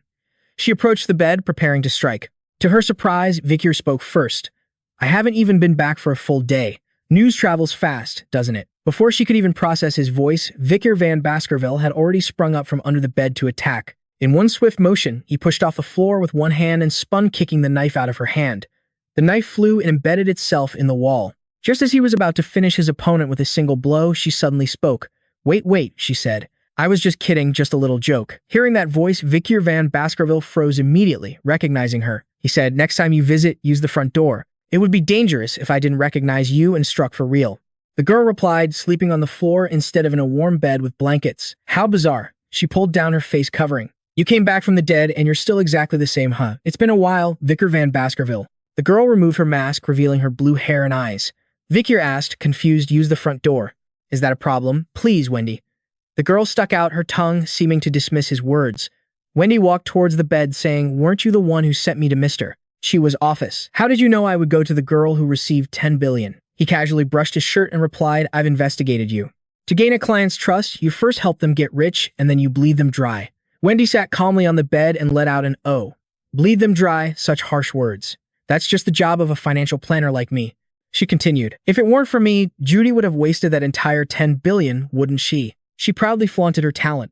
Vikir van Baskerville, while putting on his shirt, replied, "That's why I sent bodyguards with her to prevent that from happening." Wendy retorted, dissatisfied. "What kind of bodyguard has to do something like that?" The young man calmly stated, "I intentionally placed a financial expert among the bodyguards precisely to get rid of fraudulent merchants." Hearing this, she asked curiously, "But why didn't any of the bodyguards do anything to me?" He grinned and replied, "That's because I ordered them not to approach you." Upon hearing this, Wendy felt a chill run down her spine. "So you had me in the palm of your hand from the very beginning." Vikir adjusted his clothes and asked, "More importantly, do you have the documents I requested?" Wendy replied, "I brought them." She pulled a neatly tied but yellowed piece of paper from inside her clothes. He looked at it helplessly. 2 years have passed and you've changed a bit, haven't you? Next time, remember to put them in that bag. I'll help you trade with the locals." She smiled in reply, "Looks like I'll have to start calling you boss from now on." Vikir opened the paper and carefully read the information about the guests attending tomorrow night's grand banquet. Just being invited to such an important feast affirmed his position within the family. First was his father, the family patriarch. His noble title was Marquis, his martial arts title was Sword Master, and he was a direct descendant of the main lineage. He grew up with a single mother, and the man had countless children, including illegitimate ones, those from side branches, and abandoned ones. Vikir saw no information worth noting. He skipped right past Hugo and read about the others. Vikir found it a bit strange that people like these were also attending. Boston Terrier Le Baskerville, captain of the Pitbull Knights and a member of the Upper House. His noble title was Count, and his martial arts title was a peak-level Grand Master. Other information noted he was Hugo Le Baskerville's half-brother who hated being tied down. He had an aggressive and hot-tempered personality. There was one more person, Great Dane Le Baskerville. He was the captain of the Mastiff Knights and a member of the Upper House. His noble title was Count, and his martial arts title was also a peak-level Grand Master. He was also Hugo Le Baskerville's half-brother. His personality didn't mesh well with anyone, but he had a special relationship with Count Boston Terrier. At that moment, Vikir spoke up. "Normally, they don't attend family banquets, do they? So what's this about?" Wendy answered simply, "Isn't it obvious? They want to meet the legend of the Baskervilles who returned from the dead." Wendy added, "Maybe they want you to join their night orders." He felt tired just thinking about it. Tomorrow was going to be exhausting. Next was Osiris Le Baskerville, a member of the lower house with the noble title of Viscount. His martial arts title was a peak-level Grand Master. He was Hugo Le Baskerville's eldest son and currently the most deserving candidate to inherit the position of Patriarch. This also surprised Vikir, so Osiris was attending too. Wendy added, "The eldest son of the Baskerville family, a man who is gradually recreating Hugo Le Baskerville's past. His swordsmanship is on par with the 7 counts, so everyone believes he'll soon reach the rank of Sword Master." This made Vikir pause.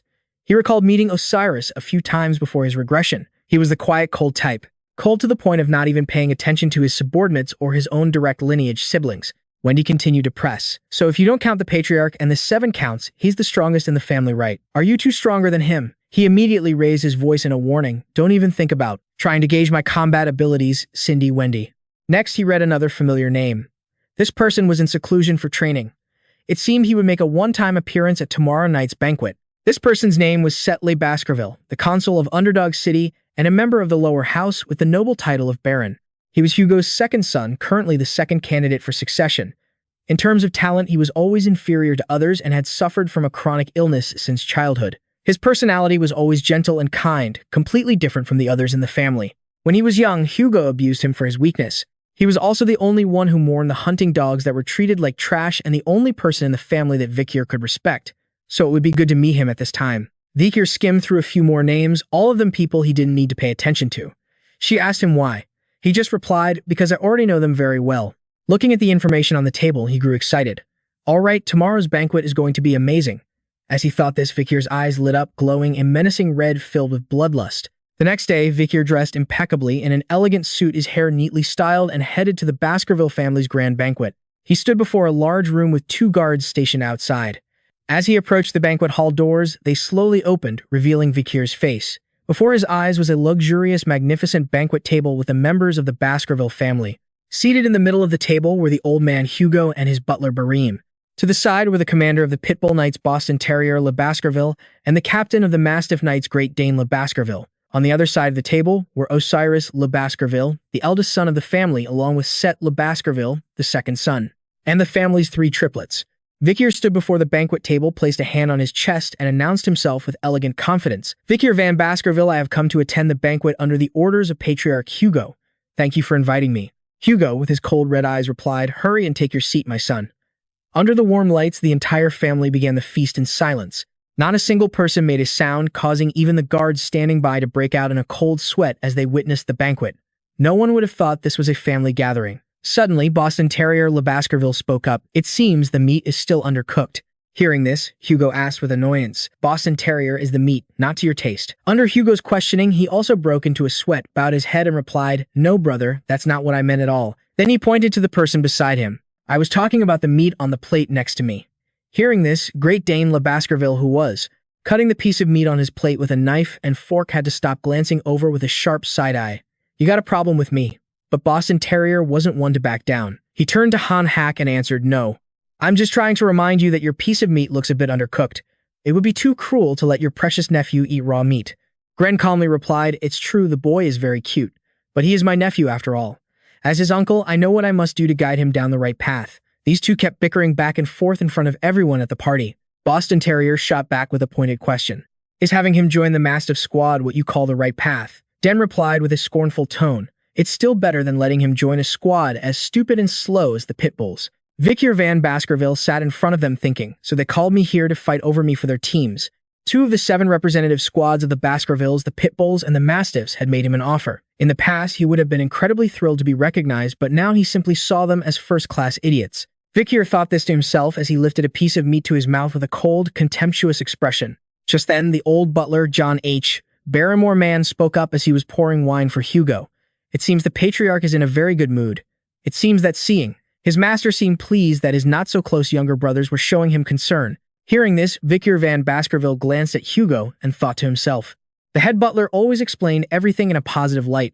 Hugo was just enjoying the sight of his 2 younger brothers bickering. Boston Terrier then suddenly spoke up, asking Vikir van Baskerville directly, So what about you, nephew? You've spent the past 2 years adventuring on Mount Leru Ellen. How many of those manji and other monsters did you kill?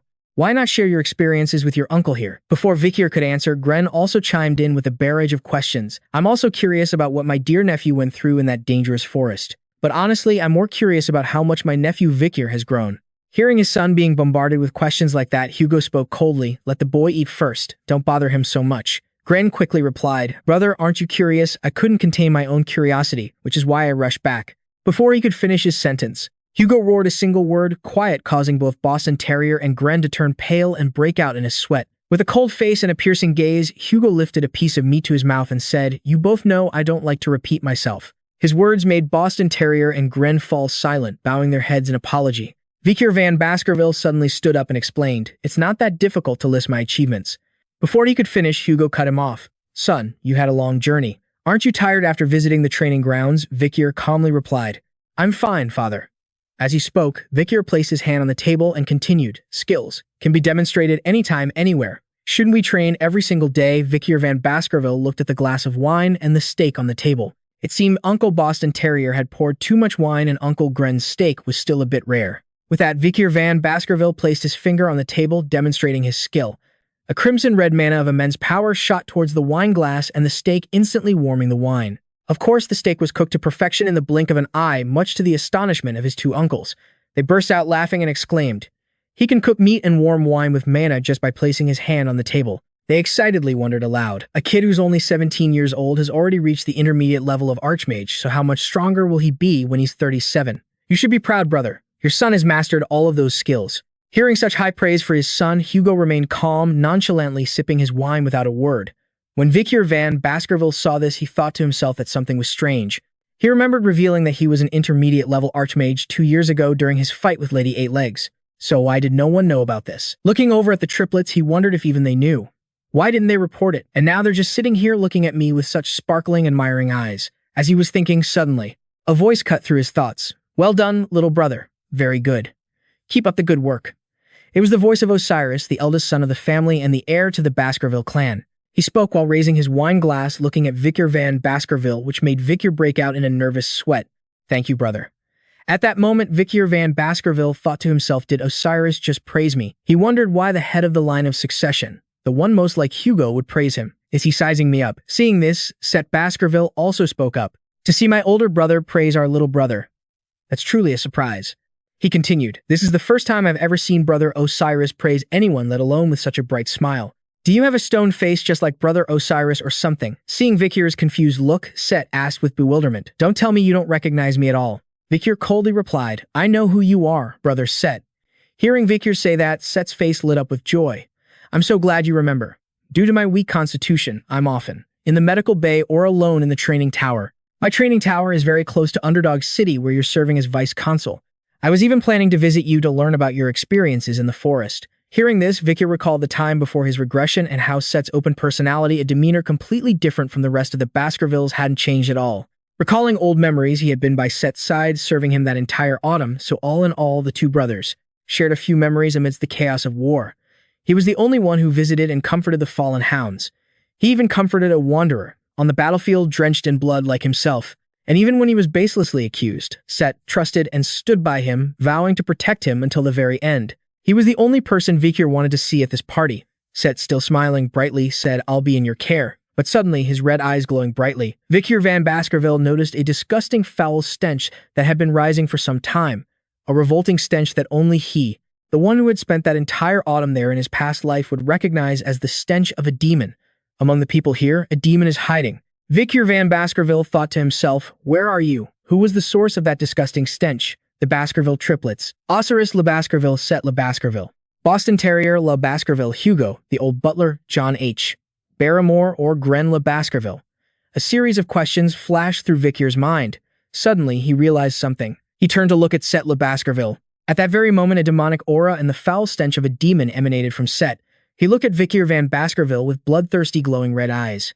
"Are you looking for something, Vikir van Baskerville?" Vikir carefully observed Set's every move as his suspicion grew. From the very beginning, Set had been talking to him, seemingly to keep him from feeling awkward. Set even questioned the servants who brought the food in a cheerful and open manner, completely different from the others in the family.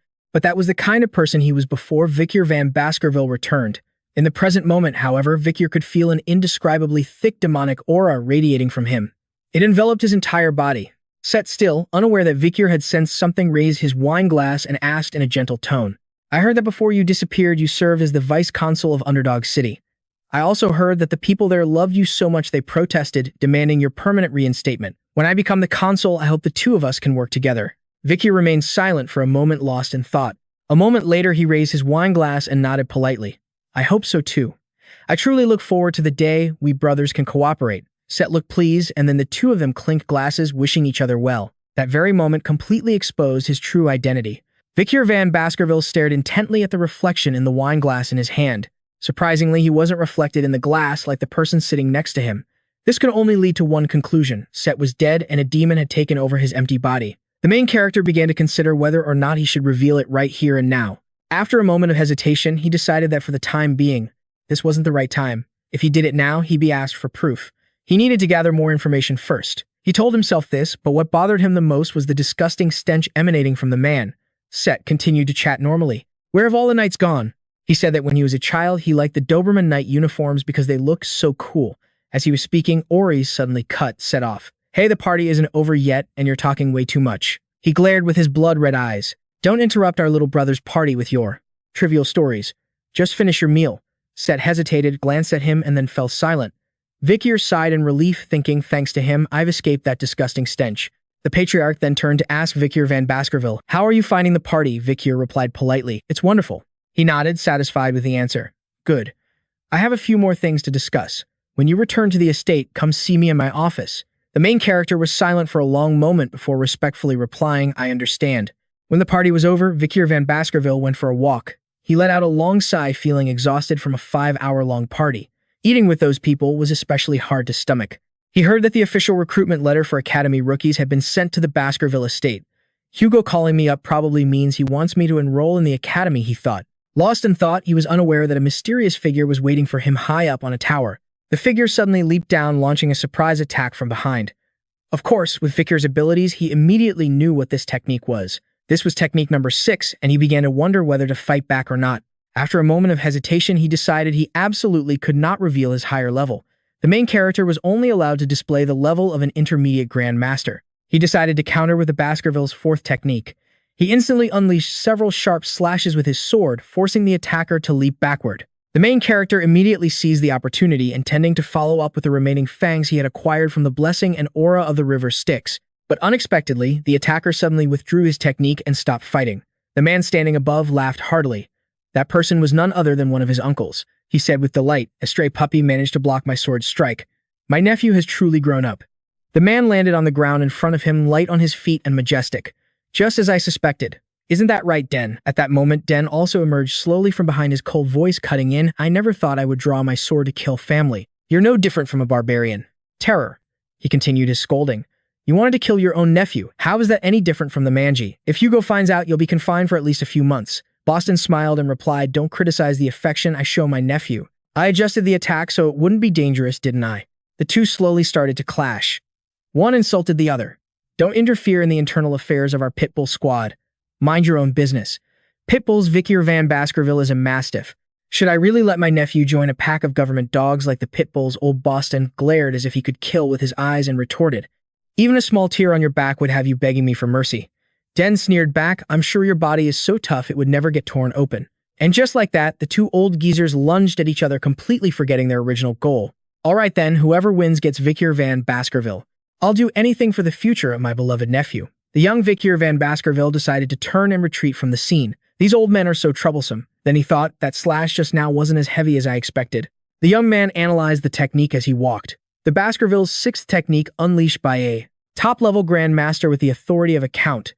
I'm also a high-level Grand Master, but I've learned the 7th technique. Add to that the blessing of the river Styx and the magic sword Ba. At this thought, he was overjoyed. I can defeat a count. No, I can defeat both of them. As he was walking in high spirits, he was suddenly blocked by 3 young men. He looked up and knew who they were. It was the triplets. Vikir van Baskerville sighed. Is it your turn now? At that moment, all of them began to draw their swords, ready to fight. The main character wasn't one to be trifled with either and started cracking his knuckles, getting ready. I think the difference in our strength is already clear. And of course, there was no other way. I'll be forced to kill these hunting dogs who don't know their place. As he was thinking this, they all suddenly knelt down in unison. They were in a posture with the tips of their swords pointed at their own feet. He observed them in surprise. Isn't this posture? An oath. They held their swords steady, piercing the tops of their feet. That posture meant entrusting one's life to another. Vikir spoke up. What are you all doing? The 3 of them raised their heads in unison, looking at him with determination. I want to repay my debt to you with my life. Me too. The first one recounted a story from the past. When I was 9, you attacked me and I was terrified. The second one continued, I came to acknowledge you when you hunted the zebus. Finally, the third one said, and I was shocked when you killed that beast. Then all 3 spoke in unison. Finally, when you fought against the giant monster in the forest, we were completely won over and came to revere you. The 3 of them spoke in unison, their voices perfectly synchronized, showing their sincerity. The day we managed to escape with our lives, the 3 of us made this decision. We swear to become the 3 spears of Van Basker from this day forward. Please become our master. We, your hunting dogs, will serve you for the rest of our lives. Their words made the young man recall the time before his regression. It was these very bastards who had captured him when he was trying to escape. They were known as the 3 spears of Hugo, and the protagonist knew full well they were just hunting dogs following orders. But even so, the feeling in his heart would never disappear. With that thought, the young man immediately walked past them without a word. The faces of the three men fell instantly. Suddenly, V's voice called back, "There's no need. I'm a bit tired, so let's save it for next time." The three twin brothers' faces lit up when they heard him speak. "We're on the same side now. Don't let anything slip in the future." Hearing his confirmation, they immediately beamed with joy. In truth, this was all Vi's plan, as he could now use them as much as he pleased. The three brothers immediately obeyed and turned their attention back to Seth's situation. Vi thought to himself that a demon possessing Z's body was something he hadn't anticipated, and he needed to tell Wendy to investigate it quickly. And he decided that if there were no complications, he would kill that demon. As for the matter at hand, it was his father. After the protagonist met his father and stated his desire, the faces of both the patriarch and his secretary turned pale. The father asked in a stern voice, "What are you talking about?" He fell silent, then said, "Say that again, right now." Without a trace of fear, he repeated what he wanted. Rosanna, the first wife, had passed away, and that daughter was born to his father and Rosanna. He broached the subject. "Father, can you tell me the story of my sister Penelope?" The old man immediately glared at him, his facial muscles tensing, his blood-red eyes seeming to bore into him as he spoke in a terrifying voice. "How do you know her name?" Yes, this is exactly what he wanted to do after regressing. It's time to start the revenge. Flashing back a few minutes just before the conversation between father and son was about to explode, the patriarch, after seeing his son come to the office, handed Vikir van Baskerville a file and gave him instructions. It was a notice from the academy. He told him to enroll in the academy as promised. Vikir van Baskerville opened it and read the notice. The paper stated that Colosit was recruiting for its 20th class, which was just as Vi had expected. This was why Hugo had summoned him. This was Colosit Academy, a massive educational institution run by DJUC Rock. After graduating from the academy, one could take advanced courses within the royal family or among the upper echelons in various fields. But before Vi regressed, he had experienced the academy as an attendant for the triplets. Back then, the protagonist's face was covered in scars and he walked with a limp, so the other children at the academy all looked down on him. Thinking back, he just brushed those thoughts aside. Those unpleasant memories from the academy didn't matter anymore. The old man Hugo continued his instructions. "The people you want to bring with you are those triplets, right? If you want to bring anyone else, just let me know." Vi then started to question him. "But before that, I want to ask about something. 2 years ago, my disappearance aided in diplomacy with the Mao family. I was told I would receive a reward for that, correct, patriarch?" Hugo smiled benignly and replied, "So what reward do you want?" Vikir seized the opportunity and began his revenge. "Can you tell me a story, father? And after that, please allow me to ask you a question." Hugo was confused at first, not understanding. "What story? What do you mean?" Vi then asked. "I want to hear the story of Lady Rosanna and Miss Penelope." This very question made the old butler Bar's face change color instantly.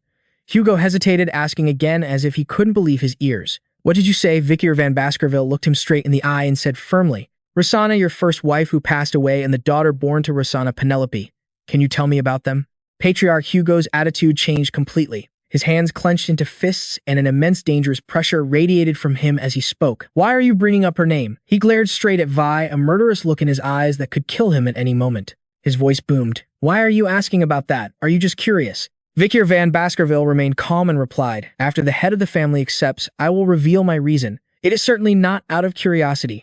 Please believe me." Hugo was extremely furious, his rage reaching its peak, but he still managed to grit out his words. The reason Vi wanted to know was that he believed the first wife he met was from an arranged marriage. He wanted to see Hugo's attitude toward the daughter who was kidnapped by the Manji clan. This was the information he needed to consider whether or not to tell Hugo about Pomeranian. It was mainly because the things he had once heard from the butler Barium were very hard to believe. The butler had once told him, "You may not believe it, but the patriarch is a kind and warm person to his family." At the time, he hadn't understood and asked, "The patriarch, I wonder how many people in this family would actually believe that." The man laughed and replied, "The patriarch dearly loved his first wife, Rosanna. Although Rosanna had died of an illness, he didn't want to let Pomeranian meet Hugo based on those simple words alone." Vikir van Baskerville wanted to verify it for himself. At that, the old man Hugo fell silent for a moment. His voice suddenly grew heavy, laced with a sorrow that seemed like a wound that would never fade. "Rosanna was the only person I have ever loved in my entire life. Penelope was the greatest treasure of my life." He said this while clutching his chest. Vikir van Baskerville's face went blank, completely baffled as to what the hell this cruel old father who was so heartless to his own son was spouting. Vi was astonished that the word love had actually come from Hugo's own mouth. Patriarch Hugo continued, his head bowed. "Actually, Rosanna and I weren't in an arranged marriage or anything of the sort. She was just a commoner with nothing to her name." Hugo recounted, "I still remember the first time we met. I fell in love with her at first sight." The young Vikir van Baskerville was utterly speechless. Right from the very first meeting. Old man Hugo continued his story. Of course, our love faced countless hardships. She tried to avoid me because of her background, while I left everything behind to pursue her. I gave up everything for her, not just my body but my soul as well. Vi was starting to lose his patience because this wasn't what he had expected. Father, thank you for your answer. So the next story is, he began, but a second later, Patriarch Hugo's voice rose. However, our love was once again met with opposition. They formed a surveillance team on the streets of the Baskerville estate to catch runaways like us. I fought with everything I had to protect her. The path we walked was full of thorns and not a single person blessed our union. Of course, there were times we thought about giving up, but in the end we decided to only focus on our love for each other. Hugo continued. No matter how harsh fate was, we eventually got married despite my parents' objections. The butler standing beside him couldn't hold back his tears. Their love bore fruit and Penelope was born. My beloved wife and daughter. I wanted to do everything I could to protect the happiness I had fought so hard to find. But after giving birth, Rosanna's health rapidly deteriorated. In the end, she passed away, leaving behind a very young Penelope. Fortunately, Penelope grew up to be a smart and cheerful child. She inherited my mental fortitude and Rosanna's kind heart, so she was loved by everyone. Vikir van Baskerville continued to listen intently to Hugo's story, trying to uncover the whole truth of what happened that year. That's right. I was so pleased because Penelope was doing so well. Hugo paused for a moment, and then as he recalled the past, his next words caused the patriarch to lose control of his anger, smashing the tabletop with a single blow. However, that incident had already happened. Penelope had just gone out for a walk when she was cornered by the Rococo tribe. Hugo growled in anger. How could those mangy bastards have penetrated so deep into Baskerville territory? Why did they take Penelope? I just don't understand. To this day, not a single trace of her has been found. Needless to say what came next. Vikir van Baskerville already knew. With his ambition to expand his territory, the man had set out to find Penelope and subjugate the Manji. When he felt his own power was limited, he decided to increase his number of wives through arranged marriages. From them, Hugo produced children who shared his military talent. And soon, in just a short time, a powerful family was born, one that no one could surpass even though it was located in the borderlands. It was named the Iron-Blooded Sword Family, the Baskervilles. He was a cold-blooded man, focused only on the glory of the empire and the revival of his family, but behind that shell was the pain of losing his loved ones. A normal person might feel pity, but not Vikir van Baskerville. So what? There isn't a single villain in this world without some tragic story behind them. All that remains is their cruelty. He was no different. From those heartless men who only want to bear sons and send them off to battle. Of course, he knew very well how important Rosanna and Penelope were to the patriarch. After old Hugo finished his story, he turned the question back on Vikir. The story ends there. Now you will explain your reasons. At that moment, Vikir reached into his pocket and pulled out a necklace with a round pendant. Father, take a look at this. On the face of the pendant was the crest of the Baskerville family. The old man Hugo was stunned the moment he saw it. This is the pendant I made for Rosanna, which was later given to Penelope. He opened the locket and inside was a picture of a seemingly very happy family. He squinted, staring at it for a long moment, lost in thought. Vikir cut through his contemplation with a single question. So father, what would you do if Penelope's bloodline were to appear? Hugo's jaw dropped in astonishment, his eyes widening as he stammered. What? Vikir walked towards the door and called back. Penelope's daughter. Or, in other words, you have a granddaughter. Just then, a pair of small feet pushed the door open and stepped inside. The little girl called out in a clear voice, Uncle. Old Hugo was frozen stiff. Vikir van Baskerville explained about the child. But I lied to you, father. The truth is, I met her in the Rococo lands while I was in the forest. She said her mother gave her the necklace. Hugo's voice trembled as he asked Penelope, is her mother? His hands began to shake as well. Yes, this is exactly what I wanted. His eyes couldn't hide his thoughts. Break Hugo. The very thing you despise the most is what I want to see above all else. Can you really maintain your composure in front of a Pomeranian Le Baskerville child? Old man Hugo stood up and took slow steps toward Vikir van Baskerville and the little girl. His voice was cold as he asked. She was found in the territory of the Rococo. His eyes darkened. You mean she is a child born of Penelope and those savages? Vikir van Baskerville smirked to himself, eagerly awaiting the old man's pathetic breakdown. With a cold gaze, he said, yes, that's right. Seeing Hugo tremble, Vikir van Baskerville was ecstatic. That's it. Struggle in your anger and despair. The old man slowly reached his trembling, callous hand toward the little girl. That large, rough hand made everyone think the old man was about to fly into a rage. Vikir van Baskerville thought to himself, the moment you begin to crumble is the moment my revenge begins. He was certain something was about to happen. Suddenly, the scene shifts to the grounds outside, but nothing happened. The next day, the sky was beautiful. In the garden, which had long been silent and without laughter, cheerful sounds suddenly rang out. Do you find this mustache interesting, little one? The scene left both the eldest son Osiris and Vikir, along with the old butler Barim, completely frozen. Before them, the little girl was gleefully and happily playing with Hugo. He smiled affectionately. It's fun to stroke it, isn't it? The girl grinned from ear to ear and replied, Grandpa's beard is so messy. Hearing this, he was overcome with emotion. Grandpa, did you just call me Grandpa? The eldest son, Osiris, was silent for a long time before managing to utter a single sentence. I may not have lived long, but this is perhaps the most wonderful moment I have ever witnessed. The old butler replied, I have lived for quite a long time, sir, and I feel the same. Only Vikir van Baskerville stood there, eyes wide, rooted to the spot. He asked himself, what is this? The Hugo I know is like this. The image of a cold, cruel, savage, heartless, and emotionless man who cared nothing for his family was completely shattered. In his place was a man who, just from hearing his granddaughter call him Grandpa, one time was filled with emotion. He shed tears of joy. So the day has come when I'm called Grandpa. Vikir couldn't seem to accept this reality. All his emotions and thoughts swirled into a chaotic mess in his head. What's wrong with you? He hung his head, refusing to believe it. Why are you making that face, Hugo Baskerville? Vikir couldn't hide the furious contempt in his eyes. After witnessing a scene he thought could only exist in a dream, he recalled his regression to age 15 at the Baskerville estate and an idea that had sparked in his mind back then. That idea was to assassinate Hugo. But no matter how hard he tried, the result was always a perfect zero. That man and others who had reached the level of sword master all possessed an unshakable psyche. Because of that, he could never find a single opening in Hugo's defense, even in his daily life. Years later, after abandoning his assassination attempts, he met Pomerian. The little girl had begged him to let her come along. She was none other than the daughter of Penelope, the person Hugo had cherished above all. When Pomerian appeared, his emotions would surely be thrown into chaos. Even the steel heart of a sword master would be shaken. And Vikir van Baskerville, a swordsman honed to a razor's edge, had even overcome the poison of Madame Eight Legs and the demon sword Beelzebub. As time passed, the probability of a successful assassination gradually increased. And so, with that in mind, he had devised the perfect plan to assassinate Hugo today. But why? Why was Hugo smiling so brightly with such a happy expression on his face? And for some reason, that very fact left him utterly bewildered. His eyes went wide, his face paled, and his entire body froze as if turned to stone. He remembered the day his father, the patriarch, had stammered, "Is this child truly Penelope's daughter?" He had slowly reached out his calloused, wrinkled hand weathered by old age. The little girl suddenly spoke in a clear voice. "Penelope is my mother's name." Pomerian spoke slowly, word by word, as she reached out her tiny hand to grasp his. Mommy always looked at her mommy's daddy in the necklace and talked to him. I remember. And then the innocent child asked him, "Are you my grandpa?" An image of his precious daughter flashed through his mind, her radiant smile, her sweet eyes, her devastating beauty. The man froze for a moment. Then he suddenly clenched his jaw, his entire body trembling as a choked whisper escaped his lips.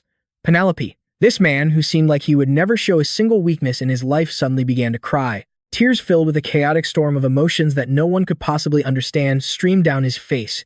He collapsed to his knees, letting out heartbreaking sobs. It was as if, for the first time in years, he had finally laid down a heavy burden. Back in the present, while Vikir was lost in thought, the butler Burham spoke up beside him.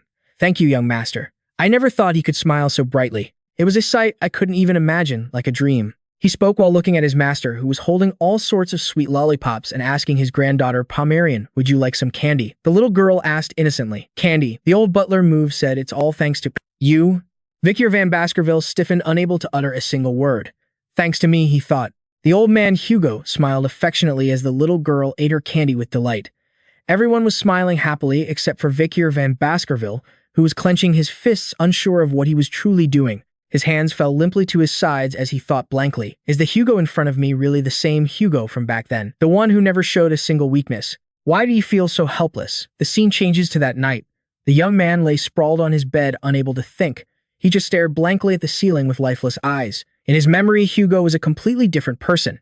He was a cruel and heartless man. Vikir had begged and screamed at him. "I'm innocent. Why won't you listen to me?" he had shrieked in the man's face. "Are you doing this just to pin the blame for everything on me?" The old man Hugo's voice was cold. "I don't want to hear anything from a criminal. Not only did you collude with demons, but you also kidnapped children to offer them as tribute." Vikir screamed, "Patriarch, I've never done such a thing." But before he could even finish, the old man, Hugo, instantly sliced off his tongue. Blood spurted from his mouth. The patriarch glared at him with sharp eyes. "Don't you dare speak to me with that serpent's tongue." That voice, those eyes. Vikir van Baskerville would probably never forget them for the rest of his life. He was treated like trash. He was the one who had framed him for every crime and had him killed. But why did I hesitate when I was about to strike, he wondered. Wendy climbed into his room again and asked, "Why do you look so tired?" She continued sassily, "Are you just going to lie there, relaxing while you send other people out to do your work?" Vikir van Baskerville asked, exhausted. "Why are you here, Cindy?" Wendy, the annoyed girl, walked over and handed him a file. I came to deliver what you requested. You asked me to investigate Set Baskerville. With that, she threw the folder right in his face. Then she asked, why are you lying there like the world's about to end? I'm busy, but I still had to come give you the report, so I'll make it quick. She said curtly, as you requested, I've been investigating Set Baskerville for the past few days. My investigation revealed that he seems to be funding several orphanages under a false name as a sponsor, so he's responsible for the adoptions. She continued, and the identities of the adoptive parents have been erased and no information on the whereabouts of the adopted children can be found. If he's a demon like you say, then this is a really serious problem. She speculated. If a demon is kidnapping children, it's obviously for sacrifices or to eat them. Set could also be connected to the missing children in the Underdog. Vikir picked up the paper. He crumpled it in his hand, furious that he had missed this detail. Now Set had become a full-fledged demon, and before his regression, the Set he had served had also been a hunting demon. He finally knew who had framed him, who had set the trap that led Hugo to kill him. It was definitely him. Before his regression, while he was locked in a cage, that bastard had come to him, feigning pity. Then he had said, Father wants you to take responsibility for all the crimes that have befallen the Baskerville family. I think he's going to execute you. A voice spoke, but it wasn't human. It's a shame, but there's nothing I can do to help you. This time, Vikir was truly boiling with rage. His blood-red eyes began to glow with an impossible light once more. At that moment, Set had found another piece of prey. He led a child deep into the forest. The boy asked with curiosity, Mr. Sponsor, where are we going? The man replied affectionately, this is the house where you'll be living. The boy was astonished. The director said that if I was adopted, I'd get to live in a much better place. The boy looked ahead and cried out in terror, this is just a cave. He led him to a deep, dark cave. Is this a mistake? Set let out a wicked smile. Suddenly, his face split open and something red crawled out from between his brows. Of course, this cave isn't your home. It's where you'll be buried. Before the boy could process what was happening and run, it was too late. A hideous monster with countless rows of teeth, a long mouth, and a single blood-red eye appeared. It opened its massive maw and swiftly chomped down on the boy's head. Before he died, the boy only had time to scream for his mother. Just like that, another small innocent life was gone, leaving behind only a pair of blood-stained shoes. The creature cackled as he reverted to his human form. In the end, children's flesh is still the most delicious. How could I ever give it up? He laughed. Perversely, blood splattered all over his shirt. This was one of the 10 great demons, the 10th demon, Andromalius. The scene changes to Andromalius's cave, a desolate place. The skeletal trees outside were withered without a single leaf. Deep inside the cave, the skulls of children were scattered everywhere. A man held a glass of wine and sighed. It's still not enough. This was one of the 10 great demons, the demon Andromalius, also known as Set Baskerville.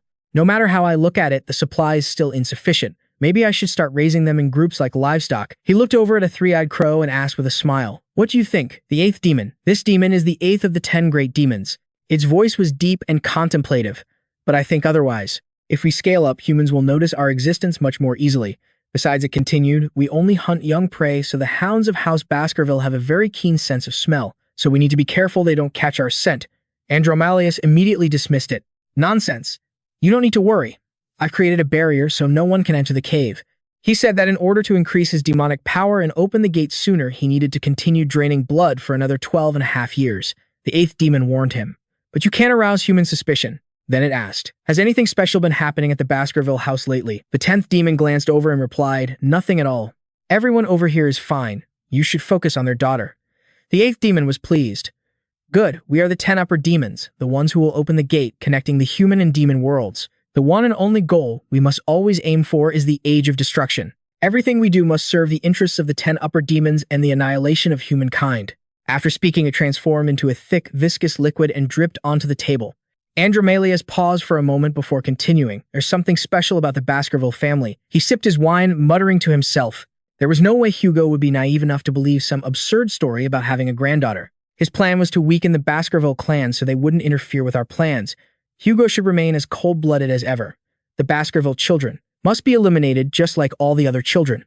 Draining his glass, he walked away muttering, if I eliminate the child, it won't be a problem and it certainly won't ruin the original plan. The situation now seems to be getting unstable.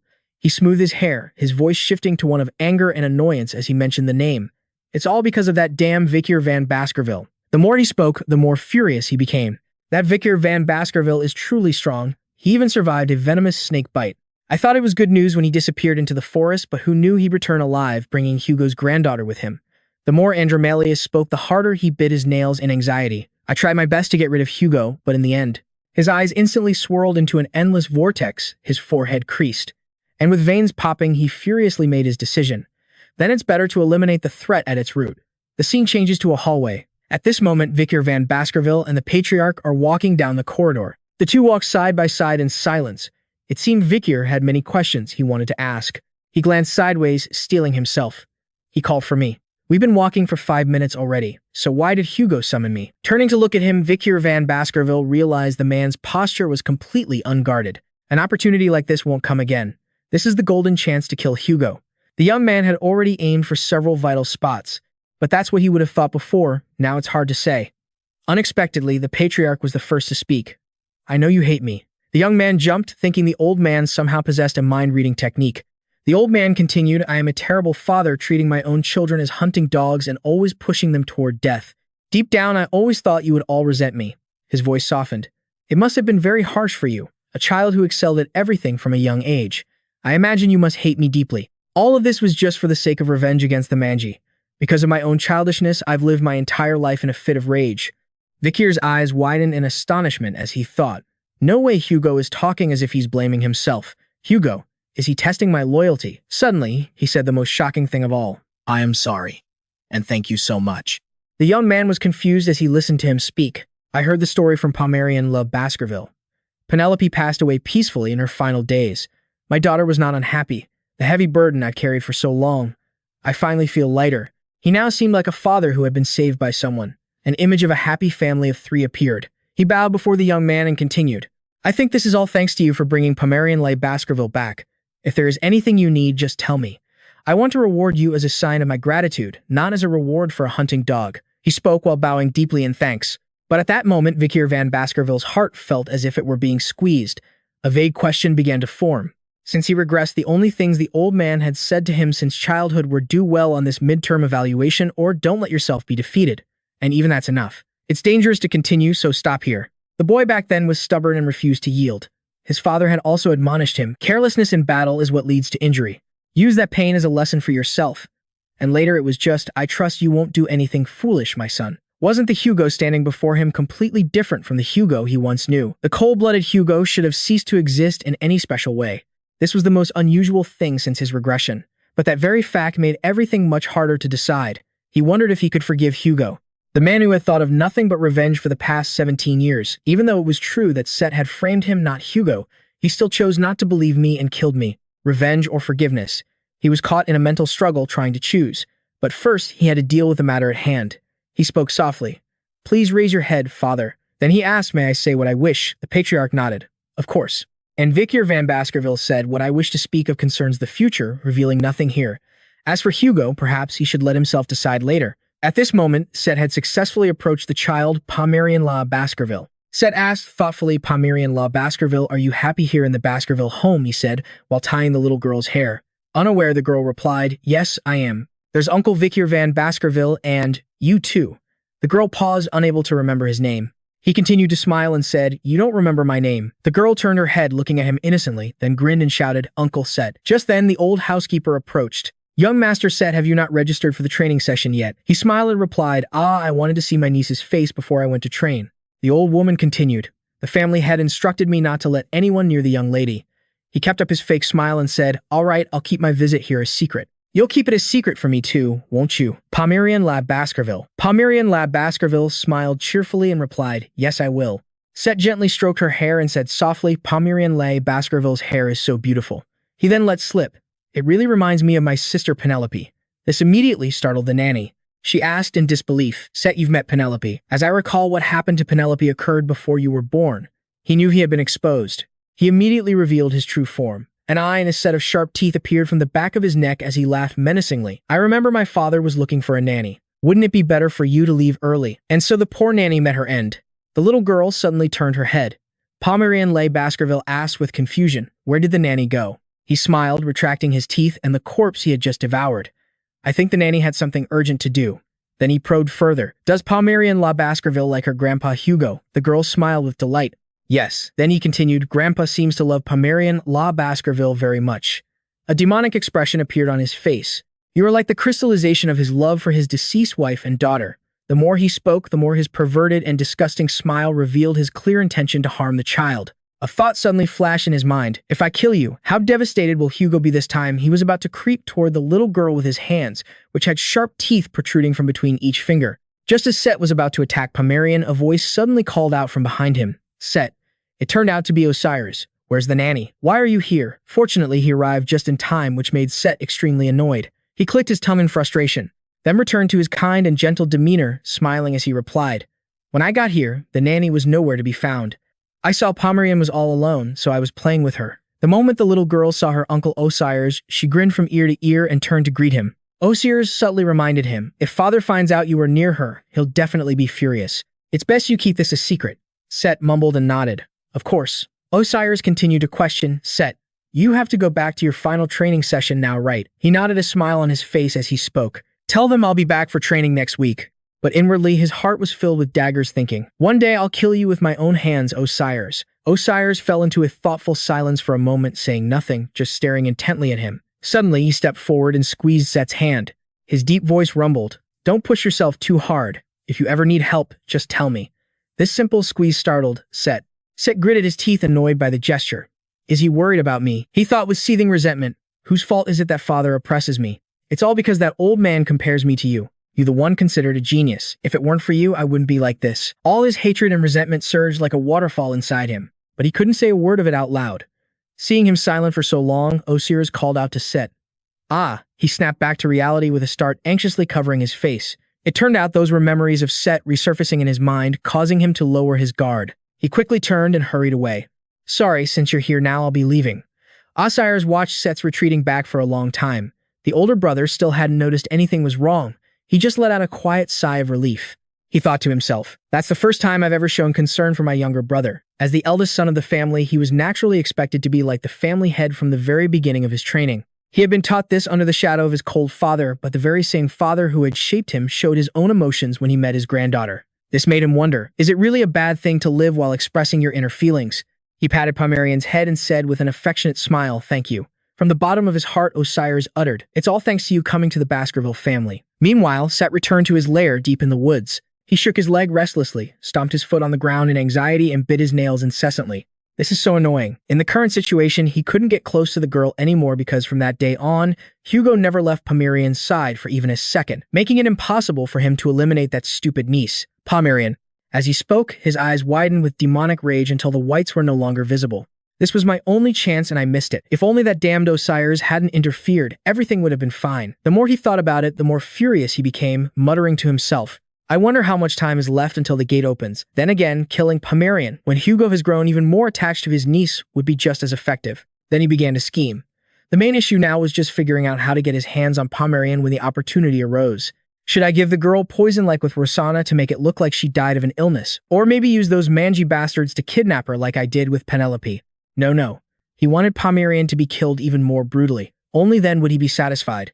Just then, outside, the figure of a young man suddenly appeared out of nowhere. With blood-red eyes, he immediately raised his weapon and attacked straight from the outside. Set heard the sound of a crack in his barrier and shot to his feet, alarmed. A crack in the barrier. He was bewildered, wondering, did someone get in through that crack? What bastard could it be? The young man slowly stepped inside. It was none other than Vikir, staring daggers at Set with an expression brimming with killing intent.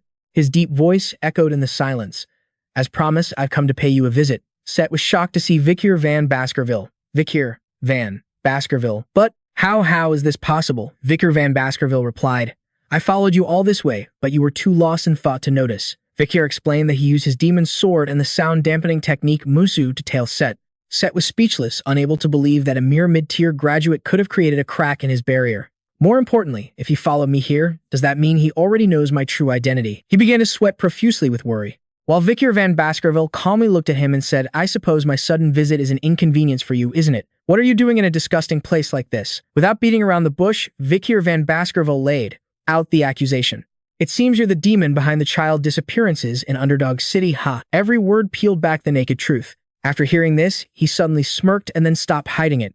He directly revealed his demonic eyes. What, so you know everything? How did you find out, you Baskerville brat? Seeing his change in attitude and tone, Vikir felt his own blood boil, wanting to cut him down on the spot. The two glared at each other. Looks like you're not trying to hide your identity anymore, are you demon?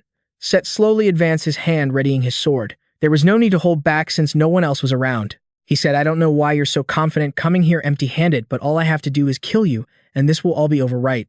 Set immediately drew his sword and rushed forward to cut him down. He slashed with a whoosh, thinking he'd landed a hit, and laughed with delight. But to his surprise, Vikir van Baskerville stood there calmly and nonchalantly asked, "Why are you laughing?" In that moment, he finally realized his sword had been knocked away and one of his hands had been severed with blood pooling everywhere. The pain hit him all at once, causing him to scream in agony and collapse to the ground. In Vikir van Baskerville's hand, the demon sword Beelzebub had appeared, delivering a single, sharp slash. Set couldn't understand when he had drawn a weapon. He felt as if his very soul was being sliced from his body. It was then that he recognized the weapon and glared, demanding, "The devouring sword, Beelzebub. How did you get your hands on the relic of the ancient archdemon lord?" Vikir van Baskerville looked at him coldly and replied, "As expected of a demon, you know its origin." Set, known to be more precise, he guessed the demon's identity. "You're one of the 10 demons who came to the human world to open the gate to the demon realm. You're one of the 10 upper demons, aren't you?" This sentence shocked the man even more, and he screamed, "How? How could you possibly know that?" He stared at him with a look of disbelief, then startled. He wondered, "What kind of soul do you possess?" It was only then that he felt an immense pressure coming from him. "How can the soul of someone as young as you recognize the scent of our blood? Have you been to hell before? Those eyes and that aura? He definitely couldn't be an ordinary person." Of course, the demon had no idea that in a past life he himself had not only set a trap for Vikir van Baskerville, but he had also deceived Vikir van Baskerville into thinking he was his savior. But in the end, he was the one who executed him. At this moment, Vikir van Baskerville's blood was boiling, his desire for revenge reaching its peak. "Awaken, you foul demon!" He laughed with savage delight, looking at him. A black substance had already spread across half of his face, as if it had just crawled up from the gates of hell. "Don't even dream of it. I'll give you a comfortable death." Before his regression, a catastrophe had befallen the peaceful world. In the middle of a clear, quiet sky, dark clouds suddenly gathered, casting a shadow over humanity. A long crack appeared in the gloomy heavens, glowing with a purple light. Hideous fingers slipped through the fissure, tearing the sky wide open. The gate connecting the human and demon worlds had opened, marking the beginning of the demon invasion. Behind the rift was a black void, where hundreds of blood-red eyes glowed brightly. It was called the Age of Destruction. On that day, the ones who opened the gate were the 10. First high-ranking demons to descend upon the human world, also known as the 10 upper demons. In the long war against these evil spirits, Vikir van Baskerville's group had once clashed with the 10th upper demon. For the first time in his life, a battered and bruised Vikir looked up helplessly at the demon before him. The result was utter despair. The high-ranking demon stood on a towering cliff, looking down arrogantly at the battlefield. Only Vikir was still conscious, but he was so severely injured he had to lean on his sword. Around him lay the scattered bodies of his comrades, the other hunting dogs of House Baskerville. The tragic scene was filled with nothing but mutilated bodies and the faint smell of blood. Of the 671 people who participated in the battle, 666 died. Their bodies, often dismembered, were strewn in pieces across the battlefield. Of the 5 survivors, 4 were unconscious, leaving only Vikir van Baskerville. The only reason the demon left that many alive was on a sudden whim. The demon wanted to set the death toll at 666. Vikir van Baskerville knelt alone and helpless in the middle of the deadly battlefield, only able to look up at the demon in horror. The demon's form changed, its body covered by layers of hard scales and enormous wings blazed with fire on its shoulders. The overwhelming power of the 10th upper demon was the magical energy that erupted and enveloped it. It flared like a venomous flame, emitting a blinding purple light, and Vikir van Baskerville could only watch in despair. Recalling that scene, Vikir van Baskerville couldn't help but shudder. He glanced coldly at the man in front of him. Vikir thought to himself, "I can't believe I'm meeting that demon again now." To think that all this time the demon existed in the form of Set Baskerville. The time was 10 years before the calamity struck. Vikir van Baskerville gritted his teeth. All around him were piles of bleached human skeletons, and he couldn't help but feel disgusted by the sight. Seeing fresh blood still clinging to them, he wondered, these skeletons, did he hunt children? The demon Set suddenly let out a chilling laugh when he saw Vikir seething with rage. His face darkened, his eyes flashing with fury and resentment. "Seeing the bones of children makes you angry, does it?" Set smirked and stroked his chin, enjoying Vikir van Baskerville's interesting expression. Set spread his hand and his fingers suddenly began to deform. A plume of black smoke rose and his flesh melted away, revealing distorted human figures on his fingertips. A few strands of hair sprouted from his fingers. "Don't worry, the children are still alive and breathing. Inside my stomach." The demon sneered, "I can give them back to you if you want." It wasn't just his palms. Set's entire body was deforming. Tumorous lumps of flesh squirmed and protruded from his body. From the top of his head, slimy masses of flesh emitted the whimpers of children. "Mommy, help me." From his neck, lumps of flesh wriggled like trapped fish trying to escape a net. "Mommy. I miss you, Mommy." The whimpers and cries issued ceaselessly from his body. Vikir van Baskerville stood silently watching. Disgust and contempt froze his expression. Then fury erupted in Vikir's blood-red eyes, blazing with indignation. In an instant, controlled by rage, Vikir swung his arm, making a clean, swift slash, unexpectedly severing Set's remaining arm, much to the demon's astonishment. Set let out a scream and collapsed. Vikir, seething with anger, replied in a cold voice, "Nonsense. How can someone who is dead be brought back to life?" Set shrieked, wincing as he looked down at the two arms Vikir had just cut off. "My arms. Both of my arms." But then in just a flash, he gave a cunning smile and looked at Vikir van Baskerville mockingly. "They've already grown back," he chuckled, turning as a purple flame ignited beside him, and his two arms had indeed regenerated. Set stood up calmly and dusted off his pants as if nothing important had happened. "I know you're hiding plenty of things just like me." Vikir clenched his fist as Set continued slowly. "Even your Osiris, who's known as a genius, only reached the intermediate master level at the age of 30. Yet you at only 17 years old have already reached that stage. You're clearly abnormal. That's something that should be impossible in this world," the demon emphasized. "Furthermore, you possess the remains of the demon star Lord Bood Bap." He flicked his arm up, and his flesh suddenly transformed, twisting into a cord as he continued. "You could become a threat to us in the future." The demon smiled smugly. His arm had transformed into a sharp blade of flesh and skin as he declared, "And so you will die right here." Vikir van Baskerville didn't flinch, nor did he show any fear. He raised his hand, the blood-red sword Beelzebub already gleaming, and replied coldly, "You're the one who's going to die." In the gloomy cave surrounded by hundreds of scattered skeletons, Set and Vikir van Baskerville faced off.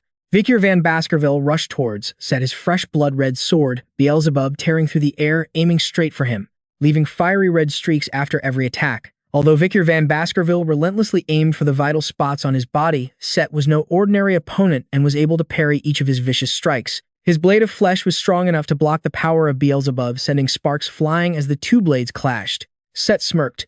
This duel was just a game to him. He began launching vicious counterattacks, aiming for Vikir's head and neck, but it was no surprise that he could dodge his blade by simply tilting his head. Even though each attack was too fast to see, it was nothing compared to Vikir's dodging speed, which made Set burn with excitement. He smirked, his eyes flashing with a wicked glint, thinking to himself that his middle name Van meant he was different from children with the middle name Lay like himself in the Baskerville clan. The rule was that illegitimate and collateral children were forbidden from learning sword techniques from the 4th form and beyond. All sword techniques from the 5th form onwards were sealed deep within the Grand Library. He was confident that an illegitimate son, like Baskerville, would never even get a chance to see them, let alone touch them. That brat could never defeat him, a man who had mastered the 6th form. Set chuckled smugly to himself, deciding to use a different attack to change the situation and gain the upper hand against Vikir van Baskerville. He suddenly changed his attack pattern, taking Vikir by surprise. He leaped back his blade continuously, slashing in sharp arcs around his opponent. This was the Baskerville's 6th form. He was confident that Vikir wouldn't be able to block this surprise attack. Vikir stared straight ahead, completely focused. With just a fleeting glance, he recognized the technique. In a split second, Vikir spun, his eyes flashing. He parried every single attack of the Baskerville's 6th form, and his own blade Beelzebub slashed straight into Set's sword. A shower of red sparks flew as the two blades clashed. Set froze in astonishment. This bastard. He can use the 6th form. That was the first thought that flashed through his mind. He hadn't anticipated this. But Set just smirked as his cheek began to crack open, a thin wisp of black smoke drifting from the fissure on his face. "Is that all you've got?" A sharp tentacle shot out from the crack, hurtling towards Vikir van Baskerville. Vikir glanced at the sharp weapon aimed right at him, his eyes glinting. The blade Beelzebub, which was blocking Set's sword, slowly turned red. In an instant, Beelzebub flared to life, and wisps of blood-red smoke rose from the sword in Vikir van Baskerville's hand. Set's smile vanished. Biting his lip in frustration, Vikir spun, drawing a spiraling arc with his sword, severing the tentacle and slicing Set's blade in two. The sword moved like a bolt of lightning, slashing straight into Set's body and sending him flying backward. Baskerville's 7th form. Set coughed, blood sputtering from his mouth as he looked at Vikir in horror. The 7th Fang. He was stunned as two sharp slashes were carved into his chest.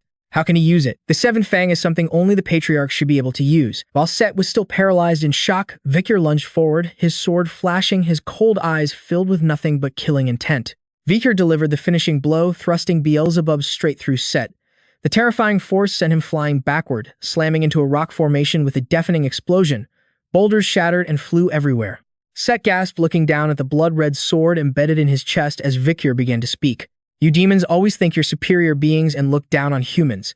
Vikir's lips curled into a smirk, a cruel glint in his emotionless red eyes. He said coldly, "But what you don't know is that the easiest being in the world to deceive is a high-ranking demon. Set gritted his teeth, frowning at Vikir. Blood stained his lips. The sword Beelzebub had pierced through Set's body and even through the hard rock behind him. His blood dyed the sword red, dripping in streams. Even the heroes who closed the gate and ended the Age of Destruction couldn't find the 10 archdemons to punish them. But things are different now. The Age of Destruction hasn't begun yet, and the 10 archdemons are in hiding, nurturing their power. This is the perfect time to eliminate them. Vikir stood pressed close to Set, whose blood was dripping at his feet. Vikir leaned in close to Set's ear and whispered, "Hey you," he asked.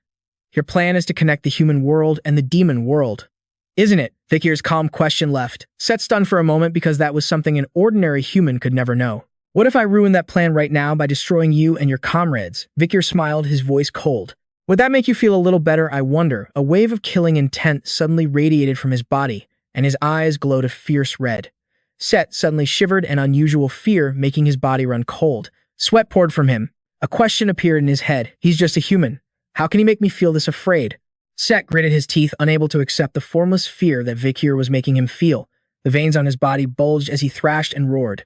You damned human." Droplets of his blood flew up, forming a whirlwind around him. A loud explosion erupted, and Vikir immediately jumped back. Before him, a large, spiky sphere of fire engulfed Set's body. Vikir crouched, digging his fingertips into the ground to stop his momentum, staring at the new creature that had appeared. He thought to himself, sharp spines made of blood. The spiky sphere, indeed formed from Set's blood, was firmly planted in the ground. A sinister sound echoed as the bloody sphere of spikes shivered and spun. Then it slowly faded away, revealing a pair of hooved feet. A demonic voice echoed through the space. "I never thought the day would come when I, Andromalius, would reveal my true form to a human." Vikir silently stared at the creature that once had the form of Hugo Le Baskerville. Standing before him, the demon Andromalius had returned to his true form. Although his body wasn't yet complete in its final stage, lacking tough, scaly skin and large wings on his back, 2 sharp horns had already sprouted from his head. A wicked grin stretched from ear to ear, revealing sharp teeth, and his muscular goat legs had sharp hooves. He tilted his head and smiled at Vikir. "Here I am." Andromalius laughed smugly. His purple eyes glowed, and the serious wounds on his body were gone. "All right, I'll admit your strength is a little surprising," he chuckled, mocking Vikir. "But watch this." Andromalius let out a savage laugh, his deep black eyes shining with amusement. He thrust out his hand, and his fingertips transformed into dozens of venomous snakes. From all directions, the snakes hissed, lunging at Vikir with their sharp fangs. Vikir spun, executing the spiraling sword technique of the Baskerville's 7th form, beheading each snake that frantically lunged at him. The demon laughed smugly, enjoying the sight of Vikir dealing with his snakes. "Go ahead, chop up as many as you like." Vikir twisted his body to avoid each attack. The snakes couldn't be destroyed. They continuously spawned from the demon's hand, relentlessly attacking him. Their bodies were endlessly long. In a moment of carelessness from Vikir, a snake lunged at him from behind. Vikir was startled as it bit him on the shoulder. Although he swung his sword and cut its head off in an instant, the snake had already landed its attack. Andromalius smirked, his sharp teeth glinting, then he laughed cheerfully as he recalled his snakes. That should be enough. Vikir van Baskerville showed no fear. The snake bite on him wasn't deep, but it had pierced through his clothes and touched his skin. Vikir van Baskerville touched the wound. "What do you mean enough?" With just a wound like this, Vikir glanced at the demon, who didn't answer his question and simply held out his palm. In the middle of his palm, a mouth with razor-sharp teeth appeared. "Infinite blood-sucking," Andromalius yelled. "Infinite blood-sucking." Vikir's eyes widened, and he glanced down at his body as small streams of blood began to rise from the 2 snake bites on him. Gradually, Vikir's blood was pulled out, drawn straight into the deep maw on the demon's palm. Vikir stood frozen. The demon Andromalius laughed loudly, seeing that Vikir seemed to have succumbed. "My power is to control blood. As long as my opponent is a living creature, my power is unbeatable. I will drain all your blood and leave you to wither and die, Vikir van Baskerville." The arrogant demon shouted while Vikir's face remained expressionless. He glanced down at the wound on his body, from which large streams of blood were pouring out endlessly. Information on the high demon Andromalius. Danger level S+, size unknown. Origin tentacles from within the Gate of Destruction Serpent Palace. Alias Corpse M. A natural enemy of humankind. One of the 10 calamities known as the unsolvable, incomprehensible, and unkillable. Vikir glanced down at his wound without a word, his face still cold and impassive as he smirked. Hearing that scornful laugh, Andromalius grew annoyed and growled, "Hey, what are you laughing at?" As streams of his own warm blood were being drained from his body, Vikir calmly raised a hand to cover his mouth, his red eyes flashing with contempt as he looked at his enemy. He laughed sarcastically. "It really is hilarious." Vikir's voice suddenly changed, and his smile sent a chill down his opponent's spine. "It's hilarious how much you're enjoying this. Although he didn't know why, his blood suddenly began to turn black. The demon let out a scream, blood spewing from all over his body as if he were being pierced by 1,000 blades. He collapsed to the ground, groaning in pain disbelief. What? This isn't normal blood.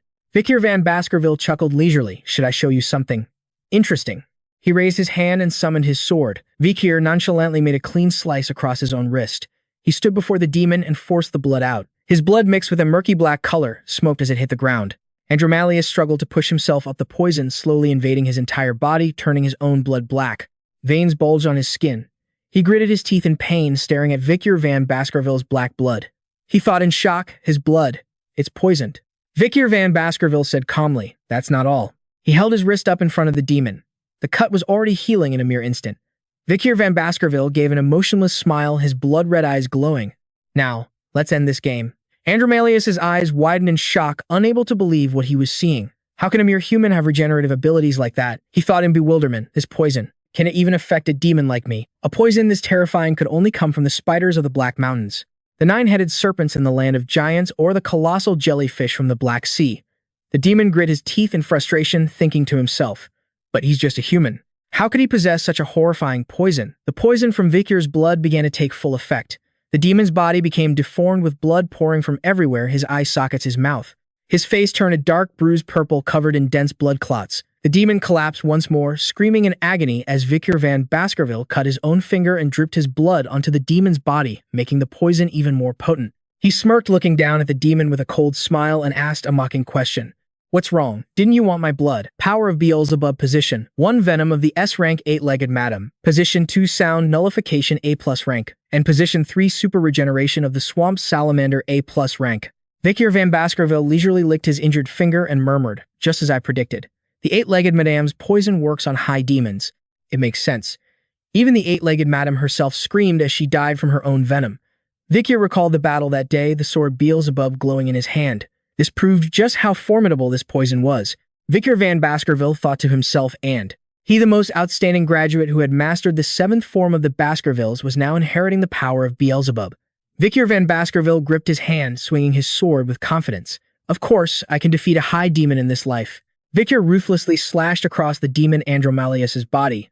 It let out a painful roar, its cry echoing through every corner of the cave. The terrified demon staggered back, its body growing numb from the poison. It looked at Vikir van Baskerville in horror. His power is incomprehensible. How can a monster like him even exist in this world? That's what Andromalius, a high demon, thought as he looked at Vikir van Baskerville. In the eyes of a demon like him, Vikir van Baskerville was a demon a myriad times more terrifying. The cold cruelty in Vikir van Baskerville's eyes as he struck without mercy, unflinching, decisive, and calm in every situation. No ordinary human could ever act like that. Andromalius realized the chances of him losing were very high. He started to consider retreating. I have to survive and warn the other demons of his existence. I need to hurry and absorb the magical energy being released in this cave. He immediately broke and absorbed the barrier. The barrier began to fade. Vikir glanced over as he saw the demon absorbing the barrier's power, wondering. The barrier is gone. Andromalius, having regained a final bit of strength, smirked and declared, I will turn all the water here into blood. Behind Vikir van Baskerville, the groundwater from the cave surged upwards, gathering into a colossal mass above his head. Vikir van Baskerville stood motionless, unfazed, as the water gradually turned red, then congealed into a giant mass of blood. Vikir glanced at it, thinking to himself, it even has the power to turn water into blood, truly worthy of a high-ranking demon. Vikir didn't hesitate to slice his own wrist again with a sword, booed Bap, letting his blood flow into the fresh blood created by the demon. He spoke to the demon coolly, even so, you won't be able to absorb this blood. It's already been contaminated by my poison. The demon wasn't panicked at all. On the contrary, he laughed gleefully and replied, it's useless to mix your blood in there to stop me from absorbing it. Vikir van Baskerville didn't understand what he meant. The demon laughed triumphantly, because my goal was never to absorb that blood. Vikir gradually realized something was wrong. Beside him, the giant mass of blood split into smaller clots surrounding Vikir. The demon used the last of his strength to cry out, awaken my blood knights. Under his control, the blood clots shuddered and transformed, falling to the ground and splattering into small puddles from which rose grotesque demons, their flesh as red as blood. Hundreds of small demons appeared surrounding Vikir. Andromalius clutched his head, his strength depleted, but incredibly satisfied. He looked at Vikir smugly. These blood knights can imitate the Baskerville's 6th form that I learned. No matter how brilliant your 7th form is, you can't possibly deal with hundreds of the 6th form all at once. The demon's eyes flashed, streaked with hatred. He hissed, I'll kill you first and then everyone you love. Now regret defying one of the 10 high demons, Vikir was now surrounded by the horde of blood demons. He stuck his hand in his pocket and calmly replied to Andromalius, "So these blood clots can really use the 6th form. Then they truly are dangerous, but only if I came unprepared." Vikir recalled the situation before arriving here. He had gone to Hugo and asked, "May I state what I desire?" With Hugo's approval, he had made a request. "Then what I desire is..." Vikir pulled a whistle from his pocket. He held it up in front of Andromalius and asked, "You've lived among the Baskervilles for so long, you must know what this whistle is for, right?" The demon was stunned into silence. How? That whistle, he stammered in terror, his eyes widening. He shrieked when he saw Vikir calmly bring the whistle to his lips. "Don't." Vikir gave a chilling smile, his eyes fixed on the demon with a mix of amusement and ridicule. He blew into it, and the piercing sound of the whistle tore through the air, echoing out of the cave. Nearby, just outside the cave, a man who had been lying in wait finally heard the signal. He gripped the sword in his hand, its blade glinting under the moonlight. Andromalius roared, "Damn it, go kill him for me." The demon commanded his minions. This was his final move to turn the tables. Vikir showed no fear. His face remained expressionless as he stood his ground instead of taking a fighting stance. He just looked at the demon and said, "Along with the inherent power and authority of a Baskerville knight, this whistle." Before he could finish, the blood demons charged from all sides surrounding Vikir and swinging their swords directly at him. He didn't flinch, coldly finishing his sentence. "Allows me to wield the full might of the Baskerville clan." Just as he finished speaking, a razor-sharp slash descended from above. The cave that served as Andromalius' hideout was cleaved in two by a terrifying power. Around Vikir, the blood demons were instantly obliterated. In a flash, their bodies were annihilated by that clean slash. The sheer force of the attack made even the demon strain to defend himself. Outside swords were being sheathed. A thunderous explosion roared as half the cave crumbled into dust. Andromalius looked up in horror, his deformed body paralyzed. He stammered in disbelief. Outside the cave. "It can't be. Half the mountain is gone." The demon couldn't believe his eyes, staring dumbfounded at his ruined lair. The man who had been waiting outside stepped forward, looked down at the demon, and spoke. "Someone requested to borrow the entire military might of the Baskervilles for a demon hunt." Hugo Baskerville, the patriarch of the Baskerville clan, appeared. Behind him were his eldest son Osiris and the leader of the Baskerville Hounds, Boston Terrier Le Baskerville. Hugo's eyes burned brightly. He declared coldly, "And that person is my son." As the demon watched in humiliation, Vikir turned and bowed respectfully to Hugo. Andromalius exclaimed in shock, "Hugo Le Baskerville brought his forces here too, and the one leading them is the eldest son Osiris. Don't tell me the entire Baskerville clan has gathered here." Andromalius stumbled back in terror, his body numb. He felt as if he had been cornered completely. Hugo raised his hand before the entire clan. He declared, "From this moment on, you have command of the Baskerville forces for half a day. You who made this request, the master of the Baskerville whistle." Vikir closed his eyes. When he opened them again, they glowed with a deadly red light. He gave a cold command, "All of you, charge. Rip it to shreds."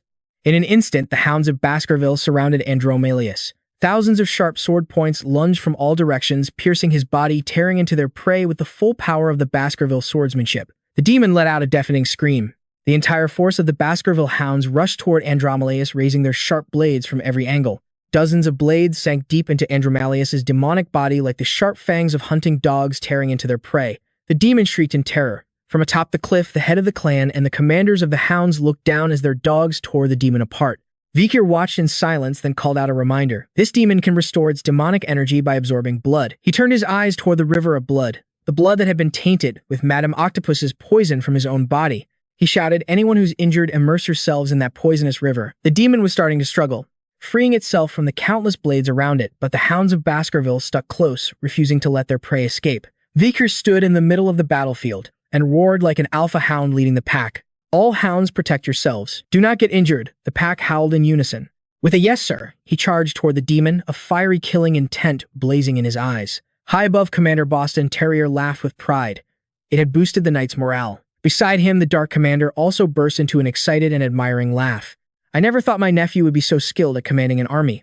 Hugo watched the battle and fell silent. He quietly bowed his head and muttered bitterly, "I didn't even realize my own son had turned into a demon. Is this truly the state of the Baskervilles below?" The demon Andromalius' body was torn to shreds by the hundreds of sharp fangs of the surrounding hounds, but he still used all his strength and will to shoot blood-sucking snake heads from his fingertips, attacking the hounds in return.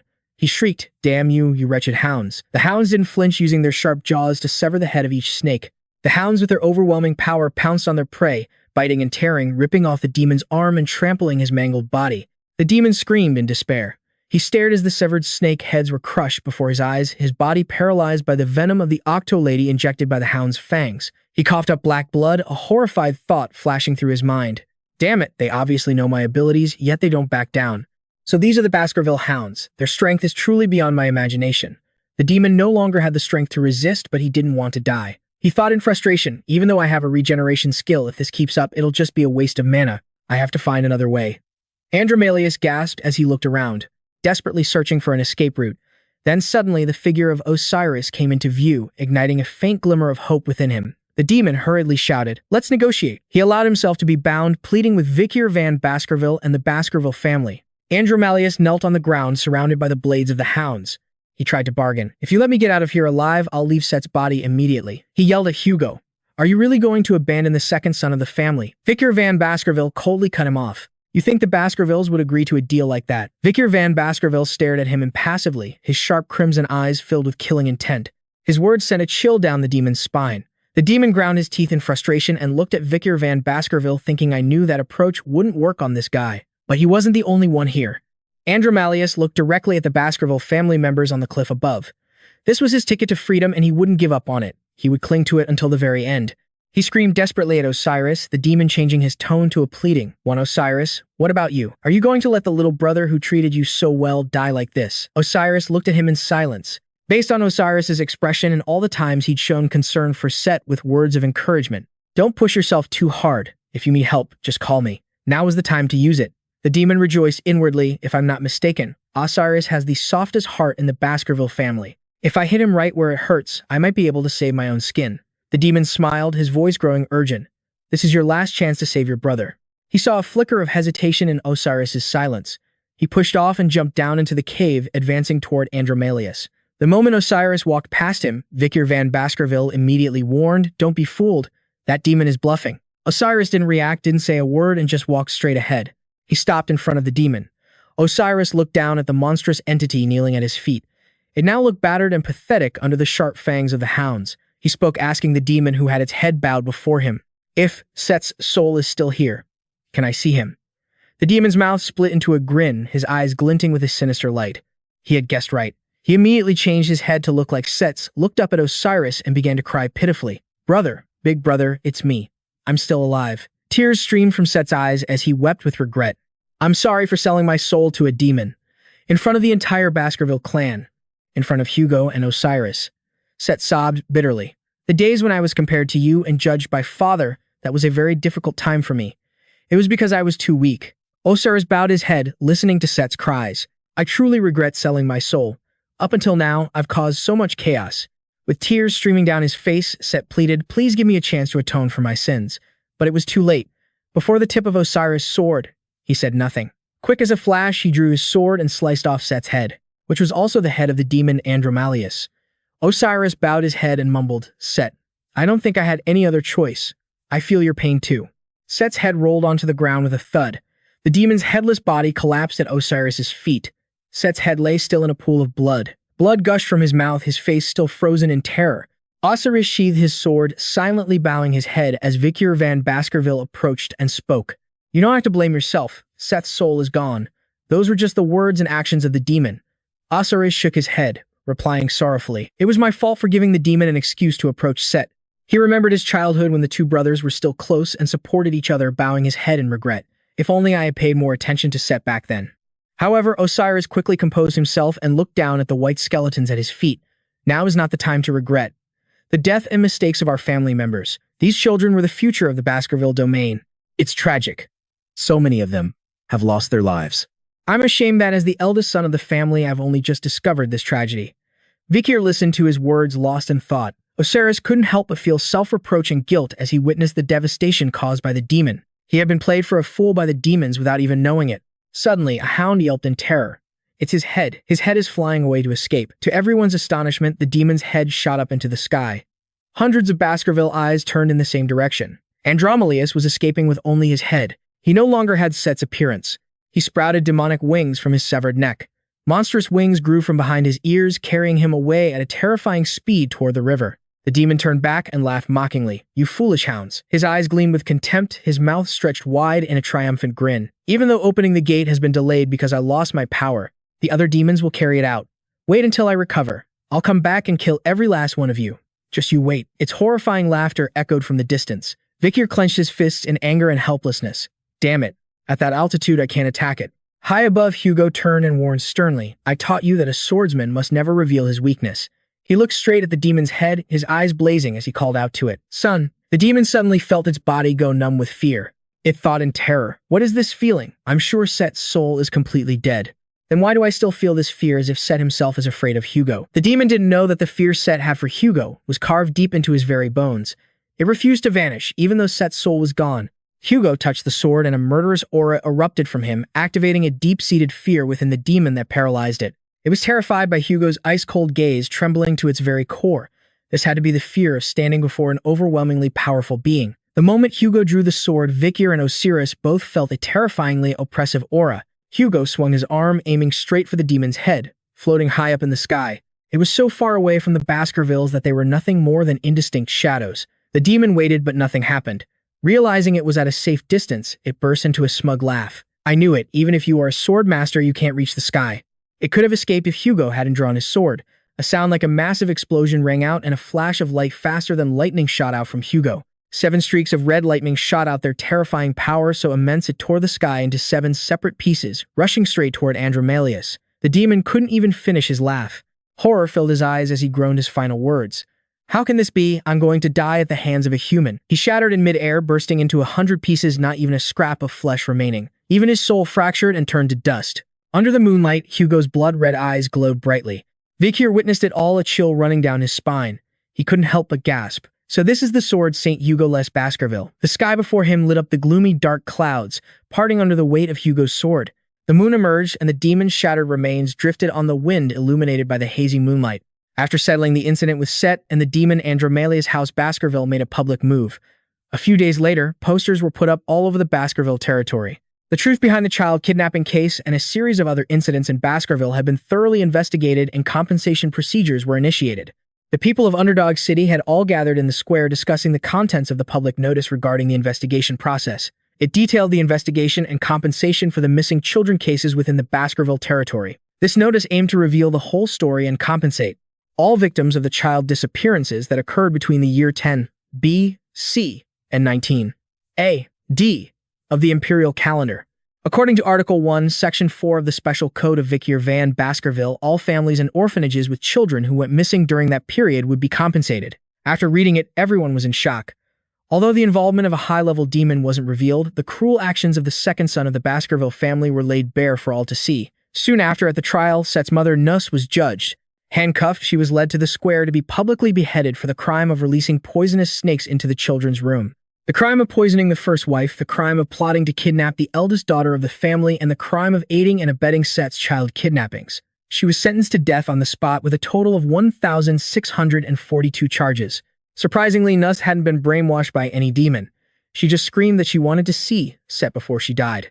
But the executioner raised his sharp blade and swung it in a single decisive motion.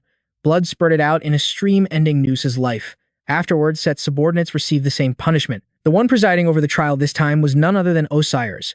He orchestrated and made all the decisions himself. And there was another person, one who had received a portion of Osiris's authority. Standing beside Osiris now was Vikir van Baskerville. In the stories of the war against the Mange, the fact that Vikir had contributed the most had spread widely among the people of the territory. The public's discontent with the family gradually subsided in honor of the hero Vikir van Baskerville. It took Osiris and Vikir less than a week to complete their duties. The fact that a high-ranking member of the Baskerville family was tried and executed on the spot was like a clap of thunder to many residents in the territory. It showed that the laws of House Baskerville were incredibly strict, with no exceptions even for family members. After realizing the severity of the law, the people once again became more cautious, knowing they could not underestimate the mastiffs of House Baskerville. Another day, Hugo was relaxing in the library, playing with his granddaughter. Hugo smiled and asked his granddaughter, "Pomerian, I have a riddle for you. What's different about me?" Little Pomerian frowned thoughtfully, crossing her arms and studying her grandfather. She finally noticed the difference and exclaimed, your beard is gone." Hugo smiled at his granddaughter. He had shaved his beard clean after the clash with the demon. He asked proudly, "What do you think of me without a beard?" Pomerian cried out, "It's so boring." In the distance, Vikir and Osiris stood silently watching Hugo play with his granddaughter. Even now, it still felt unfamiliar to Vikir van Baskerville. He furrowed his brow, thinking to himself, I can't believe this familiar scene is still happening after the family just went through such a storm. He mused. The purge of those connected to Set is over. This means the remnants of the demons should also disappear from the Baskerville territory. I've also asked Cindy Wendy to investigate other demons. If I wait a little longer, there should be results. Even if she screamed, do you think I have 9 lives while investigating the locations of high-level demons? Vikir van Baskerville still believed that Cindy Wendy would complete the mission perfectly. Beside him, Osiris suddenly spoke up. You did well, little brother. Vikir was a bit surprised but replied politely, You too, big brother. Osiris glanced at Vikir with a gentle reminder. You'll be late for the academy if you keep trying to solve everything. You should focus on preparing to leave. In response to his brother's advice, Vikir van Baskerville wanted to protest, but the family's situation was still unstable. Osiris quickly reassured him, Don't worry about the family. Father has ordered you to go to the academy. Hearing these words, Vikir was a little surprised and thought, he wants me to go to the academy at a time like this. Vikir was lost in a stream of thoughts. Wouldn't it be better for Hugo to use me, someone with a good reputation, to resolve the remaining issues? Why would he plan things this way? Seeing his younger brother silent, Osiris glanced at Vikir van Baskerville, immediately noticing his brother's pensive expression. Osiris smiled faintly. He then said reassuringly, Father is just worried that family matters will interfere with your training. Vikir looked at him stunned. Osiris pensively watched Hugo and his granddaughter playing happily. I've come to understand a lot about Father recently. He may seem cold on the outside, but he's very worried about you. He explained calmly, I'm the one closest to Father, so I'm passing this on to you. Just rest assured. Vikir van Baskerville looked at him silently, then slowly turned his head to gaze at Hugo. Over there, the head of the house was focused on braiding Pomeranian's hair under the guidance of the butler John. You need to braid it in the opposite direction, my lord. Hugo mumbled, This is hard. Hugo's hands were still clumsy, but he tried his best to braid a beautiful pigtail for his granddaughter. After a moment of meticulous work, Hugo exclaimed, Done. Little Pomerian held her 2 pigtails and giggled. Hugo asked happily, Do you like it, Pomerian? She cheered, I love it. Witnessing this scene still left Vikir's heart in turmoil. Vikir van Baskerville felt the shadow of his past self hovering behind him, as if the two had now become separate entities. Drifting in the river of memories, Vikir van Baskerville told himself, I'm observing everything from the perspective of my past self again. Before I regress, my life was bound by chains.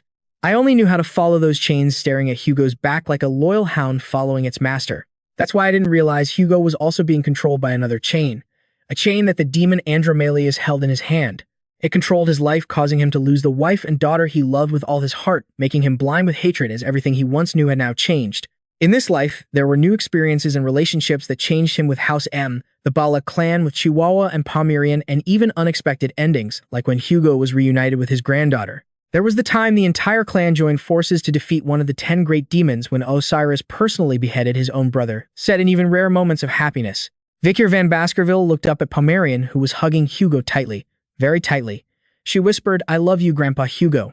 He began to cry with happiness. Vikir van Baskerville couldn't take his eyes off the scene. So this is what he's like once the chain is removed. Vikir sank into silence, certain that the Hugo he once planned to take revenge on was now gone. The image of the Vikir from his past life also began to walk away from him. The shadow of his past had severed the chain and stepped out of him. Vikir realized that his past had been set free. Seeing Hugo hold Pomerian tightly in his arms, bowing his head and shedding tears. Seeing the butler, John H. Barrymore, emotionally wipe away his own tears, and seeing Osiris smiling warmly beside them, Vi smiled in relief. The shadow of his past was gradually fading behind him, dissolving into the endless void. Vi gently spoke to his brother, I'm going to enroll in the academy. Osiris nodded, replying in satisfied agreement, Good. That's the right decision. Although the shadow of Vikir van Baskerville's past life had vanished, the chain behind him remained. Vikir slowly turned, knelt down, and grabbed the chain, reminding himself, However, I'm not free yet. He clenched the chain in his hand, staring straight into the darkness ahead. At the other end of the chain, demonic hands were still writhing in the darkness, tightly gripping their own chains, their demonic eyes watching and waiting from the shadows. Vi wrapped the chain tightly around his arm, his eyes glowing with determination. He told himself, Because my real revenge begins now. In this life, Vi would take revenge on the demons, the ones who truly pushed his previous life to its tragic end. The curtain of night fell, darkness blanketing the city of Underdog. The entire city was submerged in silence, the wind blowing hazily around the clock tower. Suddenly, a loud noise echoed from inside the clock tower.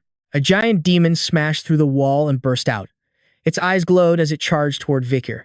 He landed beside the tower, confronting the giant enemy before him. The demon's arm became deformed, its twisted face utterly terrifying as rage consumed it. The demon looked at Vikir and hissed, Damn it, who are you? How did you know I made a pact with a demon? Vikir calmly adjusted his cloak, not even bothering to answer. His attitude sent the demon into a fury. It roared, "You damn brat," and launched itself toward Vikir with a devastating punch. Vikir calmly walked forward. The dagger Debab shot out glowing brightly in his hand. Vikir muttered, "Who am I?" He swung his arm, executing a Baskerville sword technique. A series of flashes glinted, severing the demon's arm and slashing through its body in an instant. The demon coughed up blood, unable to react as its heavy body fell freely to the ground. Vikir leaped up his sword, glowing blood red.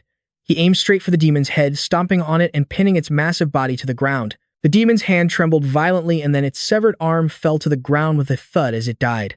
Vikir ignored its mangled corpse, turned and walked away. He looked up at the bright full moon in the night sky, took off his mask and whispered, "I am the Night Hound. I am the enemy of you, demons." A bustling city filled with people appeared before him with a river flowing through its streets. People were flocking to the water city of Vini, the capital of the Great Rock Empire.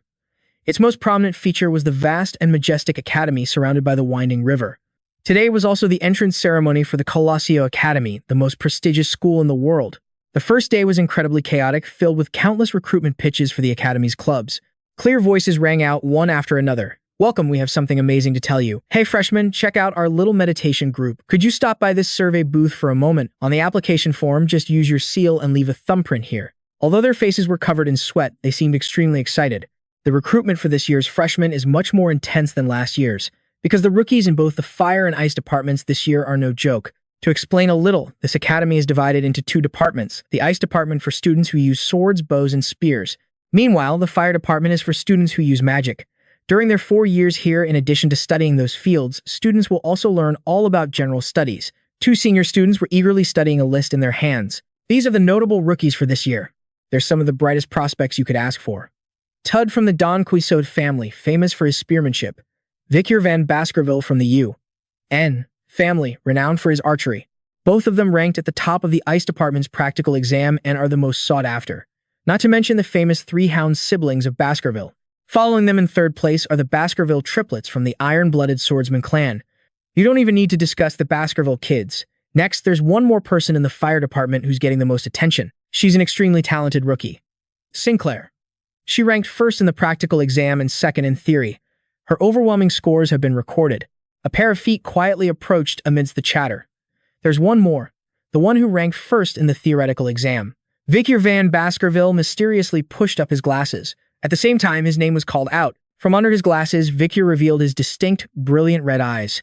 However, it seemed his reputation wasn't very good. Why would we need to recruit a bookworm who only topped the theory exam? He definitely ruined the club's atmosphere. There are over 10 freshmen named Vikir, so finding that one will be a pain. He broke out in a cold sweat, thinking to himself, "To avoid being noticed at the academy, I dropped the Baskerville name and enrolled as a commoner. I can't believe I'm still getting this much attention." Whether he liked it or not, the gossip bothered him a little. I heard that enrolling as a commoner makes life difficult, so ranking 1st in the theory exam instead of the practical one has totally backfired. Not far away, the person handing out forms was flustered by the sight of the 3 Baskerville siblings peeking out from behind a booth. I have to protect my master, and he still hasn't noticed. I must do my best to avoid attracting attention so I can act more freely. Suddenly, a loud scream caught a senior student's attention. "Look at me." A crowd was swarming a girl. "Senior, I'm your fan. I love you so much I came to this academy just to see you. So dignified and saintly. You're so beautiful." The girl said, flustered, "Everyone, please calm down." It turned out this person was the student council president and vice president of the journalism club, Dolores Luna Quavadis. She asked the crowd, "Are you all interested in the journalism club?" Without hesitation, they answered bluntly, "No. We're more interested in you." From afar, he silently observed Dolores Luna Quavadis. Looks like she's the student council president. He quickly decided he had to avoid her. And just like that, he left before Dolores Luna Quavadis could notice anything. The academy was built with high-rise architecture. The campus was nestled in a spacious area enclosed by its U-shaped structure. Visor wondered as he stood before a door. Is this it? Soon after, someone else approached him. You're in this room too. He curiously turned his head toward the sound. Then we're roommates. It was a student with a bright and pure expression. He introduced himself to him. I'm P. He was a bit stunned, but replied politely, Vi. The boy greeted him enthusiastically. Nice to meet you. Vi's memories slowly returned. Pig. I remember you clearly. Before his regression, Pig had kindly held out a bag full of bread to him. Want some? He was very kind and always gave me things while I was only here to support those 3 brothers. Next was the image of him surrounded by a group of menacing faces. Back then, he was bullied by his malicious roommates. That was the beginning of his string of misfortunes. Entering the room, he casually tossed his bag aside, hoping that what happened back then wouldn't repeat itself. P enthusiastically explained, "These are bunk beds, so you can pick whichever one you like." He suddenly brought up the big upcoming event. "Vi, are you planning to go to the freshman welcome party after dinner?" He awkwardly rubbed the back of his neck. "Ah, was that a thoughtless question? It's not mandatory, but all the freshmen will be there. If you can't make friends or get close to the upperclassmen, your school life will be very difficult." He stated firmly, "No, I'm not going." The boy's eyes widened in disbelief. "You're not going?" He gave a short reply. "Yeah." The boy's face instantly filled with extreme worry. "No, that can't be. If you don't go, the upperclassmen will isolate you. You'll also be left out by your peers." The next second, he launched into a long explanation. "A lot of famous upperclassmen will be at this party. The Saintess President Dolores Luna Quevitas will be there too. Our year is amazing. There's Tudor, the eldest of the Jonquist family, and Vikir van Baskerville, the eldest daughter of the House of Us. Have you heard of them? And that's not all. The 3 Baskerville brothers will be there too. They're incredibly talented. Not to mention Sancho from the Mercenary Guild from the north, who turned down the top position in Verania just to come here. Sinclair will be there too. She passed the test with the highest score from the Magic Tower. She's also the head of the fire department. I can't believe they're all in the same year as me." He had absolutely no interest. He was also very good at gathering and analyzing information even in my previous life. After talking his head off, he clasped his hands in front of his chest full of excitement. "So you want to go now, right?" But all he got in return was another firm refusal. "No." The direct answer shocked him, leaving him pale. "Why?" He strode toward the door to leave, not forgetting to give a farewell wave. "I just don't feel like it. Have fun, pig." He left the boy standing there dumbfounded. Oh, he couldn't hide his admiration, that indifference. "I want to learn that too." The night was quiet, a brilliant moon hanging high in the sky as if trying to drive away the gloomy dark clouds. Standing beneath the magical moonlight was a mysterious young man wearing a tattered cloak that fluttered with every gust of wind. Almost everything was shrouded in darkness, except for a small corner among the abandoned houses where a faint light flickered. It was a group of thugs gathered around a burning barrel. "Glad I don't have to hear those brats whimpering anymore," they chattered excitedly. "The storage room is already packed with kids, but why are they all coming here?" A cart came at dusk and took them away. One of them was about to reveal something. "Heard they're going to an orphanage in Quavities." The other guy chimed in.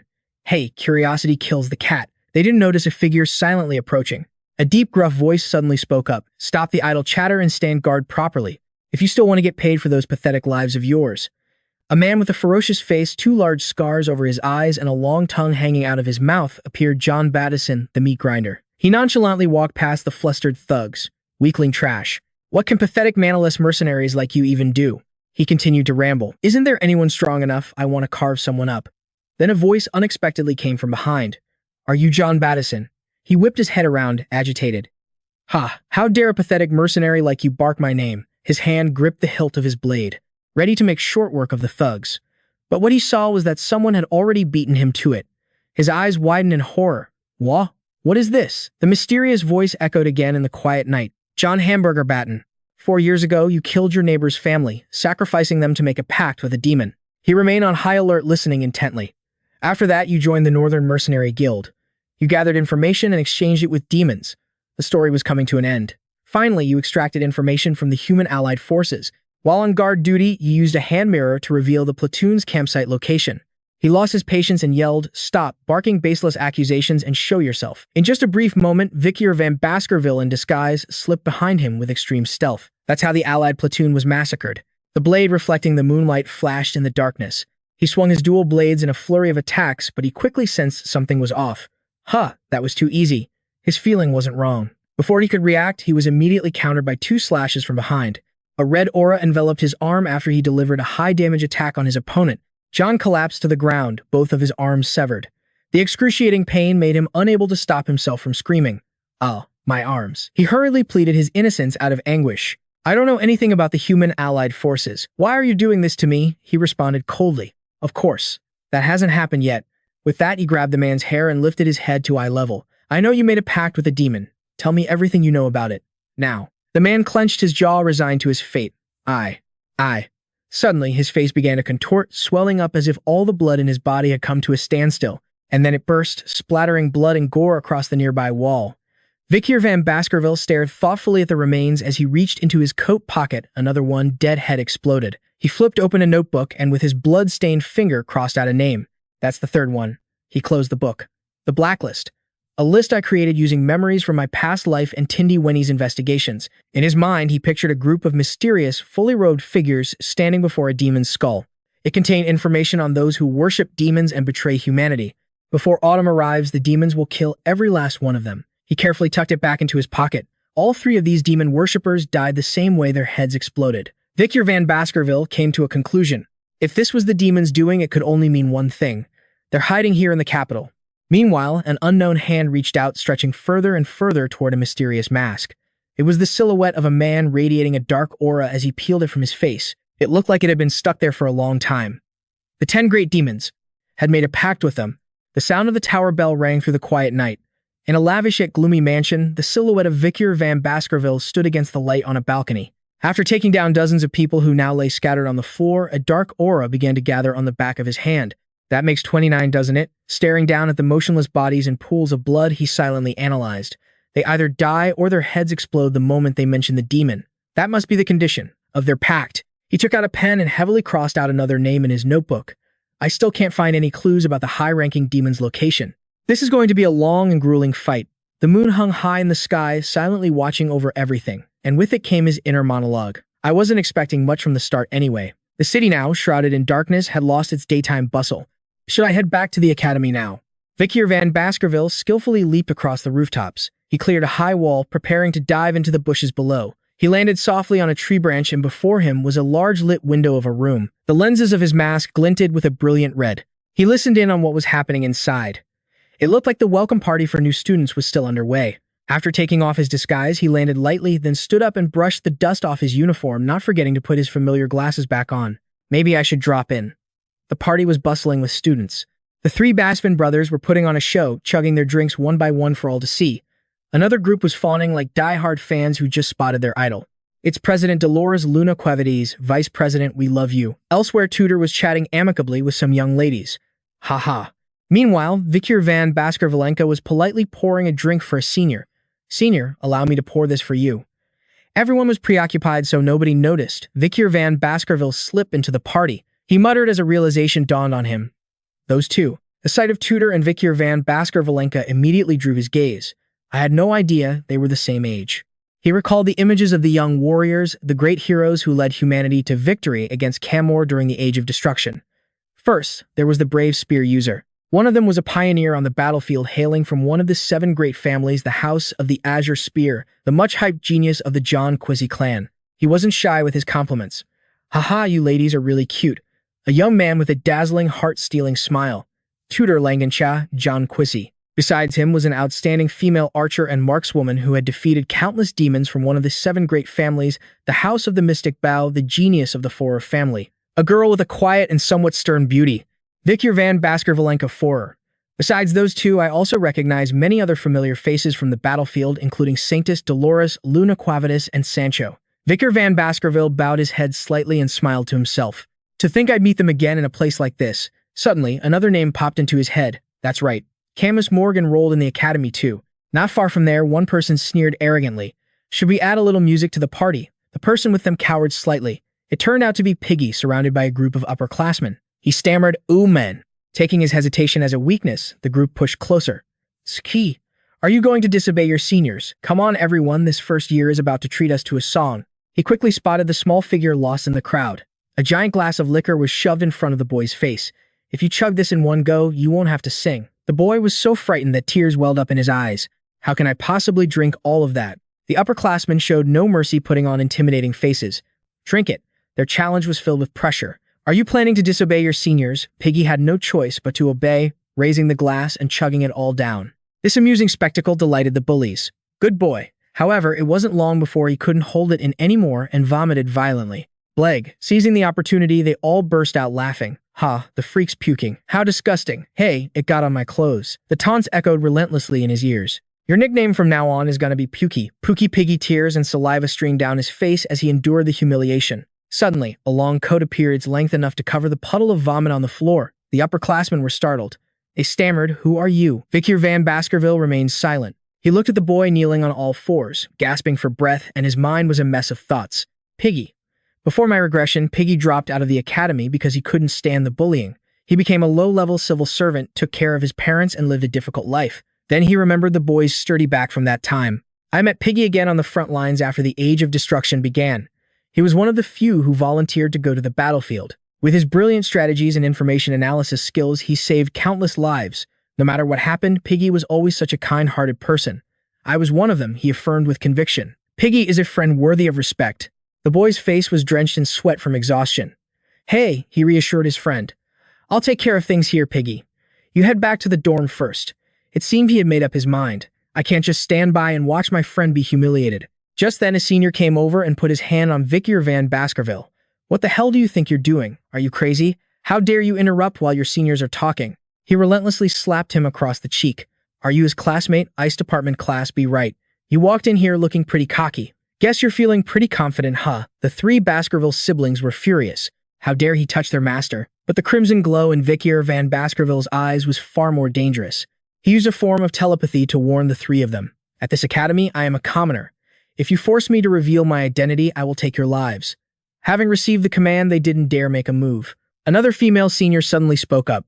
Hey, don't be so hard on the new kids. As a senior, you should treat them a little better. She clasped her hands together, her slanted eyes glinting with cunning. I have an idea. In an instant, the target of the bullying shifted to Vikir van Baskerville. If you chug all of that, we'll let you both go. P immediately looked apologetic towards Vikir van Baskerville. I'm fine. Without a word, he decisively lifted the full mug of beer and drank it without hesitation to everyone's shock. The seniors snickered maliciously. This drink was extremely strong, containing both vodka and rum. My God, no human can drink over a liter of liquor like that. Contrary to their expectations, the more he drank, the more invigorated he seemed. The atmosphere instantly grew tense.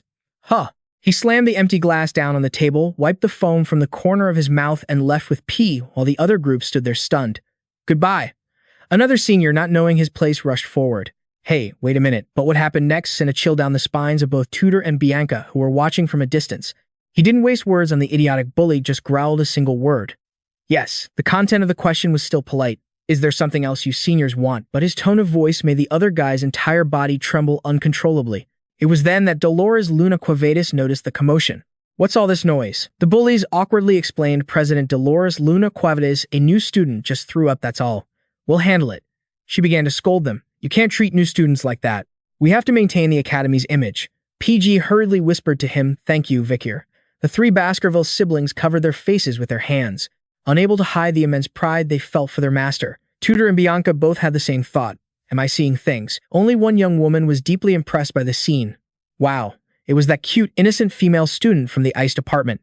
First in the practical exam, second in the written exam, Sinclair. She watched Vikir's gentle back as he led PG away, thinking he had found a good person. Standing on the podium in the middle of a lecture hall packed with students was an imposing figure. At the academy, the fire and ice departments almost always had classes together. Every student was listening attentively to the lecture. This created competition among the top students and boosted class participation. The veteran professor closed the book in his hands. That was an overview of the culture of the Manji people. This was the head professor of combat theory, Venom. His lecture droned on focusing on the locations where the Manji were discovered.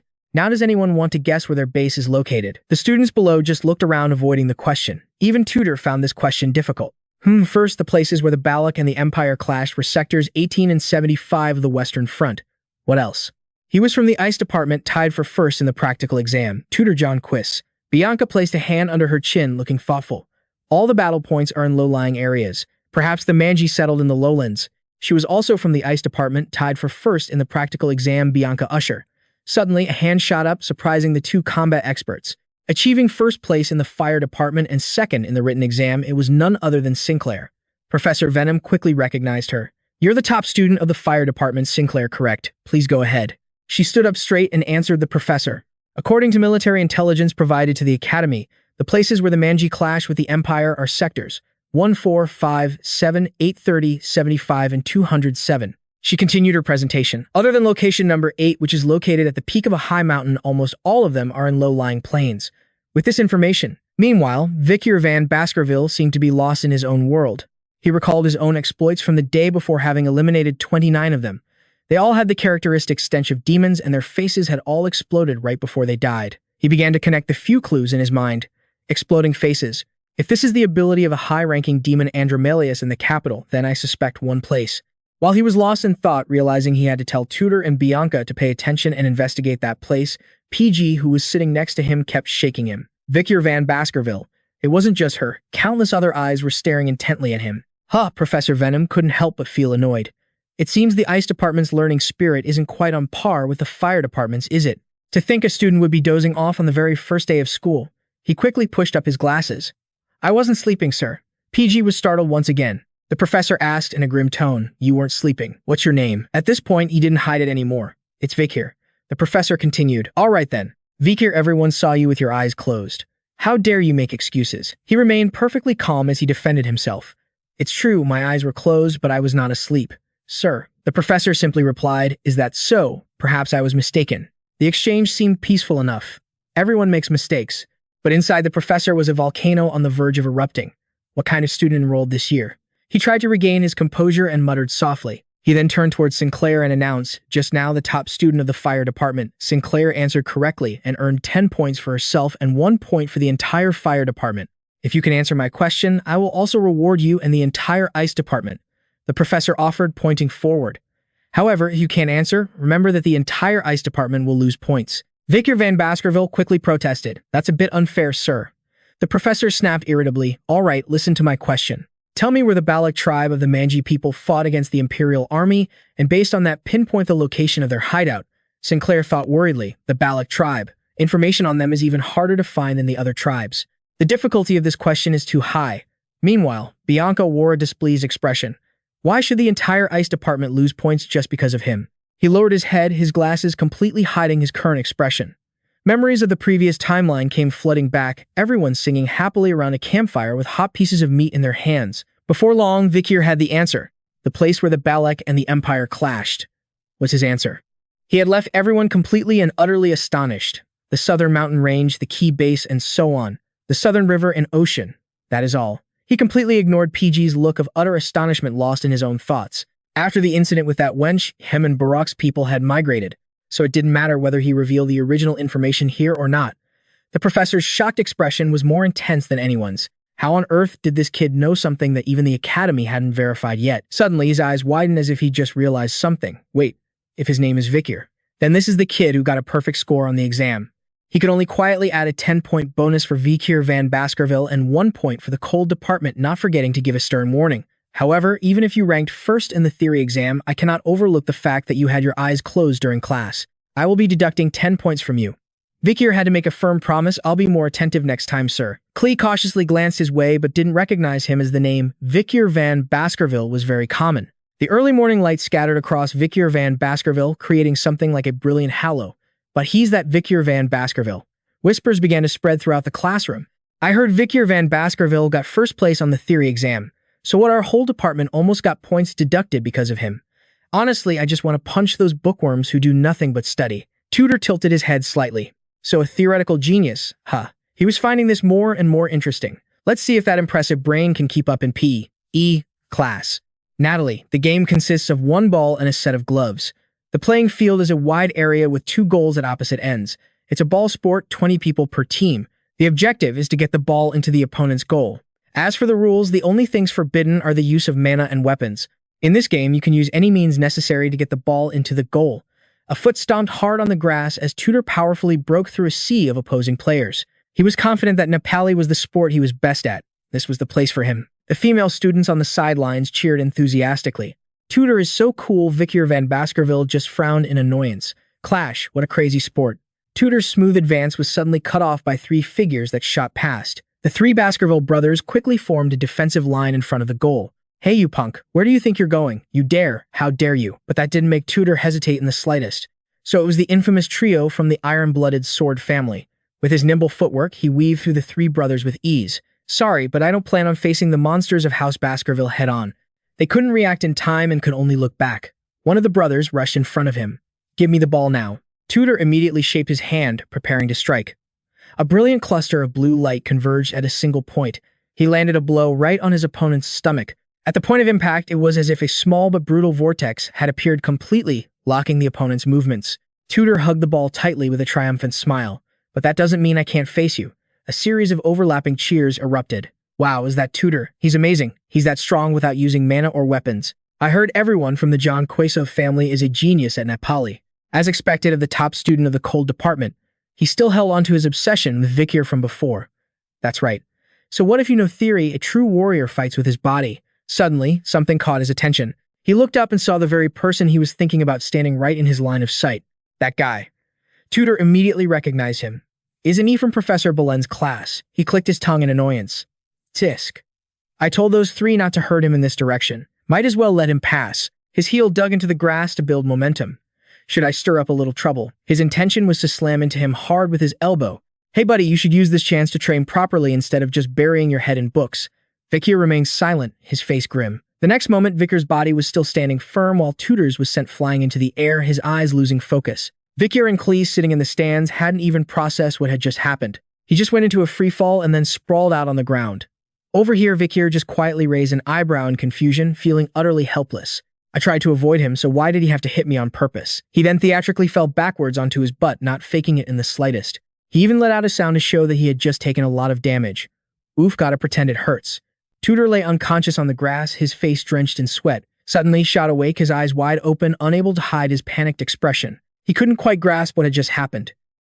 Everyone around him asked with concern while he couldn't help but wonder. What the hell did I just do? Did I just pass out? Wait, did I seriously doze off during the game? He frantically searched his memory of the collision. That's right, that top theory student Vikir.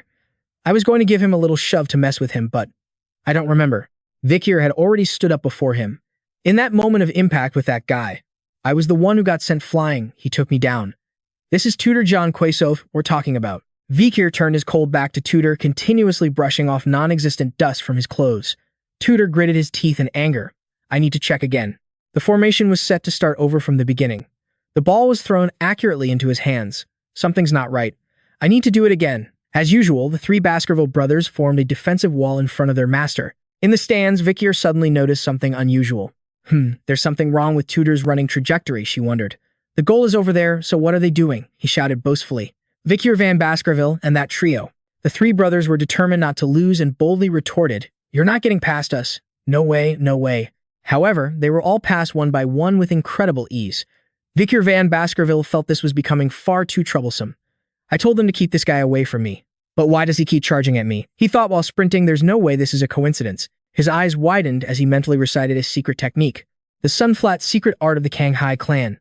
He charged forward like a max power drill. Holy charge. Vikir van Baskerville just stood there, his face showing no particular expression. He got closer and closer, but Vikir had no intention of dodging. The result was the same as always. The scene flashes to Sancho leaning down to check on someone.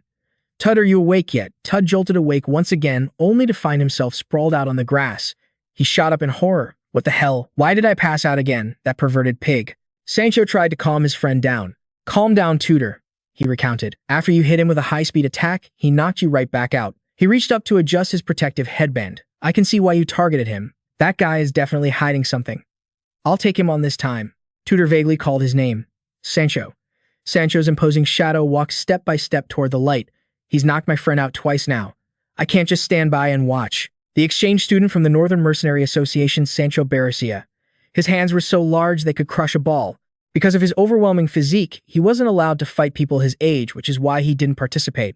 He opened his mouth and began to preach. In the frozen lands of the north, even the newborns of the dying fight fiercely. That means they are all resilient warriors. The flames of determination seem to have been ignited before the wall of the three Hound brothers.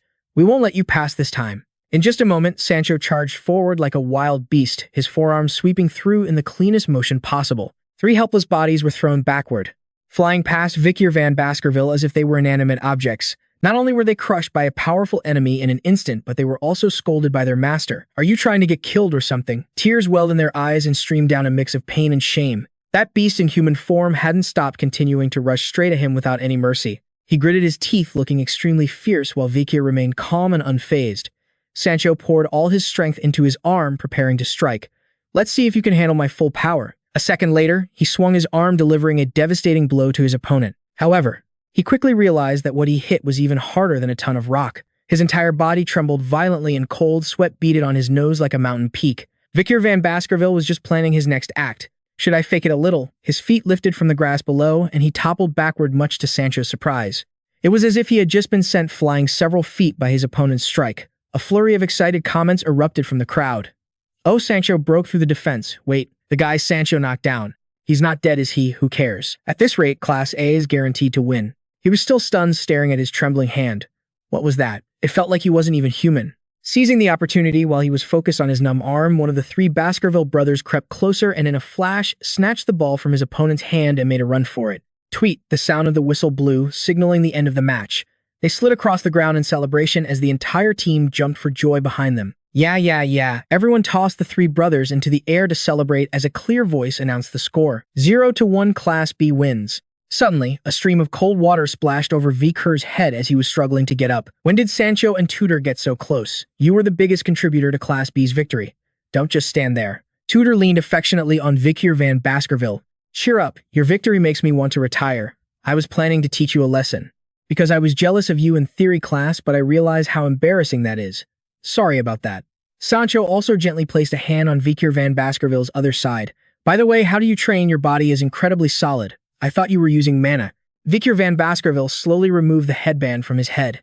I'm just a commoner, so I can't use mana. He continued rambling. It's a shame. With a natural physique like this, if you train properly, you could become a master like me. From a distance, a few female fans brought towels over to them. Tudor, you guys. Please use these to wipe off your sweat. Sancho took one and handed it to Vikir. Here. Tudor chirped. Thanks a lot, our classmates are the best. Even though they had lost, both of them had smiles on their faces. The hero of the Blue Sea clan, Tudor, and the ace of the mercenary guild, Sancho. One day, they would become heroes who saved humanity, hunting countless demons during the Age of Decline. Vikir van Baskerville reminisced as he took off his glasses. I never knew they had a past like this. Suddenly, a scene unfolded that made the entire crowd stare with wide, dumbfounded eyes. Vikir van Baskerville. Bianca and Squill, who were in the stands, also witnessed the whole thing, their cheeks flushing involuntarily. Oh, under the gentle sunlight. His rippling muscles were clearly visible beneath his tight-fitting shirt. The moment the towel slipped down, it revealed a handsome face that was usually hidden behind his glasses. Oh my god, he's so handsome. Vikir had no idea that his life at the academy was about to get much more complicated. As day turned into night, in a large and equally gloomy mansion, a man trembled with fear before a mysterious voice that spoke out. Lloydeller, 52 years old. Scattered all around were mutilated corpses lying in pools of blood. President of the Communications Guild and headmaster of the orphanage, you conspired with demons and sold the children of high-ranking families. The disguised figure threateningly raised the weapon attached to his gauntlet. Did you think no one would find out? Lloyd pressed himself back against the statue behind him. Don't tell me. That kind of aura. You're a sword master. Hearing this, Vikir looked at it thoughtfully. My sword aura is almost solid, but it's still in a liquid state. To be precise, I've reached the highest level of a Grand Master. He made an offer. Work with me to capture the demon. If you do, I will compensate you handsomely. The man stammered, An unusual silence followed. He waited patiently for an answer. Suddenly, a large section of the building was thrown into the air. Pulled by the force of gravity, it fell and shattered into pieces. Vikir narrowly escaped, looking up at the sky to see a dark silhouette standing silently against the moon. He frowned deeply, analyzing the overwhelming energy he could feel from this distance. It was a man whose face was hidden behind stitched white cloth, revealing only a single glowing red eye. He came to a final conclusion. Are you an archdemon? Vikir van Baskerville looked up at the sky, where a dark silhouette stood silently against the moon, perched on the crack in the building. He frowned deeply, thinking to himself, to feel such an immense energy from this far away, and gradually came to a conclusion. Is this guy a high-level undead, an archlich? Suddenly, the figure vanished from the crack in the building. Vikir gripped the hammer in his hand and jumped down, landing in a crouch. Without a word, he brought his weapon down right where Vikir had been standing. Although the hammer was heavy enough to crack the ground, his movements were incredibly agile. He swung again, forcing Vikir to lean back just in the nick of time to dodge. The hammer suddenly stopped right in front of his face, leaving him confused. The grip of the man's palm tightened even more. It turned out his plan from the start was to shove him hard with the flat side of the weapon. He leaped backward, completely unscathed. Vikir van Baskerville raised the sword attached to his gauntlet into a defensive stance. The aura of a high-level master class, and the Quo Vadis mace technique. He immediately realized the problem. This thing isn't a high-level undead. A storm of chaotic thoughts swarmed his mind. Could it be that demons have infiltrated the divine nation? Well, they do have corrupted zones. I think this thing is a subordinate of the 10 great undead. The weapon on his gauntlet suddenly dissolved into black gas. If I kill you, I might get to meet the 10 great undead, though having to clean up trash like this is a real pain. As he spoke, the creature said, It's been a while since I've had a proper fight, and once again leaped high, preparing to bring down a devastating attack. This time, however, Vikir reacted in time, directly blocking the attack with his leg. The creature was surprised and let out a soft growl. While it was distracted, Vikir clenched his fist, readying a counterattack. The next second, countless dents appeared all over the creature's body. Not stopping there, he threw another powerful punch at its hip. The creature's massive body crashed right into the mansion behind it. Despite smashing through the hard stone, it seemed to be generally unharmed. A foot pushed off the ground in a powerful leap. Vikir van Baskerville was now at the large hole in the wall. The creature was still fumbling with its hammer. The brute swung its weapon forward to meet the formidable enemy. This time, Vikir showed no mercy and launched a ferocious kick, nearly deforming the creature's arm. Without a second's delay, he took the opportunity to circle behind it for an ambush. He simultaneously drove his elbow and knee into the creature's other elbow. After successfully disabling both of its powerful arms, Vikir van Baskerville flipped in midair, then mercilessly threw the creature with incredible force. A steel spike impaled a deep artery inside its now helpless body. Blood gushed out violently. He slowly walked toward the demon, which was now collapsed on the floor in critical condition. The name carved into its chest caught his attention. "Evo, is that your name?" He began to interrogate it. "Who is your master? Who did this to you?" The creature screamed desperately from behind the tightly stitched fabric covering its mouth. "From the looks of you," Vikir surmised, "it seems they also control what you're allowed to say." He knelt on one knee, his arms slowly reaching for the iron spike. "But you know interrogation has other forms besides words." Then he suddenly gripped it with force. "I will dissect you piece by piece. Your internal organs, your bone structure, your wounds, the freshness of the blood in your veins, and the density of your mana can give me a lot of clues." He gently placed a hand on the creature and commanded, "Hey, let's begin the interrogation." Suddenly, a faint sound echoed through the dark night. Help! It was coming from beneath the rubble outside. Vikir quickly lifted the pieces of rock and debris to investigate. It turned out Loy wasn't dead, just buried. He remarked, "You said you were a poison merchant, didn't you? Looks like you're pretty hard to kill." The more Vikir spoke, the more fearful the man's expression became, looking quite unsightly. "If you still want to live, you know what you have to do, right? Tell me everything you know." The man asked with some hesitation. "If I do that, will you spare me?" Vikir replied nonchalantly. "That depends on whether the information you provide is useful or not," not noticing a dark figure standing on the roof of another building. The person was silently observing everything. As if grasping a lifeline, Loy screamed with all his remaining strength. I'll tell you everything. It's in my safe in the headmaster's office." Suddenly, the man's pupils changed. At the same time, Vikir vaguely perceived the flickering shadow in the distance. He hesitated, uttering a word. At that very moment, a horrifying scene unfolded as countless grotesque faces poured out of the man's mouth. By the time Vikir widened his eyes and looked down, it was already too late. When the man could no longer bear it, the faces all exploded at once, taking his life and turning the surrounding rubble into dust. The bell on the tower rang continuously as white smoke billowed from the terrifying explosion that had just occurred in the heart of the city. A group of soldiers rushed to the scene while informing citizens about the blast. "There's been an explosion." When they arrived, there was no one left but the scene of heavy destruction. Dolores had somehow appeared behind the soldiers. "What happened? Are there any casualties?" They were stunned by her presence. "Saintess." They recounted the situation for her. "We're still in the process of investigating, but almost no evidence was left after the explosion." The large crack in front of the orphanage quickly drew everyone's attention. A foot stepped onto the rough, stony ground. The explosion was unusual. The large building has been heavily damaged and signs of a battle are scattered all over the orphanage. Standing before this scene of devastation, Dolores couldn't help but wonder what in the world was fighting here. Suddenly, she bowed her head, staring intently at something on the ground. It was a fragment of the disguise mask that Vikir had used. All of a sudden, Dolores collapsed to the ground. The soldier standing nearby saw this and asked with concern, "Are you all right, Saintess?" She quickly tried to brush it off. "It's okay. I'm just a little dizzy." He tried his best to reassure her. "I don't think anyone was hurt, so don't push yourself too hard." She had completely hidden her extreme confusion behind her crossed arms. "I felt confused, so I tried to hide it, but this mask.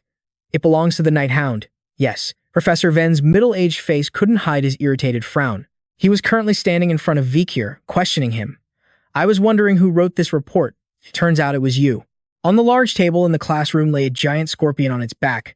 The Venopan has a second, undiscovered venomous stinger. "If you wrote this report with false information as some kind of joke, every member of your team will have 10 points deducted," he threatened in a low voice.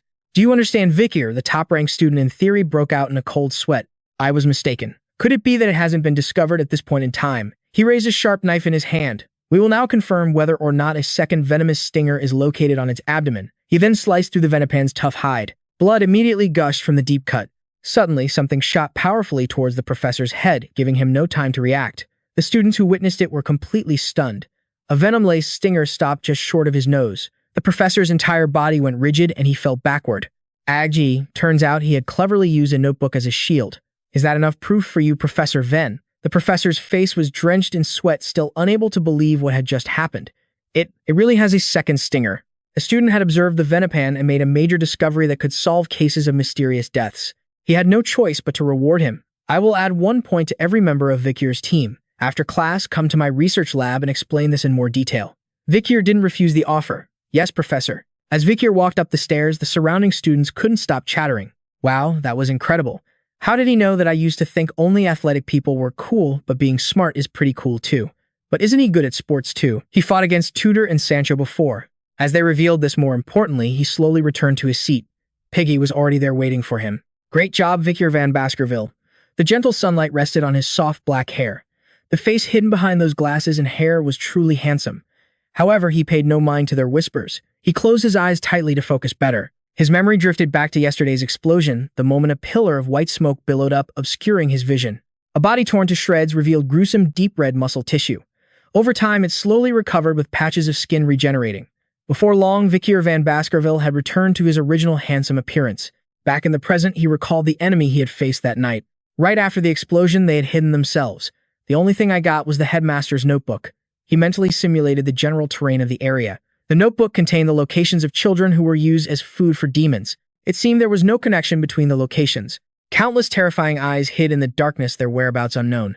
He couldn't completely rule out the possibility of more than one elite corpse in the capital. Finally, a fleeting image of a dark silhouette standing stunned under the moonlight. And more importantly, the person he had met yesterday. Although he couldn't see their entire face, he was sure that person had grinned, baring their teeth. For a moment, Vikir's eyes flashed crimson, a sign that he was dead serious. His suspicion even fell upon his fellow students. One of the 10 elites could be here in the academy. There was a famous newspaper at the academy that operated in the capital. It was a collection of various individual articles. The newspaper's influence was immense, and every issue sold out quickly on the day it was released. Everyone knew about the newspaper club of Colosio Academy Lucan, and the president of Lucan with a head of shimmering golden hair was slowly revealed. It was none other than the Saintess with a bright smile on her face. Welcome everyone to Lucan. Third-year student, the president of Lucan, Dolores Luna Quavities Lunvades. The Saintess cheerfully welcomed the new members. The fact that you all signed up for Lucan, which is rumored to be difficult to get into, proves that you're all very determined. Let's start with introductions. Tudor volunteered to be interviewed first. I want to become an elite both in the classroom and in the club. First-year student Tudor Lanacha John Quissote. Next was Sancho with the calm demeanor of a warrior. I hate that people think I'm just a brute. That's why I joined this club, to become an intellectual. First-year student Sancho Barachia. Sinclair presented his case persuasively. Money and information often go hand in hand when it comes to power. But I joined this club because I believe information is more important. First-year student Sinclair. Vikir van Baskerville bluntly stated his purpose. I chose the club with the clearest vision. I'll do my best. First-year student Vikir van Baskerville. As for Piggy, although a bit shy, he still courageously declared, I like collecting and analyzing information, so I thought the newspaper club would be best. First-year student Piggy. Finally, Vikir van Baskerville just casually muttered, the academy rules require everyone to join a club, so I just followed Piggy. First-year student. In his mind, he was silently calculating. The Lucan Club. The academy's famous newspaper club. If I'm here, I can easily gather all sorts of information. However, there's still one problem, of course. I feel uneasy because the Saintess is here too.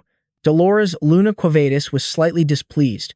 You said your name is Vikir van Baskerville, right? You can't be a reporter for Lucan with such a careless attitude. Anna, who was nearby, suddenly realized something. Ah, she quickly interjected. It's you, isn't it? I knew you looked familiar. I can't believe a famous student like you joined our club. This unintentionally threw the Saintess into a state of confusion. Wait a minute. A newspaper with a sensational headline was thrust in front of Vikir van Baskerville. The content included exclusive who is the ICOPE first year who appeared in the flash match. A mysterious first-year student participated in last night's physical education class. Tudor burst out laughing with glee. Gahaha, that's you. Vikir's face just darkened, not knowing what to say. The bewildered Saintess asked her friend, Anna, when was this bulletin released? She replied proudly, I received a tip about a handsome first-year student. If I didn't publish it, I wouldn't be worthy of being a reporter. This person was none other than the third-year student and vice president of Lucan, Anna. The Saintess buried her face in her hands, completely exasperated. Anyway, Anna announced loudly, let's get started. Since the other second and third-year students are out gathering news, we'll begin our activities with everyone present here. Newspaper articles were spread across the table, dated for a certain day of a certain month. Early yesterday morning, an unidentified attacker appeared and burned an orphanage to the ground. BG raised a question. Is this about the explosion in the Capitol yesterday? Anna confirmed, yes. On the day of the incident, I heard the news while I was outside the academy. She added, we're assuming that the person behind this incident and the one behind the recent murders in the Capitol are the same. He continued to read the article more carefully. The shocking part was that most of the bodies of the children from the orphanage had been identified. He quietly covered his mouth to ask for the opinion of Vikir van Baskerville, who was sitting next to him. Hey, what do you think this mysterious person did? Vikir pondered for a moment. The bodies of the dead children were the work of a demon. Anna clasped her hands together. So, shall we all decide on a headline for this article? After that, they launched into a lively discussion on the topic. The birth of a terrifying demon, the appearance of a monster causing chaos outside the academy. What are the royal guards even doing? An unparalleled demon challenging the Quo Vadis family. The children's deaths are highly suspicious. Who is behind this? Vikir van Baskerville stared intently at the summary sheet. None of these are impactful enough. Tudor rubbed his chin thoughtfully. Is it because we don't know the demon's name yet? Cruel criminals usually get nicknames like Jack the Ripper and Bluebeard. His suggestion was quickly met with praise. That's a great idea, which made Tudor puff up with pride. So what about the Death Scythe Master? But the next scornful comment left him disappointed. What? That sounds lame. Countless suggestions were thrown out. How about the demon of the unfortunate explosion too long? The orphanage murderer sounds good, I'm thinking. Mr. Terrorist. Amidst the chaotic chatter, Dolores just kept her head down quietly.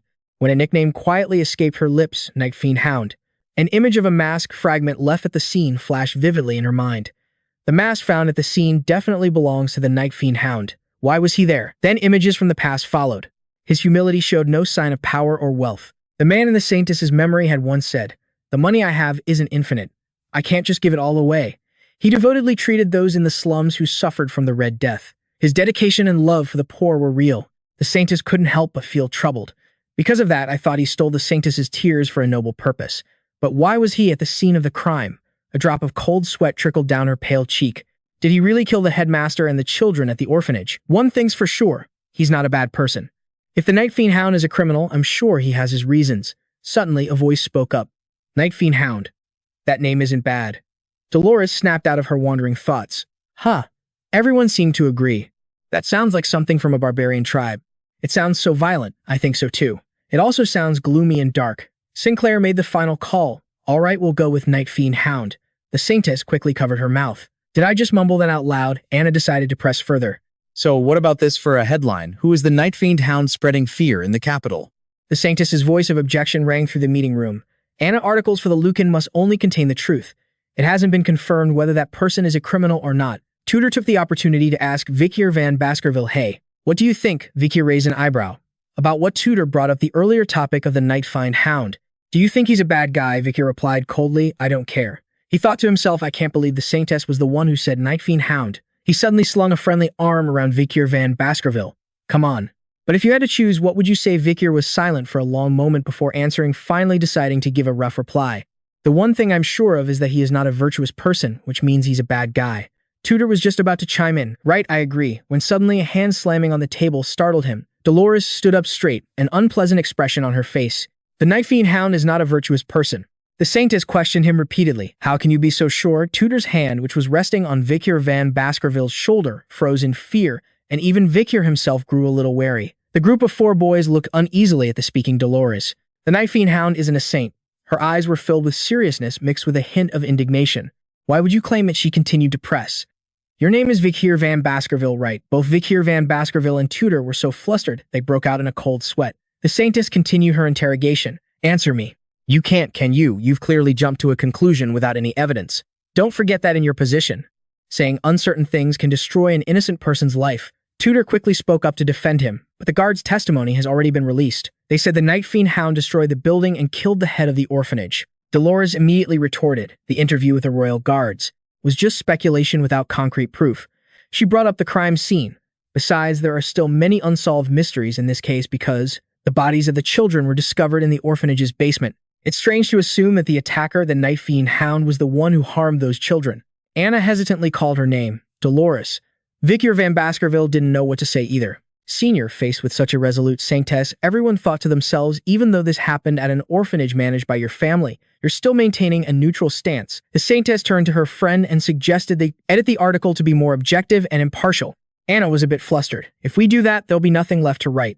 The Saintess stood her ground. When the Night Fiend Hound's reason for doing this becomes clearer, it won't be too late to publish a critical article then. Suddenly, Dolores' gaze darkened for a moment. If he really is evil, her smile was tinged with sorrow, we will criticize him with everything we've got.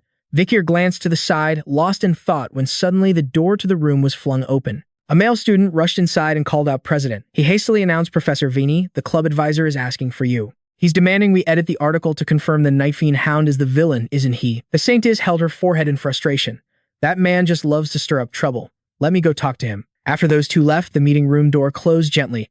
Even Tudor had to admit, the president really is a strong woman. Vikir van Baskerville replied as if it were obvious.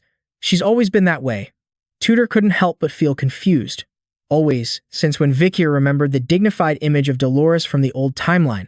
Before I returned to the front lines of the apocalypse when she was the Saintess leading the Holy Knights. She worked tirelessly, directing all her subordinates without rest. Why aren't the knights in the front ranks attacking more fiercely? People these days have such weak faith. If anyone dared to slack off, she wouldn't hesitate to chew them out. What are you standing there for? Go save one more person. Her urgent voice seemed to boost her comrades' morale. Whenever I saw a demon, I'd charge in immediately. He closed his eyes, nodding to himself.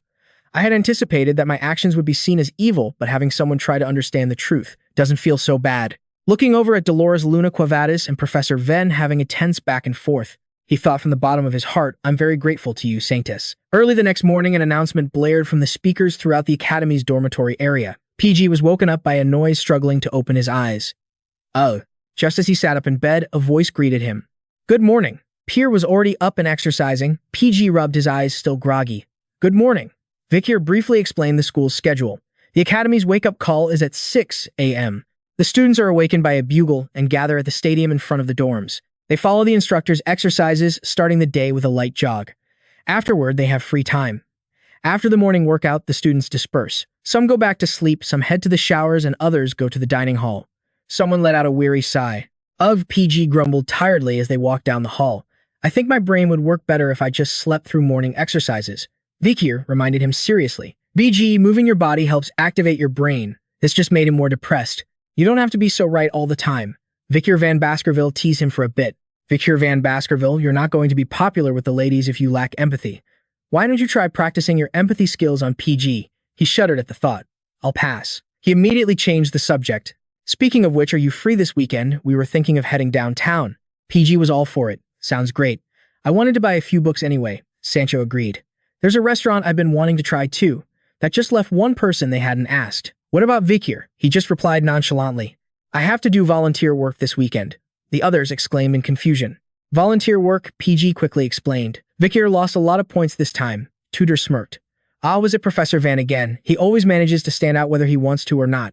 It seemed like he hit a sore spot because Vikir didn't want to talk about it anymore. Anyway, you guys just go have fun. But instead, the whole group started following him.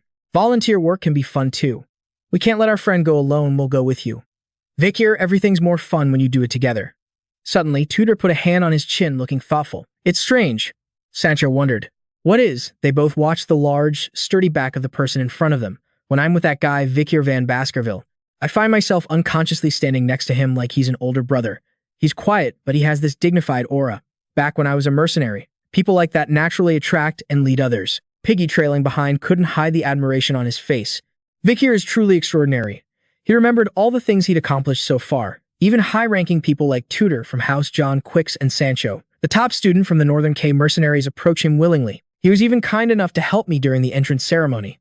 When I was struggling with academics or sports, he excelled at everything.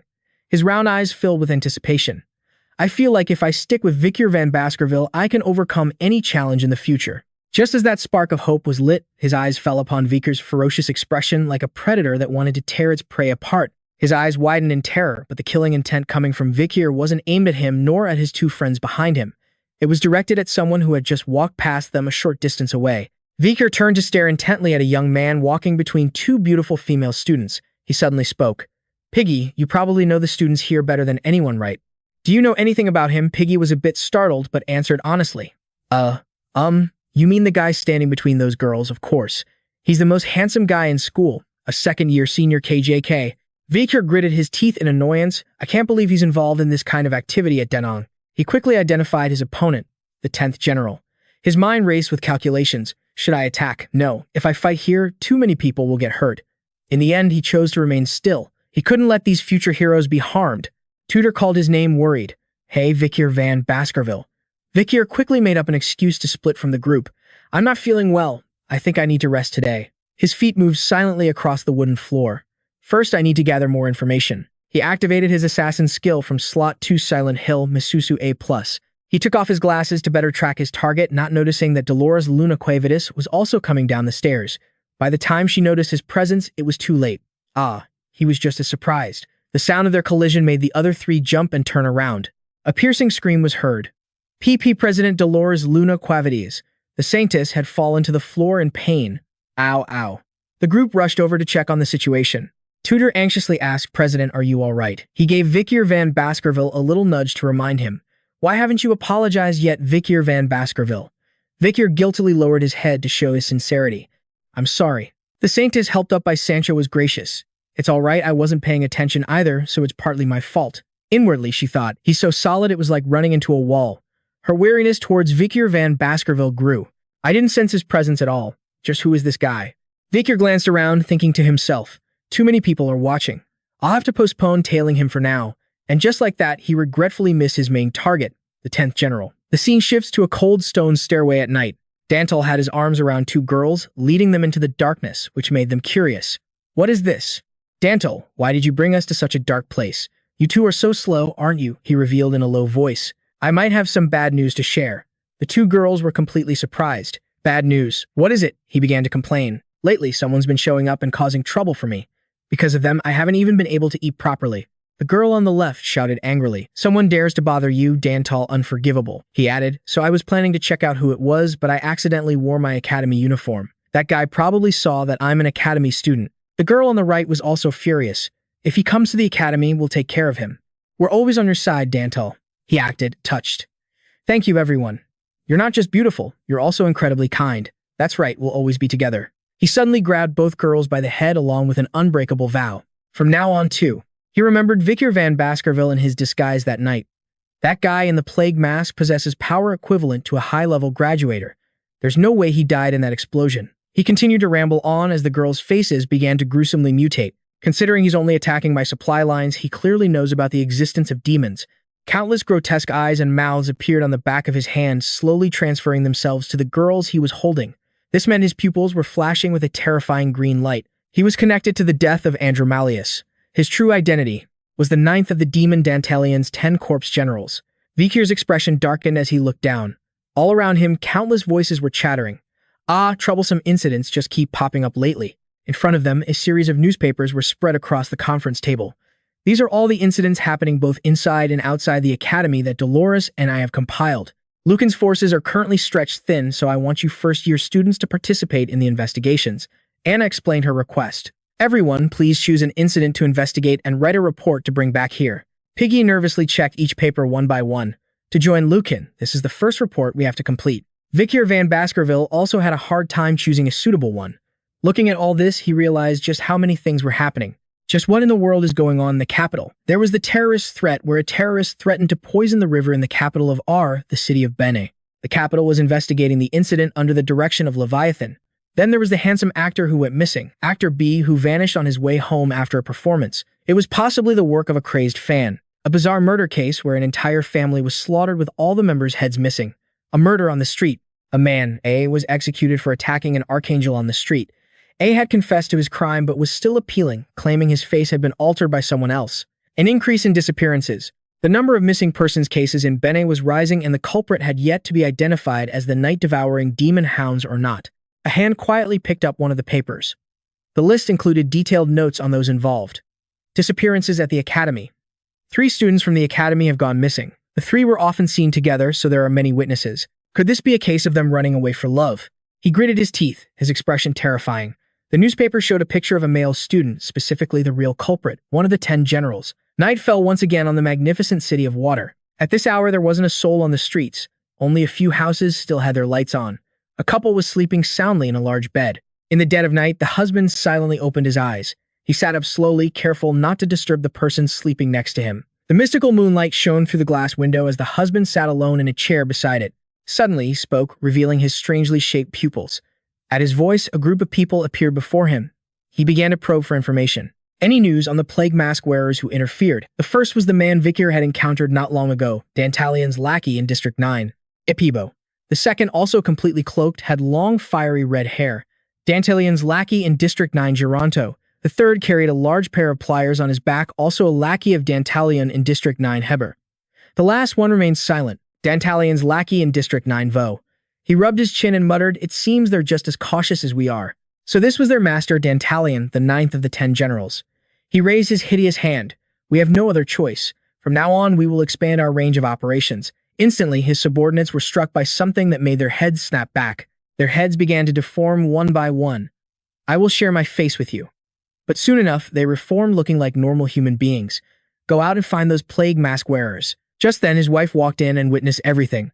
She couldn't help but ask, "Darling, what are you doing so late at night? Who are these people?" Dantalion merely gave her an indifferent glance before closing his eyes and sighing softly, as if it was nothing important. "I just wanted a few more lively faces to look at. Is there any other way?" A terribly cruel command was given.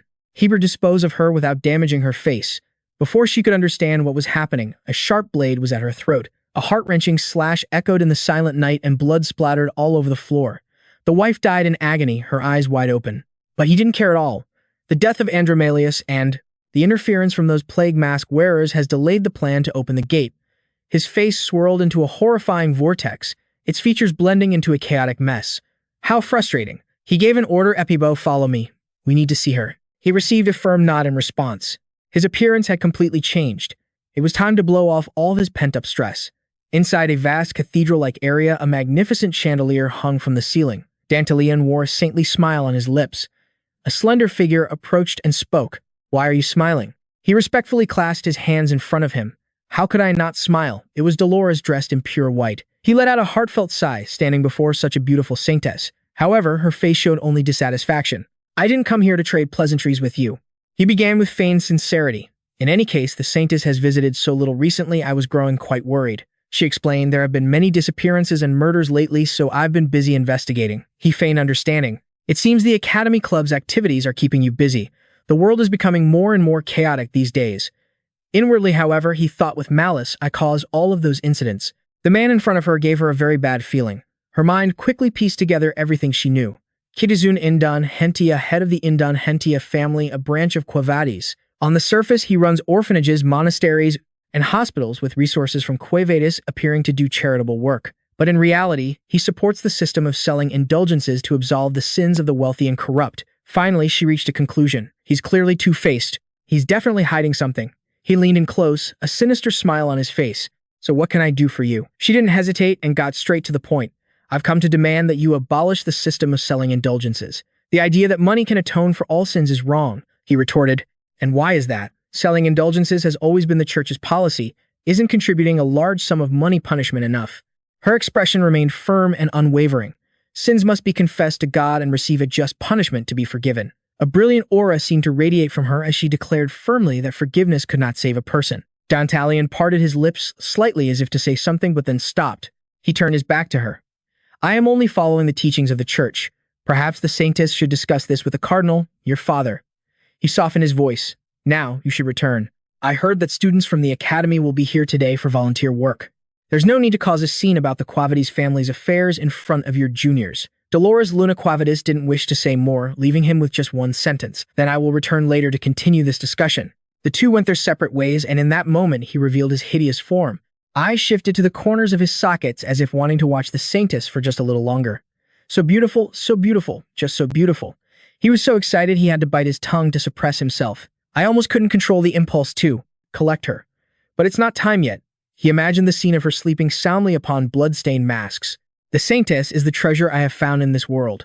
I will collect her when she faces the depths of despair as this world descends into chaos. He hugged himself tightly to control his trembling as a large eye sprouted from the back of his head. The gate must be opened as soon as possible.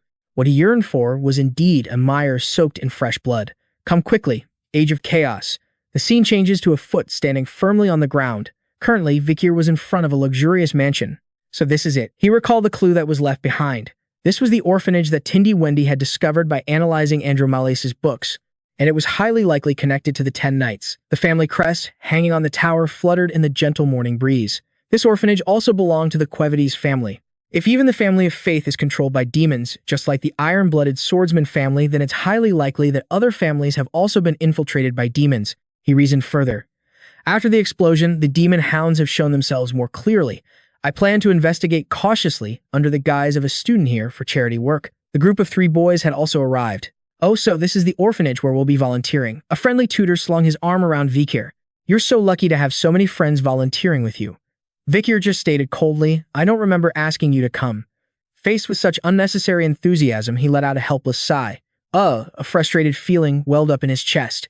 Everything was so troublesome. Meanwhile, the situation with Dolores, Luna, Quavadis, and Dantalion wasn't any better. The Academy's 10-day-long vacation had begun, a golden holiday created by the coincidence of a weekend, the school's founding anniversary, and the Church of Dun's Easter celebration.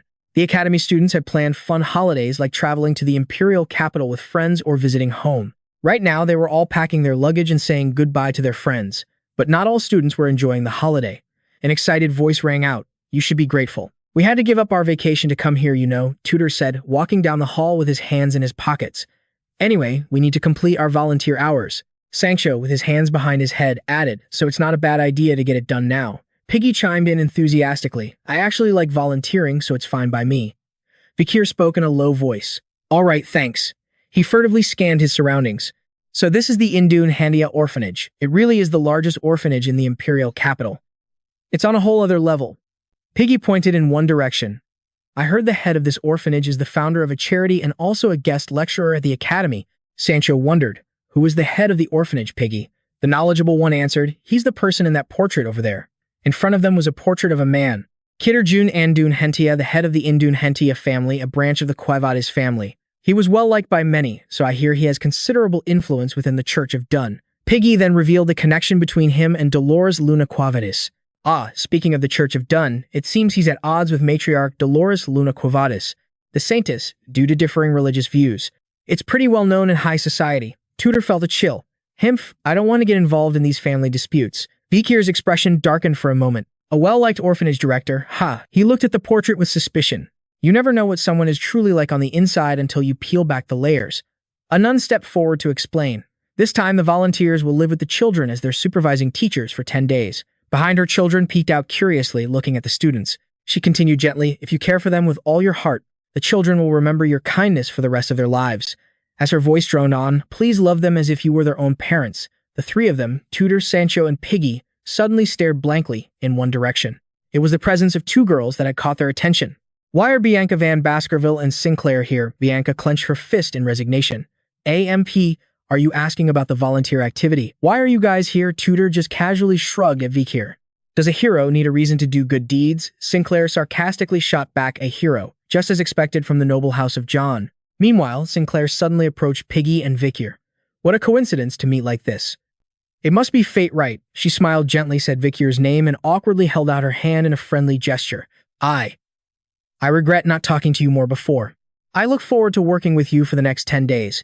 He had no reason to refuse her handshake. All right. A pleasure. After that, she walked away, overjoyed. Piggy whispered softly to him, Vikir, I have some information for you. He asked what the information was. Piggy revealed. Last time I saw Sinclair go see the person in charge of volunteering to ask for a favor. She asked where you would be assigned, and requested to be sent to the same place. Do you know what that means? He thought it over carefully. Approaching me while pretending it's a coincidence. It seems I need to be wary of Sinclair. Suddenly, he turned his head, his gaze sweeping over a spacious area where the nuns were talking amongst themselves. But isn't the head of the orphanage attending? A clear voice announced, all right, it's now time for the children to choose their supervising teachers. At the same time, the kids came running out in a chaotic swarm. Tutor cheerfully held a child in each arm. Haha, everyone's so good with kids. Sancho was also struggling with 2 little ones riding on his back. Whoa, Bianca was kindly patting a cute little boy's head. Sinclair was reading them interesting stories. Only Vikir's situation wasn't looking so good. He glared down at them. In a deep voice that sounded like he was a debt collector, he asked, kids, what are your names? This immediately terrified the little ones. The children swarmed past his spot, trying to hide. He quickly advised Vi to relax her face. He thought to himself, feeling awkward. I didn't notice because Pomerian Le Baskervilles are very friendly, but dealing with children was truly difficult. Suddenly, a small figure darted past, catching his attention. He looked towards a little girl with blonde hair running out of a large door. Her tiny feet stopped in a shadowy spot. The little girl stood alone, her back against a stone pillar in the vast empty hallway.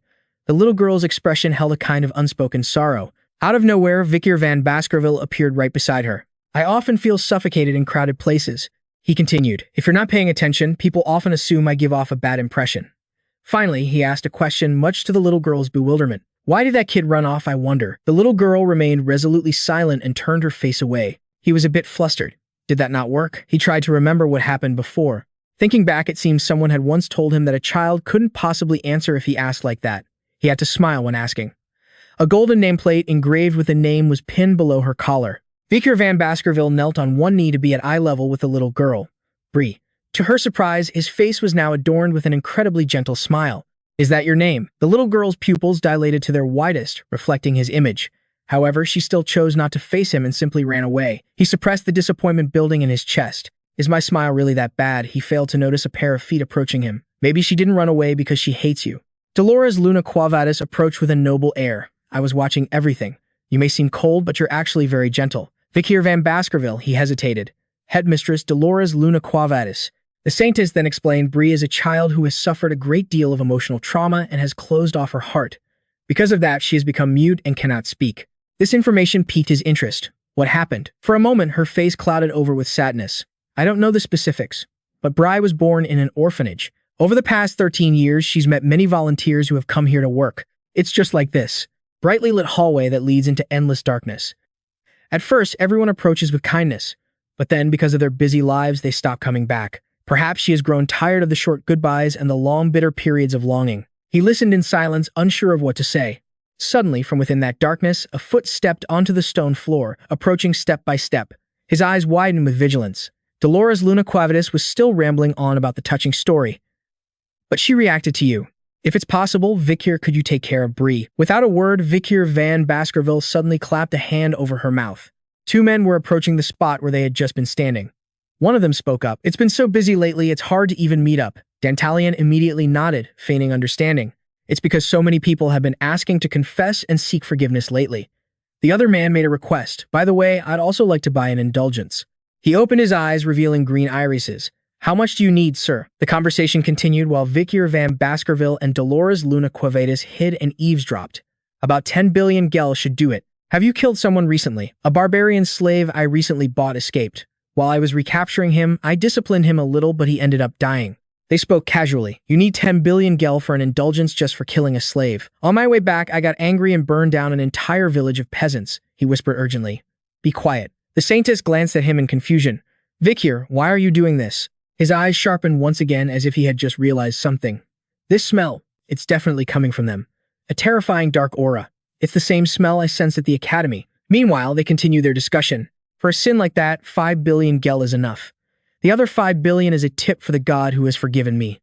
Specifically, that dark aura emanated strongly from Dantalian, the scent of the 10 captains. He then let out a scoff.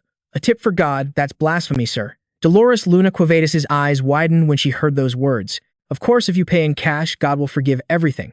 A chilling laugh echoed through the hallway. Ha, Sir Kid has always taught me about faith. Don't be a stranger. The saintess's fidgeting feet made it difficult for him to keep her still. Wait, don't move. She struggled against him. Let go. Unfortunately for them both, the men had already sensed their presence.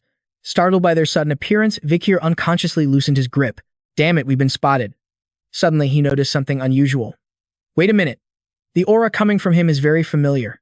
The scent of this man. From a distance, Dantalian had also sensed the two of them. Oh my, I didn't expect to see the saintess here. I didn't know you had a nasty habit of hiding and listening to other people's conversations, he mocked.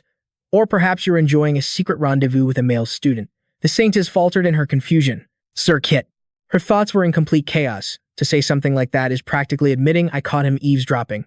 This situation has become very delicate. His attention momentarily shifted to Vikir van Baskerville, noticing his academy uniform. You must be here to volunteer for our orphanage. His green eyes flashed with a dangerous glint. I didn't recognize you because of the glasses, but up close, you have quite a handsome face. Then he had a wicked thought. With looks like these, he'd be a top-tier addition to the collection, wouldn't he? I'm starting to want to possess him. Vikir remained silent, just staring intently at his opponent. The man behind Dantalian coughed lightly as if to hurry him along. He feigned politeness. Sir, I've kept you waiting.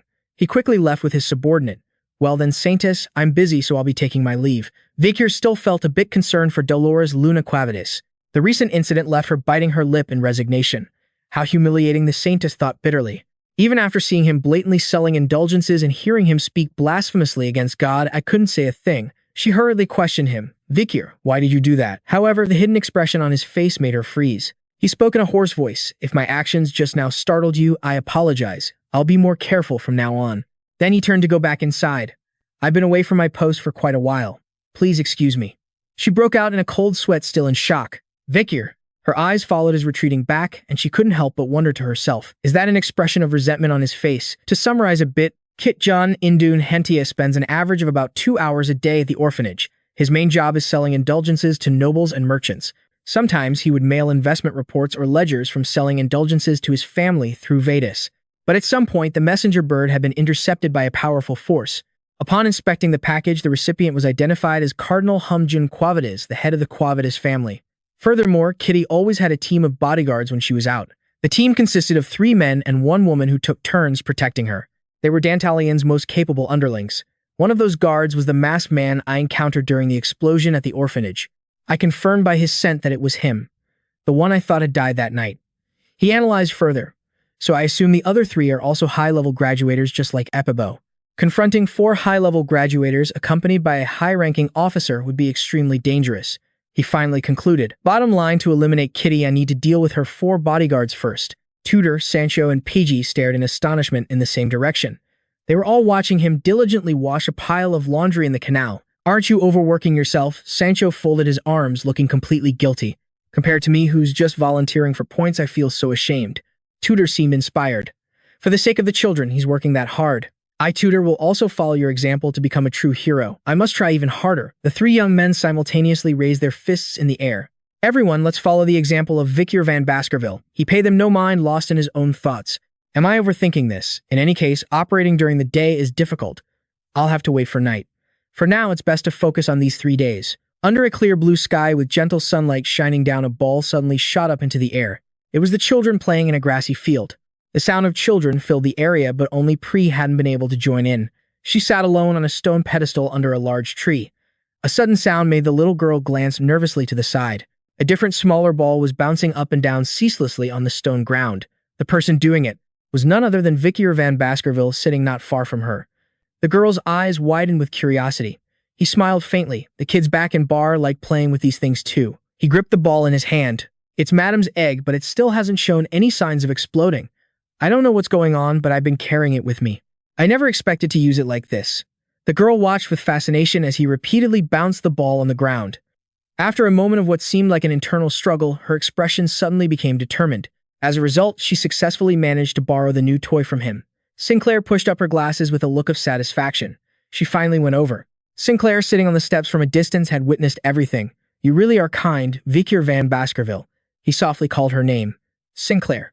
She gave her assessment. You're a bit cold. But his gaze remained on Pri, who was playing. Is something wrong? Sinclair slowly approached.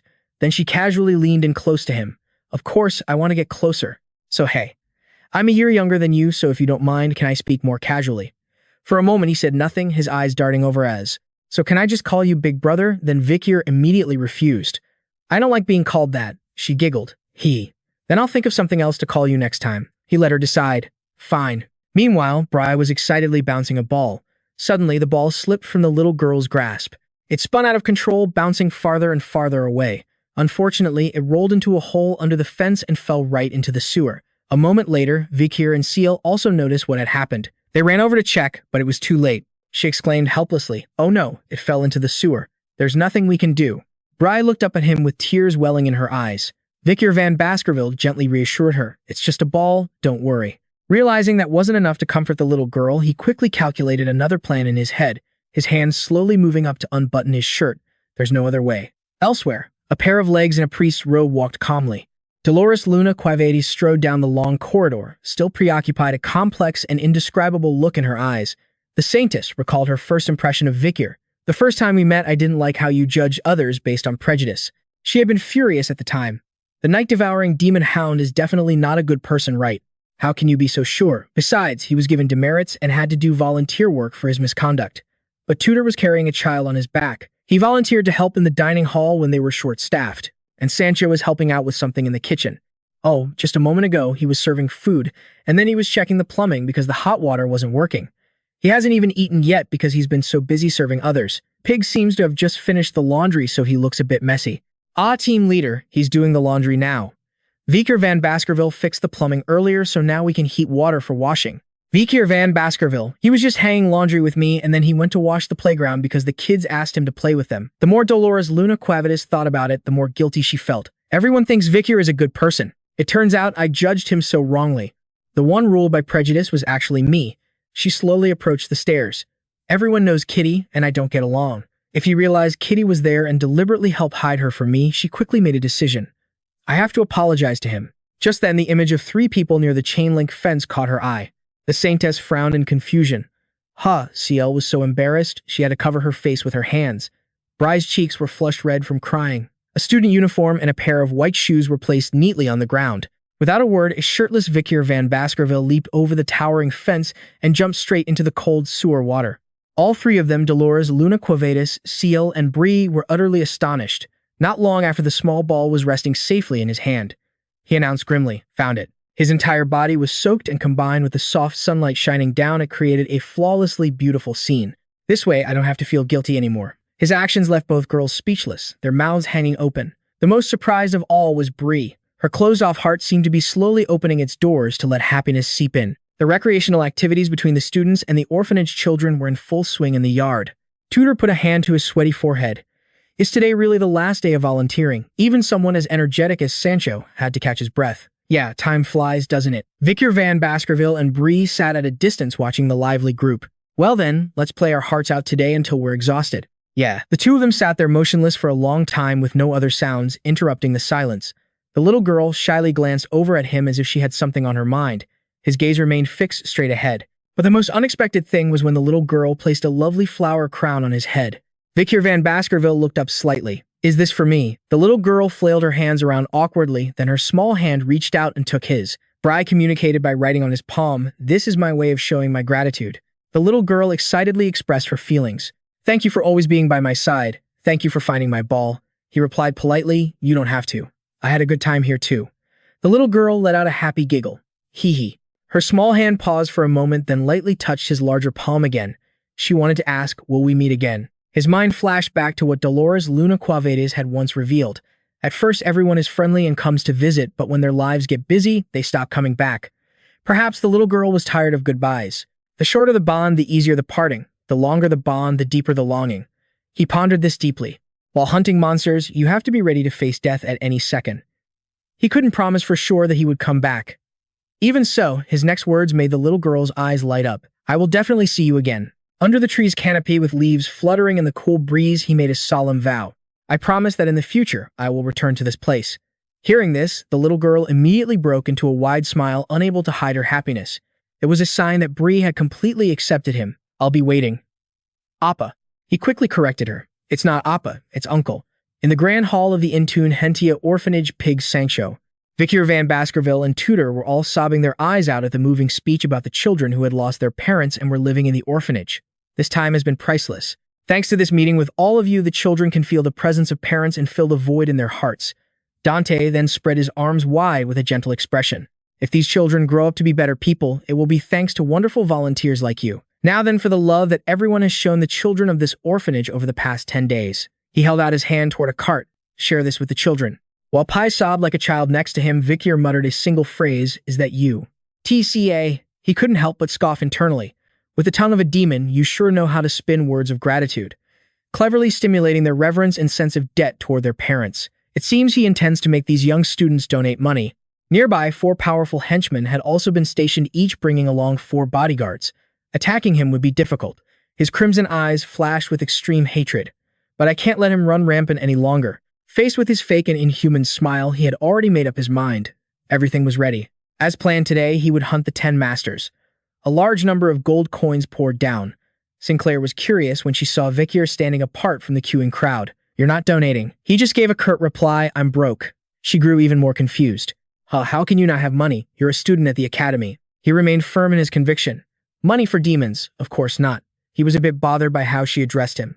And why is she being so familiar? She reminded him. Hey, I decided I'd call you that. He didn't want to question it further. Whatever. She returned to the previous topic. But isn't that a bit cold? We're better off, so we should help the kids here. He explained pensively. Something like parents is fundamentally unnecessary. He continued, ultimately, this world is a place one must overcome with their own strength. Parents are only necessary when you're little, a time when you need help from others. Otherwise, they're not needed. She whispered you. Then gently took Vikir's hand. It seems you've been through something difficult, haven't you? Her eyes sparkled as she made an inviting offer. Come visit my house later.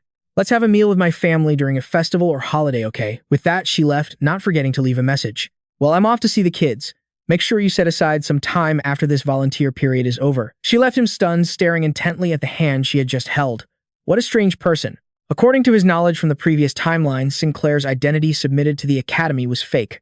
Before his regression, she was the most brilliant genius of the thermal weapons department, ranking first in both theory and practice for 4 consecutive years. But somehow, right after graduation, she disappeared and was never seen again. Dantalian announced loudly, now is the time for you to thank the seniors who have been with you for the past 10 days. The kids excitedly ran to the front. Tutor emotionally hugged a child tightly. Ah, Tutor, please. Until the day I become a great hero, I'll visit you every week. And of course, I'll continue to do so after that. Sancho patted a child while giving careful instructions. In the north, children are the sprouts that will lead the future, the most precious thing of all. The future of the Empire depends on you. Do your best. Bianca looked even more teary-eyed than the kids. I'll definitely come visit you again. Next time, I'll bring lots of delicious food. Vikir van Baskerville gently patted a little girl's head. 10 days went by so fast, yet so many bonds were formed. Faced with this sentimental scene, Vikir decided not to participate. His eyes darted from the students greeting the children on one side, to the few trying to console the kids on the other. Dolores Luna Quavedas also had her hands full with 2 different children. Vikir van Baskerville suddenly approached from behind and spoke. Senior Dolores Luna Quavedas. The Saintess's cheeks flushed slightly. Vikir, however, was getting straight to the point. I have a question. But her mind was filled with only the image of him drenched. Why does the image from that day keep popping up? He voiced his concern. Have you seen Pri anywhere? The Saintess repeated Pri. She hastily looked around. You're right, I don't see Pri anywhere. That's strange. I saw her this morning. Vikir's expression suddenly changed drastically. He didn't want to linger and immediately turned to leave. You don't know either, then excuse me. The Saintess called his name flustered. In his mind, Vikir briefly recalled the little girl's bright smile. Pri didn't show up, his blazing red eyes fixed on one side. Could it be that all suspicion is pointing toward Dantalian? As if receiving a signal, the man responded with an incredibly sinister smile. Vikir's guard went up another level. The gloomy night fell again with dark clouds obscuring the high moon and the pitch-black sky. Tutor on the top bunk mumbled in his sleep. Parting is not our final end. A bed in the dormitory was empty, though no one knew for how long. Here in dormitory area 4, the infant section of the Intune Hentia orphanage. 4 of Dantalian's henchmen stood in a solemn, imposing line. Suddenly, they began to move from their posts as if by a prearranged signal, each heading in a different direction. Empo remained highly focused on his patrol. He was clearly the only one guarding this area, when a dark figure suddenly emerged from the shadows. He glanced over his shoulder to check, but saw nothing. He remained calm, still unaware of the abnormality. But the moment he turned back, Vikir van Baskerville was right in his face, startling him. I have a question, Vikir asked without delay. Where are the children being held as demon feed? Unfortunately, he didn't get an answer. Instead, his opponent drew a weapon, preparing to attack. The man poured all his strength into his sturdy arm, ready to land a powerful blow. However, it didn't take long for him to realize he was no match for Vikir. Vikir's hand clenched a fistful of Empo's hair. Ah, you can't speak, can you? He raised his gauntlet weapon. In that case, I don't have time to go easy on you. Vikir held the head he had just severed from Empo's body when something made him turn back curiously. The head in his hand suddenly started to smoke and melt as if it were made of plastic. From within, a completely different head tumbled out. He carefully examined the cloth, which was covered in stitches. This is the fabric he used. He was disguised with a fake face. Then he turned his attention to the object that had rolled onto the floor. This face, it had long since started to decay, but it was still recognizable enough for him. Peter. But then a detail made him hesitate. No, Peter didn't have this mole. He recalled his past memories with the man. Before I regressed, Peter often told me about his missing little brother. I thought he went missing after starting his internal training. Turns out it wasn't the training. He'd become one of the undead, a plaything for demons. Vikir's eyes glowed red through the lens of his mask. Just then, the other 2 henchmen, having heard the commotion, arrived as backup. He guessed that these 2 might also be people he once knew. They were none other than Heber and Fedo, their expressions grim. They both took their stances simultaneously, raising their sharp weapons. Vikir was the first to move, dashing forward with incredible speed. A dark aura radiated from the blade attached to his gauntlet. He swung, and in a flash, the two men in front of him were gone. They clashed relentlessly, blood splattering everywhere, making it impossible to tell who was injured. A massive explosion rocked the dark hallway, filling it with thick white smoke. Elsewhere, a stone statue of a goddess stood majestically in the middle of a room, exuding an aura of both benevolence and power. Her hands were clasped tightly together as a soft voice whispered, "Oh my God in heaven." Dolores Luna Quavitas stood silently beneath the statue, praying, "Hallowed be thy name. Thy kingdom come, thy will be done on earth as it is in heaven." The powerful image of Vikir van Baskerville flickered through her mind. "As we forgive those who trespass against us, and forgive us our trespasses," the image of him grew clearer. "And lead us not into temptation, but deliver us from evil." Her face flushed with embarrassment. The saintess could no longer deny it. "Why does his face keep popping into my head?" She turned to leave, trying to regain her composure. "Calm down, Dolores Luna Quavitas. Vikir van Baskerville is just a good junior, that's all." The saintess's heart was now torn between the two. Most impressive men, she knew, unaware that they were in fact the same person. Suddenly, a loud noise in the distance caught her attention. Before her was an intense battle. A figure leaped out from the billowing smoke, and she recognized him instantly. That mask. Her expression filled with confusion. The Night Hound. The more she thought about it, the less sense it made. Why is the Night Hound here? As the smoke cleared, Iber and Fedo charged forward. More importantly, why was he fighting Kitty's personal guards? She screamed, causing Vikir to freeze for a split second. Night Hound. He turned, exclaiming in surprise, "Saintess." In that moment of distraction, a flash of light pierced through his body. She watched in horror as his body collapsed to the floor. Then she spread her arms wide, blocking their path. "Stop. I don't know what's going on, but if we just talk calmly." However, not only did they ignore her, they continued to advance. She stood her ground resolutely, shutting her eyes and gritting her teeth, bracing for the inevitable. A soft voice whispered, "Move aside, Saintess." Two blades clashed, creating a piercing shriek of metal. An arm had shot out, blocking the sharp blade. It was Vikir van Baskerville, who had arrived just in time to save Dolores Luna Quavitas from certain death. The Saintess was utterly stunned. "Night Hound, your hand," he gently reassured her. "It's nothing." Just a moment later, the weapon in Heber's hand shattered into 1,000 pieces. What happened next was even more brutal. Before Heber could even react, his throat was slit. Seeing this, Fedo charged forward to help his comrade, but the gash was too deep. Vikir even had enough strength left to decapitate the second man as well. Witnessing such a horrifying scene made Dolores Luna Quavitas shudder uncontrollably. Her eyes were fixed on the blood-soaked back of the young man before her. At his feet lay two headless corpses in pools of their own blood. The Saintess finally snapped back to her senses. She asked anxiously, "Night Hound, are you all right? You have to heal your arm." He just replied dismissively, "Don't worry about it." He thought to himself, "I didn't expect to run into the Saintess here at night. What is she doing here?" The Saintess's expression darkened.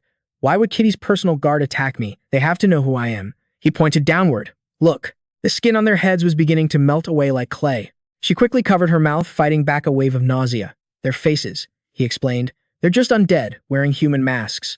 Her entire body trembled. How could this happen to members of the Quavitas family? He added, "Saintess of House Quavitas. You should know more about this than I do." The cruel reality began to dawn on her. Could Kitty be one too? The two filthy pieces of cloth were tossed aside. Vikir silently observed them with great care. He quickly searched his memories. A familiar face. That has to be Starfor Baskerville of the Pitbull Knights. Right memories of the man from when he was alive came flooding back. "When I went missing during the flood disaster, thanks to Adolphe Morgue's defense, I escaped being held responsible. I heard he voluntarily entered internal training." Vikir bitterly understood the situation and couldn't help but curse. Damn it. Vikir continued his analysis. Looking at the tattoo on the other man's neck, he's probably from the John Quilt family. The image of his brother Seth going berserk flashed by. Seth also entered the training. All of them were from prestigious families that had cut off contact with the outside world. Suddenly, something bothered him. Internal training? He remembered the triplet sisters who had reported they were currently in training had suddenly left. Uncle Adolphe Morgue's group joined a secret group and immersed themselves in magic research. Just as he was realizing this, a small flame ignited in his bandaged palm. No way. Without a word, he threw it straight at the pile of corpses on the floor, creating a world-shaking explosion. Its scale began to expand directly, destroying everything it swept past. Countless wood splinters were sent flying in all directions. Surrounded by the terrifying pressure, Vikir had to use his cloak to protect Dolores Luna Quavitas' body. Fortunately, the fire didn't cause much harm to them. They slowly opened their eyes, but it wasn't over yet. A pair of legs slowly walked out from the still-raging explosion. Long crimson hair flowed down his back. Geronto stepped forward, and another memory, along with a familiar voice, flashed through his mind. 0 points. Is that how you treat your future wife? 0 out of 100. In the present, Geronto in the body of an acquaintance was gathering power into his palm. It's her. Vikir van Baskerville whispered, stunned. Both he and Dolores Lunaquavities immediately shifted their attention to the newcomer. Behind her, heavenly fire blazed intensely. His arm, which had blocked the attack to protect Dolores Lunaquavities, was slightly scorched. Her cheeks flushed red as she looked at him, touched. The demon hound is protecting me again. Then she realized this was no time for such thoughts, tensing up as she raised her guard. Dolores Lunaquavities watched her, anticipating a malicious attack. It seems this attack isn't just aimed at the demon hound. That other one is also one of the undead, isn't he? I'm not sure. Probably. Sarah suddenly wondered. Since when has she been following Kitty? She only had vague information.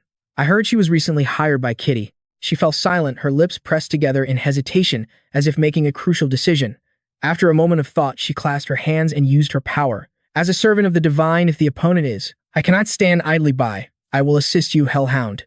However, he stepped forward to face the enemy and ordered her. Stay back. I need to confirm something with that one. Dolores Lunaquavities insisted. Then at least let me use a healing spell. He coldly refused. There's no need. He then raised his hand to summon his power. She hesitated, confused. This is. On the other side, Rose had already launched an attack. Sharp spears simultaneously materialized out of thin air, and she launched them directly at Vikir van Baskerville. A red light flashed in his eyes as he slashed once. Instantly, the spears were cut in two. They flew backward and exploded, filling the air with dust and smoke. He studied her intently, long, fiery red hair magic of at least the sixth circle, using fire and metal. Vikir van Baskerville silently summoned his aura. To be able to cast that kind of magic at such a young age. Even in the Morgue family of mages, few can do it. Rose charged forward again, unleashing immense power. The area around him exploded with dust and smoke billowing everywhere and spears embedded in the ground, but Vikir van Baskerville remained completely unscathed. He slowly walked out from the flames like a grim reaper as two more spears flew past him. The attack carrying the heat of molten lava grazed his ear. A part of Vikir van Baskerville's hem was burned away. Dolores Lunaquavities' eyes widened in shock. She couldn't understand. Why didn't the Hellhound dodge? She watched the intense battle unfolding between the two. 1,000 questions arising in her mind. Why is this happening? Could it be that he knows that mage? And if he does, what is their relationship? Vikir had been silent since the start of the fight, remaining completely passive. He thought back. Before his regression, he knew she was very close to his uncle, Adolf Morgue. In the photograph, there were two people. A middle-aged man with a gentle face was standing, his hand resting on the shoulder of a girl with fiery red hair sitting beside him. If that's the case, there's no way she would have left her family and come to this wasteland. He remembered a childhood memory of facing her. She had asked with an annoyed expression, "Hey, what did you just say?" She had declared arrogantly, "Fine, let me make the ownership of the ruby ore vein clear for you. This side is your land and this side is mine." Then his memory shifted to when they fought and she was soundly defeated. If I had never had any connection with her, when she had cheerfully praised him. You know the customs of the Manji tribe well, so I'll give you 8 points. Out of 100, of course. He had responded impassively despite answering well, extending a hand to help her up. And if I had never built a relationship with her as he blocked a dangerous attack for her. Finally, the scene of him facing the monster alone, while she was dragged away decisively by her uncle reaching out for him in despair. No, before him stood a giant spider monster, and compared to it, Vikir van Baskerville was just an ant. If only I hadn't used her for my plans. Camas, the beautiful and strong girl, looked at him with worried eyes. Vikir van Baskerville resolutely stepped forward, his feet treading on flames. My choices brought her to this point and caused the brilliant future of the hero Camas Morgue to vanish. Rose's appearance was incredibly similar to Camas, but her personality was colder and more ruthless. Most importantly, it seemed she didn't recognize him. In just a moment, they were very close. He questioned himself. What have I done? Rose summoned her fire magic. As the fire element gathered in her palm, Vikir van Baskerville grabbed her wrist to stop her, then decisively seized her head and quickly ripped off her mask before she could react. On the other side, Dolores Lunaquavities' jaw dropped in astonishment at the situation. Vikir's expression suddenly changed, his eyes turning ice cold as he instantly increased his strength. Veins bulged on the back of his hand. The atmosphere became silent, thick with an oppressive feeling. Without hesitation, he slashed sideways. Rose's head was severed from her neck. Vikir retracted his hand. The head rolled across the ground as her body collapsed lifelessly. He knelt on one knee before her corpse. Dolores Lunaquavities was startled, seeing this. Hellhound. She rushed over to use a healing spell, her eyes teary with worry. Why is this wound so severe? She wondered in disbelief. Could it be? You knew that person. Vikir was silent, his thoughts unreadable. He spoke in a flat tone, a completely unfamiliar face. Thankfully. With that, he stood up and ordered, "All right, that's enough." Dolores Lunaquavities looked anxiously at the blood on his clothes. But, you're still hurt. He was all too familiar with it. This is nothing. She couldn't help but ask, "Why do you fight until you're completely exhausted? Can you please tell me why?" After a moment of silence, Vikir van Baskerville replied, "Hunting demons." Dolores Luna Quavitus repeated in confusion, "Demons." He slowly explained, "It's a personal matter." He gently picked up a shapeless, charred piece of fabric. Vikir van Baskerville sensed a powerful demonic energy radiating from it. "So this is the cloth Kit's escorts used." He decided, "I'll hold on to this and deal with it later." Suddenly, a bizarre voice echoed out, "Hey, give that relic back to me." Startled, he turned his head, while Dolores Luna Quavitus stared in that direction, her face aghast. A mouth sprouted from Rose's corpse, muttering incessantly for Beto and Rose too. "I'm just borrowing this from her. She'll probably throw a fit." Dolores Luna Quavitus was horrified. "A mouth growing on a body." The mouth asked, as if making a statement, plague mask. "You've been continuously attacking my subordinates lately, haven't you?" Vikir van Baskerville recognized its identity. "Why ask when you already know the answer?" The 10th corpse calmly exposed it. "Or should I call you Kit?" Dolores Luna Quavitus stared at it in panic. "Don't tell me that's Kit's voice." It laughed cheerfully, not at all worried about its identity being exposed. "Haha, to think the Saintess would be the one to find me out." The 10th corpse whispered grotesquely. "But this is fine too." It gloated to itself, "I suppose I'll have to give up my identity as Gilly. After all, the Saintess already knows. I avoided touching you because I was afraid of being discovered, but now I have a reason to, don't I?" Dolores Luna Quavitus trembled all over, her world collapsing as she realized Kit was a demon. It nonchalantly confirmed, "Yes, that's right. When I peel off this face, look at me with utter despair and fear, will you?" She clasped her hands in front of her to pray, "Light of my life, flame of my existence." It watched her perplexed. With every word she spoke, the holy light intensified. Despite her worry, her eyes were filled with resolve. "My sin, my soul. O wicked ones, feel the weight of this karma tenfold," she yelled. A colossal pillar of holy light descended from the heavens, striking the 10th corpse. It screamed in excruciating pain. Gah! On the verge of being obliterated, it couldn't even form words against the divine power. Then it was instantly purged. Arg, silence returned. Rose's body and the 10th corpse had been incinerated completely. Dolores Luna Quavitus declared furiously, "Repent in hell. You monster." Suddenly, the repulsive sound of someone licking their lips echoed out. Before they could react, a beam of energy pierced through Vikir van Baskerville at the speed of light. To see such an expression on the Saintess's face, truly a rare sight. Horrified, she rushed to catch him, calling out his name. A demonic figure slowly stepped closer. The 10th corpse, which should have been destroyed, appeared in the palm of his hand. "It's rude to interrupt people." Saintess Dolores Luna Quavitus demanded furiously, "You demon, how could you wear the face of a holy man while committing such despicable acts?" He answered casually, "Because I am a demon, Saintess. Surely you don't intend to fight me." She spread her arms, shielding Vikir van Baskerville behind her, and answered weakly, "I do." He looked down on her with a sneer. "A fledgling apprentice, Saintess, and a swordsman at death's door think they can stand against me." Dantalian grabbed her chin, mocking her. "Forcing yourself to look so strong are we, having never experienced anything like this." Dolores Luna Quavitus couldn't stop the tears from welling up. He continued, "But what's this? The fear is written all over your face." He stuck his tongue out with a depraved expression. "You can't fool anyone with a face like that." The Saintess was completely desperate. He began to drool greedily. "Finally, the Saintess's face will be mine." Suddenly, a fist shot up from below and slammed into Dantalian's chin.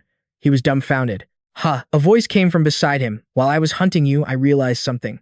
Dolores Luna Quavitus turned stunned. Vikir van Baskerville, who seemed to be dead, was now standing in front of the demon, explaining his tactic. "You're a coward. You readily sacrifice your underlings and don't have the guts to fight yourself.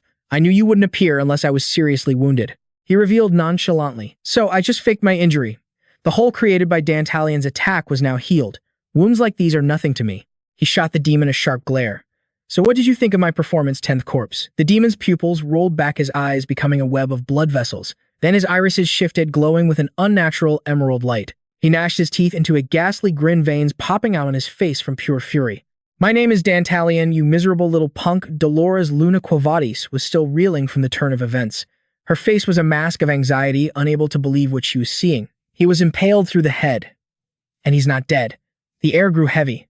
Vikir van Baskerville watched him in silence. He thought to himself, so this is Dantalian. The 10th corpse title is more than just a name. The demon's eye sockets were pitch black, his green pupils glowing from within. Even with a sword sticking out of his head, he grinned triumphantly. "So you're the one who killed Andromalius." A line suddenly split open on the back of his head and began to widen, revealing the face of a woman underneath. "Well, I suppose I can't use this priest's face any longer." Vikir's eyes flew open in astonishment. He slowly sloughed off the outer skin of the old body strands of flesh, still connecting them. "I'm not doing anything wrong." When I collect faces, I gain their memories and lives as well. He then gave Vikir a disdainful look, confident in his power. The person you just killed was merely Kitty Lun Indun Hentia. That is just one of the many faces that I Dantalian possess. You can't kill me unless you kill every single one of them. A brilliant red light flared in Vikir van Baskerville's eyes. He raised Beelzebub high, his voice chillingly cold as he asked, "Then all I have to do is kill every last one of them, right?" He plunged the blade straight through its stomach, sending blood flying. "What's happening?" Dolores Luna Quavities stammered in terror. A weak, pained voice begged, "Help, help me." The girl whose body Dantalian had possessed seemed to have regained her senses, tears of despair streaming down her face. "I don't want to die. Why do I have to be the one to die?" She started coughing up blood so much that it filled her eyes. "Please, please let me go." Vikir pulled his sword out. With nothing holding her up, the girl fell to the ground. Dolores Luna Quavitis stood nearby watching in confusion. Suddenly, a bizarre sound came from her corpse. The previous scene played out once more. In a horrifying display, a man ripped himself out of her body and sat up. He looked around bewildered. "Whoa, where am I?" He touched his head trying to recall. "I was buying some meat pies for my daughter. She loves them. And I was on my way back home." Before the man could finish his sentence, Vikir ruthlessly cut his head off. So arrogant. His eyes reflected the image of a child wiping away its tears. "Wah," it sobbed resentfully. "Wah, you're so mean." Vikir's arm froze. The child questioned him weakly. I didn't do anything wrong. Why are you bullying me like this?" Vikir van Baskerville coldly exposed him. "You can stop the act now." Hearing this, he froze. Vikir spoke with a vengeful tone. "Thanks to your friend, I'm immune to tricks like that." He remembered the time the book had pretended to be innocent and begged just like this. "Help me, Mom. I miss you." Realizing he could no longer hide it, he broke into a grotesque smile, revealing his true nature. "Oh, is that so?" Then he snapped his fingers. "What about this?" Vikir was startled and confused. Something like a cell attached itself to his wrist, and it even had an eye like a living creature. Dantalian cheerfully announced, "A gift for you." The moment he finished speaking, a red light flashed, and Vikir beheaded him without a moment's hesitation. His face was still frozen in that bizarre expression as his body flew backwards, spinning and sliding, leaving a trail on the ground. He bent over slightly, kneeling. When Dantalian looked up, he had a completely different face. A mouth in the palm of his hand let out a scornful sound. "Ha ha." Vikir van Baskerville's pupils constricted as he froze. He felt dizzy, his mind reeling. He collapsed to his knees in pain. Dolores Luna Quavities shouted in worry. "Lord Hellhound," countless eyes and mouths appeared on his face. "I have sewn a face within you, and now I will show you his memories and emotions mask." Dark scenes enveloped him, a distorted figure, a woman with a knife stabbed in her head. That face belonged to someone with schizophrenia and paranoia. That was the result after he killed his own family. "How does it feel?" "The sensation of two people's memories conflicting within one body," he explained. "Your memories and his obsessions will merge together." Vikir van Baskerville gritted his teeth, enduring the pain as half of his face transformed. "And you will begin to lose your sense of self." A bloodshot eye stared at him as demonic illusions materialized. Dantalian stroked his chin in admiration. "Oh," Vikir staggered to his feet. Dolores Luna Quavities covered her mouth in shock. She frowned, her face pale with astonishment. "His hand?" "My hand," he reassured her. "I'm fine." His severed arm began to grow back. "I may be fighting a demon." In just a moment, it was fully restored. "But that doesn't mean I'm just a normal person." He watched, stunned. "Now I understand why Andromalius lost." His attention was drawn to Vikir's weapon. That sword, radiating demonic energy. Is it Beelzebub? And the aura of a high-ranking master. Dantalian smirked with amusement. This guy is tough to fight head-on. With that, Dantalian crossed his arms in front of him, entering a defensive stance. However, he suddenly switched his target to Dolores Luna Quavities, startling her. She closed her eyes in fear. Just as the attack was about to hit, Vikir managed to block it for her. He smirked triumphantly as everything had gone according to his plan. "I knew you would protect the Saintess, so you have a weakness right by your side." Feeling like a burden, she pleaded guiltily. "Please, just ignore me and focus on fighting him." Vikir stubbornly kept her protected behind him and refused.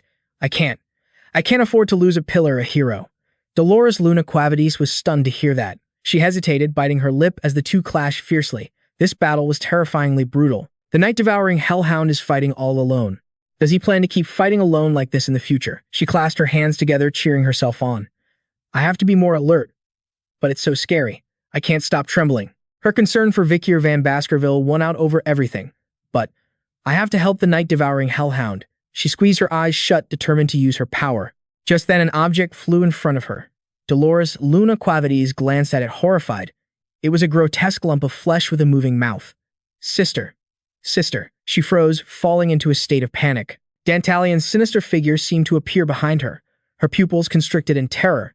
Her face went pale and she broke out in a cold sweat, stammering, I. His right hand transformed into tentacles as he arrogantly declared, "Too easy." They shot toward her all at once. "Having one face sewn into you is already painful enough," he said, rapidly closing in. "I wonder what would happen if hundreds of faces were sewn into one person." Vikir remained calm, gripping Beelzebub, ready to fight. He spoke with confidence. "Then I'll just have to cut them all down." Sharp intersecting slashes destroyed everything that charged at him. Dantalian wasn't worried at all. "Do you really think you can cut down hundreds of faces?" Vikir didn't answer, letting his actions speak for him. Suddenly, his eyes widened in shock. Among the countless different faces, he recognized a familiar one. That face brought back memories from the orphanage. The little girl who had placed a flower crown on Vikir van Baskerville's head. The two of them sitting a short distance apart, looking in the same direction. He could never forget her radiant smile. The two faces overlapped. In disbelief, he confirmed it. Bree. In that brief moment of distraction, he was struck by the tentacles. They came at him endlessly, one after another. Suddenly, a terrifying blast of power blew everything away. Vikir van Baskerville stood alone in a dark void with nothing around him. He frowned, raising his guard. The path ahead looked like a sewer tunnel. Dozens of children were sitting with their knees hugged to their chests, lined up neatly next to each other, a torrent of water flowing at their feet. He observed them filled with doubt. "I definitely remember being swallowed by Dantalian's power.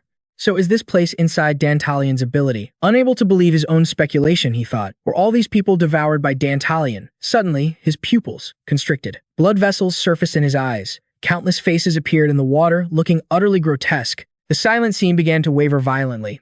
The feeling of disgust was the same as when he revealed the other face.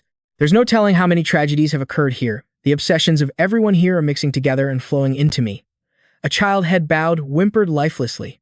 "It hurts. It hurts so much." "Stop." Vikir van Baskerville reached out and gently patted the boy's head to comfort him. His expression darkened, his mood sinking. He recalled what he saw before being transported. If everyone he swallowed is here. His expression grew grave as Vikir searched his surroundings. Then that child must be here somewhere too. The children continued to wail in resentment. "I'm scared. I'm so tired." Desperate emotions filled the space. "I want to die. I hate it. I don't want to live anymore." Dolores Luna Quavatis swayed, listening to the endlessly echoing sounds. "Stop laughing. Go away. Disgusting. Horrible. Evil. So sad. So tired." She collapsed to her knees. "All of these are the resentful souls of those eaten by the demon." Someone approached from behind, asking proudly, "What do you think, Saintess? This is my collection of human souls that I've devoured over the years." Dantalian, in his original form, boasted with delight. "I choose them very carefully because I have no desire to eat ugly ones." His disgusting face expressed admiration. "Aren't these cries of lament just so moving?" His true identity is the 9th Corpse Dantalian. Danger level S+. Size unknown. Place of discovery. The deepest level of the Gate of Ruin, the Serpent's Womb. Nicknamed the 9th Corpse, he is one of the 10 calamities known as a natural enemy of humanity, incomprehensible and indestructible. Dolores Luna Quavatis questioned him without even looking his way. "Even the children at the orphanage. How could you commit such a horrible crime?" His attitude was utterly nonchalant. "Does one need a reason to eat?" Dantalian reached into his coat to correct her. "Besides, I'm not guilty." He grinned, pulling out a stack of documents. "Because I have this paper of absolution." He let out a wicked, savage laugh. "The idea of humans selling forgiveness for money. Human thoughts always sent a pleasant tingle through my brain." He then calmly explained, "Using the orphanage for food was merely an idea I borrowed from how you humans raise livestock for slaughter. If I'm guilty of anything, is it perhaps the crime of learning too much from mankind?" Dantalian continued to whisper, intending to brainwash her. "Of course, Saintess, you're one of those harmful and wicked humans too. It was only by luck that you possess holy power, but inside you're uselessly weak, only a burden to those around you." He wanted to completely shatter her confidence.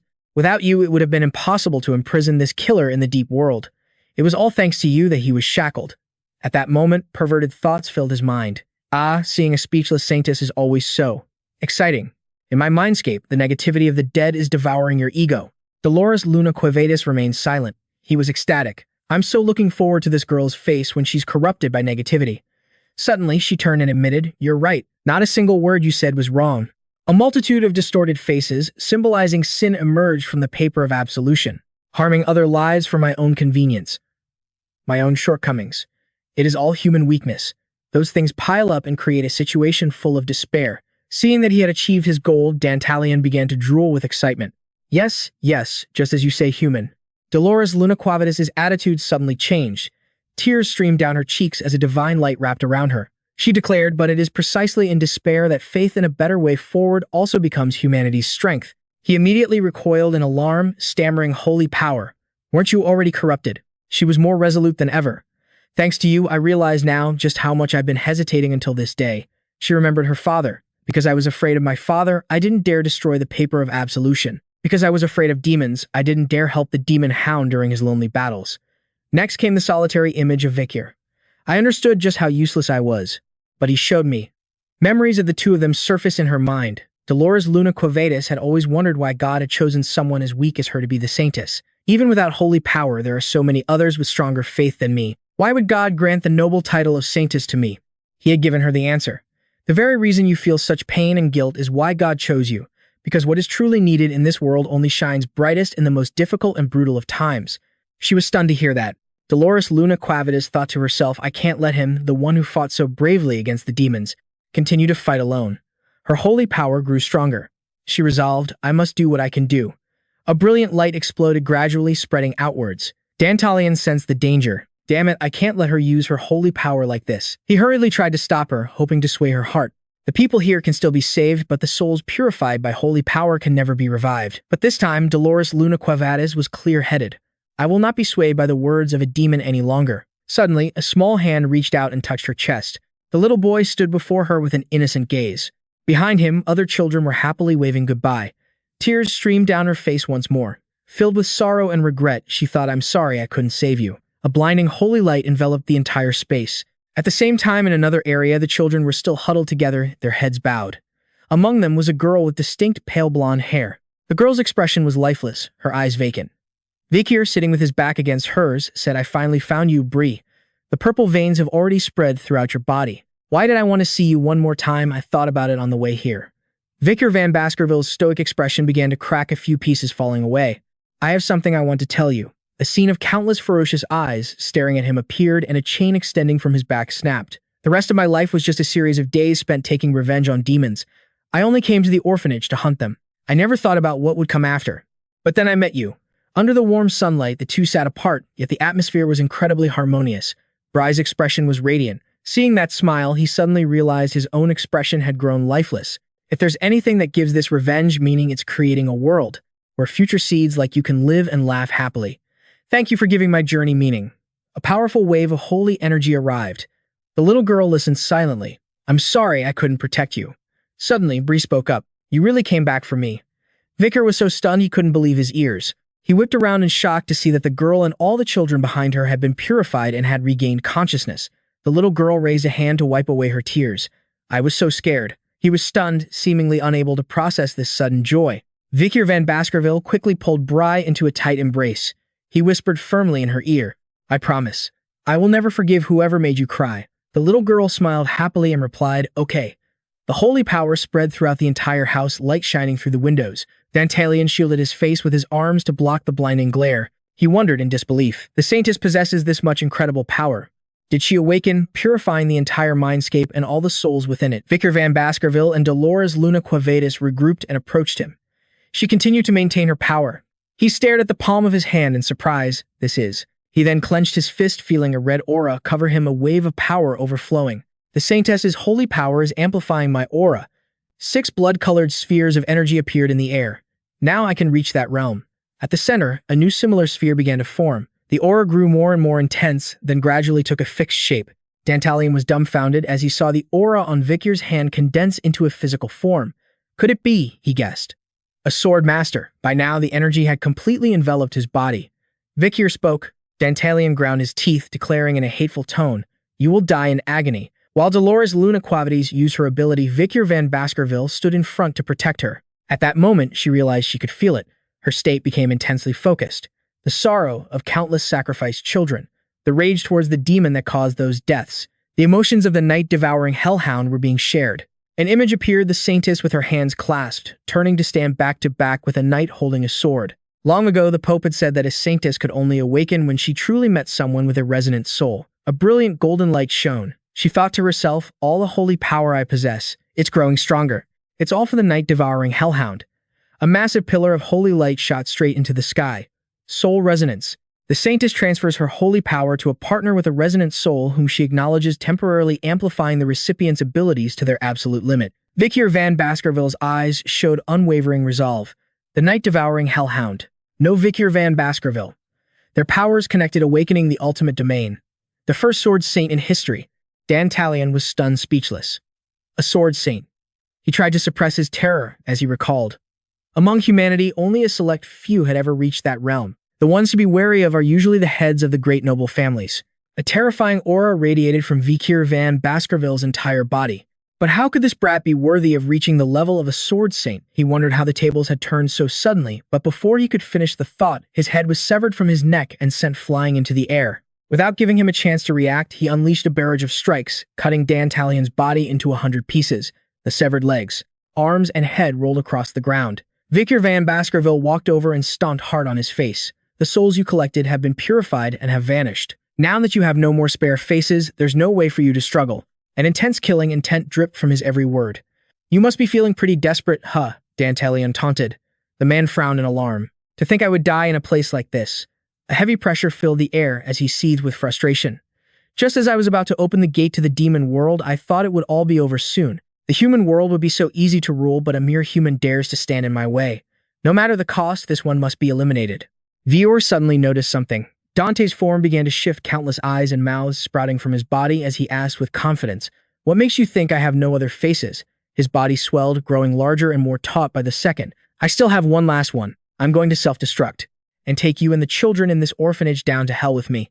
Dolores Luna Cuevades grew worried, a wave of killing intent so dangerous it made her skin crawl. "What do we do, Demon Hound? If he does that, this entire area will be destroyed." Vikir van Baskerville calmly reassured her, "Stay calm."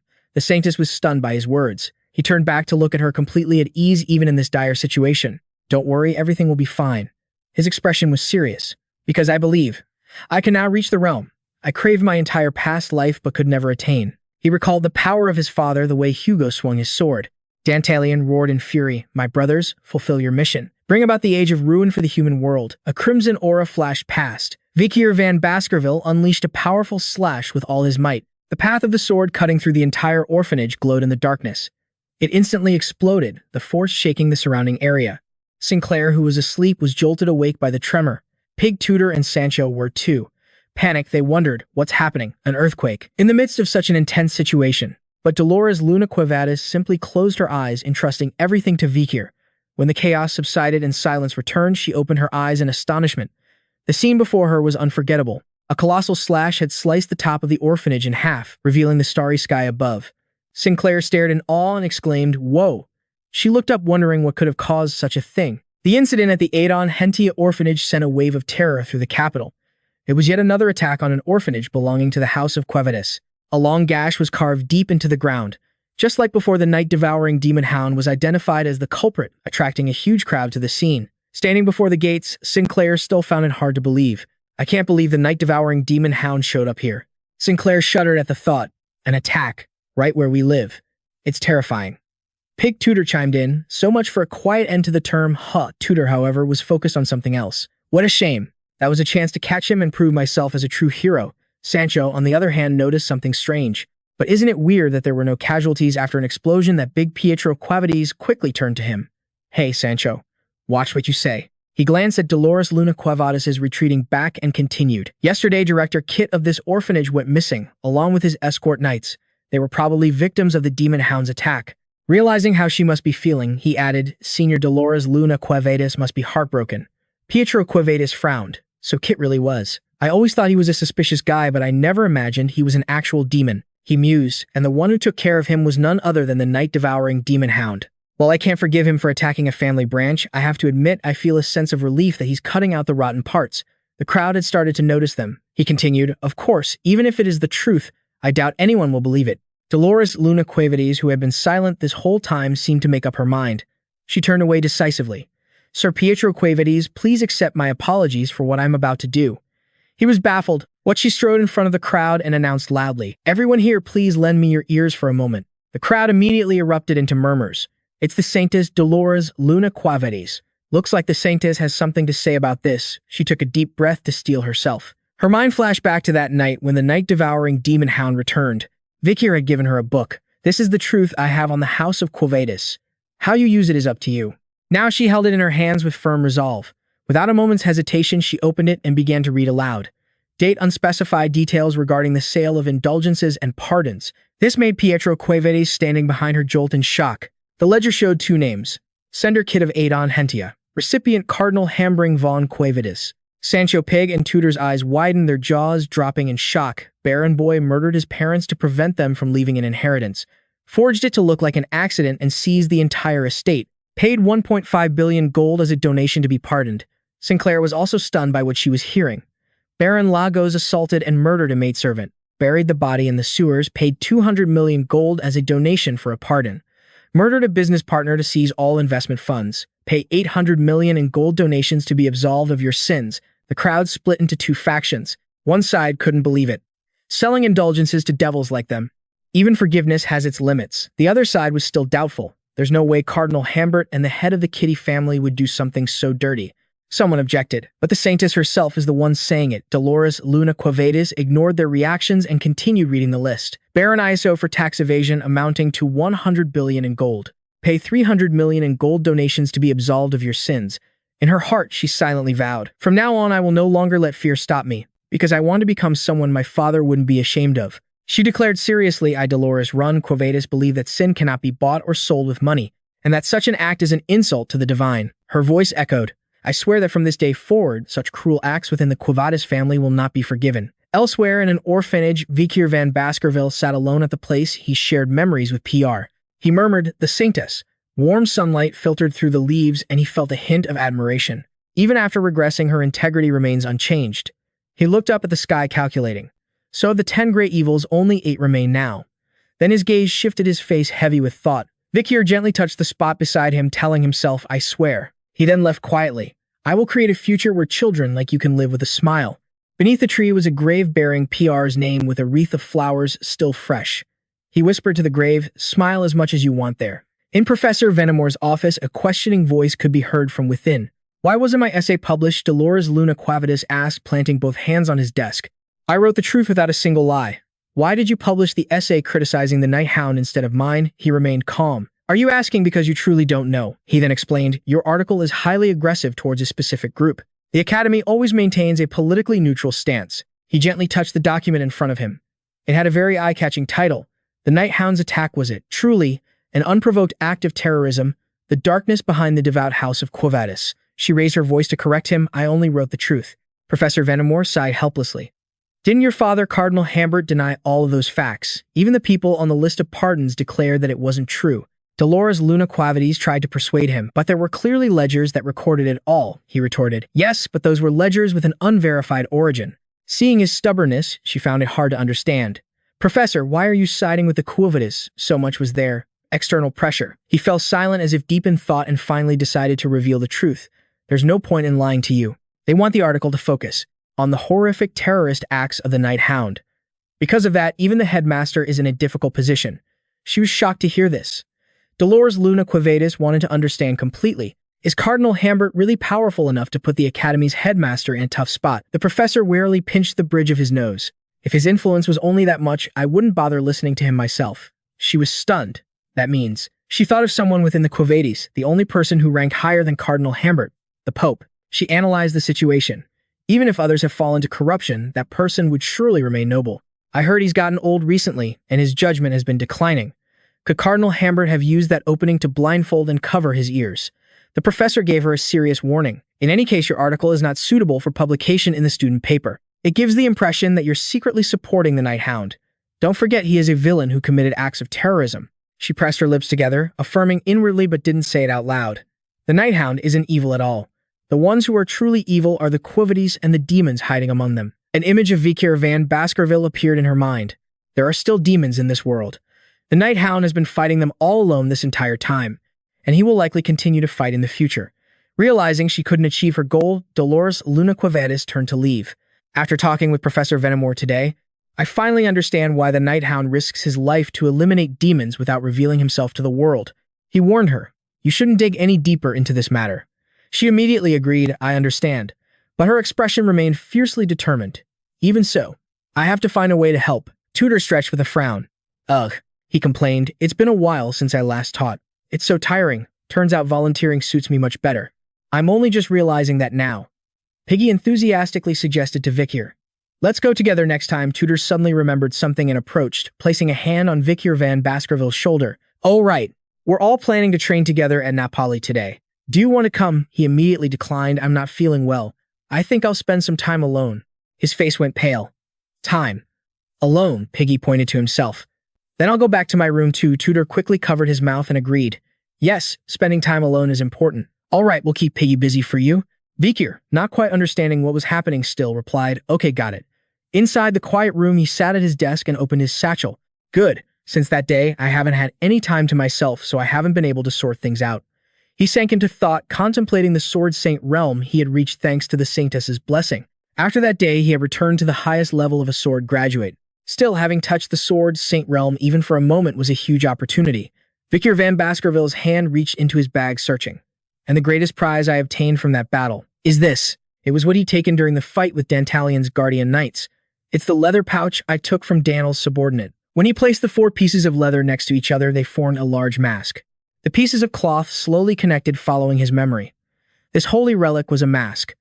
The shape of a wolf's head appeared, its eyes glowing with a fierce red light.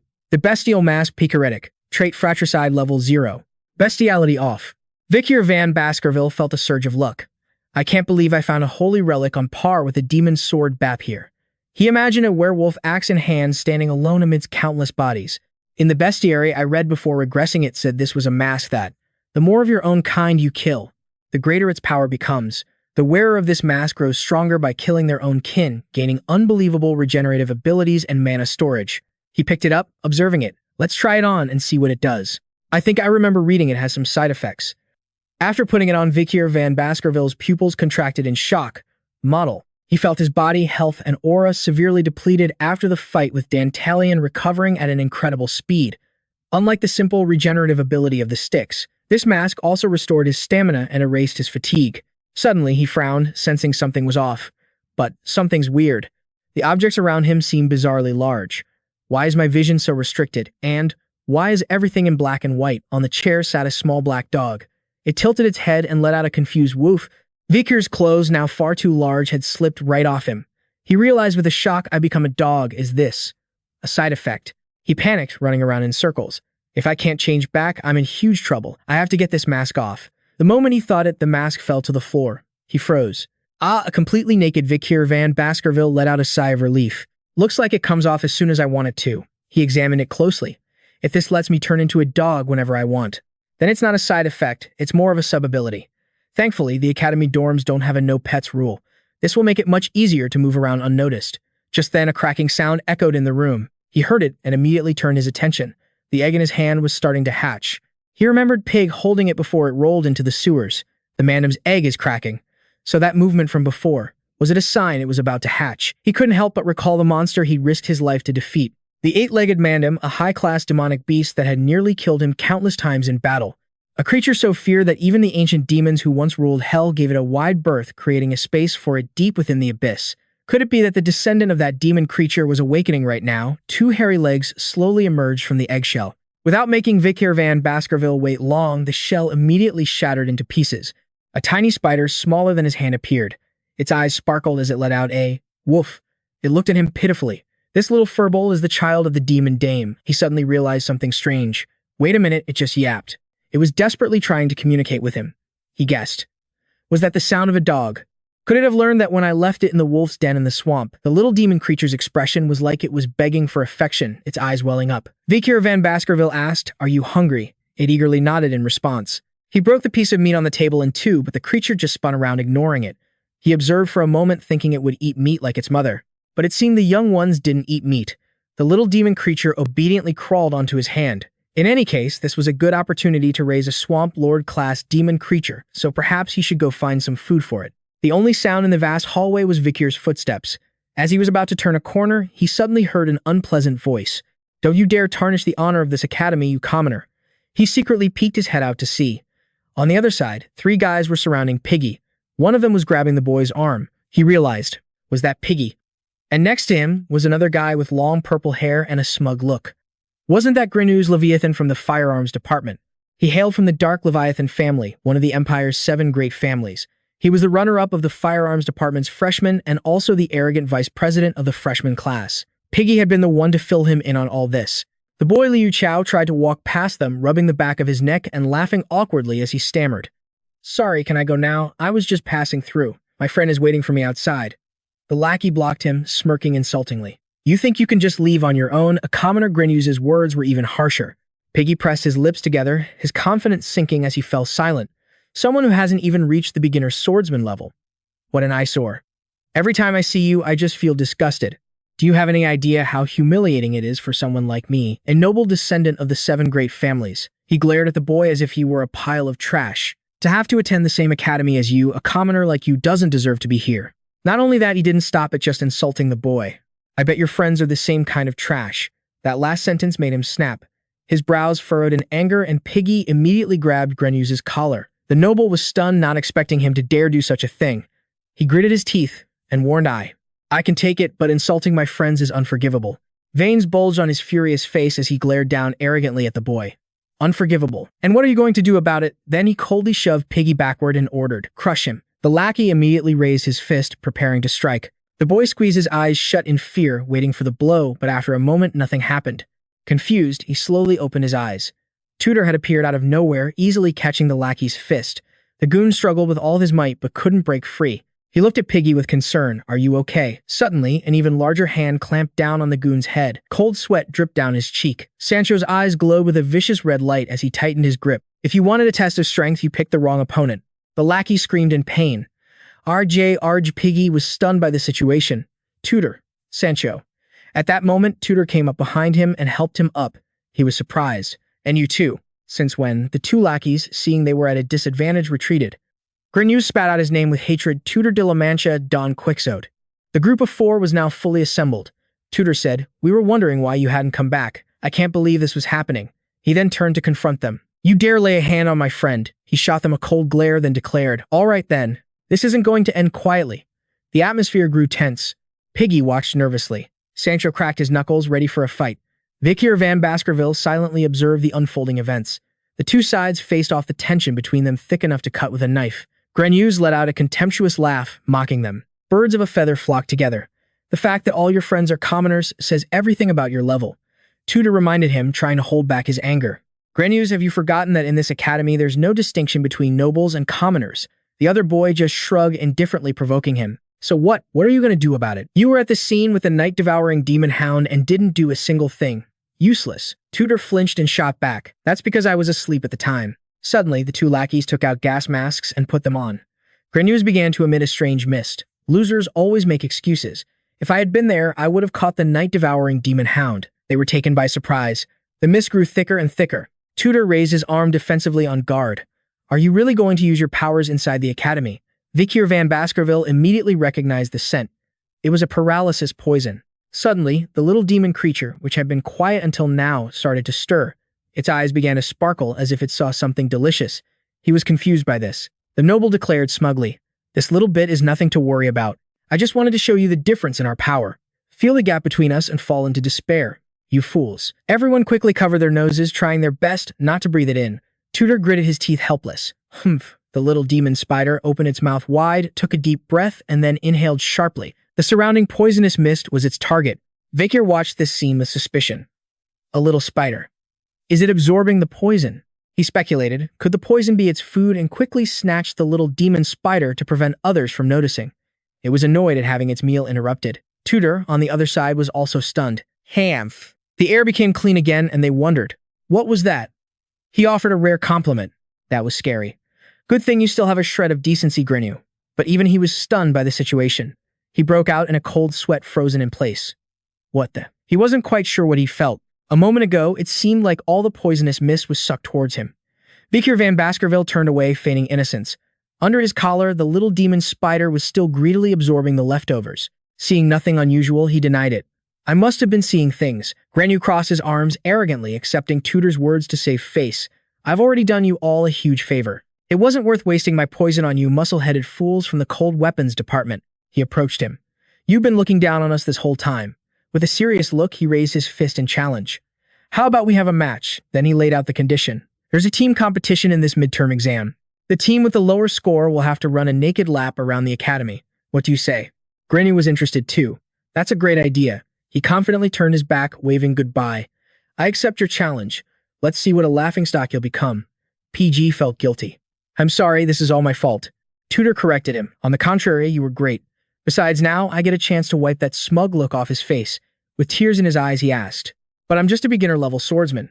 Will I be any help in the team competition? He placed a hand on PG's shoulder, comforting him. Don't worry, PG. You're smart and have excellent observation skills.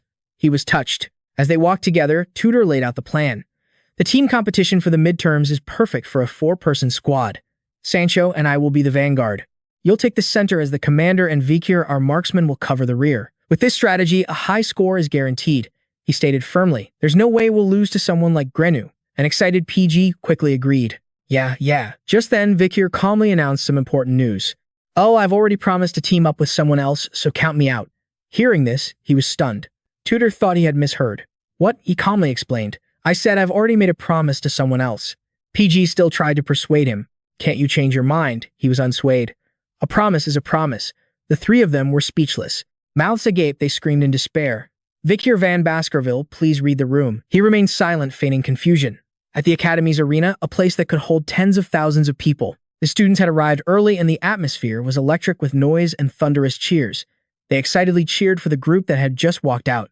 Sister Dolores Luna Quevedis, you look amazing again this year. Good luck. The Colosseum, the pride of the imperial capital. Her entire body was covered by a protective barrier. The Colosseum Academy's midterm exam was held publicly. The midterm consisted of 3 subjects in total: a team test to deal with attacks and assess defensive abilities, a solo match where students fight monsters to assess their offensive abilities, and finally, a written exam. The defensive test held today would use illusion magic to create a dungeon inside the arena. Dolores Luna Quevedis stood surrounded by monsters, and the contestants had to fight fake monsters created from clay golems combined with illusion magic.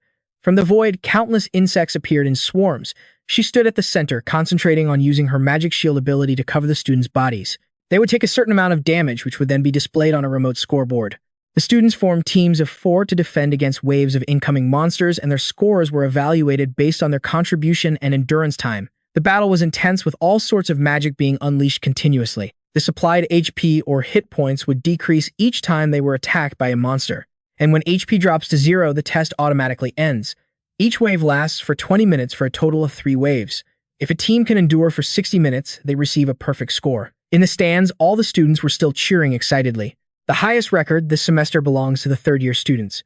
President Dolores Luna Quevedis' team held out for 58 minutes, only 2 minutes short of completion, setting a new record for the third years.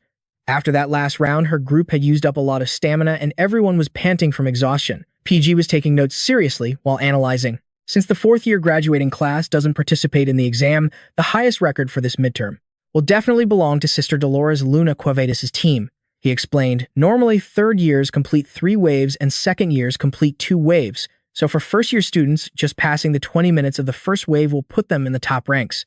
Tutor spoke up, but that's not good enough for us. Their attitude was confident. If we want to crush Granu's pride, we have to at least make it to the middle of the 2nd wave. Just then a girl walked over and declared arrogantly, "H-hemp with me here, that's definitely not a problem." Bianca van Baskerville tossed her hair confidently and instructed, "You guys just need to block the monsters and keep them away from me. Leave the monster hunting to me." As soon as he saw her, Tutor's expression changed. He reminded her coldly, "Bianca van Baskerville, teamwork isn't about a princess and her 3 servants, you know. Our honor is on the line here, so take this seriously." Tutor, co-leader of the 1st-year cold weapons department. She smiled mockingly. "No one wants to see your naked body anyway, so get serious. You look pathetic. You better worry about yourself." Bianca van Baskerville, co-leader of the 1st-year cold weapons department. Sancho, the most level-headed one, stepped in to stop them. "If you two want to fight, save it for the battlefield." Sancho Baracia ranked 6th in the 1st-year cold weapons department practical exam. They clearly disliked each other, turning away at the same time. PG worried. Tutor and Bianca really don't get along. PG ranked 3rd in the 1st-year general written exam. He looked up at the sky, lamenting. "Vikir, why did you have to switch teams at the same time?" "Elsewhere," he was saying, "I don't like standing out." He gave his orders indifferently. "I don't know how, but I've somehow become a little noticeable. It's going to be awkward from now on, so just go all out so I don't have to lift a finger." Vikir ranked 1st in the 1st-year general written exam. The 3 Hound brothers replied respectfully in unison. "We will protect you well, sir, so you won't have to act." First was Highbrow Baskerville ranked 3rd in the first-year Cold Weapons Department Practical Exam. Next, Middlebrow Baskerville ranked 4th in the first-year Cold Weapons Department Practical Exam. And finally, Lowbrow Van Baskerville ranked 5th in the first-year Cold Weapons Department Practical Exam. They were filled with excitement and resolve. They had to do well on the first mission assigned by their master. Vikir van Baskerville's 3 friends were at a loss for words as they watched a figure step forward contemptuously. That tutor guy ditched his commoner friends to recruit Vikir van Baskerville of House Usk just to win. That makes sense. He gave an arrogant smile. But that doesn't mean they'll beat us. Granu's Leviathan vice leader of the freshman firearms department. He then frowned and glanced back because his side had also recruited an ace. Sinclair complained, "Granews, can you please drop that sinister smile?" He corrected her, "It's Granews." He then pretended to be magnanimous as if bestowing a great gift. "Ahem.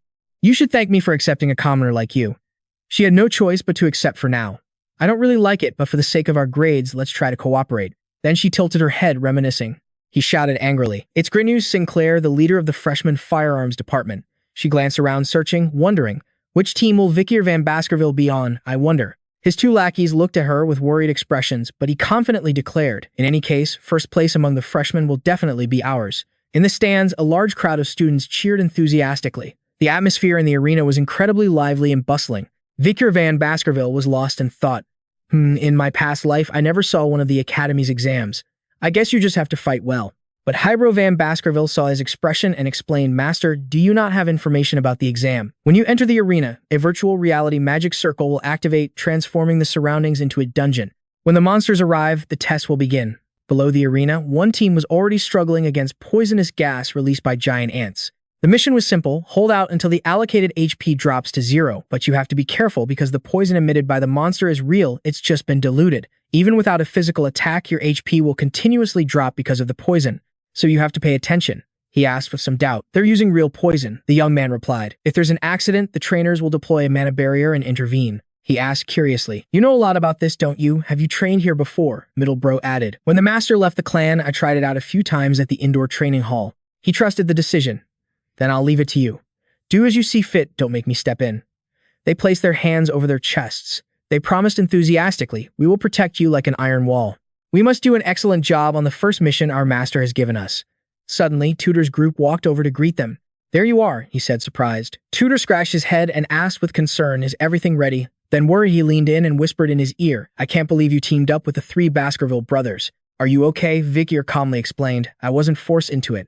We actually planned it in advance before forming the team." But Tutor was still suspicious. "Really?" Vikir affirmed. "Really.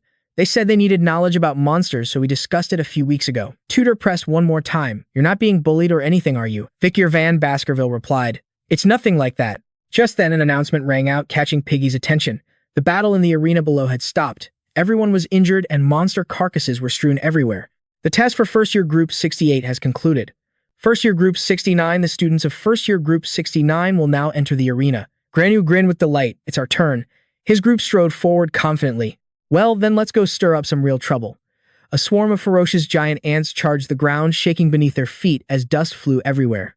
In just a moment, they reached the group. Granu panicked and shouted, "Sinclair, aren't you ready yet?" She began to cast her spell seriously. "It's ready, Korororok." Her expression was grave, her pupils glowing, a complete contrast to her usual dorky demeanor. The magic struck the monster in front of her directly in the abdomen, its power affecting the surrounding area.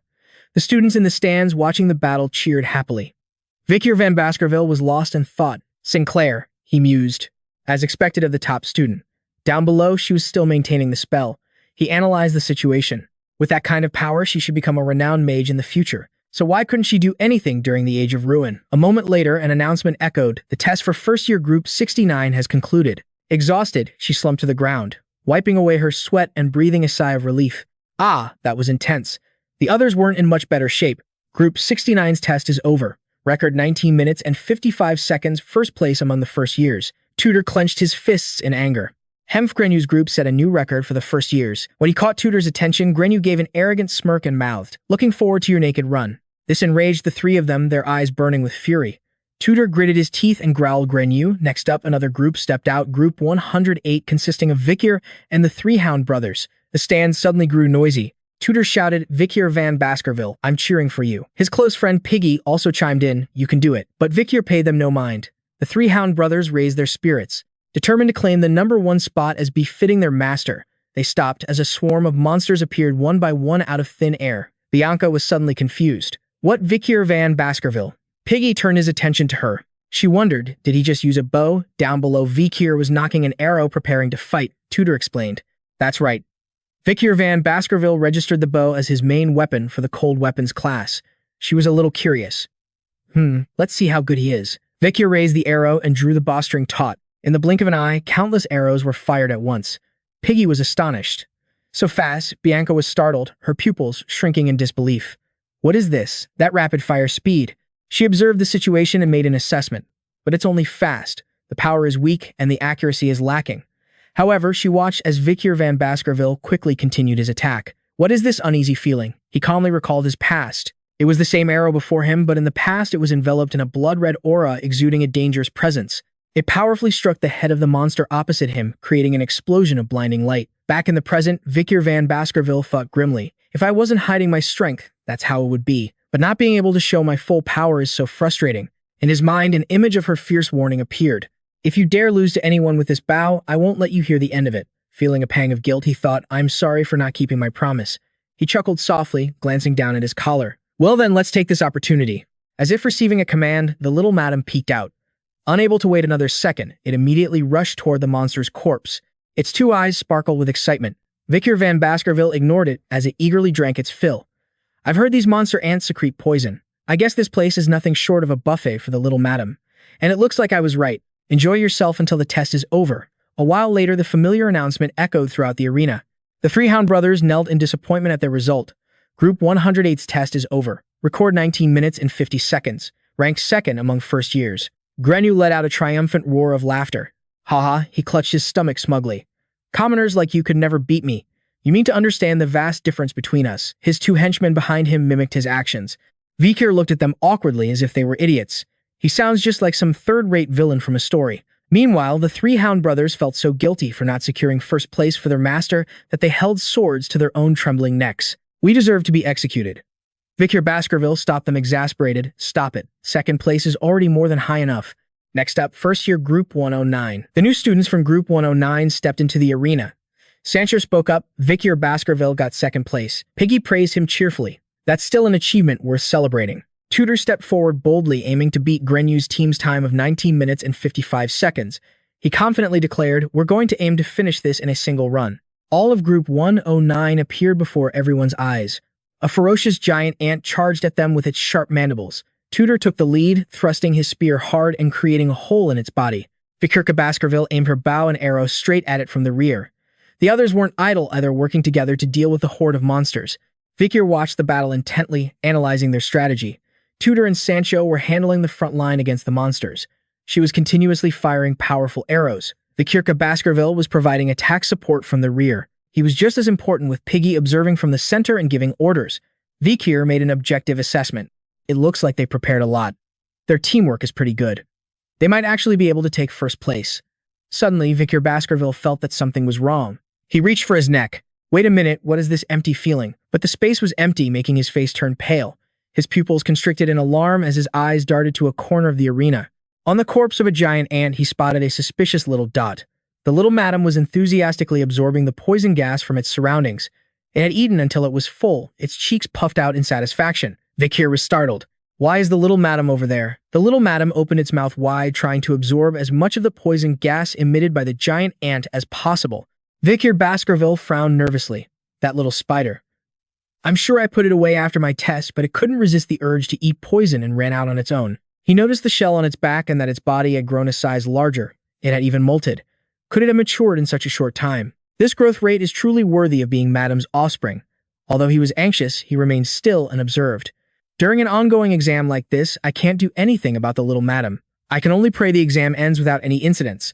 On the other side of the arena, gripping his spear with both hands, Tudor focused on destroying the monsters, instantly blowing one to smithereens. He rested his weapon on his shoulder and smiled confidently at Vikir Baskerville, a dazzling aura radiating from him. Vikir Baskerville shook her head in disapproval. What an unnecessary waste of energy. Was it really necessary to crush the ant into tiny pieces like that? Hearing this, he gritted his teeth in annoyance and shouted back provocatively, "Oh yeah, let's see how much self-control you have then." The proud girl raised her bow and signaled. It's not difficult at all. Watch this. As she spoke, a powerful arrow shot straight for the giant ant's head, easily piercing the spot between its eyes. It let out a pathetic shriek. Chitter. Tudor praised her generously. Not bad, but I can't let myself lose. Vikir van Baskerville challenged him. Go ahead and try, if you can keep up. A sharp slash cut vertically through a monster's body. Sancho felt helpless, watching their childish display. Are those two actually close or not? Piggy reminded them seriously. Everyone, the formation is a mess. Let's stabilize for now. He calmly gave orders. Vikirka, you don't need to kill them. It's better to focus on their front leg joints. Tudor, wait until the ant's formation breaks, then it'll be more effective to strike the finishing blow. Sancho, instead of stopping them at the center, lure them a little deeper. He followed Piggy's orders without hesitation. His observation skills are better than I thought. He laughed heartily and declared, Piggy is a true warrior too. Being praised made him feel very proud. All that research I did so I wouldn't hold everyone back was worth it. Everyone coordinated excitedly, facing the monsters together. With this team, we can definitely break the record. A moment later, only the remains of the giant ants' corpses were left on the ground. The team panted for breath. Group 109's test is over. Their time 19 minutes and 55 seconds, a tie for first place among the first years. Grenu gritted his teeth in anger, cursing unwillingly. Those idiots. How could that bunch of morons get the same time as us? Vikir van Baskerville squatted down in disappointment. Tied for first. Piggy fell to his knees, his soul feeling like it was about to leave his body. So close. Just one more second, and we would have won. Tudor sighed in relief. At least we don't have to run naked. She looked at the protective layer on her. The shock-absorbing HP shield. The fact that it went to 0 means that if this were a real battle, I would have died right. Sancho set a goal for himself. One day I'll become a warrior who can last for an hour just like President Dolores Lunaquavitis. Tudor smiled and urged them. Come on, let's get out of here now. Dolores Lunaquavitis, who had been observing the entire battle, was extremely satisfied. Even though they're just juniors in our club, they're all really talented. I wonder how they'll develop in the future. The announcement continued to echo. Phase 1 has ended. The monsters exclusively for first years are finished. Phase 2 will now begin. From this point forward, the monsters will be for second years. She was shocked. Giant ants began to form out of thin air again. Vikir Baskerville frowned in alarm. Grenu's group was also stunned by the current situation. Down in the arena, Tudor's team was tense. What is this? Why are the ants appearing again? Didn't the test just end? He shouted a worried warning. Damn it. Whatever this is, everyone be careful. From now on, any physical damage we take will cause real pain. They stood on guard, ready to fight. Their only choice was to hold out until the school intervened. In the magic control room, the hallway outside was quiet, but inside it was chaos. Someone pointed at the monitor. The kids' HP all dropped to 0, but the test hasn't ended. They questioned. They're just first-year students. Who activated Phase 2? Another person checked and explained. Besides the students in the exam room, there's still a strong life signature, so the system has glitched. A professor was bewildered. If the armor's HP is 0, there shouldn't be any life signature at all. But the control panel showed that there was an entity full of life that could still fight. Dolores Lunaquavitis suddenly burst through the door. Professors, there's a problem with the exam. Please, you have to save the students inside. Hearing this, everyone froze. They looked at each other, helplessly passing the buck. Even if you say that we're just the Tactical Simulation Management Department, checking for life signatures isn't our responsibility. Ignoring her, the people whispered amongst themselves. The Golem Forest would be faster than deciphering the magic circle, right? Of course. As of this year, Golem creation and operation have been automated. The magic circle's code is linked to the Mana Stone. To disable it, we need authorization from a superior. Then just disable the magic barrier already, but we need a key to take down the magic barrier. Dolores Lunaquavitis' face turned pale listening to their discussion in shock. I have a key for the magic barrier right here, but one isn't enough to disable it. A loud voice announced Professor Sadie. The one with key B said she was going to the restroom and we've lost contact. She bit her lip in anger. All they did was complain. What she abandoned her post again. Over at the arena, Vikir van Baskerville sat in silence. He furrowed his brow, speculating, did the magic device malfunction? When I took the test, no life signatures were detected. So does that mean the young mandem consumed the poison and matured, causing its life signature to be picked up by the Mana Stone? He observed the situation inside the barrier. Perhaps due to the malfunction, a poisonous fog had begun to rise, if they weren't rescued soon. Suddenly, Vikir van Baskerville's eyes widened in shock. He spotted a device, placed nearby a ventilation shaft made for air circulation. The entrance was small, but if he could get through it. Meanwhile, Sinclair's attention was drawn to something. She looked curiously at the noisy crowd. What's all the commotion about? Did someone break our team's record? A four-legged creature dashed past. It shot past her like the wind, startling her so much she screamed ah and fell flat on the ground. The others just stared blankly at it. Sinclair groaned in pain. Ow. She watched its retreating figure, wondering why a dog was biting her pants and trying to pull her away. A powerful slash struck the Mana Stone. The group of professors was stunned into silence. Dolores Luna Quavadis was repeatedly striking it with her sword. They quickly shouted, "Ha, Student Council President, what are you doing?" They rushed to grab both her arms to stop her. The Mana Stone is an extremely precious and expensive ancient artifact. She shot back angrily. Who cares about that? The priority is to cut off the mana supply and save the kids. They warned her. If you destroy it, you'll be expelled, and Quvar Varus will demand compensation directly. Dolores Luna Quavadis gritted her teeth, her resolve hardening. Just hang on a little longer, you guys. I'll do whatever it takes to help you. Back in the arena, PG was bitten by a giant ant, his eyes rolling back as he was powerless to resist. It sent him flying before he crashed to the ground. Vikir van Baskerville and Tudor worriedly called out to PG, trying to wake him. "Pig, wake up!" PG lay motionless, having lost consciousness. A large shadow fell over the three of them. They cursed helplessly. "Damn it," Tudor lamented, "I haven't even become a hero yet." He couldn't accept it. Am I really going to die such a pointless death here? In front of them, the giant ant was spitting out poisonous gas, ready to attack. It lunged forward to bite. Tudor Vikir van Baskerville cried out in alarm. Her eyes filled with terrified tears, and she couldn't believe this was her end. "I don't want this." Suddenly, a dark figure appeared in the poisonous fog behind her, two red dots gleaming brightly. She could only shut her eyes and wait for death. A fist came crashing down on the giant ant's head. Its exoskeleton shattered. The figure leaped up and punched it, sending it flying. The shockwave roared in Vikir van Baskerville's ears. The force of the attack blew her hair back. She squinted to get a better look, her vision blurring from the effects of the poison. "You, why are you here?" The heroic silhouette of Vikir stood tall and incredibly reliable. He clenched his fists, a crimson aura surrounding him as he made a solemn promise. "Don't worry. I won't let anything happen to any of you." Meanwhile, the two professors, one on each side, were desperately holding onto Dolores Luna Quavadis' arms. "Student Council President, get a grip. This isn't a job for the Vice President." She gritted her teeth and struggled. "Let go of me. I have to save those kids." While they argued, a professor was staring at a chart with a look of disbelief. He shouted, "Wait, hold on." They froze and glanced over as he hastily announced. A new life signature just appeared inside the arena. The two professors discussed this in amazement. "What, a slaughter ant has been eliminated? It seems someone has infiltrated the arena. Did they break through the magic barrier to get in?" At this point, everyone had the same question.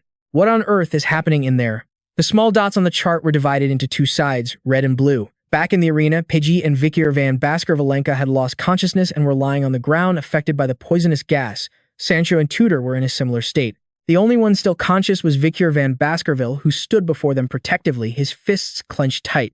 He frowned, his sharp gaze darting to the side as he muttered a warning. "Speaking of which, there's a saying in my family's teachings. The fate of an untamable beast is death." The little mandam hiding behind the giant ant's corpse flinched as cold sweat broke out. Vikir ignored it for the moment and gave an order. "All right, I'll lecture you later. Hey, you little beast, absorb all the poison in the area to keep the kids safe." Its desire to live made it obey immediately and without question. It opened its mouth wide and inhaled sharply, and all the poisonous gas flew towards it. Suddenly, a giant ant appeared above him. Vikir van Baskerville cursed in annoyance. This shameless bastard. It bared its fangs, preparing to attack, but before it could move, he kicked its head clean off. In the mana control room, the two professors monitoring the situation were stunned when they suddenly detected a massive life signature. Vikir van Baskerville had also sensed something unusual and grew concerned.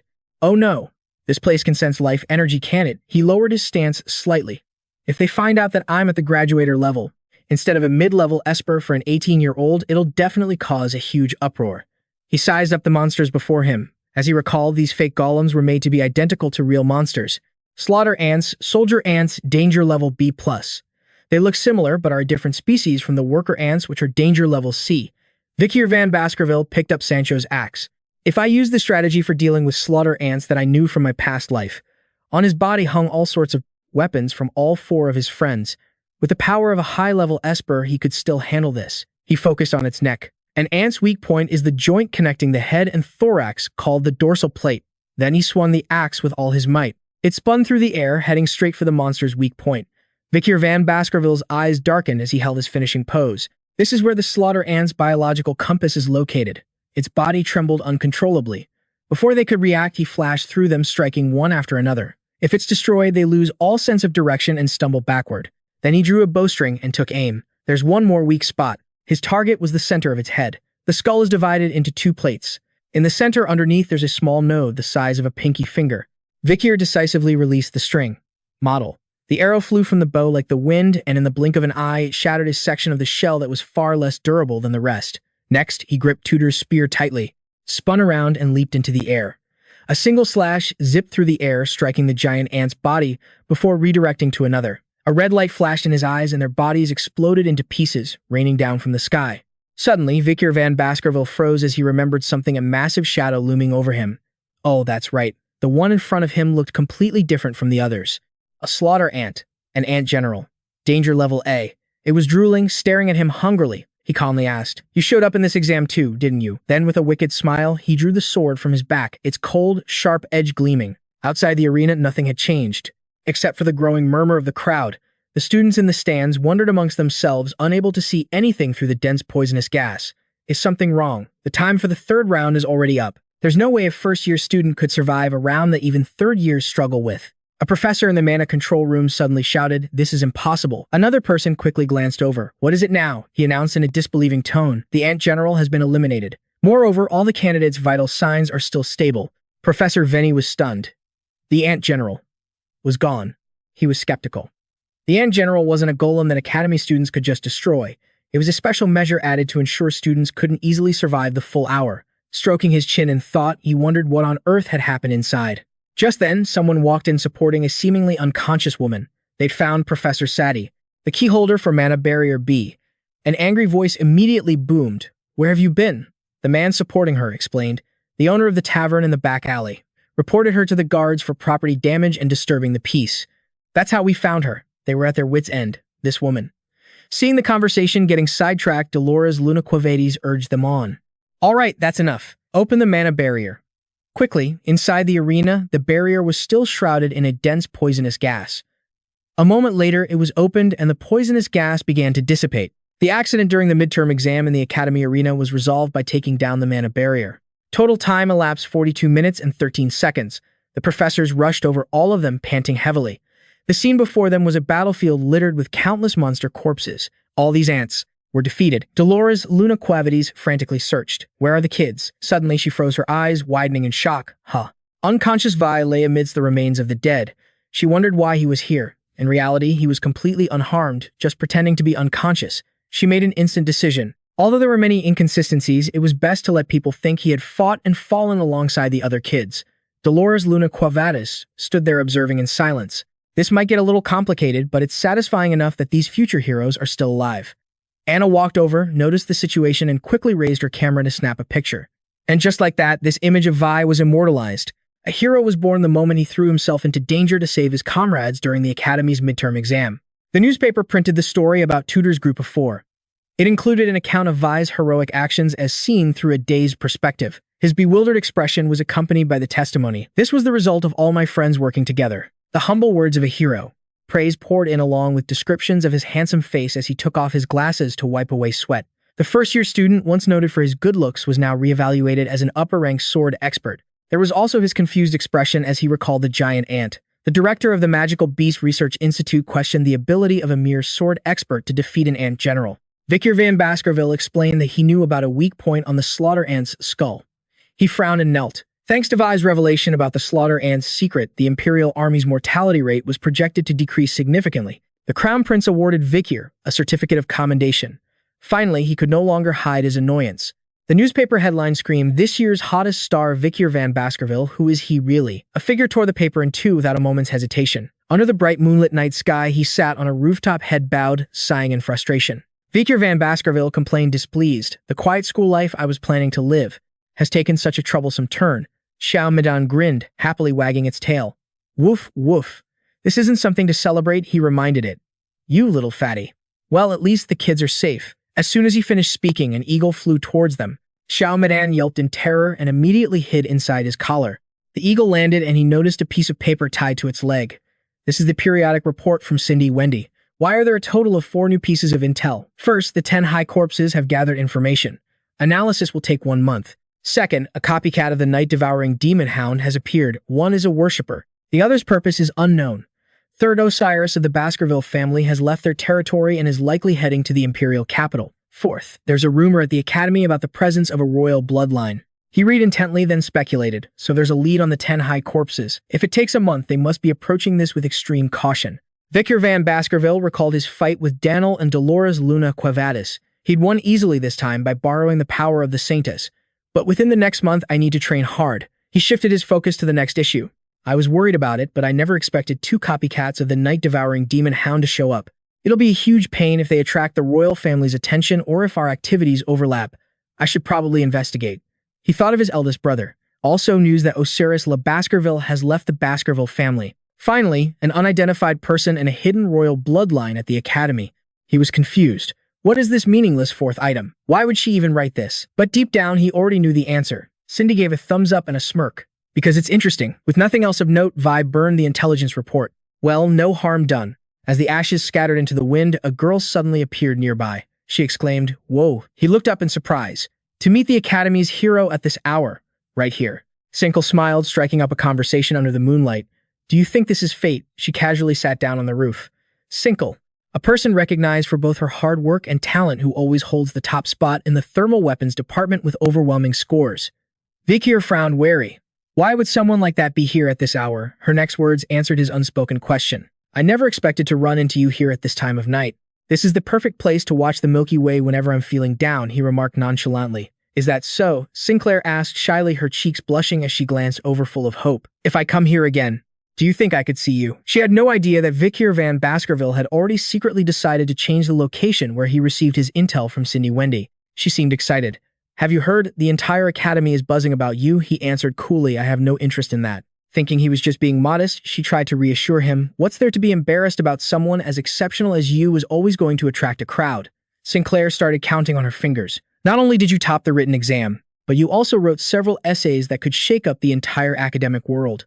A commoner who managed to reach the level of a high-class aura expert. Every word made him feel more exposed, and he didn't dare to meet her gaze. She admired him sincerely. You're truly someone our classmates look up to in awe. Vikir van Baskerville replied humbly, accomplishments are just fleeting things. Don't pay them too much mind. Sinclair tilted her head confused. Money and power. It will all become meaningless sooner or later. A desolate, lifeless landscape flashed through his mind, skulls scattered across the sand. When the age of destruction begins, the old order will collapse, leaving only an era of survival. She teased. You talk as if you've already lived through this entire world. Listening to you is like talking to a little old man. Vikir van Baskerville was startled. He thought to himself, this girl is sharp. Luckily, Sinclair changed the subject. Oh, by the way, do you have any plans after midterms? He gave a dull reply. Back in leg day. She looked at him suspiciously. Did you just turn me down? He silently adjusted his glasses, thinking that this girl had just as many secrets as he did. She sighed helplessly. You're impossible. He thought back to the past. Before he regressed, she was the top student who had never been defeated, not even once and at the same time. She had vanished from history without a trace. He observed her and speculated that if her commoner background was a lie, she might be the hidden royal Cindy Wendy had mentioned. The next day, warm sunlight bathed the academy. Tudor stretched warily beside Vikir van Baskerville. Argo, he groaned, I can't believe this exam period is so long. Then a wave of joy washed over him as he realized he was about to escape this torment. But anyway, we just have to get through today's offense test and the midterms will finally be over. The group of 4 was still together. Sancho explained. The schedule was delayed because we got injured during the defense test. That's why it feels so long. He frowned in annoyance as he recalled Granfell's arrogant face. Though it's a shame, the fight with him ended in such a lame draw. He glanced over with a meaningful look. Thanks to that, I've identified a new, worthy rival. I guess this exam was a huge success in that regard. Vikir, knowing he was the one being talked about, stayed silent and pretended to be invisible. They started chatting playfully, punching his arm. Thanks to Vikir van Baskerville, we didn't get hurt too badly, but it's so annoying that he was hiding his true strength right. Another high-class expert. It's totally unfair. How could you hide that from your friends? You guys. He calmly corrected them. Even though I don't remember it clearly, I'm sure I didn't do it alone. Tudor waved his hand and shook his head. There you go again, being all humble. Suddenly, a voice changed the subject. Hey, have you guys heard? The night hound attacked again. Vikir's eyes widened in shock. Piglet took a notebook from his bag. This time, the victims were cadets from the Varangian Training Center. His expression was serious. I heard that during the attempt to find and stop him, several cadets were injured. He was holding a newspaper with a breaking headline. The Night Hound's never-ending crime spree. The worst villain of them all, the Night Hound has bared his fangs once again. Early this morning, cadets from the Varangian Training Center studying abroad in the imperial capital were attacked, resulting in serious damage. There were a number of minor injuries, but no serious ones. The victims even included the director of the Varangian Training Center. They started whispering worriedly. Even Varangian was attacked. Is the Night Hound's territory expanding? And I heard he even has supporters now. What on earth is he after? Only Vikir van Baskerville remained silent. Is this the imposter's work again? He recalled there were 2 of them. One seemed to have stopped his activities recently, but the other was behind an increasing number of incidents. The group continued on toward the classroom, but his mind was still elsewhere. This is going to make everyone more vigilant against the Night Hound. If that's the case, my assassination attempts could be hindered. Vikir considered his options. After this exam, maybe I should eliminate the imposter. At the Academy's arena, the offense test field consisted of 4 identically constructed rings. Unlike the defense test, which required a 4-person team, the offense test focused on individual skill. The test was a one-on-one duel between a professor and a student. Students had to fight against golems controlled by the professors, and the score was based on factors like effective strikes and evasions. Tutor was currently in the middle of his fight. The goal was to give students real combat experience against powerful opponents as the golem simulates the movements of combat masters. However, this exam has a fatal flaw. Behind the golem is Professor Van. It acts just like him, and a professor can only take on a maximum of 50 students. In other words, the evaluation standards will differ depending on each professor's fighting style. He thrusted powerfully, destroying its protective shield. "Hi," he smiled confidently. "This is still manageable." Professor Van frowned, his expression stern as an announcement declared, "That's not enough." As soon as the words were spoken, countless giant vines shot up from the ground surrounding Tutor. He was startled. The voice revealed, "The vines are just a diversion." The golem raised its fist and charged. He was shocked. It's gotten faster, a physical enhancement. He quickly raised his spear to block, but the golem increased its power. The punch was indeed a feint. The golem suddenly kicked him hard in the side. He never saw the move coming. Tutor's eyes went white as he clutched his stomach in pain on the ground. Seeing that he could no longer continue, the golem stopped. "Did you think that just because I'm a mage, I wouldn't use my hands and feet?" The test ended, and the two shook hands amicably. The goal of combat is singular victory. Even if you're a mage, if you want to win, you have to use your fists, your feet, or even your teeth. Remember that, Tutor replied. "Thank you for the lessons, sir." The system announced that the scores had been tallied. He walked up to the stands and sat down, sighing in relief. Phew. Student Class A Cold Weapons Department, Don Qui Soti, La Mancha Tutor, Supervising Professor Venamore. Effective strikes 12, effective dodges 20, effective blocks 3. 1 point per instance. Critical hits 0, 10 points per instance. Total score 35. Immediately, someone cried out in shock. What Vikir van Baskerville found it hard to believe. 35 points I. Lost to Tutor. No way. Student Class B, Cold Weapons Department U. F. Vikir van Baskerville. Effective strikes 7. Effective dodges 24. Effective blocks 0. Critical hits 0. Total score 31. Unwilling to accept it, she stood up and pointed a finger in Tutor's face, furious. "This is all because of the test's format. A one-on-one is a disadvantage for an archer," he retorted. "When we were calculating individual scores during the defense test, did you ever say anything about balance?" Suddenly, a loud, triumphant laugh cut through the air, making them pause their argument and turn. Granu looked down on them arrogantly. "Tutor, it's clear now that I am superior to you. Student of Class A Firearms Department, Granu Leviat. Effective hits 11. Effective dodges 22, effective defenses 2, critical hits 0, total score 35. Tutor corrected him irritably. "What are you talking about? We both got 35 points. Granu raised his voice indignantly. "Yes, we tied in the defense test and now the offense test," he explained smugly. "That means with my higher theory score, I am the winner." The words hit Tutor like a bolt of lightning, leaving him unable to argue. He hung his head in frustration and sighed. Was Granu going to surpass him on the overall leaderboard again? Seeing this, Vikir van Baskerville decided not to argue further and began to console him. "Anyway, our supervising professor is Professor Venamo, so we're still pretty lucky." Her expression was a bit hesitant. "The professor in charge of the other group is Professor Sadi. You know, that pathetic professor who disappeared with the key to Magic Walby and was later found completely wasted."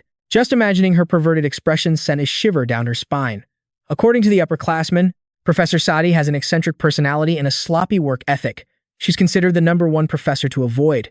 Tutor was also worried. He wondered, how could someone like that even become a professor at the academy? Vikir van Baskerville pondered this. "But I heard that regardless, she's still very capable. She even assists the military in capturing criminals." An image of dangerous criminals like the night-devouring demon Hound flashed through Vikir van Baskerville's mind. He thought of his friends and reassured himself. The students will probably be fine. They're all talented after all. But she quickly crushed his hope. That's exactly why it's so worrisome. Vikir van Baskerville looked up at the ceiling and explained. "Professor Sadi is the last descendant of a fallen Marcus family. They say she has an inferiority complex towards students from prestigious families or those with talent. And the problem is because of that complex, there's a rumor that she crushes talented students." At that very moment, elsewhere, a high-heeled foot was ruthlessly stomping on a student's head despite the pool of blood that had already formed beneath him. Whispers erupted from the stands as people cried out in fear. Someone fainted again. What the hell is this? Is this really an exam? They all tried to flee at once, only to discover something terrifying. The door. The door won't open, someone urged. Open the door, hurry, and call the other professors. What the hell is going on? Help us. On the other side, the woman calmly placed a hand on her lips and observed. She said, holding her pose and speaking in a disdainful tone. Is this year's batch of students just a bunch of cowards and good-for-nothings? The person at her feet was motionless. Student of Class B, Firearms Department PG, supervising Professor Sadi. Effective hits, 8 effective dodges, 0 effective defenses, 0 critical hits, 8. Total score, 0. Sinclair was in a similar state. Student of Class A, Firearms Department Sinclair. Effective hits, 0. Effective dodges, 0 effective defenses, 0 critical hits, 0. Total score, 0. Sancho was unconscious and severely injured. Student of Class A, Melee Weapons Department Sancho Baricia. Effective hits, 0 effective dodges, 0 effective defenses, 0 critical hits, 0. Total score, 0. Bored, Sadi turned away. Continuing like this is just a waste of time. Her high heels clicked sharply as she said indifferently, "All right." Vikir van Baskerville's eyes were sharp, hiding a simmering rage within. She gave a horrifying smile, licking her lips as she announced, "Next student, come on in." Donation Alphonse Frank, also known as Professor Sadi. Sancho took a ready stance. An announcement echoed, "Begin the test." He immediately leaped forward fiercely, raising the axe in his hand, aiming for Sadi. She stood perfectly still, a mocking smile on her face.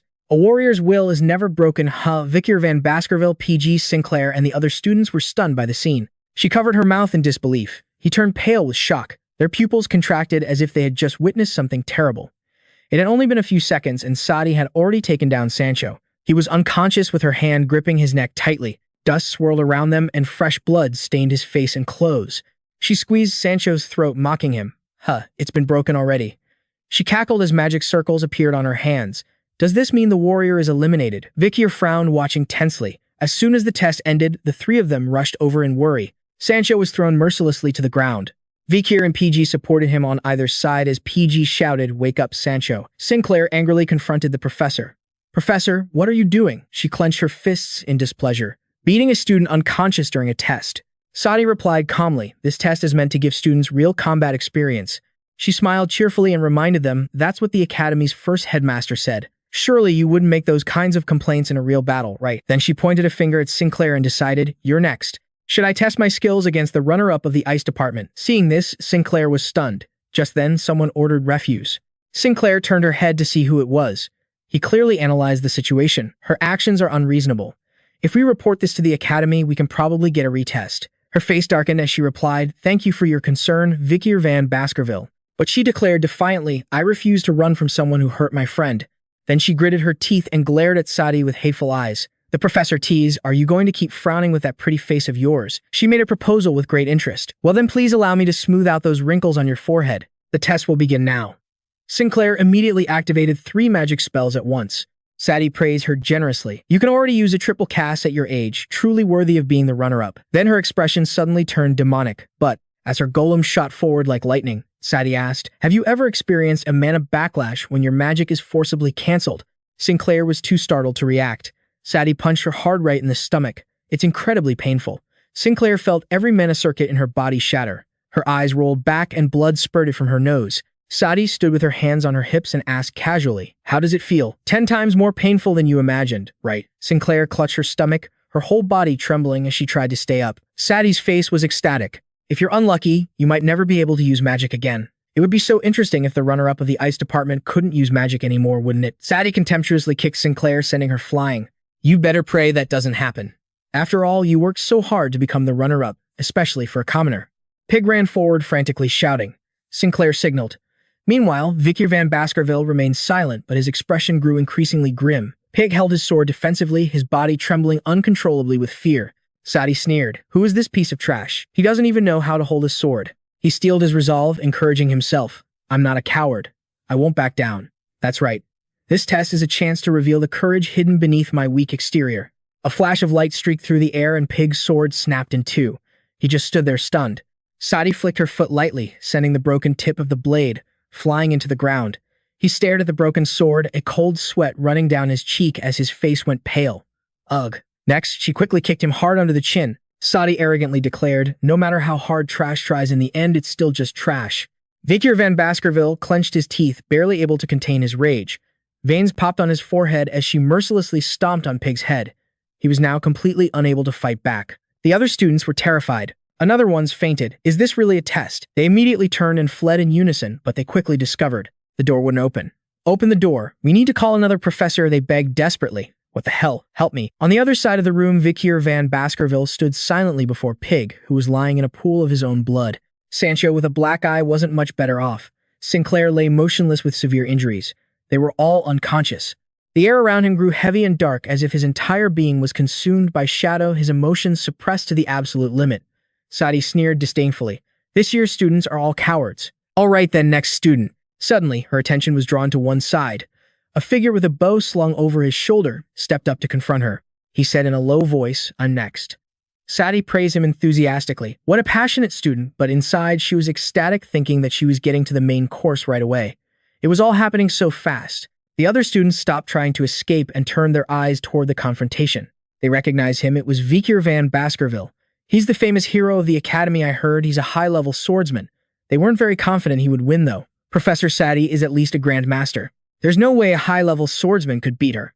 And a bow is the worst weapon to use in a one-on-one duel. Ignoring everyone's reactions, he silently drew an arrow. An announcement rang out. The test will begin now. She laughed with excitement. Crushing talented students is so much fun, she thought immediately, commanding her golem to charge. He was currently the top-ranked student in the academy. How exciting would it be to defeat the top student? Sadi raised her hand, preparing to attack, her heart filled with anticipation. Let me enjoy his painful screams after I break his arms. But just then, Vikir van Baskerville decisively knocked an arrow and in a flash drew his bow and took aim. A cold streak of light flashed. Her eyes widened in shock.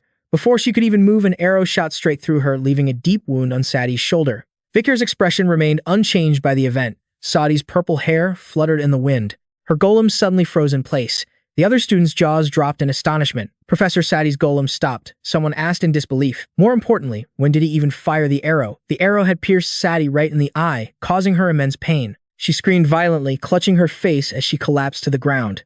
My eye. My eye. Vikir van Baskerville's face was completely blank. He hadn't moved from his firing stance. Suddenly, he tilted his head and explained with an air of innocence.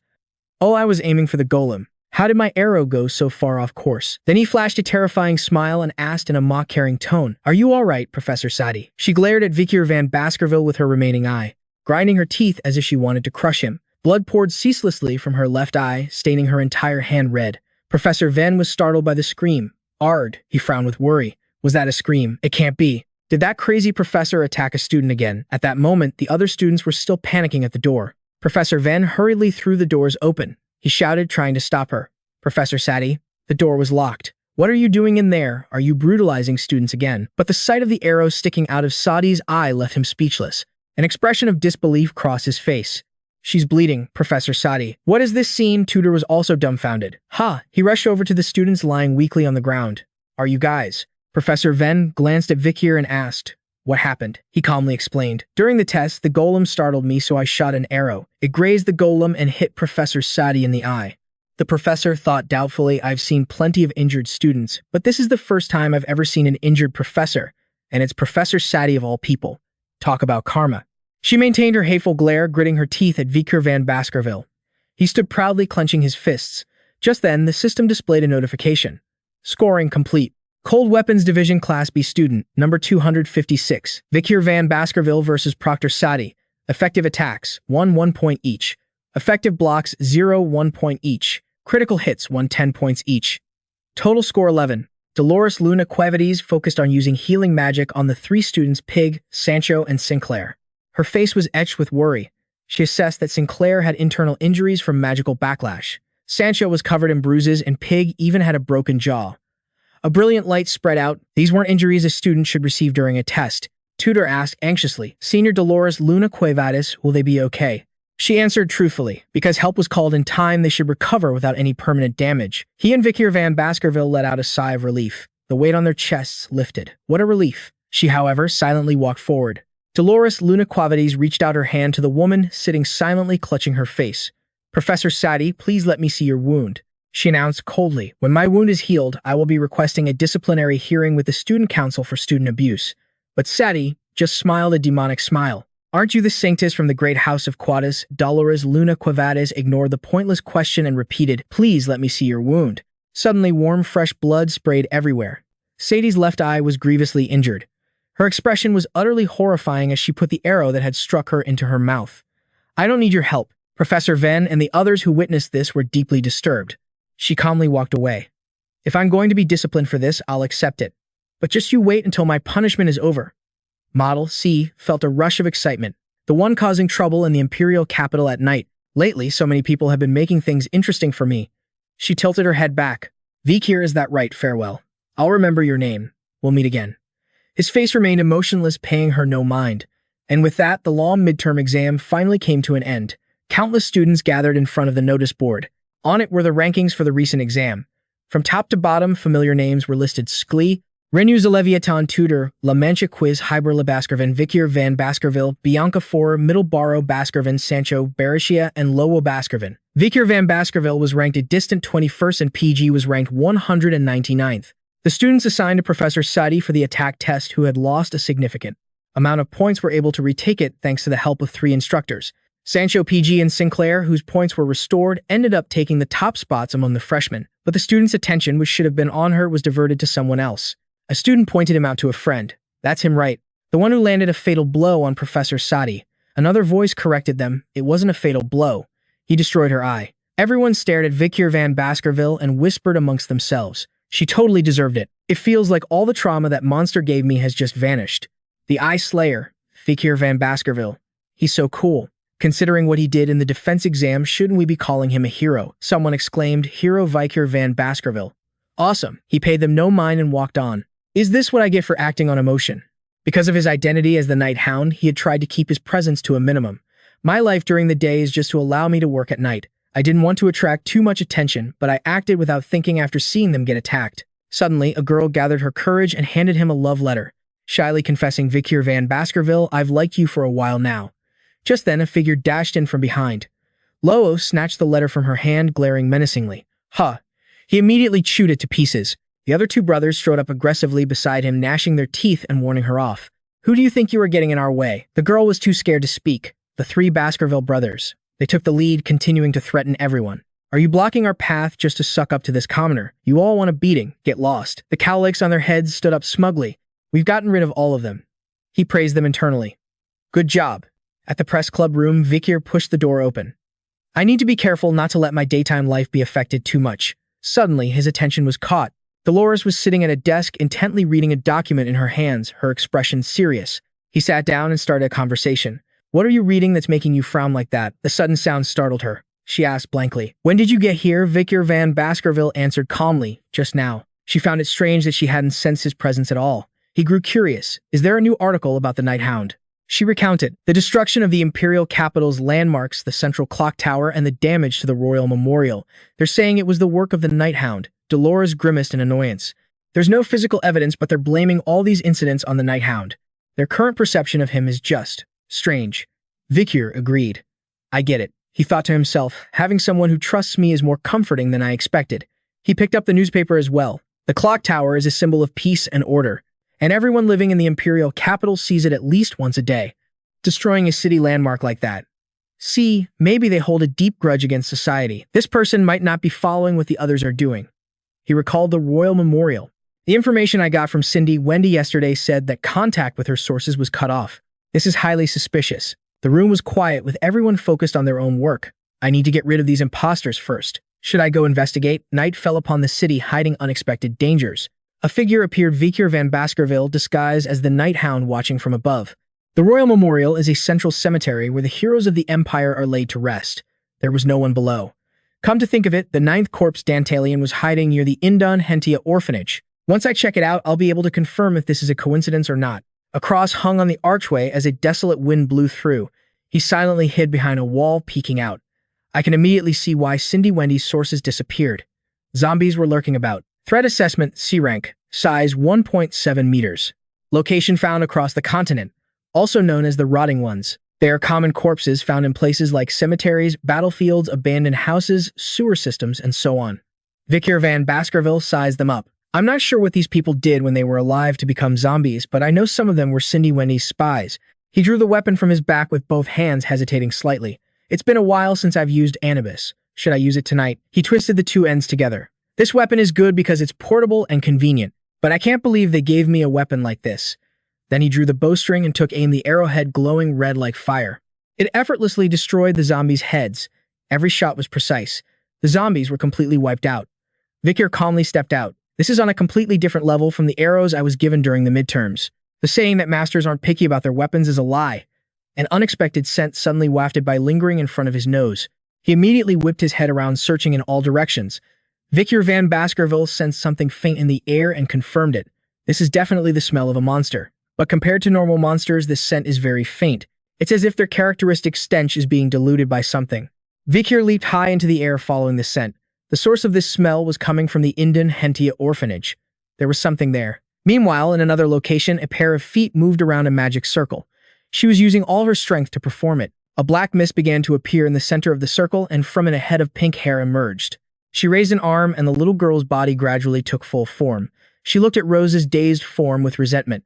Dantalion, you despicable thief, you dared to steal her. Camas hugged Rose's body, blaming herself. I'm sorry, Rose. I lost you again. I promise, she declared with determination. I will. Never to lose the people precious to him again. At a building in the orphanage, a place that had been sliced in half by Vikir van Baskerville during his battle with Dantalion, a figure now appeared. Two girls stood facing each other. The one wearing a mask spoke up. Shia's ability to find whomever we seek is truly useful, but we've only managed to find Ross so far. Camas pondered. There's still one more person we can't find, no matter what we do. To completely control the power gained from her pact with the demon, she reached out and stroked Ross's hair. I must completely pass through the door of death. Right now, I'm still just a half measure. I need to grasp all of Shia's power as soon as possible. Footsteps echoed in the empty space. A massive dark figure with glowing red eyes appeared and commanded. Don't move. Camas gasped in shock. She quickly shielded Ross. Someone's watching us. An expert so skilled I didn't even sense their approach. Vikir van Baskerville stood with his bow drawn, ready to attack at any moment. He warned, answer my question. Now. If you so much as move a finger, you will die. If you say anything other than the answer, you will also die. He posed his question. You smell of both human and demon. Are you human or are you a demon? Camas replied, I am both human and demon. He moved to the next question. And that woman there is Ross, a subordinate of Dantalion. I know for a fact I killed her. Why is she still alive? She explained that this girl wasn't one of Dantalion's subordinates. It was Dantalion himself who had taken something that belonged to her. Vikir's voice was low. Last question. His eyes flashed red as he looked at her coldly. The demon you made a pact with. It's one of the 10 grand corpses, isn't it? Camus also raised her guard. So what if it is? The moment she finished speaking, an arrow shot toward her eye with incredible force. She reacted quickly, tilting her head. The arrow grazed past her ear and pierced through her hair, smoke rising from her hand. The air around him grew heavy with pressure. Demons must die. Camas immediately used summoning magic. She taunted, if you think you can, then give it a try. Skeletons emerged from the magic circle, followed by smaller ones. Seeing this, she cursed under her breath. Damn it, they even turned the children's corpses into undead. Vikir was stunned by the sight, but he still decided to press forward. My apologies. A sharp arrow pierced through the horde of undead, glowing with a dazzling blood-red aura. The orphanage roof immediately exploded, sending debris and stone flying along with countless body parts from the horde. The power of the attack was immense. Vikir van Baskerville and Camas both leaped outside at the same time. He quickly aimed his bow again. You won't get a peaceful death. She grabbed Rose's hand, pulling her into an embrace and shouting a reminder. Hold on to me, tight as she gathered magic in her palm. Another explosion even bigger than the last went off. The sound shook the heavens as both sides landed back on the ground. Camus' face darkened, her voice grim. That archery. What is your connection to the Balak tribe? Vikir answered seriously, I am a hunter of Balak. She gritted her teeth, restraining her rage. Then you were also there that night at that place. Her eyes showed a bone-deep hatred as her fire magic intensified. Let me send you to your grave, you damn barbarian. A magic orb shot toward him and he swiftly dodged to the side. Vikir frowned and thought, the closer I get, the more I can feel it. He observed Camas from a distance, assessing her. This one has the scent of a living human, not one of the 10 grand corpses. Aren't they supposed to be just high-level demon lords parasitic on dead bodies? Beams of light shot toward him simultaneously. Vikir van Baskerville retreated a few steps, slipping through the gaps between them. The magic struck the building behind him as he landed lightly. Suddenly, countless sharp spikes erupted from below, piercing through his abdomen and spraying fresh blood. Camus looked at him grimly. You filthy barbarian. She smiled triumphantly, her voice dripping with arrogance. Acting so high and mighty, and now look where you are. But then the spikes suddenly shattered and fell away. Her eyes widened in shock. What is this? The wound on Vikir van Baskerville's abdomen had already healed. She wondered, isn't he human? As he disassembled his bow, he called her out. I figured it out after just a few exchanges. You're just a half-baked copy, far weaker than the other 10 grand corpses. He decisively slung it onto his back. In that case, there's no need for more words. His eyes grew cold as he declared, die. Camas summoned a giant monster, shouting, you're the one who's going to die, you damn barbarian. A tattered flesh golem, danger level A+. Height 8 meters. Area of discovery, the Nine Heavens Cemetery. It's formed from the flesh of those who once lived. Scraps of flesh were molded like clay to create the rough shape of a person, but it barely retained its original form. A filthy, profane, and dark creature, but its power was not to be underestimated. It let out a ferocious roar and raised its fist. She began using control magic. The golem is just a feint. The real attack is the fire magic. Beelzebub suddenly appeared on his wrist and he slashed. The golem couldn't react and was split in two. The aura around him changed. Seeing this, Camas was stunned. Huh, this red aura. It's the Baskervilles. Vikir van Baskerville charged forward. She hurriedly tried to stop him. Wait. But he ignored her using the 7th form of Baskerville. He glanced down with a merciless look. Her eyes widened as if she had realized something. The powers from both sides were about to collide. The impact shook the entire area. Trees were bent sideways, rocks and dirt flew everywhere, and a blinding light illuminated the sky. Not long after, the smoke and dust began to settle, and the scene became clearer. The two of them stood in a deep crater left by the magic. Vikir van Baskerville calmly touched his arm. Camas knelt on the ground in pain, trembling uncontrollably. It seemed that because she was half-human, the magical backlash from a failed incantation was far more severe. He recalled the moment from just before. For a split second, she had lost her concentration. She had whispered softly as if begging, don't go. Her voice was filled with despair. Don't leave me. Vikir van Baskerville paused for a moment. So you also have a reason for making a deal with a demon. He raised Beelzebub, ready to strike. There's not a single grave in this world that doesn't hold a story. The smoke cleared, revealing the desolate scene after a fierce battle. Down in the deep crater stood Vikir van Baskerville with his arm raised, facing Camas, who was kneeling before him. Beelzebub glowed with a red light in his hand. Just as he decisively swung it down, red hair flew. Rose had unhesitatingly moved to take the hit, which gave him pause. The undead and spirits have always harbored an intense jealousy for the things they don't possess. It is in their nature to blindly tear apart and steal everything from living creatures. Vikir van Baskerville narrowed his eyes and thought, when the master has a strong will to control them, there's no problem. But once the master loses consciousness, the army of the undead goes out of control.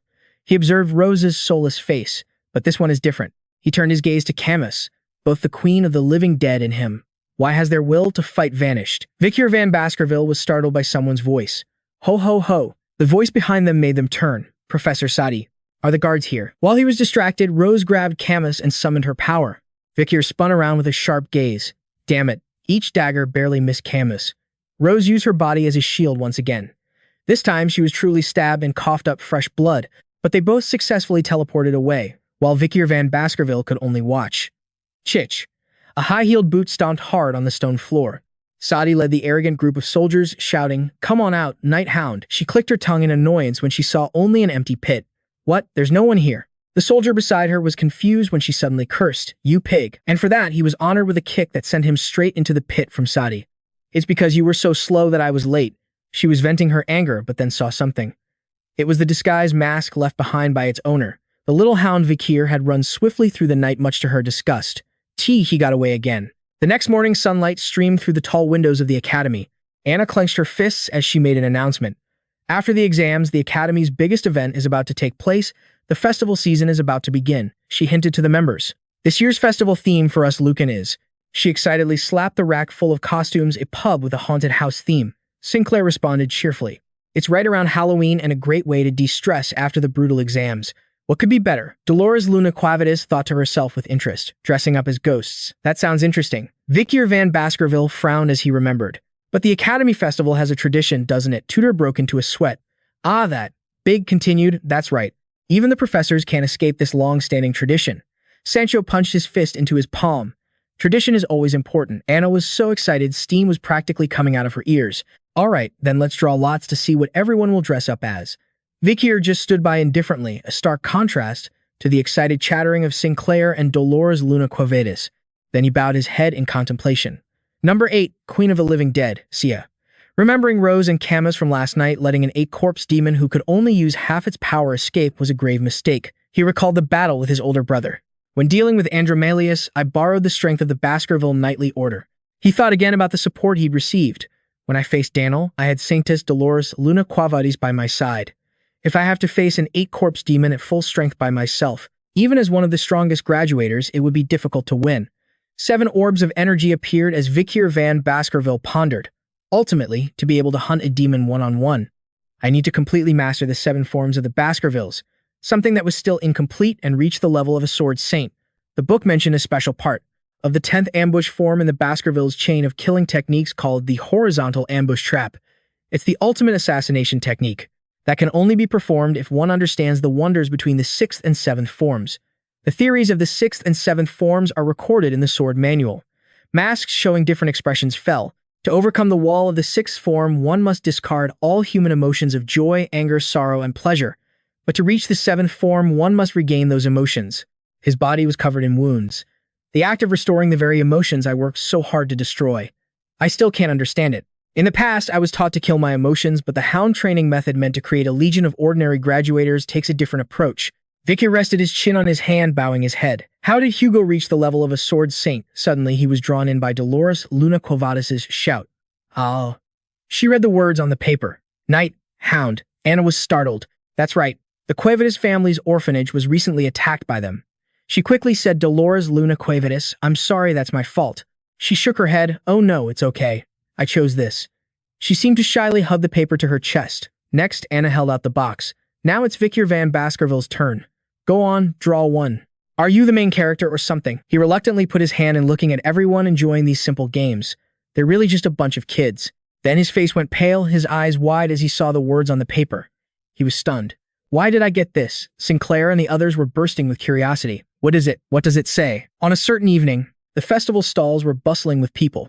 There was one thing he had inadvertently forgotten from his past memories, the tradition passed down through the academy festivals. On the day of the festival, all members of the academy had to go to the stall with the beer mug sign. The students were excitedly waving their hands. Whoa, tutor, the warrior strikes a romantic pose. Beautiful lady, would you care to join me for some fine wine and a discussion of poetry at the Lucan pub? Sancho was as valiant as ever. Ha ha ha, come to the Lucan pub. We have hot blood soup, fiery like a warrior's blood, free for all visitors. Dracula Vikir van Baskerville was debonair. You are the ones who will bring fame to our pub. You absolutely must come. We'll be waiting. Big was shyly dressed as Tinkerbell. Hey, please take this flyer. This made the male students blush. Huh. Since when was there such a cute girl in the Lucan club? He reached out his hand. But are you? Frankenstein, Vikir van Baskerville grabbed them by the scruff of their necks. Hey, you're not allowed to flirt with club members. They were like scared little chicks. Yes, yes. But then her attention was caught by a flash of red gliding past. Long legs beneath a cheongsam walked straight towards Dolores Luna Quo Vadis. Dolores Luna Quo Vadis in her Nighthound costume turned around when the person spoke. President Dolores Luna Quo Vadis. Then her eyes widened and she broke into a sweat, exclaiming in terror, Professor Venny. He asked with a stern face, what is with that costume? He then lectured, even if it's a festival, haven't you considered the social impact your costume might have? How could you dress up like such a vile, irredeemable criminal? Dolores Luna Quo Vadis simply replied, I really like this. Costumi. He stared intently into her eyes, then dismissed it. Hmuff, if you're willing to take responsibility for your actions, then do as you please. Anyway, as your supervising professor, I have no right to interfere with a student's attire. Tutor was surprised. What Professor Venny is here, PG explained. It's a festival tradition for the professors to visit each class and club's pub to boost their sales. He raised an eyebrow, glancing at the laughing kids. If it weren't for this custom, I wouldn't want to come to a place like this. The food prices aren't exactly cheap either. Dolores Luna Quo Vadis brought the food over. Here are the French fries and stir-fried chicken you ordered, Professor. Looking at the dishes placed on the table. Terrible ingredients served by staff without any health certificates, poor hygiene, and food swimming in chemical seasonings. Then he scooped up a spoonful and brought it to his mouth. It goes without saying this snack will surely taste no different from garbage. Venny froze as if the pause button was hit, his lipstick smeared along with his shocked and terrified face. What is this? Why is it so delicious? The piece of meat was steaming hot and incredibly appetizing, with a wonderful smoky flavor and the tenderness of chicken that shredded with every bite. It was paired with the rich sweetness of a glistening sweet potato, plus the Academy's specialty mashed potatoes, creating a creamy aroma that spread through the air. He immediately slammed the table and stood up. Girl, who made this? Don't tell me you hired a professional chef from outside. She gestured with her hand. Of course not. Professor, the head chef, is a member of our club. The silhouette of the witch appeared as she said, And you know that person quite well, don't you, Professor? Those puckered red lips belonged to Vikir van Baskerville, who was focused on the dishes. The students strode confidently in their costumes. The academy has a long-standing tradition. Male students must dress as girls and female students must dress as boys. The fried rice was skillfully tossed in the pan. In other words, the charming witch, currently in the kitchen, was actually a male student in disguise. And that student's true identity was PG, who hurriedly held up a paper and called out an order. 3 plates of Vikir's special fried chicken. Vikir focused on cooking amidst the shouts. 2 plates of grilled sausage. And there are 6 servings of Vikir's special sausage and vegetable stir-fry left along with 5 more special rice balls. After hearing the order, he turned his head and shouted, "Got it." Tutor was squeezed between bulging biceps. Ever since the kitchen opened, way too many male customers had been showing up. Shin Clay was about to be crushed by the ladies. Now female customers were flocking in. Go get more queue numbers. In stark contrast to the hustle and bustle, Vikir van Baskerville's kitchen was much more serene. It really brings back memories. I never thought I'd get the chance to make these familiar battlefield dishes again. He remembered cooking with his comrades when the age of ruin dragged on and finding decent food became incredibly difficult. He scrutinized the scorpion before him. Because of that, warriors on the front lines had to find a way to make anything and everything palatable. From mushrooms and potatoes to rats and even scorpions, it was all on the menu. The process of turning inedible ingredients into something edible, which parts of a poisonous vegetable to remove, how to restore the freshness of tainted meat. 2 of his friends had collapsed to the ground after taste testing. Because of that, he and his comrades had never stopped their research. His blade glided through making even slices. The potatoes developed by the Mo clan had a strong, earthy smell and tasted terrible. On top of that, chewing them felt like you were chewing sand. Seasoning steps were essential, like thinly slicing the potatoes and marinating them with a bit of salt and vinegar. With a flick of his skilled wrist, he then added mandre leaves and sabi fruit, stir-frying everything over a high flame. A plate of potatoes bursting with flavor appeared. The earthy smell was completely gone and both the sweetness and texture were significantly improved. Dolores, Luna, Quavitus, and Ven watched in amazement. Whoa. Then they both turned their heads away at the same time. Is this witchcraft? What's with that blasphemous outfit? I was so captivated, I almost lost my mind. Vikir van Baskerville came running over fuming. What is this? Why is Vi in the kitchen? And getting mad like some brothel. Madam, this is not a talent that should be wasted in a kitchen. Get out there and greet the guests, he replied calmly. So now I have to go entertain the guests, Tutor yelled, cutting in. Absolutely not. If we lose Vikir van Baskerville's flavor, this kitchen will fall apart. The two argued loudly. Vikir van Baskerville is an indispensable part of this kitchen. You have no idea how many people have been conquered by Vi's skills. Baskerville shot back. Don't be ridiculous. With that face, revenue will double just by him stepping outside. Double, I tell you. Osiris elegantly wiped his mouth. I figured as much. Just as I thought. Then the hand resting on the knife began to radiate a red energy, startling Vi. His eyes flew open as he whipped his head around. It passed right through the argument between Baskerville and Tutor, and headed toward Osiris. Seeing that he had taken off his mask, Vi wondered to himself, why is Osiris Levisquin here? A moment later, the two of them were standing in a corner to talk. He began with a compliment. It's been a while, hasn't it? I cross-dressed back at the academy too, but I'm sure I wasn't as beautiful as you. Vi simply asked. What brings you all the way out here, brother? Osiris seemed displeased. Brother, wouldn't it be more natural to just call me Big Bro? It's only natural for an older brother to come help when you're in trouble. Suddenly, he flashed a mysterious smile. And most importantly, because something that really wanted to see you was struggling to get out from under my cloak. It shot out from under the fabric. A cute little bunny pounced into Vikir van Baskerville's arms as a stunned Vi saw Pomeranian tearfully hugging him tightly. 3 autumns we've been apart, she hit him while scolding him. Uncle, not auntie. Hick hick. If you miss me so much, why didn't you ever come home? He wondered what. The little girl confirmed it. Osiris said, Pomeranian miss you terribly. He smiled and added, Father gave me special leave to bring Pomeranian to the academy. Vi broke out in a cold sweat. So it seems the heir of the family has been assigned to bodyguard duty, huh? He admitted nonchalantly. These days, the real power in the family rests firmly in Pomeranian's hands. An image of the little girl sitting on Hugo Baskerville's lap surfaced as he spoke. Last month, Pomeranian said she liked bled bean chocolate. So father completely leveled the monster zone on the western front and built a cocoa farm there. Osiris continued. And now Pomeranian is protesting because she wants to see you. The little girl had been thrashing around on the floor. I'm not eating. Hugo's face, so terrified he looked 10 years older, appeared in his memory. After a hunger strike that lasted for 2 whole meals, father finally gave in and agreed to a visit. Osiris's eyes softened as he looked at the uncle and niece. Do you have any idea how sad Pomeranian was after you left? It's been so long since we've seen our little princess smile. Meanwhile, the little girl was gleeful. Haha, just as planned. Vi was dumbfounded. Osiris can make that face too, he thought, observing the gentle and happy expression on his face. If regaining one's emotions is necessary to reach the realm of a sword saint, then even if Osiris himself doesn't realize it, this is surely a good thing for him. Before long, Pomeranian had fallen fast asleep on Vikir van Baskerville. He said, "She started looking for you the moment she arrived at the academy. She must still be a bit tired from the long journey." He turned his head and instructed, "Please spend some time with Pomeranian while she's here." Vi replied instantly, "Of course, brother." He changed the subject. "Also, regarding the business deal you set up. The alliance with the Messina Merchant Guild is also progressing smoothly. The gavel representing the law was struck. I heard about that. Before enrolling, I established the Historical Truth Investigation Committee. A council was formed to pass judgment, and the person in charge of this task was none other than Osiris Le Baskerville. He cleared up the misunderstandings and wrongdoings between the Baskerville and Messina families. He even knelt before Tindy Wendy. Thanks to that, the Baskerville family officially extended an apology to the Messina family. The bodies piled up as the Baskerville family elders who participated in the conspiracy were also executed. Remembering her silhouette from that day, it seems Tindy Wendy has calmed her anger somewhat and agreed to cooperate with the Baskervilles. But whether she has truly forgiven them or not, only she herself knows. Osiris suddenly fumbled for something inside his coat. "Ah, that's right. I didn't just come looking for you today because Pomeranian delivered a letter and a ring. Take this." Vikir looked puzzled. "This is..." Osiris's gaze dropped. "This ring was found near the place where the demon possessing our boss's body was killed." He examined it as he listened to Osiris's explanation. "It seems to be an item with a special ability, so Father wants the person who made the greatest contribution, meaning you, to keep it."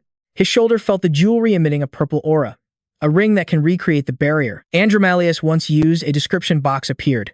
"This is the inviolable sanctum, classified as a ring with the ability to connect to finite Hider, bringing the divine boundary to this location." Osiris seemed flustered as he mentioned, "And there's one more thing." Vikir van Baskerville's face paled as he looked at the letter, while Osiris explained that it was a personal essay containing their father's advice for his son. He was stunned, unable to believe it. Father, Osiris simply replied, "Surprising, isn't it? But don't worry, I received one too." He then waved his hand. "Well, then I'll be going. Read it carefully and give it some thought." Vikir van Baskerville said his goodbyes amidst the shy, adoring gazes of the male students. He opened the envelope and wondered, what could Hugo possibly want to say to me? Then he read the words in his head. "From Hugo Le Baskerville to his son. My son, by the time you read this letter." Vikir gripped the paper tightly in surprise. "Perhaps you are also struggling with the sword saint realm just as your older brother Osiris once did." Remembering the image of his father, Hugo Vikir thought, "Don't tell me. You realized I've already reached the highest rank of graduator." The words flowed as if written by a supreme graduator. "As it stands now, your ability to utilize the 7th form is still limited. To be able to perfect the 9th form, you must enter the sword saint realm." The image of his father writing intently appeared before his eyes. "Therefore, I will leave behind the process I went through to reach that realm." Vikir was astonished once again. "Hugo is leaving me the method to reach the sword saint realm." His hand trembled as he held the letter, reading every single word. Then he became so enraged that he crumpled it up. He glared at it with the fury of a man staring down an enemy. "This is what you call a process." Back at the stall, a dejected Vikir van Baskerville squatted in front of the entrance. She let out a tired sigh. "Ha. In the end, I'm the one who has to drag customers in all by myself." Soft, red hair brushed past her eyes and her face flushed with excitement. Oh, looking at the backs of the two women, she could tell that even with their masks on, they were definitely beauties. It was Camas and Rose dressed perfectly for the festival. On a certain evening, a fair was being held, bustling with people coming and going under the dim lights. At one of the stalls, two girls stood staring intently. The girl with striking red hair held a candy gourd in one hand and a pastry in the other, drool nearly dripping down her chin. After a moment, unable to resist her cravings, she ate it all. The girl with white and red streaked hair watched her happy expression and smiled indulgently. "Is it that good?" As she spoke, the girl suddenly noticed something and thought, "Right, today's the Halloween festival, isn't it?" At this thought, she glanced at the laughing and talking people around her and forced a smile. If that incident hadn't happened, if I hadn't signed a contract with a demon, would I have been able to enter this academy? As she pondered this question, her mood plummeted. I have to confirm it. The memory of the night-devouring demon Hound returned. In the past, someone had interrogated her about it, but she stubbornly refused to answer. Sha is the name of the demon you contracted with one of the 10 demon generals, huh? So what if she is, right after that question? The girl began to worry. Lately, an unprecedented villain has been terrorizing the imperial capital at night. He knows about the existence of the 10 demon generals, and for some reason, he's obsessed with the demon Sha inside me. If I show up in a crowded place like this, he'll definitely make his move. Thinking this, she couldn't help but clutch her chest. The image of that person slashing his sword, combined with the blazing fire in the forest, terrified her. That crimson sword, the one I saw at that decisive moment, it's just like the swordsmanship I witnessed during the battle that night. If my gut feeling is right, all I have to do is remove that mask and I'll know for sure. However, her joy was short-lived. She became so pessimistic that she clutched her chest and hung her head. But what if the night-devouring demon Hound really is him? If he sees me now, what will he say? How much has he changed? I really want to see him. Faced with a storm of questions and that intense desire, the demon appeared, whispering in the girl's ear, "Stop thinking so much. Don't torment yourself with useless thoughts. Let me handle it for you." Looking at the source of the voice, the girl whispered a name, Shia. Upon recognizing the entity, the scenery around her instantly froze. The girl fell to her knees, clutching her heart. After composing herself for a moment, she tried to reason with the creature before her. "This is a clear violation of our contract. Our agreement was that I borrow your power. In exchange, when I die, I will give this body to you, and I will only grant you control of my body for exactly 1 hour whenever you wish." With that, Xiao Sa turned to leave, not forgetting to declare bluntly, "So don't mess with this twisted world. Don't think you can control me as you please." The demon watched her leave, stunned for a moment before smiling with amusement. It then transformed again, appearing behind her to continue its psychological games. "What can you possibly do alone? When your loved ones disappeared, you couldn't do a thing. You even plunged a knife into the heart of the uncle who once cherished you. All you do is ruin everything." At this, she fell completely silent. Seizing the opportunity, it pressed its advantage. "But thanks to me, you found your younger brother. Thanks to my ability to bring together those who wish to meet." Not letting the demon continue, the girl cut it off, stunning it. "So what, I still haven't found the most important person. The biggest reason I accepted your contract was to find his body. But for the past 2 years, you haven't found a single thing. Even though I scoured the sea of fire on Mount D-Hack." At this point, she turned her head to warn it sternly. "So don't get in my way. I found a clue that might help me see him again." Despite her strong words, she immediately collapsed. Observing the girl panting on her hands and knees, the demon narrowed its eyes. Her strong will hasn't completely shattered yet. Suddenly, she looked in a certain direction, terrified. "This is the smell of demon blood. An unusual aura is coming from that tavern." Recognizing the scent, the demon showed its disgust. "We have to get out of here now. The stench of the demon hunter Hu Chiu is so thick it's nauseating." Hearing this, the girl's eyes lit up. Does that mean? Could it be? As the idea struck her, the girl gritted her teeth, didn't think twice, and turned to sprint in that direction. "Hey, human, where do you think you're going?" But she paid it no mind, simply charging forward headfirst. The night-devouring demon Hound. It's him. After running frantically, she finally reached the tavern. The first thing that caught her eye was a man and a woman talking. Observing the woman, she was a bit stunned. The night-devouring demon Hound is a woman. The blonde girl with the mask still didn't notice she was being watched and continued to laugh and talk. "Ma'am, if you do not maintain order, we will be forced to ask you to leave. Have a nice evening." After watching for another moment, a strange idea popped into her head. Could this person just be cosplaying as the night-devouring demon Hound? As soon as this thought appeared, she angrily raised her hand to use her power. How annoying. With that, she raised her hand and slammed it on the ground. Countless strange lines radiated outwards. And just like that, a massive magic circle appeared. From below, white skeletons crawled out, sending the festival goers into a panic. It's the undead run. There were also calmer people who, despite being surrounded by the undead, tried to find the source of the incident. Did she just summon an army of the undead? Dark magic is strictly forbidden in the Empire, which means she's a traitor. Just then, the army of the undead was enveloped by a golden light. The source of that power was the girl from before. She raised her hand to the sky, shouting and ordering all Rukian members to prioritize evacuating the civilians. After ordering everyone to evacuate, she glanced at the man in glasses hiding behind a sign and gave an order. "Anna, go, get the professor." This command confused him. "Dolores, what about you?" She quickly reassured him, "Don't worry." As Anna left, she clasped her hands together, a holy cross gleaming in her eyes. "Subduing the undead is my specialty." Faced with this, the other girl showed her annoyance and shouted, "Holy power. How troublesome. Get lost, you fake. I have to meet the real night-devouring demon Hound." Hearing this, the girl was confused. "The night-devouring demon Hound. Why do you want to meet him?" The other didn't answer and asked a question back. "Him. You just call the night-devouring demon Hound him. What is your relationship with the night-devouring demon Hound?" Dolores remained silent. After a moment of thought, she replied, "I am his confidant." This successfully made a vein throb on the other girl's forehead. "Oh, is that so?" Unsatisfied with this answer, she commanded the undead army to charge forward like a tidal wave. "Then I'll tear your soul to shreds and turn you into one of my dead soldiers." Facing this onslaught, Dolores didn't back down either, unleashing her own power. "I won't lose to some undead." However, before she could do anything, the pile of bones was blown away. This scene left Dolores stunned. Shin Klee. In the distance, a boy with pure white hair frowned, clutching his staff tightly. Recognizing who had arrived, she urgently pleaded with him, but the boy was stubborn. "It's dangerous. Run. It's okay, senior." To be more convincing, Shin Klee affirmed with certainty, "I don't know why, but I feel like I have to fight." As soon as the boy finished speaking, a wave of dark power exploded everywhere. However, the two managed to block it. The girl had no intention of stopping increasing her power while repeating her demand. I just need to meet the night-devouring demon Hound. If you don't want to die, bring him out here now. Shin Clay endured the curse, gritted his teeth, and clicked his tongue. As if summoning the undead wasn't enough, she's also using high-tier fire magic. Just how much mana does she have? As he spoke, the barrier began to crack. From a corner, a figure rushed over and single-handedly blocked the power she had unleashed. The attacker herself was terrified by this situation. Finally, the person arrived and subdued her, stopping her attack. Despite being stopped, the girl was overjoyed. Night-devouring demon Hound. But the other person didn't care, striking her and sending her flying past several buildings. After that attack, half of the festival grounds had been turned into a flat wasteland. Dolores witnessed the entire event and still couldn't compose herself. The crowd, initially panicked, had now calmed down and gathered to discuss what happened. Was that the Night Hound? He's so fast. The other girl also peeked out, eavesdropping. The crowd's discussion grew more heated. I think I smell real corpses. Dolores, who had appeared there at some point, stood stunned. She looked at the desolate scene before her, her eyes filled with worry. The Night Hound. He took her far away so no one here would get hurt. Realizing this, she put her hands together in prayer. Please be safe. Meanwhile, in the forest, the girl who had been attacked stood up, cheerful and excited.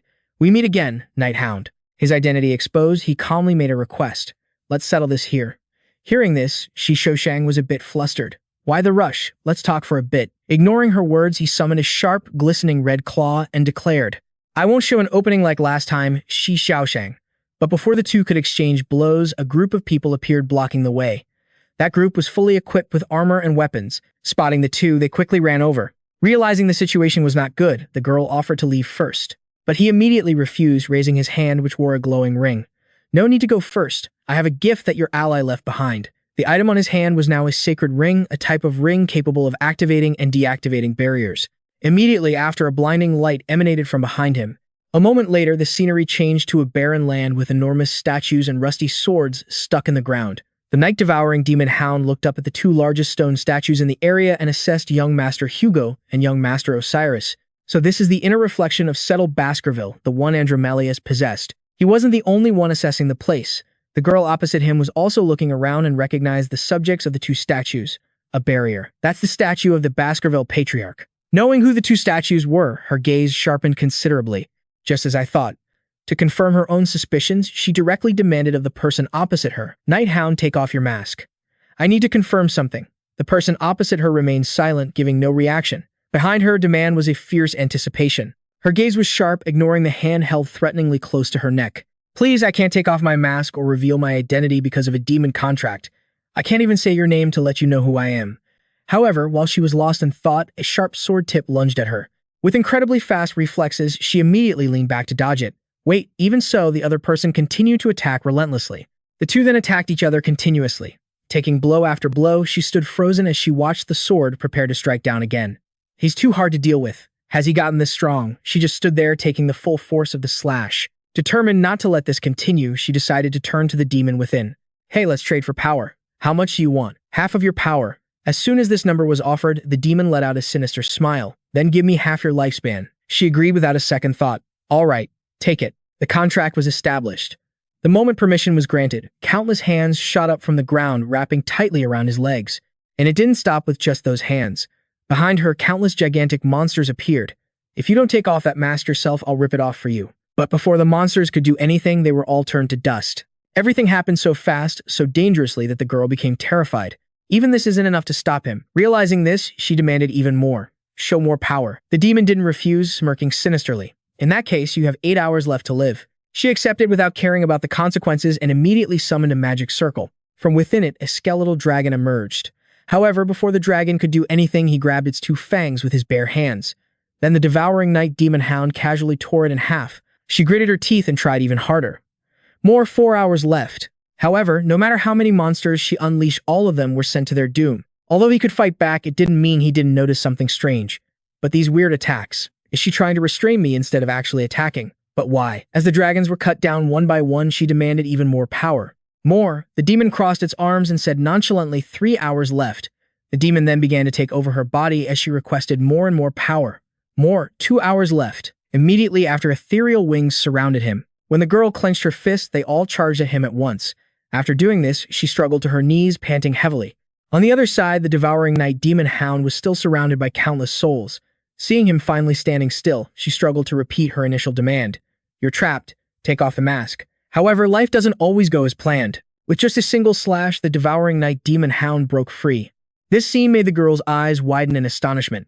After steadying himself for a moment, he stomped towards her with a menacing look. Seeing his figure approach, she pleaded, "Why do you want to kill me so badly that you get yourself covered in blood like that? What did you go through to hate demons so much? Please. If you're really who I think you are, then please recognize me." While pleading, she used her power to unleash a powerful blow. "Please recognize me." After doing that, she collapsed to her knees. In front of her now stood a massive stone statue. From the other side of the statue, the calm voice of the devouring night demon Hound echoed, surprising her. "I'll ask you something. The reason you're trying to stop me instead of harming me, and the reason you want to take off my mask." Hearing this, she looked up in surprise. He didn't stop there, adding, "That sad look in your eyes behind that mask. It's because there's something you want to say, but you can't." The atmosphere then fell silent, which was all the confirmation he needed for his suspicion.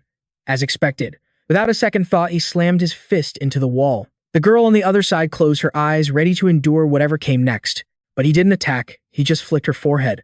With just that flick, the bone mask on the girl's face began to crack. Vikir van Baskerville then recalled events from his childhood. "I've thought about this before, but what good would avoiding it do? It wasn't just her mask that came off. Vi took his off as well, revealing his dazzlingly handsome face. It's been a while, Camas Mao." The girl whose name had been called broke down in tears, looking just as she did as a child. Flashback to 3 years ago at the main estate of the Mao family in a room at the end of the hall. Heart-wrenching sobs echoed, filling the empty corridor with a desolate atmosphere. The maids who were ordered to serve. The person inside gathered together, looking worriedly at the door and whispering among themselves. Young Lady Camas hasn't eaten anything for days. She just sits there crying. She must be blaming herself. The more they talked, the more animated they became as they recalled the devastating scene with severely injured soldiers everywhere. Well, it makes sense. During the rescue of young Lady Camus, who was kidnapped by the Manji people, so many people died or were injured. At this point, the girl hesitated, looking at the closed door and thinking of the reason for the young lady's greatest sorrow. Just mentioning it, the maid herself couldn't hold back her tears as she remembered that person. It's the death of Vi from House Baskerville. The person the young lady loved is now gone. How could her heart not be deeply wounded? The maid next to her covered her face and sobbed loudly. Poor young Lady Camas. Indeed, it's truly heartbreaking. I hope she can recover her spirits soon. The girls were so busy gossiping they didn't notice a figure appearing behind them. The three maids were suddenly enveloped by a sphere of water that came out of nowhere. The three of them were then lifted into the air, struggling inside the water bubble. As they gasped for air, the man showed no intention of stopping. "How dare you gossip about your master's private affairs in a place like this?" At just the thought of it, the man's eyes filled with killing intent as he increased the power in his hand. The most important virtue of a servant is knowing when to keep your mouth shut, and yet you use concern as an excuse to spread your master's business everywhere. Hearing this voice, the maids recognized him in terror. He squeezed his hand tighter, making the girls struggle even more for air. Lord Adolphe Morgue.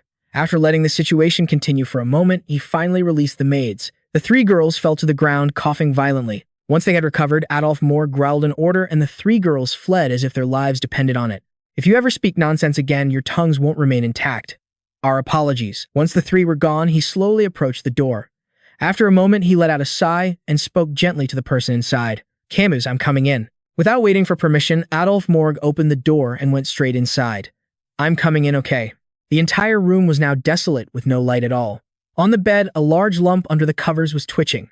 Adolphe Morgue couldn't help but feel heartbroken looking at it. He sat down beside the bed and spoke gently. "Camas, I heard you haven't even been eating." The patriarch. "No, your mother is also very worried." After those words, Camas finally spoke in a self-mocking tone.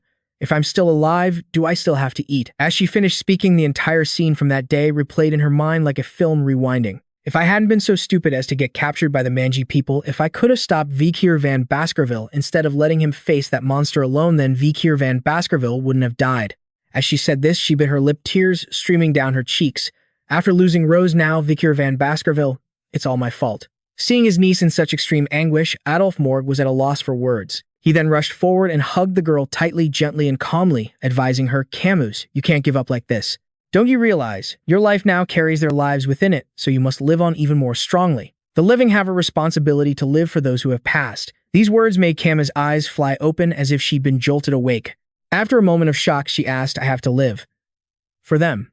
Hearing this, a glimmer of hope appeared in Adolphe Morgue's eyes, and he quickly added, "That's right, if Rose and Vi saw you like this, they would be heartbroken." Then, as if a thought struck her, she frantically ran to a cabinet and began rummaging through it, shouting excitedly, "That's it, there's still a way." Adolf Morg watched bewildered. Camas. But the girl paid him no mind, continuously writing and drawing strange symbols on paper.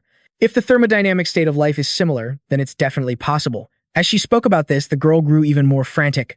Before anyone knew it, she was surrounded by a pile of various papers. In the end, magic is just a way of calculating that value. If I change the method and the sequence of calculation, maybe it could lead to a different result. Adolf Morg cautiously approached his niece. What are you talking about? But Camas ignored him, completely absorbed in her own world. If I can connect to multiple negative spaces and pull up the entropy there, then swap the quotient and remainder of the positive dimension to create a form of equivalent exchange. After calculating for a while without getting any results, the girl tore at her hair in frustration. Ugh, not enough energy. My brain can't function. Realizing the problem, Camas quickly spoke to the person behind her. Uncle, please prepare a meal for me quickly. Shortly after, the dining table was filled with countless exquisitely prepared dishes. And at the table, a mysterious woman appeared. I heard everyone was worried because I haven't eaten for days. Mother, the person you are facing is Lispano, Mao matriarch of the Mao family. Hearing her daughter say this, her expression remained serious, but she felt a flicker of joy in her heart. After all these days, my daughter, the heiress of the family, is finally willing to pick up her chopsticks. How could I not be worried? Hearing that, Camas pressed her advantage. Then I won't make anyone worry anymore, so please grant my request. Her words confused the matriarch. A request. Without hesitation, she said it plainly, please lend me the Mao family's military authority to search the flooded region. This demand caused an uproar between the two adults. Military authority is out of the question. You know how dangerous the flooded region is. In contrast to Adolf Morg's panic, Lispano was perfectly calm. Very well. If you promise not to skip any more meals, I won't agree. Adolf was displeased by his sister's response, but she immediately cut him off. Sister, how could you? She still believes there's something she can do. It's not so easy to just tell her to give up, she said. She rested her hands on the table seriously. Therefore, we can only let her realize it for herself. Camus couldn't hide her joy as she cut a piece of steak. Then it's a promise. The two parents at the table were overjoyed to see this positive change. However, the moment she took the first bite, her face turned pale and she covered her mouth with both hands. Camus then collapsed to the floor, vomiting violently. Adolf Morg shot up from his seat and commanded, just as I expected, eating something like this after not eating for so long. Clear all this away and prepare food for a patient, but before the maids could do anything, they were stopped. Don't clear it. After throwing up, Camas sat back down in her chair, her eyes filled with resentment. I will eat all of it. And she did as she said, continuously shoving food into her mouth. With every bite, her regret grew. Vi, if I hadn't let those barbarians capture me back then, I wouldn't have lost you. If I hadn't stopped you, hadn't let you face that giant spider alone, I wouldn't have lost you. It all started with me. This is my penance. You didn't deserve such a senseless death. I will right that wrong. I will fix everything. Adolf Morg was stunned, watching his niece, while Camas wiped her mouth with her hand. Just when it seemed to be over, she picked up another piece of meat, ready to eat more. Just wait for me a little longer, Vi. That day, news that the heiress of the Mao family, who had been drowning in despair, had finally begun to take action, spread throughout the clan. But no one knew that her actions would go in a completely unexpected direction. That evening in the secret hall of the Mao family, the Grand Counselor of the secret hall, Snake Mao, sat majestically upon his chair. He looked at the cloaked figure who appeared before him and spoke in a stern voice. I never expected a noble lady to come to a place like this. Having been discovered, Camas chuckled and reached up to pull down her hood. You recognized me immediately, didn't you? With her hood down, she revealed a sinister expression and stated her purpose directly. I want to leave the bright hall and join the secret hall. This request completely threw the man on the high seat for a loop. After a moment of shock, he didn't agree right away, but began to analyze the situation. The bright hall, the symbol and face of the Mao family, is the light. Our secret hall is the shadows, silently researching and experimenting with dark magic. Surely you understand the meaning of stepping in here, don't you? Despite his somewhat threatening words, Camus' stance remained firm. I am prepared to abandon my mother, my uncle, and all my authority as the heiress. For the rest of my life, I will live in the shadows. Despite her resolute words, Snake still hadn't agreed and questioned her further. I heard that you've been leading the troops to sweep the flooded region lately. Are you planning to use dark magic to resurrect the one named Vikir van Baskerville? Asked so directly, Camas couldn't hide her crazed intensity and answered bluntly, that's right. By using the complete rebirth ritual. The moment those words were spoken, the man shot up from his seat in alarm. An ancient, dark, forbidden art that can resurrect the dead in perfect condition. Both the Mao family and the Empire have strictly forbidden this type of sorcery. Realizing this, Snake lowered his face, waved his hand, and declared, then I have even more reason to refuse.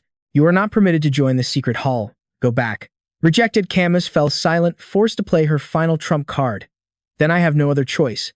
As she spoke, she raised her hand and unleashed her power. I will learn on my own, just as I have been doing. This display of power made Snake question his own reality.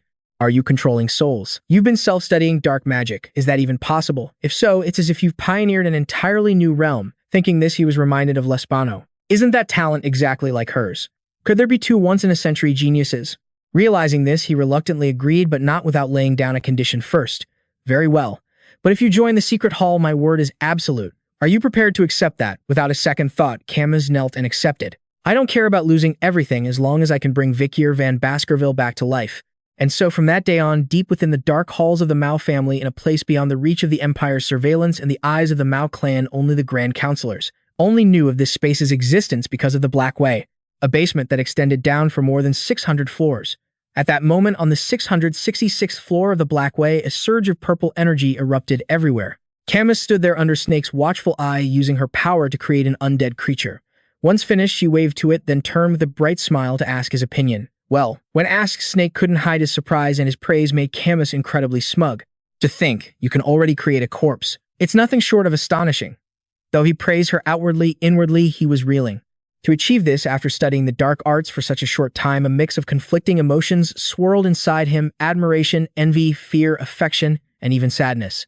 Thinking about it, he couldn't help but recall Lespano's stern expression and fell silent. What is she really searching for with a face that looks so much like hers? Why did I even allow this child to join the Black Way? Before Snake could get lost in his thoughts, Camas spoke up. Of course, I'm still far from perfect.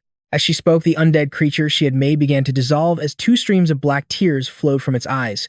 After all, I still can't truly bring the dead back to life. With that, she clenched her fist with determination. Watching her, Snake asked hesitantly, do you truly intend to use the complete resurrection technique? Not only is it difficult to learn, but the success rate is incredibly low.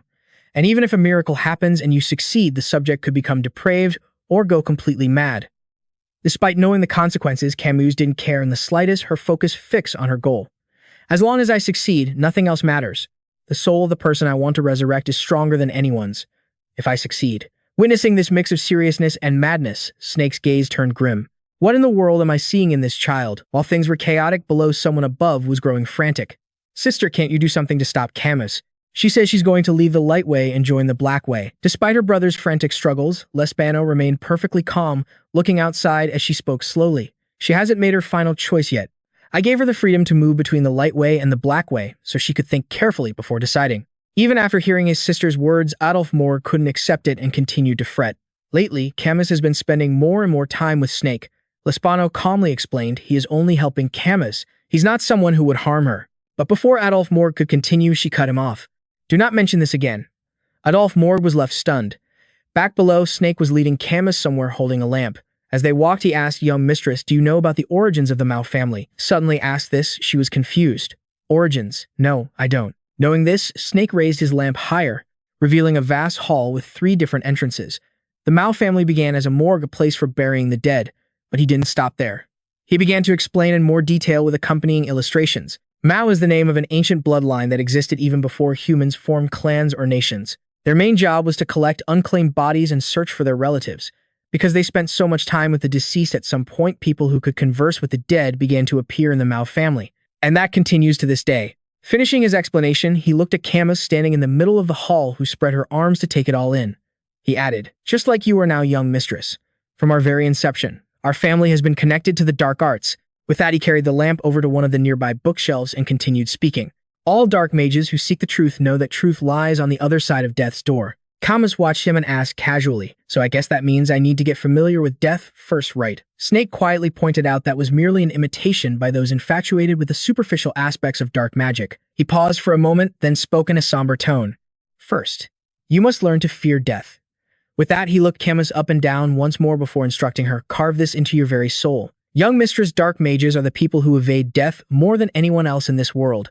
It seemed he would stop there, but Snake added, before you can understand death and feel familiar with it, you must first understand and treasure life. A true dark mage is one who loves life more than anyone else, who pities all fading lives and relentlessly seeks a profound understanding of them. Hearing this, Camas suddenly stopped, lost in thought. Contrary to the world's prejudice, perhaps a dark mage is closer to the image of a great sage, or even a saint. With that thought complete, she switched to another topic she had been curious about for a long time. May I ask you something? Why did you join the Black Way, Master Snake? At her question, he hesitated, his mind flashing to Adolphe Morgue and Lespano. Lost in thought, Snake turned and walked away with the lamp. As he went, he said, "Light and darkness. If one is missing, the scales will lose their balance." Watching him leave, Camas was perplexed. More confusing words. A few days later, still on the 666th floor of the Blackway, Camas ran excitedly to where he was standing. Master Snake. As soon as she reached him, she cheerfully showed off a drawing of a complex magic circle. Looking at the circle on the paper, his eyes widened in utter astonishment. This is. Before he could finish, Camas excitedly explained, "The complete resurrection formation. It's the result of my own research." His hand trembled as he reached for the paper. Holding the drawing, the more he looked, the more he felt his worldview shattering. It was a model several levels more advanced than anything he knew. Even after checking it again and again, it was perfect without a single flaw. The path of a dark mage was a journey to explore the deepest layers of the abyss. How deep into that abyss did this child have to look to achieve this? Thinking this, he looked up at Camas, who was now suggesting shyly, "I want to ask for your help in deploying the technique." Before accepting her request, he had to ask one more time, "Is that man, Vikir van Baskerville, really worth all of this? This child is different from me," he thought. "Unlike me, who has delved so deeply into the dark arts that my own mind has become as dark as the abyss itself." Seeing the girl respond with a bright smile, he felt a pang of guilt. This child hasn't been swallowed by the abyss. Her soul has remained as pure as it was in the beginning. The thought had barely formed when Snake smiled with pride. "She is so much better than I am." At last, he accepted her request. "All right, let's do it together. But it's not that simple. We don't have the body of the person we need to revive. How do you intend to solve that problem?" Camas looked at a wooden barrel on the floor with confidence. "I've already asked the Baskerville family to help collect some of his blood and hair." Finishing her words, she took out a purple sphere containing countless souls while simultaneously summoning all the spirits she could from the depths of the sea. Snake quickly understood her niece's intention. Therefore, if we already have fragments of the physical body, when the soul fragments react to them, we can select a suitable match. The two of them then began to draw the magic circle while conversing. "Do you know the paradox of the ship of Theseus? Even if we manage to retrieve his body, his memories, and his personality, will he still be himself? That's what we truly need to consider. But let's save those philosophical musings for later." "Master, all right." After a while, the final strokes were complete. The two of them stood at opposite ends, preparing to start. "Well then, let's begin." This suddenness left Snake a bit stunned, but Camas couldn't stop herself from reaching out. "Right now, isn't this a bit too hasty? I've already waited for so long. Please help me." Master Snake pressed his lips together but finally raised his hand to unleash his power. The wind from the magic circle was so strong that she struggled to stay on her feet. Snake, however, remained perfectly calm and analytical. The magic circle was flawless. Could this be a turning point in the world of black magic? A figure slowly emerged from within the circle, and Camas watched in excitement. Recognizing who it was, she couldn't hold back tears of joy and ran toward Vikir. However, before she could do anything, an explosion erupted, leaving Camas gravely injured. The young mistress Camus slowly collapsed, her vision blurring. This was the effect of magical feedback from the backlash. Did I fail? Camus then found herself in a pitch-black space with the only source of light coming from a door in front of her. So, this is where I finally die. 1,000 questions then swarmed her mind. Why did the spell fail? Everything was clearly perfect. Was it because the fragment of Vikir van Baskerville's body was too old? Or perhaps, his spirit was no longer in this world? The more she thought, the deeper she sank into despair. Perhaps he had already left this resentful world and moved on. If that's the case, what was the point of everything I've struggled for? At that realization, 2 streams of tears rolled down her cheeks. That's right, dying like this might be more peaceful. But a hand gently wiped her tears away. Actually, I didn't join the Dark Guild because I wanted to. It was just that I could never fit in with my older sister. Unable to live in the light, I could only exist as a shadow.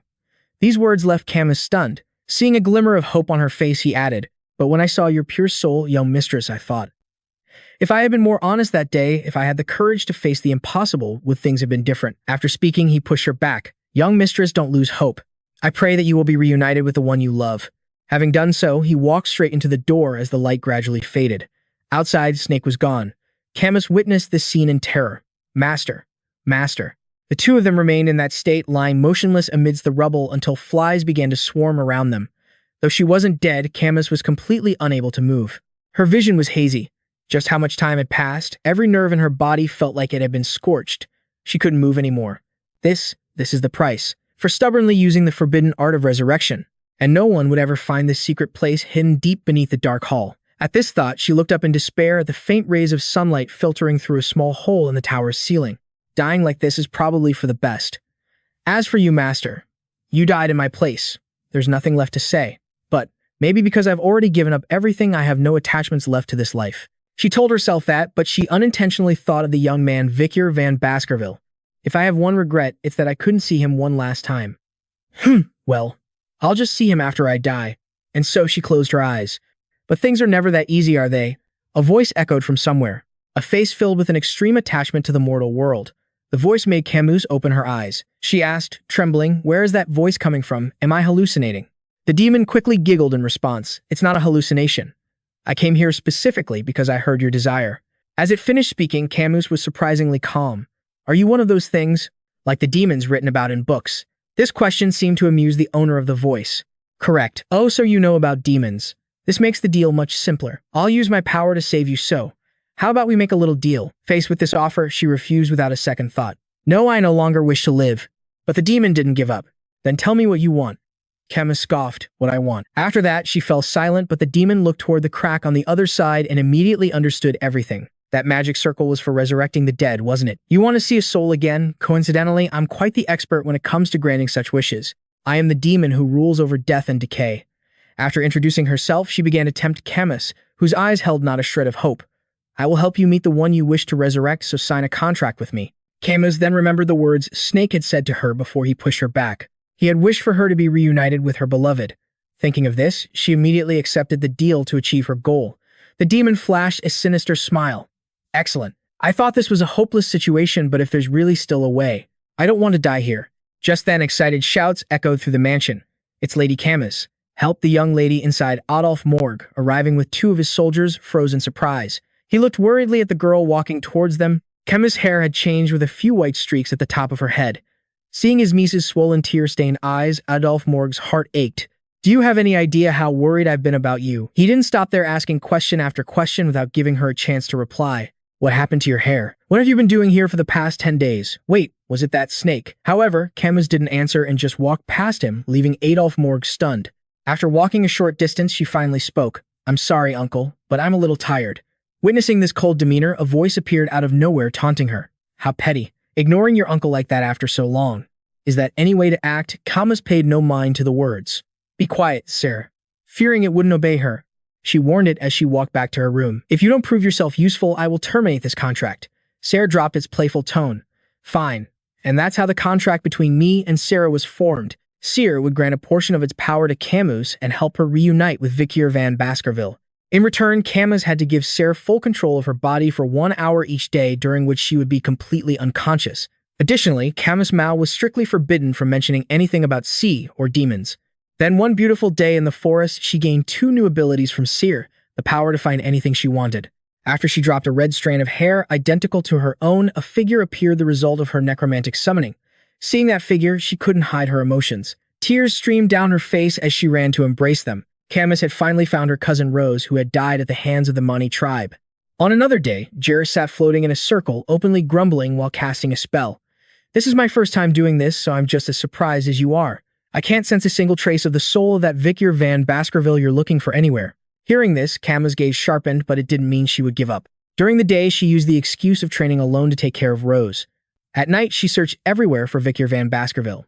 Lespano and Adolphe Morgue couldn't help but feel heartbroken seeing this. However, Camas seemed to pay them no mind, focusing solely on researching magic. As time passed, she grew distant from her mother. She grew distant from everyone in her family, but she no longer had time to care about such things.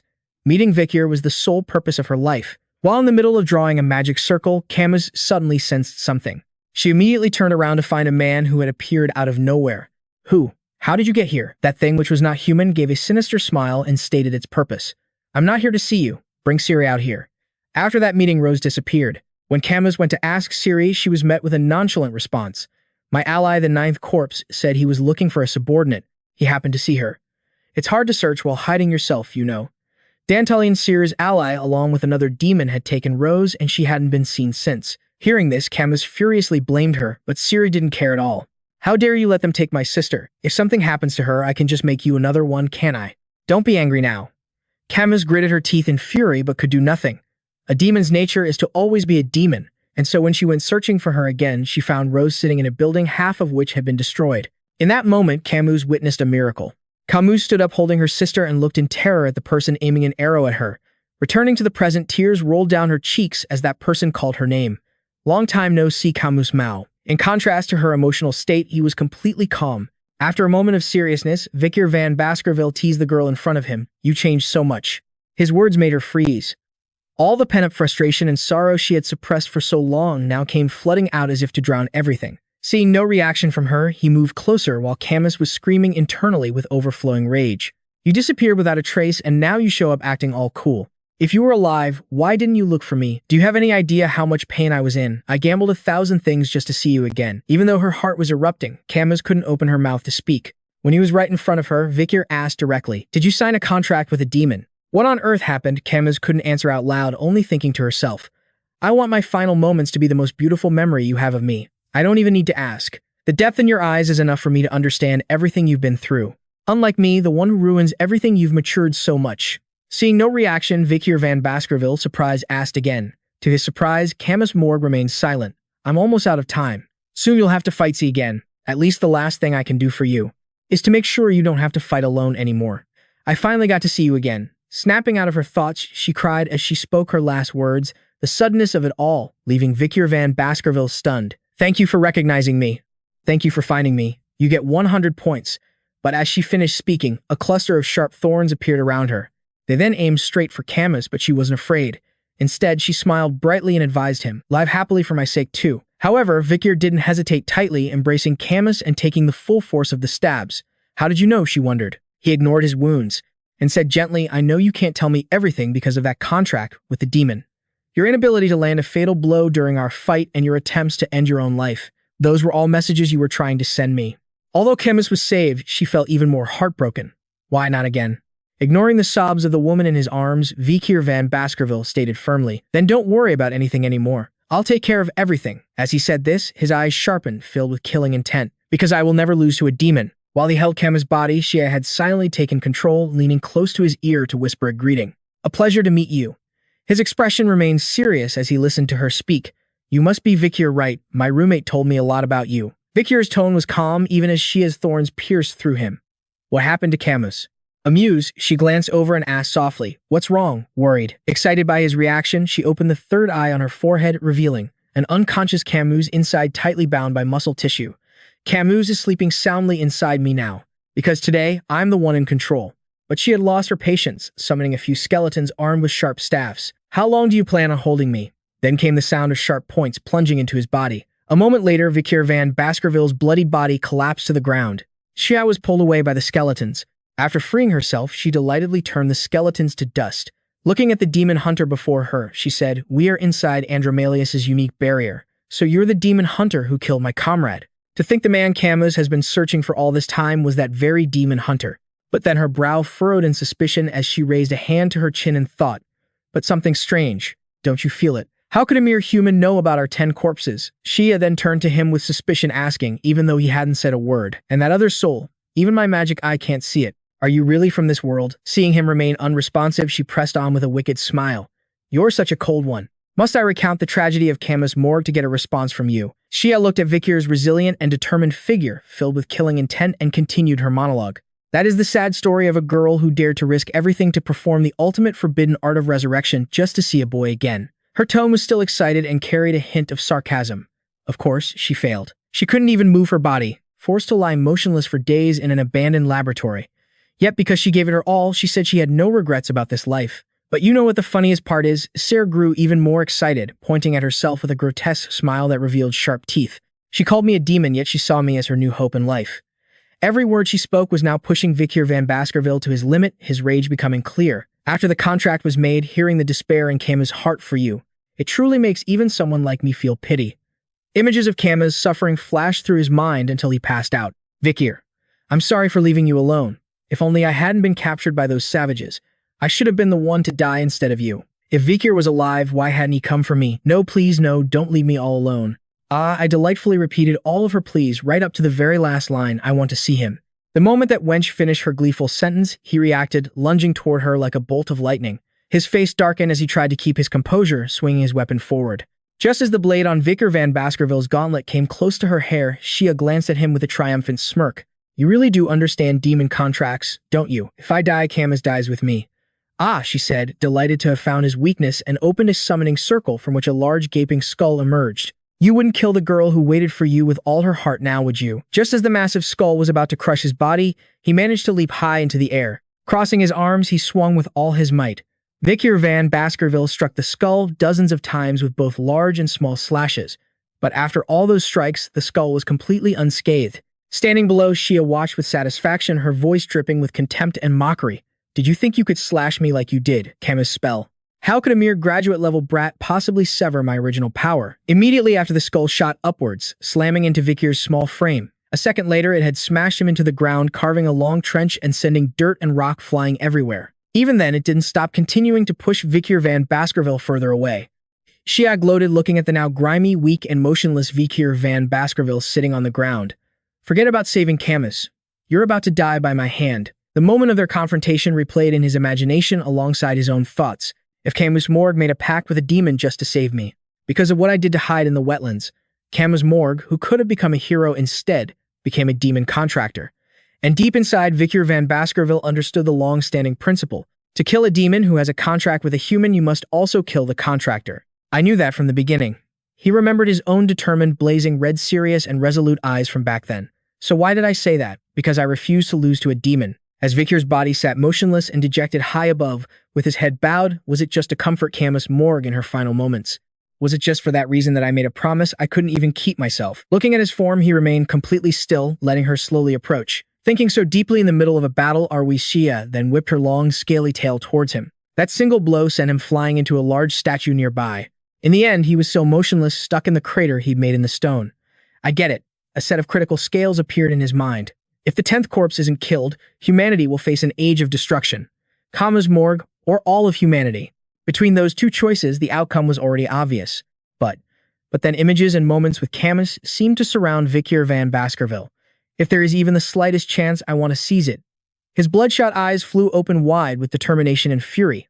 Shia stood atop the skeleton's remains, looking down at the still-seated Vikir van Baskerville with eyes full of contempt.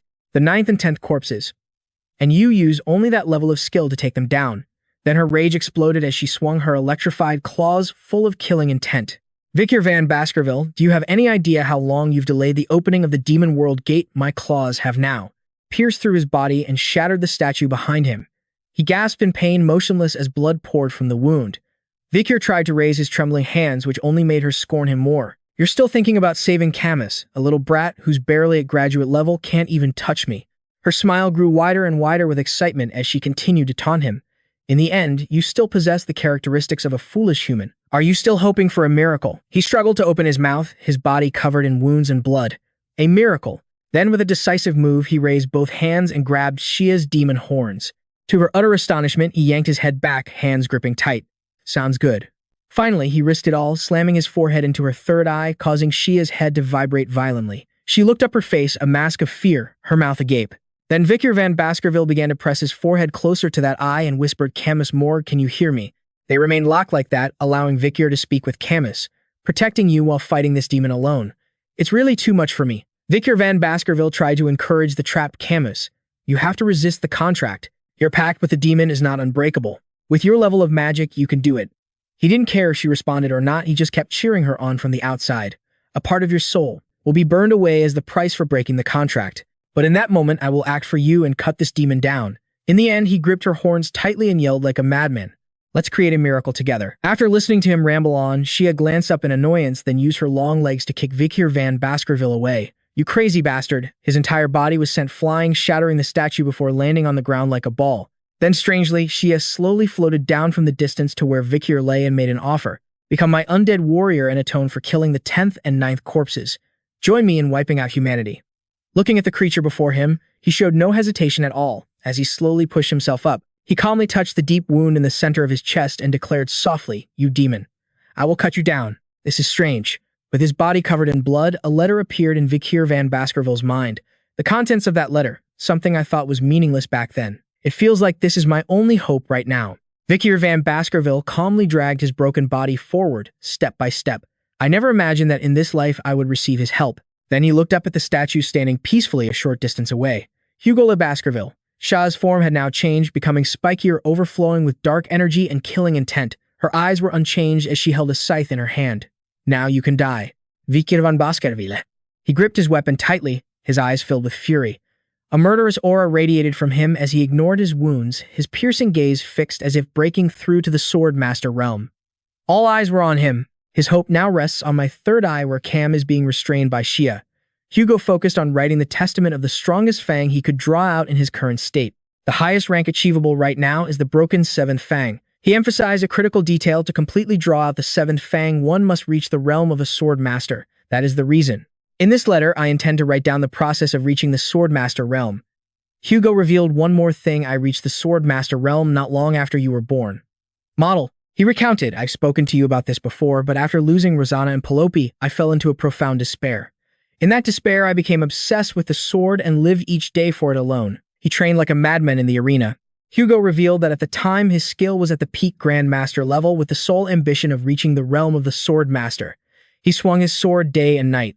Thinking back to when Hugo was training diligently, his hands suddenly went limp and the sword slipped from his grasp. Hugo recounted the reason: that no matter how much he swung his sword, he still couldn't reach the realm of the Sword Master. He looked at his own hands in disappointment. That day, he was in such shock that he couldn't tear his eyes away from them. Hugo continued in the letter. In that state, searching for any chance he could find, he delved into the books of the 10,000-volume library. There he found it. The teachings left behind by the ancestral Sword Masters for their descendants. He said that to reach the level of Grand Master, one had to abandon all human emotion. However, Hugo stressed that the most crucial step to becoming a Sword Master was to reclaim those very emotions once more. From there, he expressed his state of mind. Following these words, he tried with all his might to understand the emotions of joy, anger, and sorrow. He forced himself to be happy, deliberately became enraged, experienced sadness, and even tried to enjoy things. Hugo recalled that feeling. However, these forced waves of emotion led to devastating side effects. At some point, he began to smile when he was angry and frown when he was happy. His ability to express emotions was completely broken, and just like that, he sank deeper, deeper into the labyrinth on his path to becoming a Sword Master. That is why Hugo began to explain.